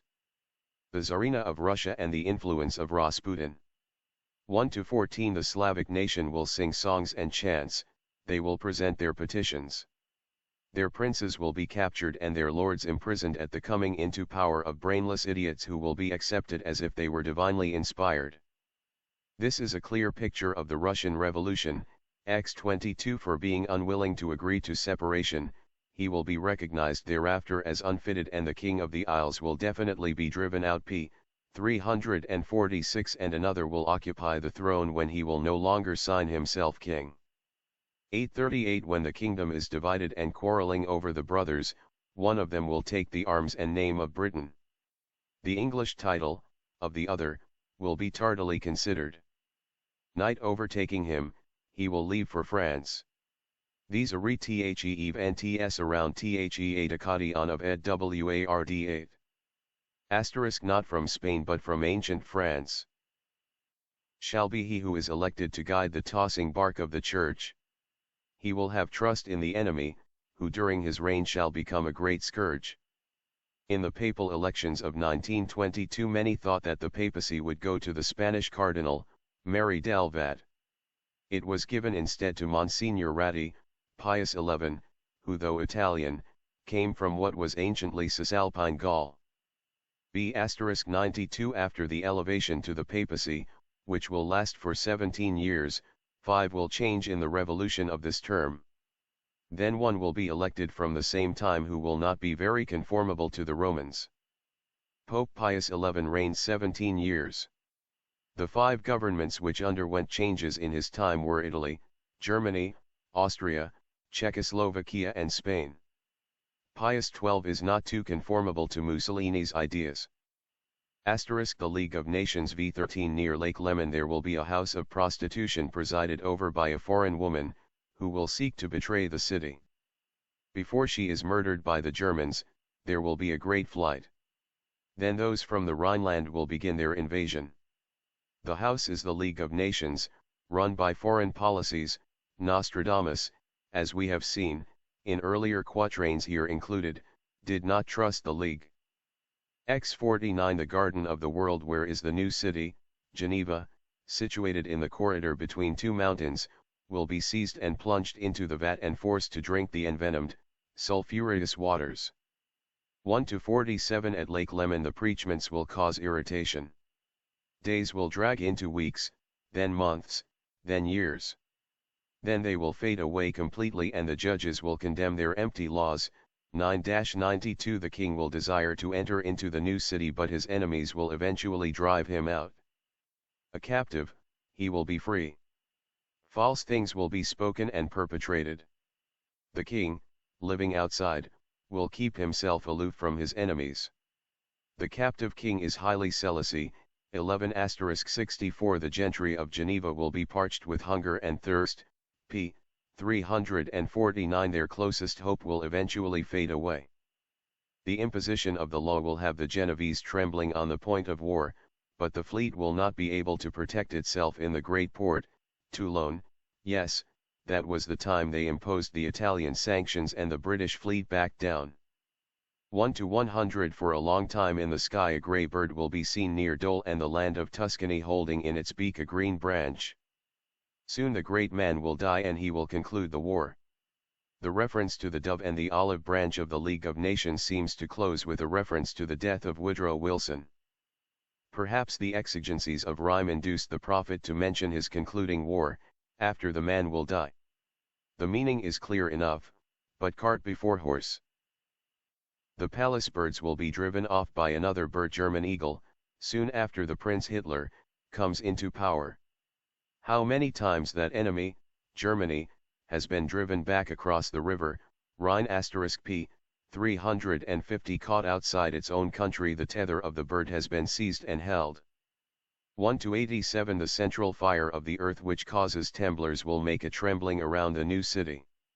Two great boulders will for a long time make war, England and Germany, then Arethusa's fountain will be red with a new flood.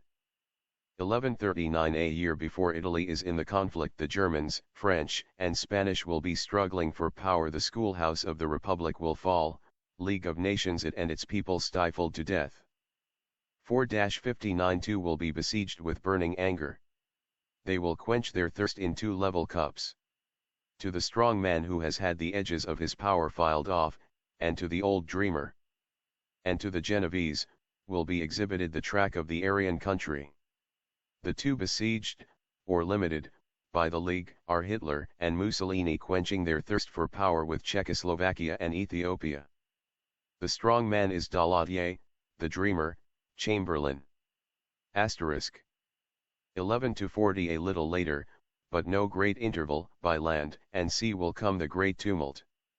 Naval warfare on a scale greater than ever with explosions and guns will increase the onslaught. V85 The Germans and their neighbors will be in a war for the control of the regions of the clouds. The country will suffer from marine locusts and from gnats, hydroplanes and airplanes. The faults of Geneva will be laid bare. 111 to 12 Through the tumult that reigns along the Ebro, the Tagus, the Tiber, and at Rome as well as at Geneva and around a man who is like Aretino, the two great headwaters and the cities of the Garonne will be affected. p. 352 Captives, dead and injured, the human booty will be divided up. One can only say that the comparison of Mussolini to Aretino is unflattering to the early journalist and satirist. The Spanish Revolution The Greek dame of despicable beauty with her lucky achievement of innumerable civil processes will be imported into Spain, where she will be captured and perish miserably. Because of the Greek ideas which characterized the French Revolution and Directorate, foreseen by Nostradamus, he usually calls a government la dame, and uses throughout the centuries the Greek woman, or castula to signify it. Here he sees the importation of democratic principles into Spain, crystallized in the Spanish Republic. 1 to 19 When they shall complete the area of the coffin, the Spaniards will make trouble for their aristocratic blood. Their population will be greatly decimated. p. 353 Their leader will be in flight, hidden by the troughs of blood. The author has seen a newspaper reference to the flight of the late ex-king, Alfonso, in a boat carrying a cargo of fresh killed meat, but cannot cite the reference. The reference to the coffin area is fascinating. Bertina Harding, in The Phantom Crown, tells how young Maximilian visited the tombs of his ancestors while in Spain in 1856. The mystery of Philip Ms. Oracle confronted him. In the octagon-shaped chamber, at the center of the mausoleum, the eccentric monarch had fitted out a permanent abode for his embalmed ancestors. That was not all.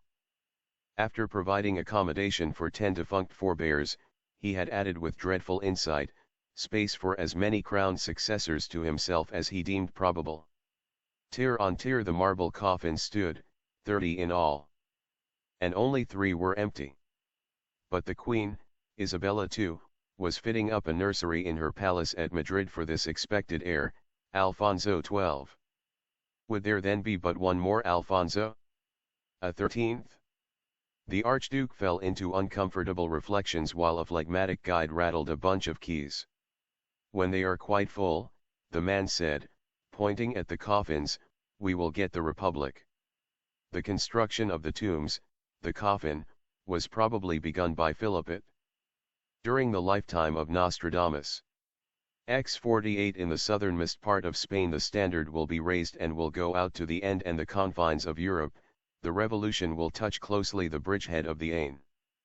It will be defeated by the great expedition of a coalition. It is generally recognized that Franco's revolt was the real beginning of the present World War.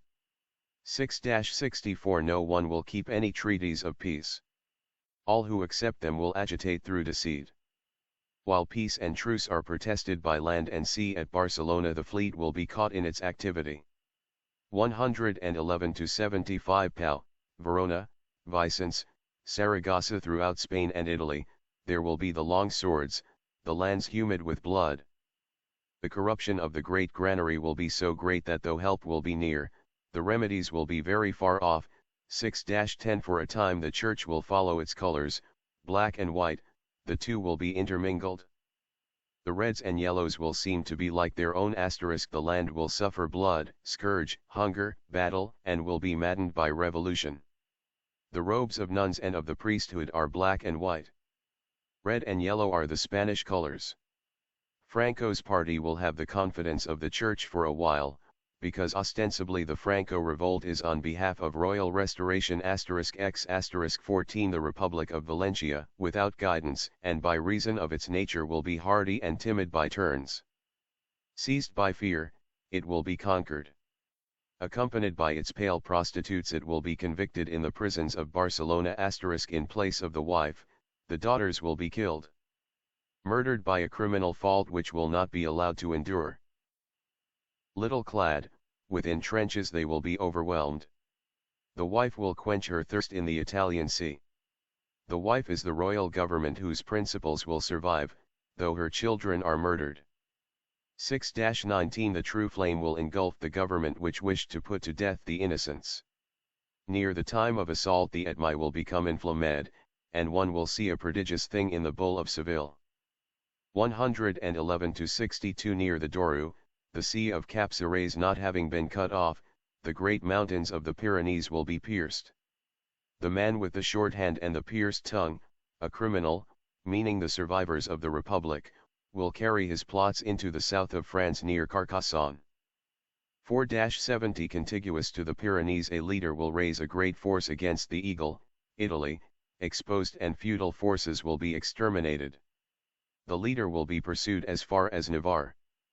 111-19 In the south of Spain both blood and prosperity will be spent.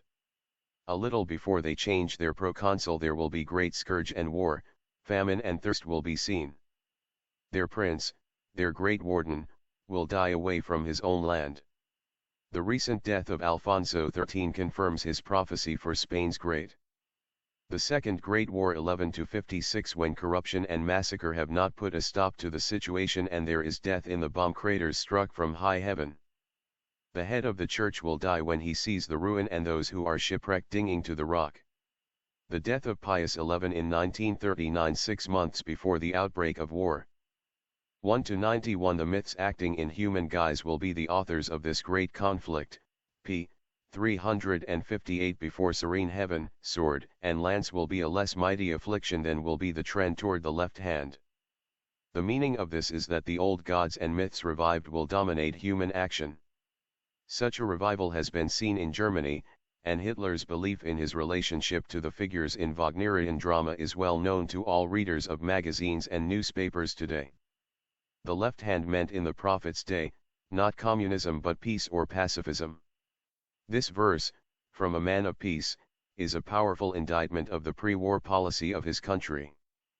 Interesting is the phraseology of a New York Times editorial, June 22, 1941 on the subject of myths, commenting on a speech by President Conant, of Harvard.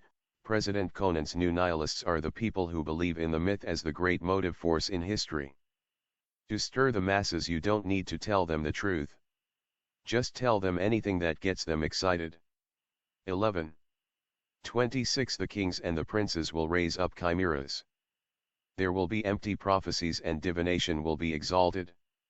The golden horn of plenty will be a victim, and from the heaven of the cruel will come the interpretations of the oracles. Everyone has heard that Hitler uses astrology and other occult methods to guide his life and activities as well as the destiny of Germany. 7-14 Natural topography will come to be falsely abandoned. The monuments created for posterity will stand as open as pictures. Factions will multiply, philosophy will be proclaimed. Black will be put for white, and green wine drunk for ancient vintage. Presage 27 Aerial warfare will be over the shores of the Occident, and of the Midi, rushing even to the Levant. About half the people will die without being able to take root. This third age shall belong to Mars the warrior. The firebrands will make their appearance to light the fires, it is the age of the firebrand, and its end is famine. K99 The end of the wolf, the lion, the bull, the ass, and the timid deer will be with the dogs. No more will sweet manna fall to them. The watchdogs will give more vigilance and guardianship.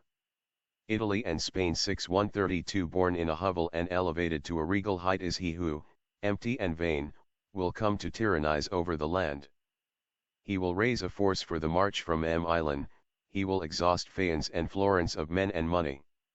This is Mussolini, even to the march/won by train, from Milan. 636 It is not by earthly battle that good or evil will rule the confines of the Perusian plain, Italy. Pisa and Florence, through revolution, will see the birth of misfortune. The king wounded by night will be lifted up on his mule and set upon a black saddle-cloth. The wounding of Victor Emmanuel is metaphorical, as is the black saddle-cloth of fascism. 11-65 The calamity of a declining economy will afflict Spain and there will be disaster for Italy, p. 361 The church will be inflamed, there will be corruption and captivity when Mercury is in the sign of the Archer and Saturn becomes a usurer. Saturn in Aries is associated with acquisitiveness. The prophet appears here to indicate the period of January 1938, when Saturn entered the sign and Mercury became direct in Sagittarius, to January of 1939 when Saturn turned direct preparatory to leaving the sign, and again Mercury was in the Archer's sign.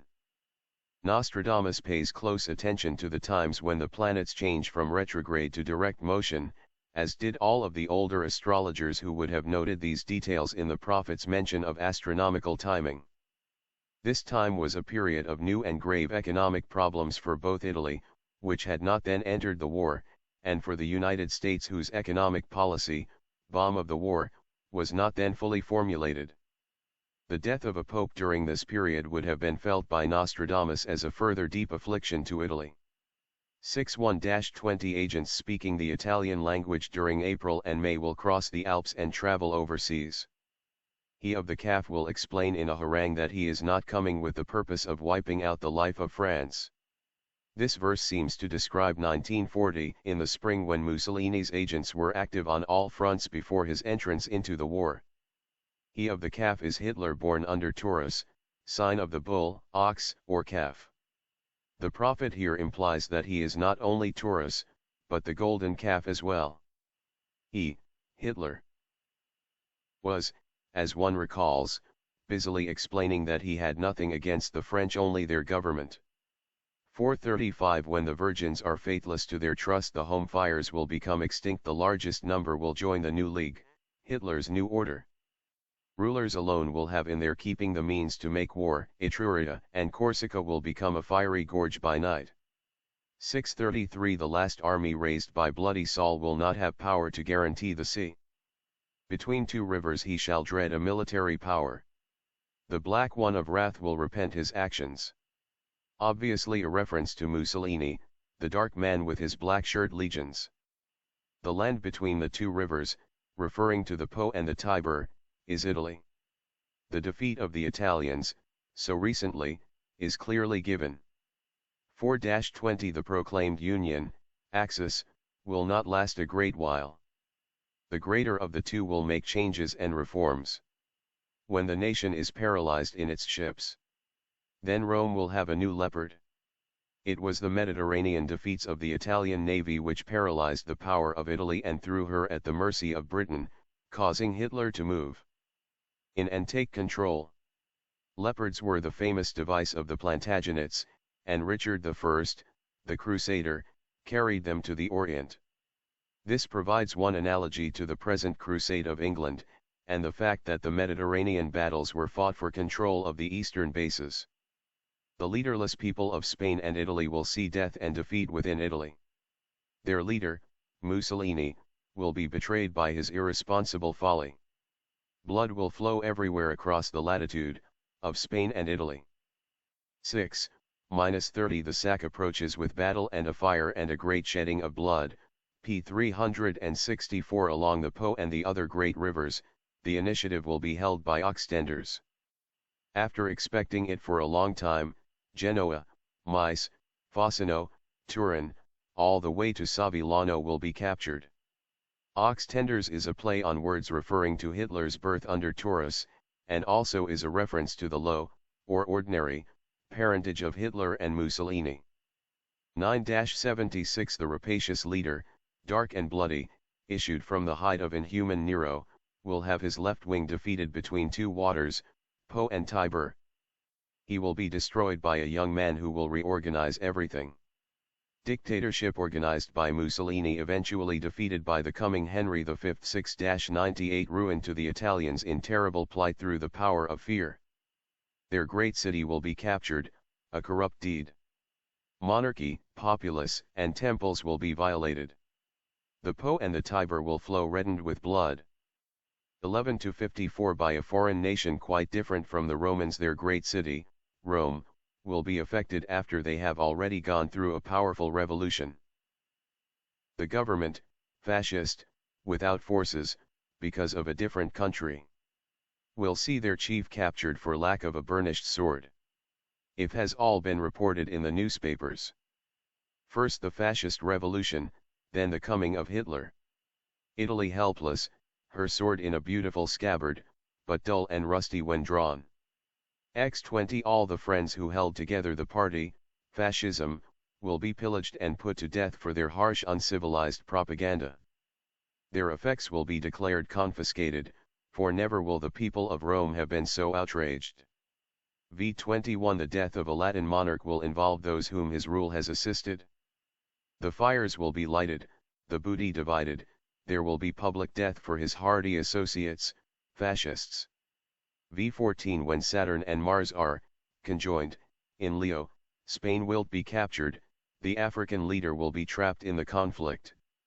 Near Malta there will be an engagement. Herod will be taken alive, the scepter of Rome will be struck down by the cock. This warlike conjunction will occur on November 12, 1947. It would seem to indicate General Franco, whose prestige has always been bound up with his African influence. It was from the coast of Africa that he planned and led his invasion of Spain. It also specifies the final overthrow of dictatorial power in Italy. Exit the fascists and phalangists. 434 The great leader will be led captive in a foreign land. In chains of gold he will be offered to King Henry. He who in Italy at Milan will lose the war with all his host will be put to fire and sword.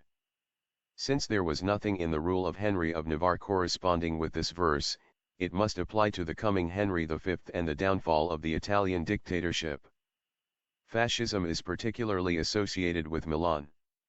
111-54 A man of very high rank will flee into Spain after the bloodletting of the long wound. Armed forces will cross the high mountains devastating everything, after that he will reign in peace. The heir to the Spanish throne, Don Juan, or another. 111-21 In Italy, on the Adriatic coast, there shall appear a horrible fish.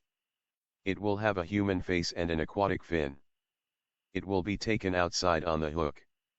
Just what this means is uncertain, except that the fish in Nostradamus writings indicates an heretical religion or ideology. 61-49 Saturn in Taurus sporting with revolution, Mars in Sagittarius, the 6th of February will be a day of mortality, those of the north of Italy will make a great breach in the walls of Brussels. While at Ponte Rosso the barbarian leader dies. This prediction refers to February 6, 1971 for readers of Another Day to check. Asterisk the coming of Hitler Cop 111-76. Germany will give birth to divers creeds strongly resembling a happy paganism. But the heart will be prisoner and there will be little profit. The people will return to their payment of the true tithe. 11-45 Even the heavens will lament when the androgyne is born. Near to those same heavens human blood shall be shed.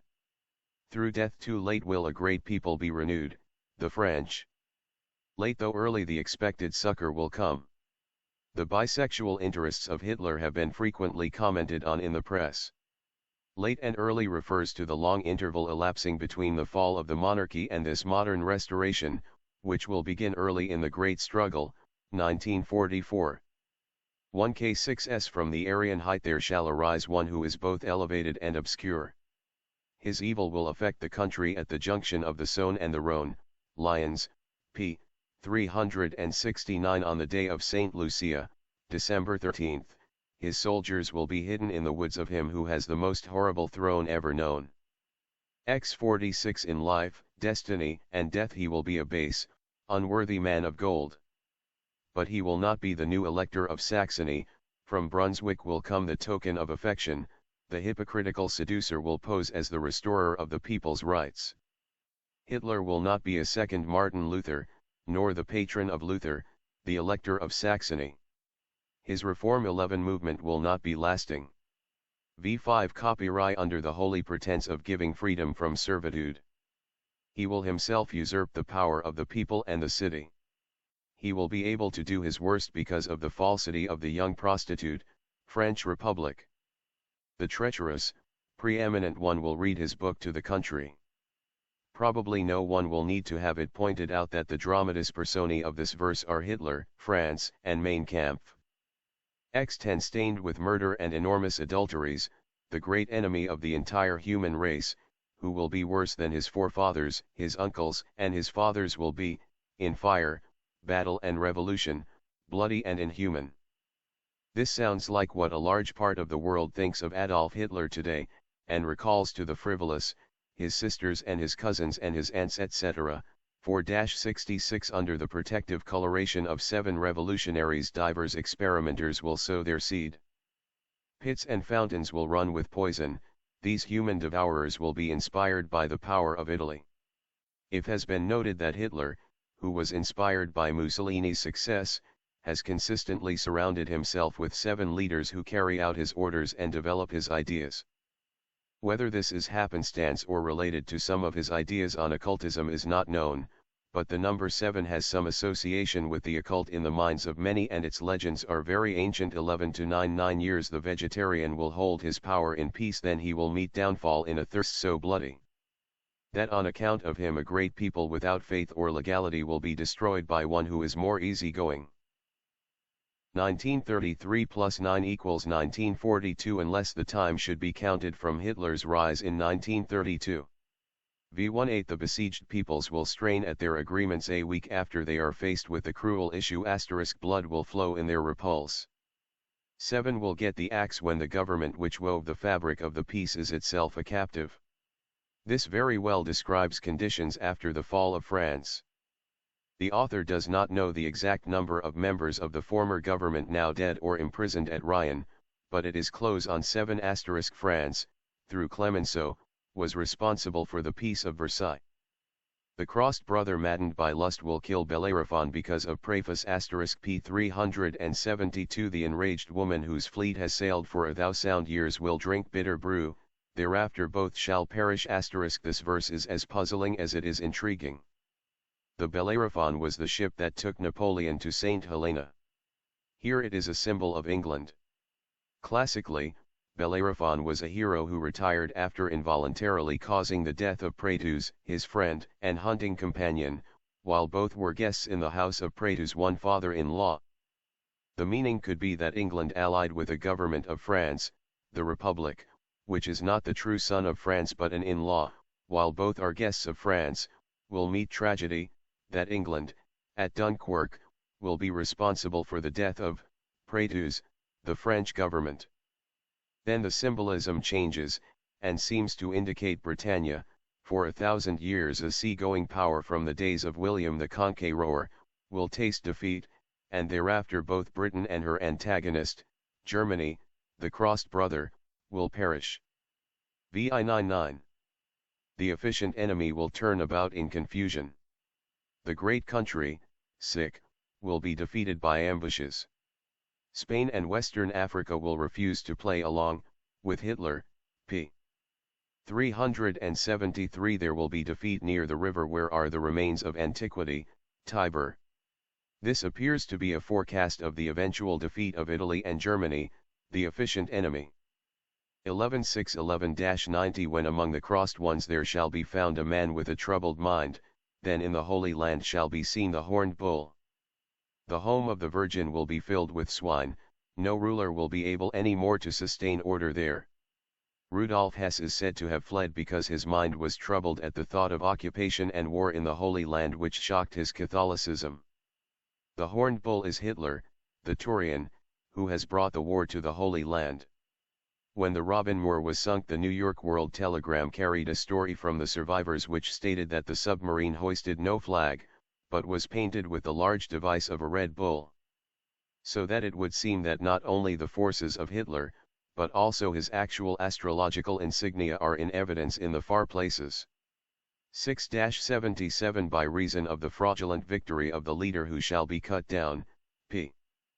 374. The two sides will be in battle, when the cycle is closing in Germany.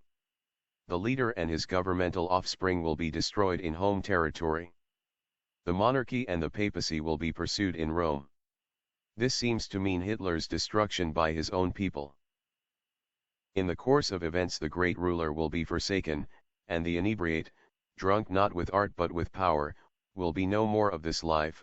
He and his class having been pushed into such high power, pardon will be given to the race who hated Christ. England and her allies 4-50 Libra will see the rise to domination of the Western Hemisphere. From heaven to earth the monarchy, of France, will hold its power. The forces of Asia will not have perished. Only 7 more will hold the hierarchic rank. Many people interpret the old prophecies concerning the popes to mean that the present pope is the prophesied Pastor Angelicus. Libra is England, so called because of her policy of the balance of power. 11-89. One day the two great masters will become friends, Hitler and Stalin. When their grand power will be greatly augmented. The new world will be at the height of its development, the bloody one will make an accounting of its resources. 4-56. The rise of him who will spread fear on a great scale will be sudden, and the principles in the affair will be well concealed. The Red government will no longer be in the public eye, little by little the important leaders will become displeased with it. Joseph Stalin is an ally of England as this goes to press, but here and elsewhere his passing, along with communism, is predicted. XSL. The treasures kept within a building by the citizens of the West, Hesperus, shall be withdrawn into a secret place, p. 376. The building shall open its fastenings to the starving. Closed up again, it will be ravished, a horrible prey to the populace. This may refer to the gold hoard of the United States, or it may have reference to Spain, known to the ancients as Hesperus, and often so designated by Nostradamus. 111-3. Mars, Mercury, and the Moon in conjunction will produce extreme scarcity throughout the south of Europe. In southernmost Asia the earth will quake, or there will be revolt. Corinth and Ephesus will then be in a quandary. This triple conjunction last occurred September 2, 1940, just before the invasion of Greece. Nostradamus lived too near the time of Jeanne d'Arc, and he was too passionately French, to feel other than jealousy and distrust of England, a power which he saw steadily expanding through centuries to greater possessions than his own nation. From early times a prophecy of the downfall of England had been handed down from the Welsh prophet, Merlin. Eustache Deschamps, the French bard of the early 15th century, used the Merlin prophecy in one of his satiric poems. Nostradamus has come very near to copying it. Both of these troubadours hoped Merlin was right, and, because of that, one may perhaps discount something of the gloom that hangs about Nostradamus' forecasts for England. The lines of Deshat are these. According to the prophet of the Isle of Giants, which has since been called Albion, the people were tardily converted to a belief in God. The isle will be completely desolated. Through their pride will come their day of hardship, concerning which their prophet Merlin predicted their dolorous end. When he wrote, "You will lose life and land." When that has happened, men will point out to foreigners and those from neighboring countries where in former times there was England. Nostradamus elaborates on the theme in the following verses. No specific dates are indicated in these prophecies for England, some of which may be quite distant. X100 England will be a great empire, the all-powerful land surrounded by water will endure for more than 300 years. Her commerce will traverse sea and land, the Portuguese will not be satisfied with that. Portugal was the great maritime rival of Britain at the time Nostradamus wrote this. There is something deeply symbolic in the fact that this verse is the closing one of the centuries. It is as if there were an implication that the end of England would be the end of the world as we know it. It is like the old saying about Rome, while stands the Colosseum, Rome shall stand, when falls the Colosseum, Rome shall fall, and when Rome falls the world. The civilized world today has a similar feeling about England and her relationship to all that is held free and precious. Ye 70 Great Britain taken together with England will become indeed overwhelming on the seas. The new Ausonian, Italy, League will be active in war and the two powers will be aligned against each other. 111 to 57 7 times you will see the British nation change its dynasty, blood-stained, in a period of 290 years. France, by no means because of German backing, will mistrust being harnessed to this Arietic ox-pole. 6-81 Tears, shrieks, wailings, groans and terrors because of the inhuman heart of a cruel and icy ruler. Lake Leman, the British Isles and Italy will be major targets, there will be bloodshed, famine, and no mercy shown. The League of Nations and Britain, differently approached, have been Hitler's main objectives.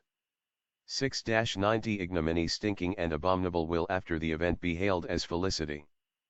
There will be great excuse for France being unfavorable when Neptune, England, would not be pushed to make peace. These curious lines, which seem only applicable to 1940, admit that France has played a not quite heroic part, a great admission for the prophet. Yet he manages to blame England for not following in the footsteps of France. X32 Everyone will desire to head the great empire, one shall obtain the power over the others.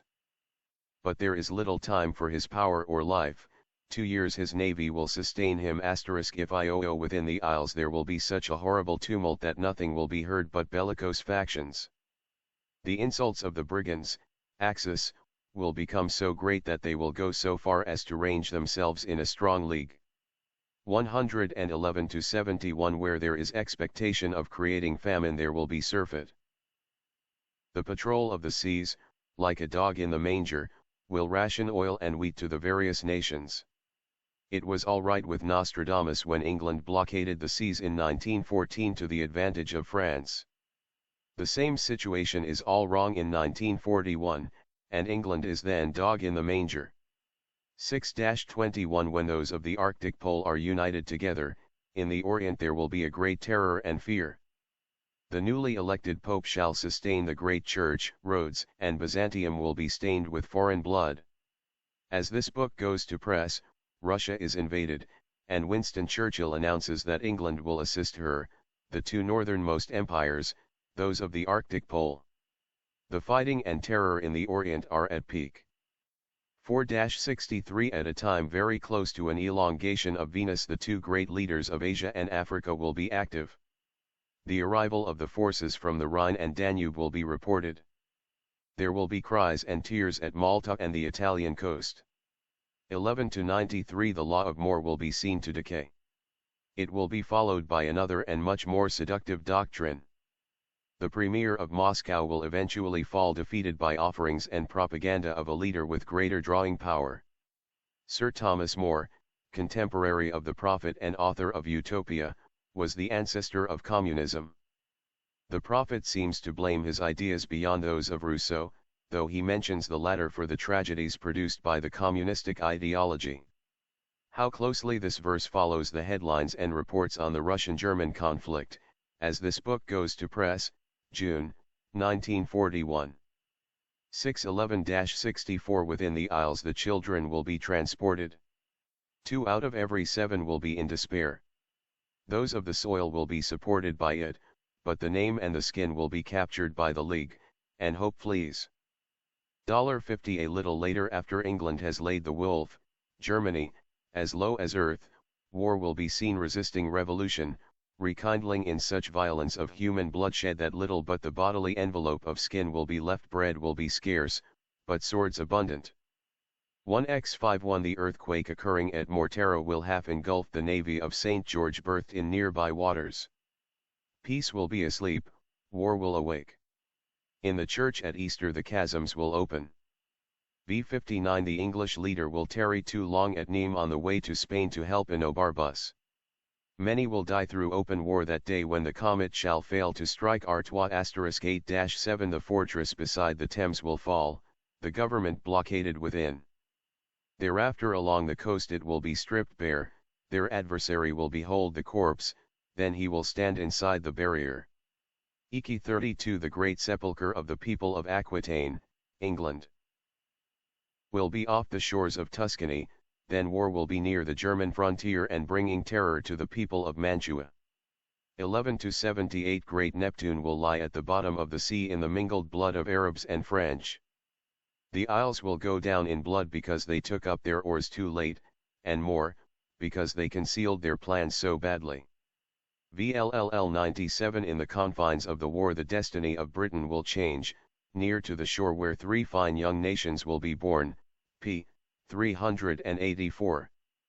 Ruin to the people competent through their seniority, the government of the country will change and never grow again. 9-6 Across Guyenne an enormous number of English will come to settle under the name Anglo-Aquitaine, English Aquitanus. In Toulouse of Languedoc and Le Bordelais they will live and call their settlement Barboxitan. France and the Papacy. 6-74 The government which was driven out shall return to power, its enemies will be named as conspirators. More than ever its times will triumph for 73 years until death well assured.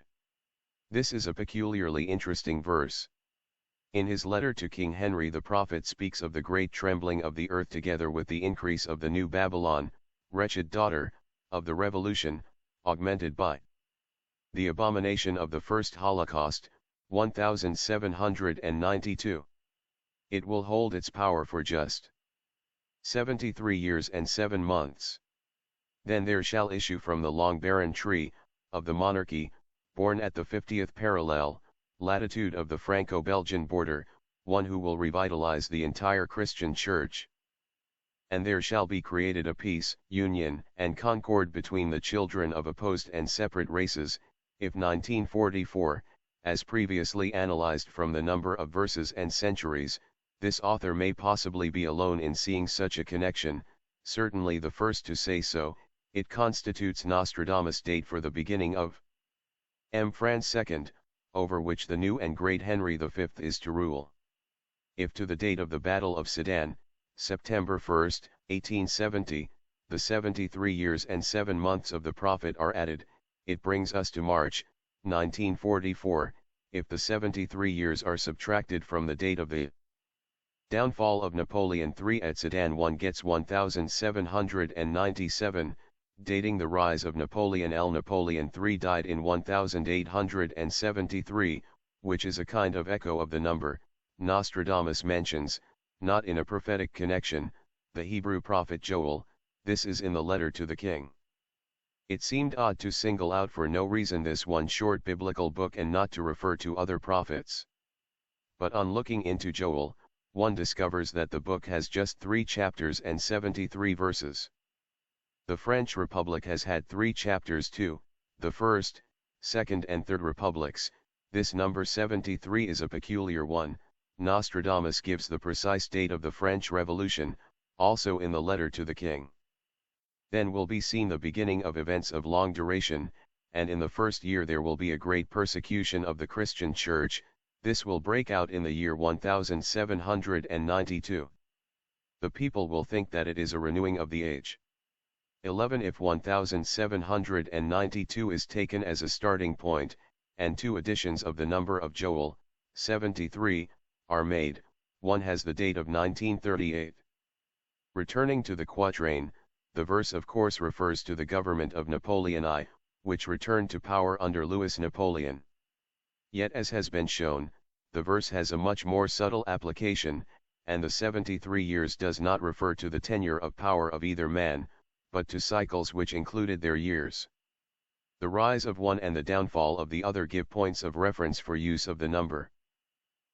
X28. The Second and Third Republics will make prime music and be lifted by a king to the summit of prestige.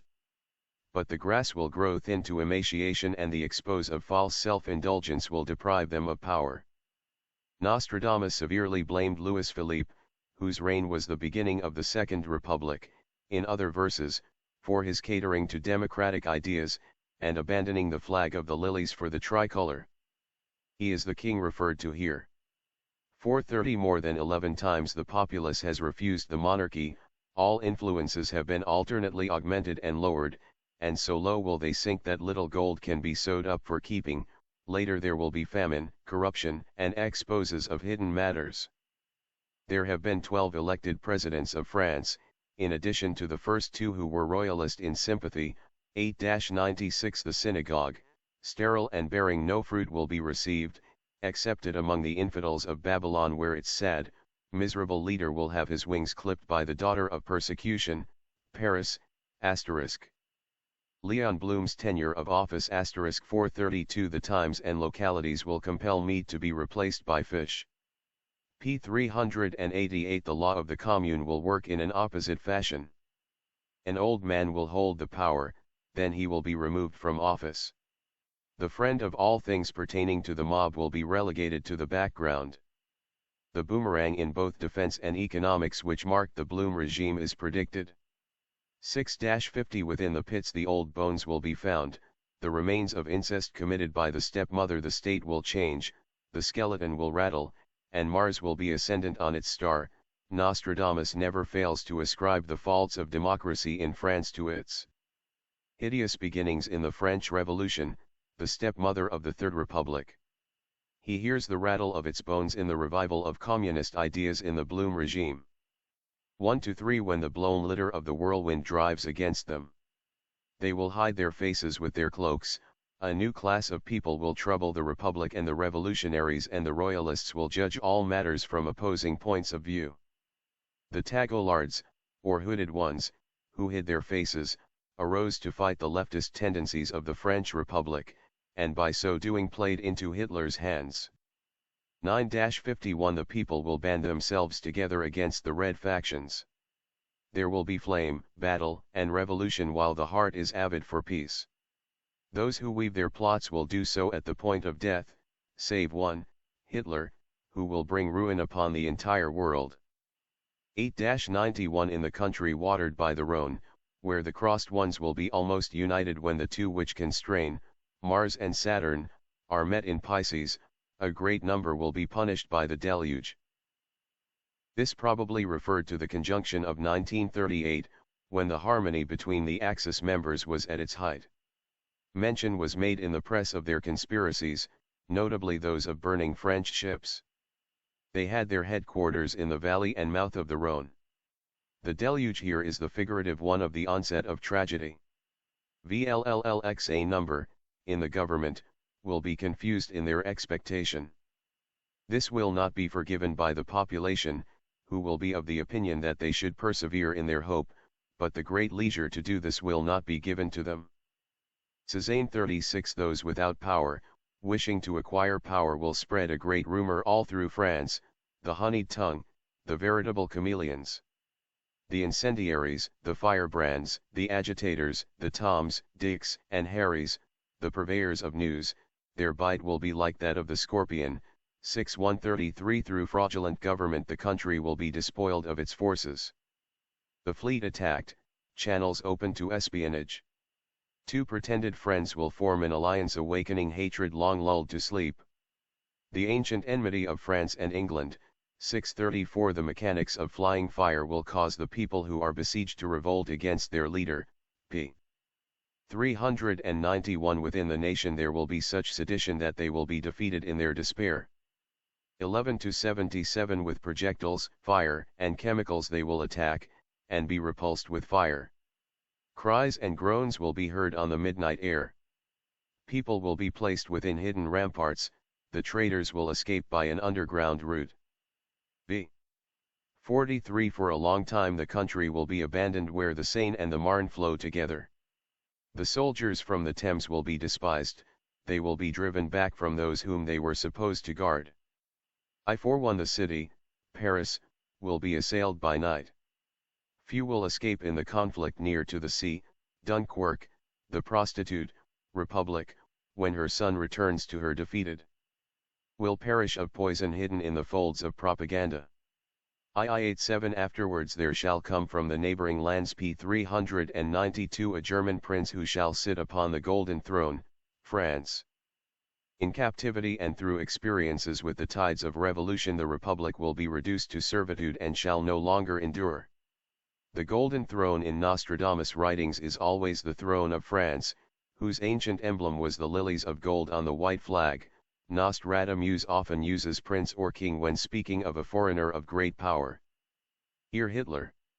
11-5 Near the frontiers, within two cities there will be two scourges worse than was ever known. Famine linked with corruption, the people driven at the point of the sword, they will cry for help to the great God immortal. Paris and Vichy. Nostradamus uses such terms as scourge in the biblical sense of general affliction. X85 The tribune so old that he is almost at the point of trembling, will be under pressure to deliver up his captive. p. 393 The old man, who is not really old, speaking a cautious evil, will attempt by legal means to betray his friends. Pétain, Laval, and the prisoners at Ryan. 4-21 The change will be very difficult, but the city and province will gain by it. A prudent man of high courage put in office will be driven out by the clever man. Land, sea, and population, the status of all will be greatly changed. This sounds as if it were a reference to Marshal Pétain and Laval or Darla. 1-61 The Republic, wretched ingrate, will be depopulated under its new magistrate. There will be a great mass of exiles and witch doctors, who will rob the Germans of their great agreement. VL97 At the 5 and 40th parallel the heavens will flame. The battle will approach the great new city, Geneva, p. 394 On the instant a great scattering blaze will leap up. Then it will be desirable that the Normans should prove their capacity. The degree is that of the city of lions, which is indicated elsewhere as the route of conquest, up from the south and the path which the coming Henry V will follow. The Normans are the old monarchy of which he is the descendant. 4-40 The forts of the besieged will be attacked with fiery explosives that will reduce them to craters. The bandits will be ground up alive, at which time there will be never so piteous a schism in the Holy Church. 611-6 A lightning splendor appearing at Lyons will give illumination, after Malta has been taken will be suddenly smothered. Donraz will deceitfully deliver up the Moors while from Geneva to London the treason of the cock is proclaimed. Donraz is Franco, so called because of his Moorish connections. Il-82 Frejus, Antibes, and the cities around Nice will be devastated by land and sea power. The locusts, airplanes, will be over land and sea when the wind is favorably. People will be captured, killed, bound, and pillaged without regard to the rules of warfare. 5-4 In a round cycle of the lily there shall be born a very great prince, come late indeed yet early into his province. Saturn will be in Libra, sign of its exaltation. The standards of self-indulgence will be in decreasing strength. The Republic after her effort to be masculine will be under her own corpse, that the happy blood of Bourbon shall be upheld. Saturn will be in Libra in 1951, when the new king may be expected to reach the fullness of his power. 11-88 When the cycle of the great ruinous activity is accomplished, there shall arise he who will be the fifth, Henry the fifth, and seventh, of the name of Guise, p. 396. At that time Ix will not be able to guarantee Lutetia against the foreign Ares warrior and his nation, a third larger than France. This verse clearly prophesies that the coming king of France will arise at this time when France is under the heel of Germany. Germany, like England, has long been considered by many astrologers to be under the general rulership of the sign Aries. The astrologer Cairo once told Edward VII that the salvation of both countries lay in peace and agreement because they were both ruled by Aries. V53 The law of the monarchy contending against that of self-indulgence will confirm the spirit of my prophecy. Neither the one nor the other of the rival parties, communism and fascism, will be successful. Through the monarchy the law of the great Messiah will be upheld.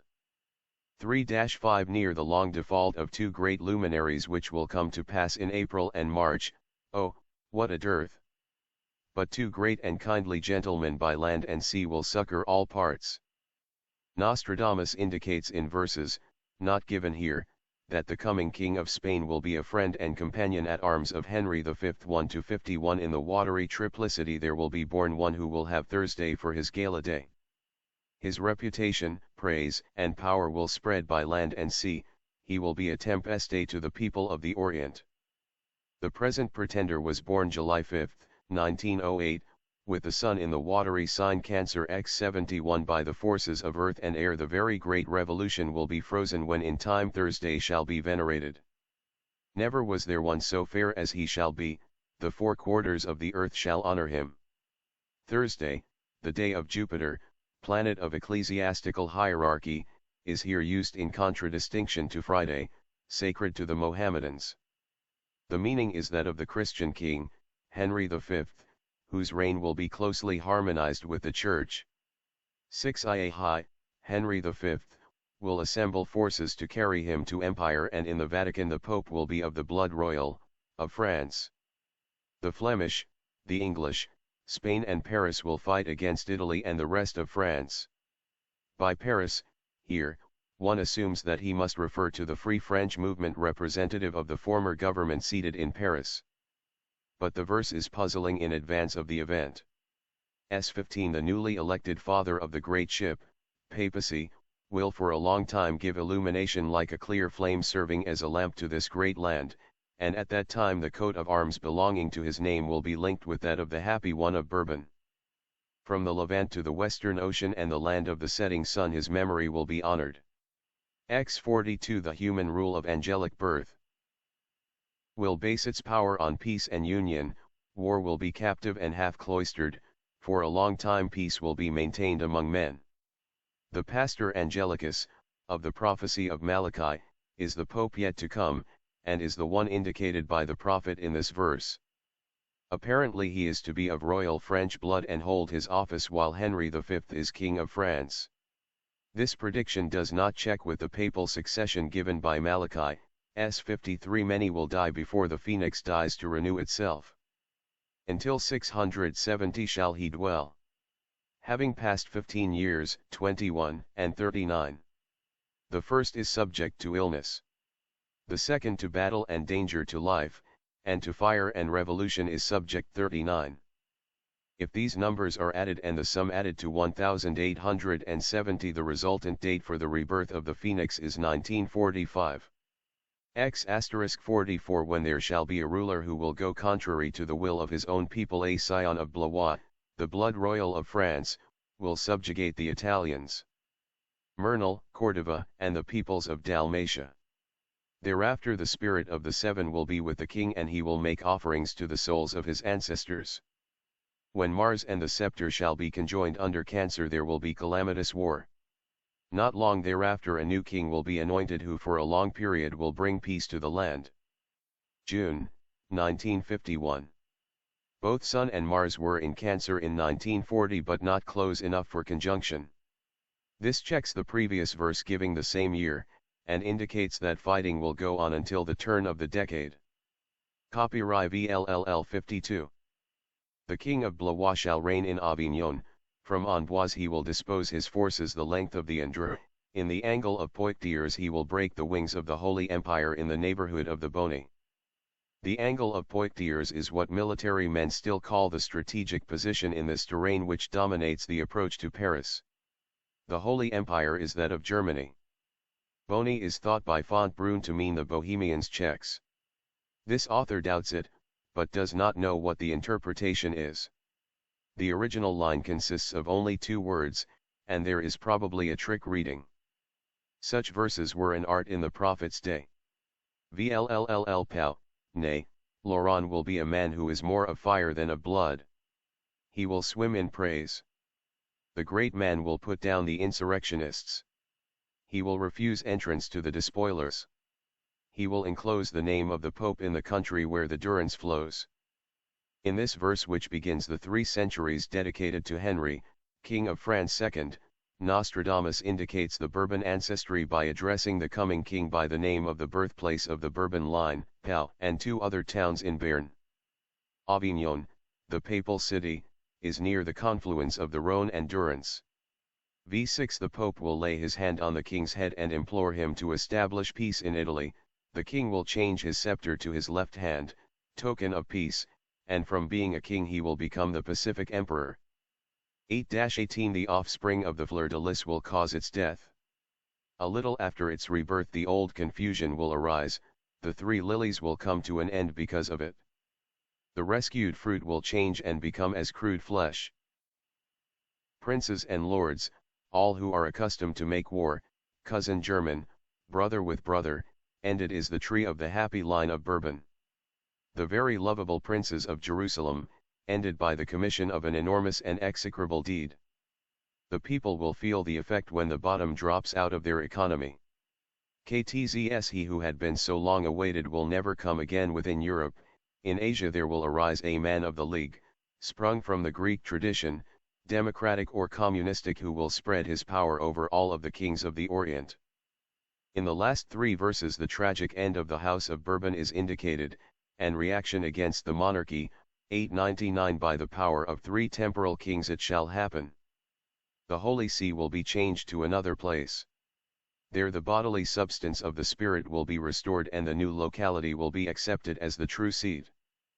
By reason of quarrels and new schisms among the cardinals when the Pope shall be elected, great amounts of false doctrine will be produced against him and Rome will be injured by the Mohammedans. 8-98 The blood of the clergy will be shed like water in great abundance. And for a long time it will not be stanched. Woe, woe to the clergy, ruin and sorrow. There are no dates for these verses. Discovery of the tomb of a saint. The fascinating prophecy given below concerns the finding of a tomb of some early Christian saint, which is to happen in April of whatever year. The prophet does not indicate a closer date except that the new party one will be founded upon the bones of the saint, whom he calls the Great Roman. This presumably means the Christian royalist party of the coming king. The saint may possibly be one of the early Christians of the time of Trajan, who journeyed into Gaul and died there. Under Trajan the Roman Empire reached its greatest expansion of territory. It also achieved a very high and widespread culture.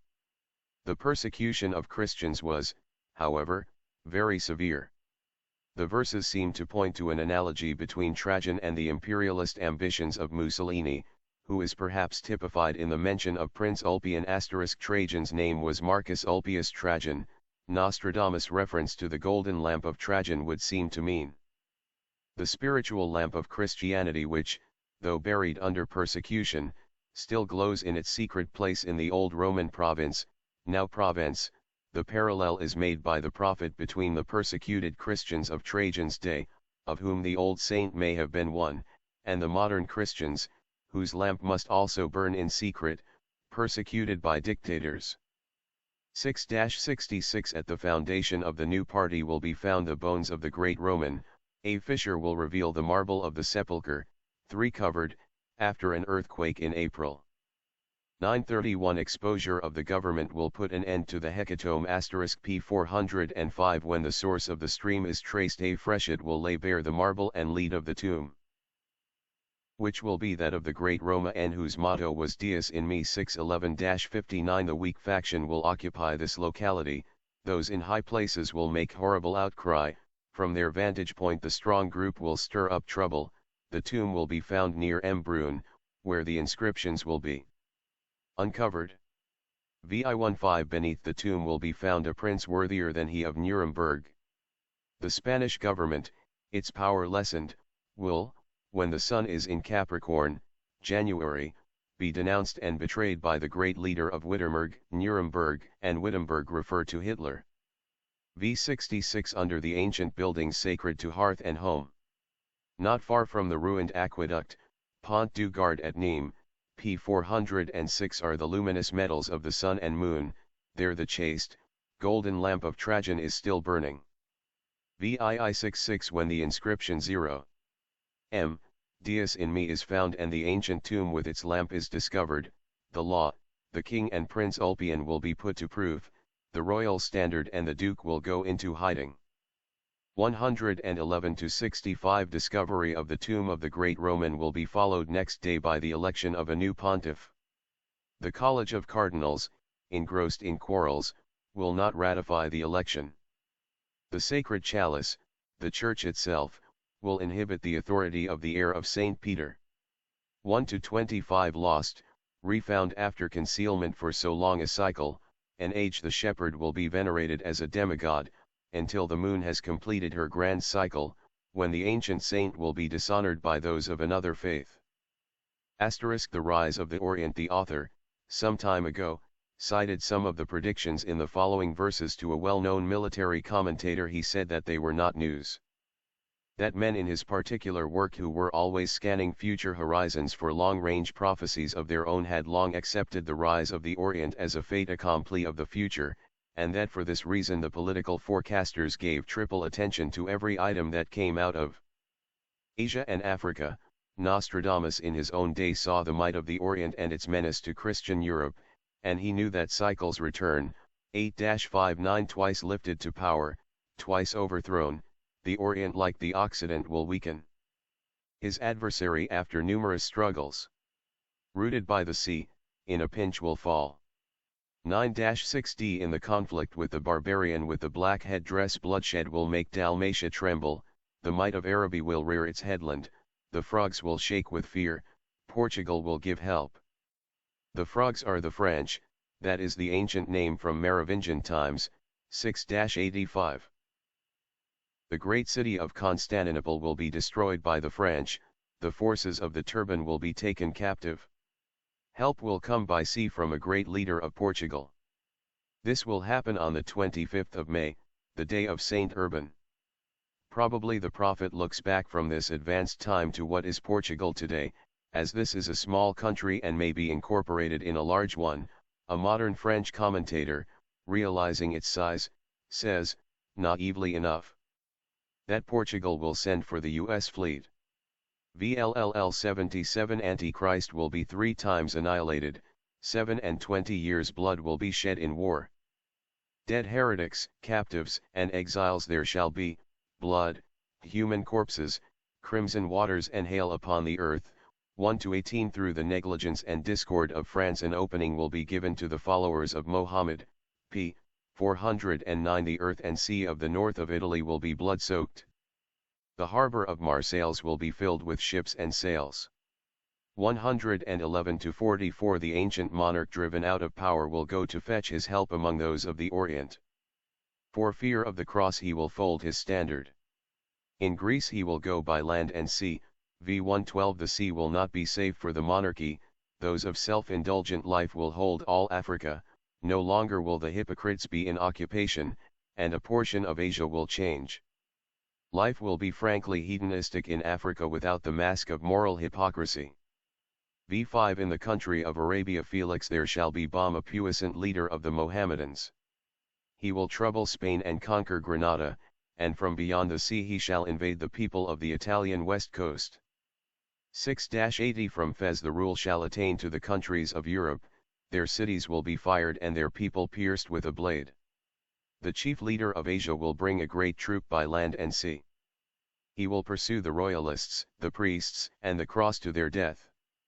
111-20 Through the lands watered by the great river Beth is far within Spain in the kingdom of Granada, the cross will be driven back by a Mohammedan nation, a man of Cordova will betray his country, I-73. France, through her neglect, will be assailed on 5 fronts. Tunis and Algiers will be stirred up by the peoples of Asia, Leon, Seville, and Barcelona will fall and they will not have the fleet of Venice to protect them. In the coming invasions of Europe, through the rising of the Orient, the prophet makes sarcastic reference to the long years in his own day when the Venetian fleet, unaided, protected Europe against the East while the nations of Europe quarreled amongst themselves. That situation, he says, will come again, and this time there won't be the Venetian fleet. 296 A burning torch shall appear in the heaven above the Rhone from source to mouth. Famine, sword will afflict, succor will be tardily brought.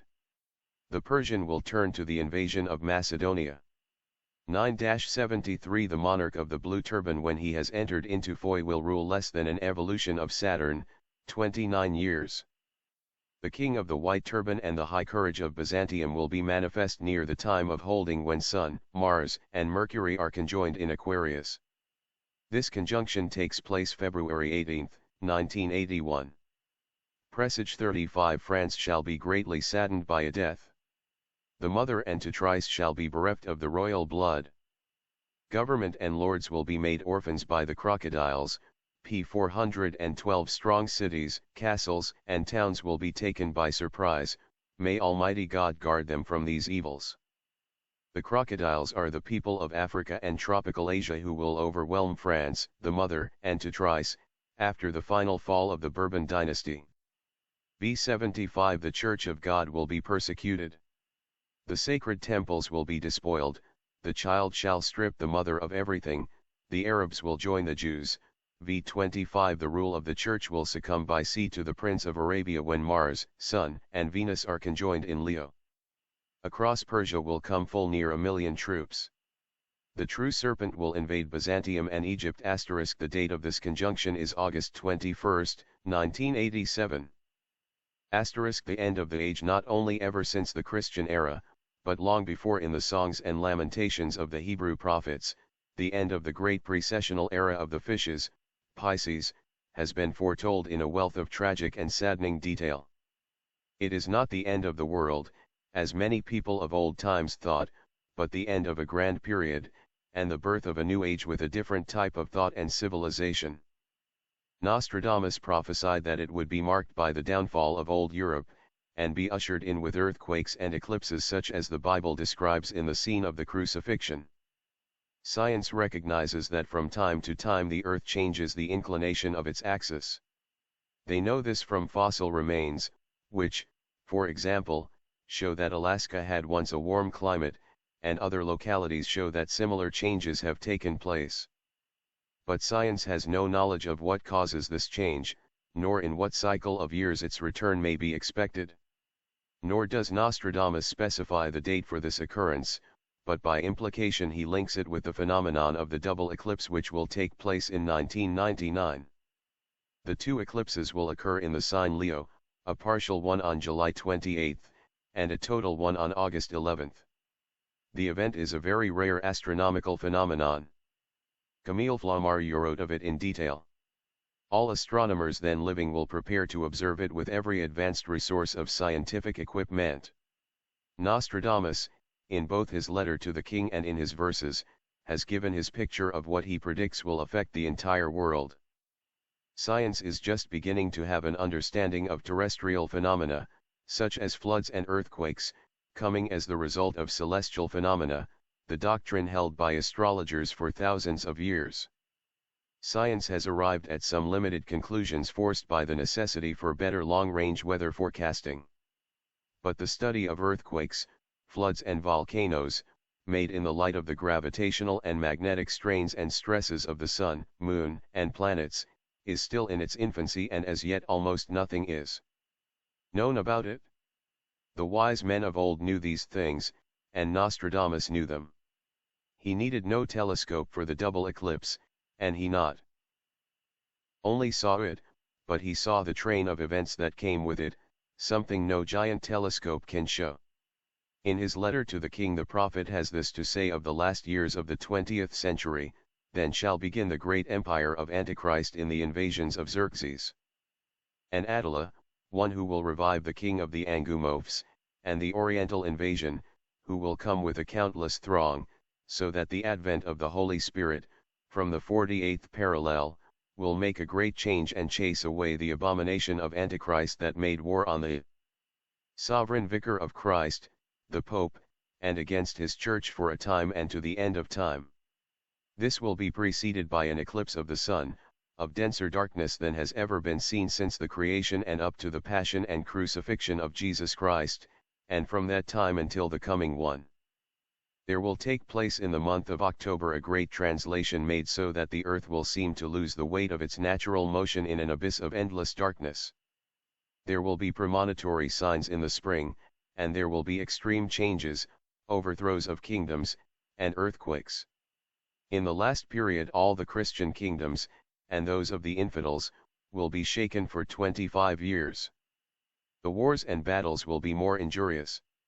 Towns, cities, castles, and other buildings will be burned, laid waste, and destroyed, with great bloodshed of vestals, violation of wives and widows, and children at the breast dashed and broken against the walls of the towns.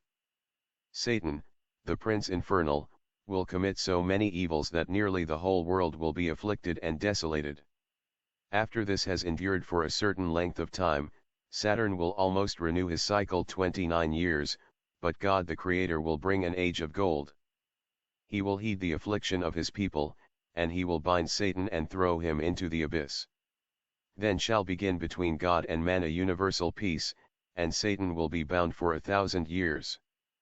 Then the cycle will return in grand power, Satan will be once more unbound against the Church. 4-67 The year that Saturn and Mars are conjunct and combust the air will be very dry and there will be a long trajection, comet, p. 416 Cop. Through incendiarism a great locality will be consumed by fire, there will be little rain, with wind, heat, wars, and incursions. This configuration occurs in April, 1998. It is in that year that Nostradamus predicts the great invasion of France. The path of the solar eclipse, which will be total, passes through northern France and Belgium. V54 From the Euxine Sea and Great Tartary there will arise a king who will eventually behold Gaul. He will traverse Turkey and Germany and in Byzantium will leave his bloody track. 11-29 The Oriental will go out from his home to cross the Apennines and look on France. He will traverse the clouds and the snows of heaven. And everyone will be struck down with his club. X72 In the year 1999 and 7 months from the sky will come a great and terrible king who will revive the great king of the Angoumois, before and after his coming war will rule at full blast. The Angoumois were an early Gallic people conquered by the invading Goths. The situation will be similar.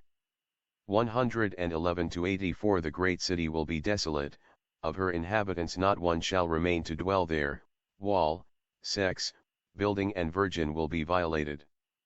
By battle, fire, corruption, and cannon the people will die. Cop 11-28. The last but one to be called Pope will take Diana for his day and his repose, he will wander afar on account of his distracted head, seeking to deliver a great people from economic oppression. Diana is the moon, so that Monday will be the Pope's day of rest. The moon rules changes, travels and voyagings, and it is involved in mental frenzies and distracted mentalities. In the famous prophecy of Malachi, in his descriptions of the popes yet to come he names third before Petrus Romanus, the last one named, De Meditate Luni. De Meditate Luni means relating to the half-moon, which is the crescent of Diana. Malachi's further description of this pope is, from the half-moon proceeds this pope sent to Rome by the divine doctor, Hail, our well-beloved Pius XII, most holy mediator, future victim, the present incumbent of the Holy See. Is Pius XII, and more than any previous pope he has wandered afar. Rut otherwise the description does not fit, nor does he come in the order given by Malachi. According to the monk of Padua there will be 2 popes after the lunar, and 3 more before him. Nostradamus names him as the penultimate pope. In the times of the Avignon popes and the Great Schism, Cardinal Pietro de Luna was one of the false popes. Eustache Deschamps, a famous satiric poet of that time, whose writings were not only familiar to Nostradamus but imitated and quoted by him, wrote a satire called, Of the Schism in the Church, which is much troubled by the moon, Luna. Some of Nostradamus' lines are very dose to lines in this satire. Mount Aventine will be seen flaming in the night. The sky will be suddenly obscured in Flanders. When the monarch drives out his nephew, the people of the church will commit scandals. 8-15 Toward the north, great efforts will be made by mankind, almost all of Europe and the whole world will be tormented. The 2 eclipses will put men to such pursuit p. 419 and will augment life and death among the Hungarians. These 2 eclipses, one of the sun and the other of the moon, both occur in August of 1999, in the sign Leo, traditionally associated. 8-16 In the place where the Almighty has built his ship, Rome, the deluge will be so great and so sudden that there will be no spot of earth for a firm foothold. The wave will cover the Olympus of Fiesole, Apennines, 1-69 The great round mountain of the 7 hills, Rome, after it has gone through peace, war, famine, and inundation, will tumble far, sending the great country into the abyss, even its antiquities will be lost and its great foundation. H5b You will see, early and late, great changes take place, extremes of horror and prosecutions p. 420 As if the moon were guided by its spirit, the heavens approach the time of their tilting, 1-84 The moon obscured in profound darkness. Her brother, the sun, will become the color of rust, the great one hidden for a long time in darkness will turn the sword in the bloody wound, F47 For 40 years the rainbow shall not appear. For 40 years all the days shall behold a barren earth and increasing scarcity, and great deluges will be perceived, X74. At the revolution of the grand number 7 there will appear the hazards of the hecatomb, not far from the great millennia. The dead shall go out from their tomb. X73 Past and present times together will be judged by the great Jehovah, p. 421 The world in its late stage will be abandoned by him and sentence will be passed on the disloyal clergy. 61-41 Those whose bones of hands and feet were shut up in a dwelling long uninhabited by noise will be disinherited while they are in the depths of their dream and translated to a house that is salutary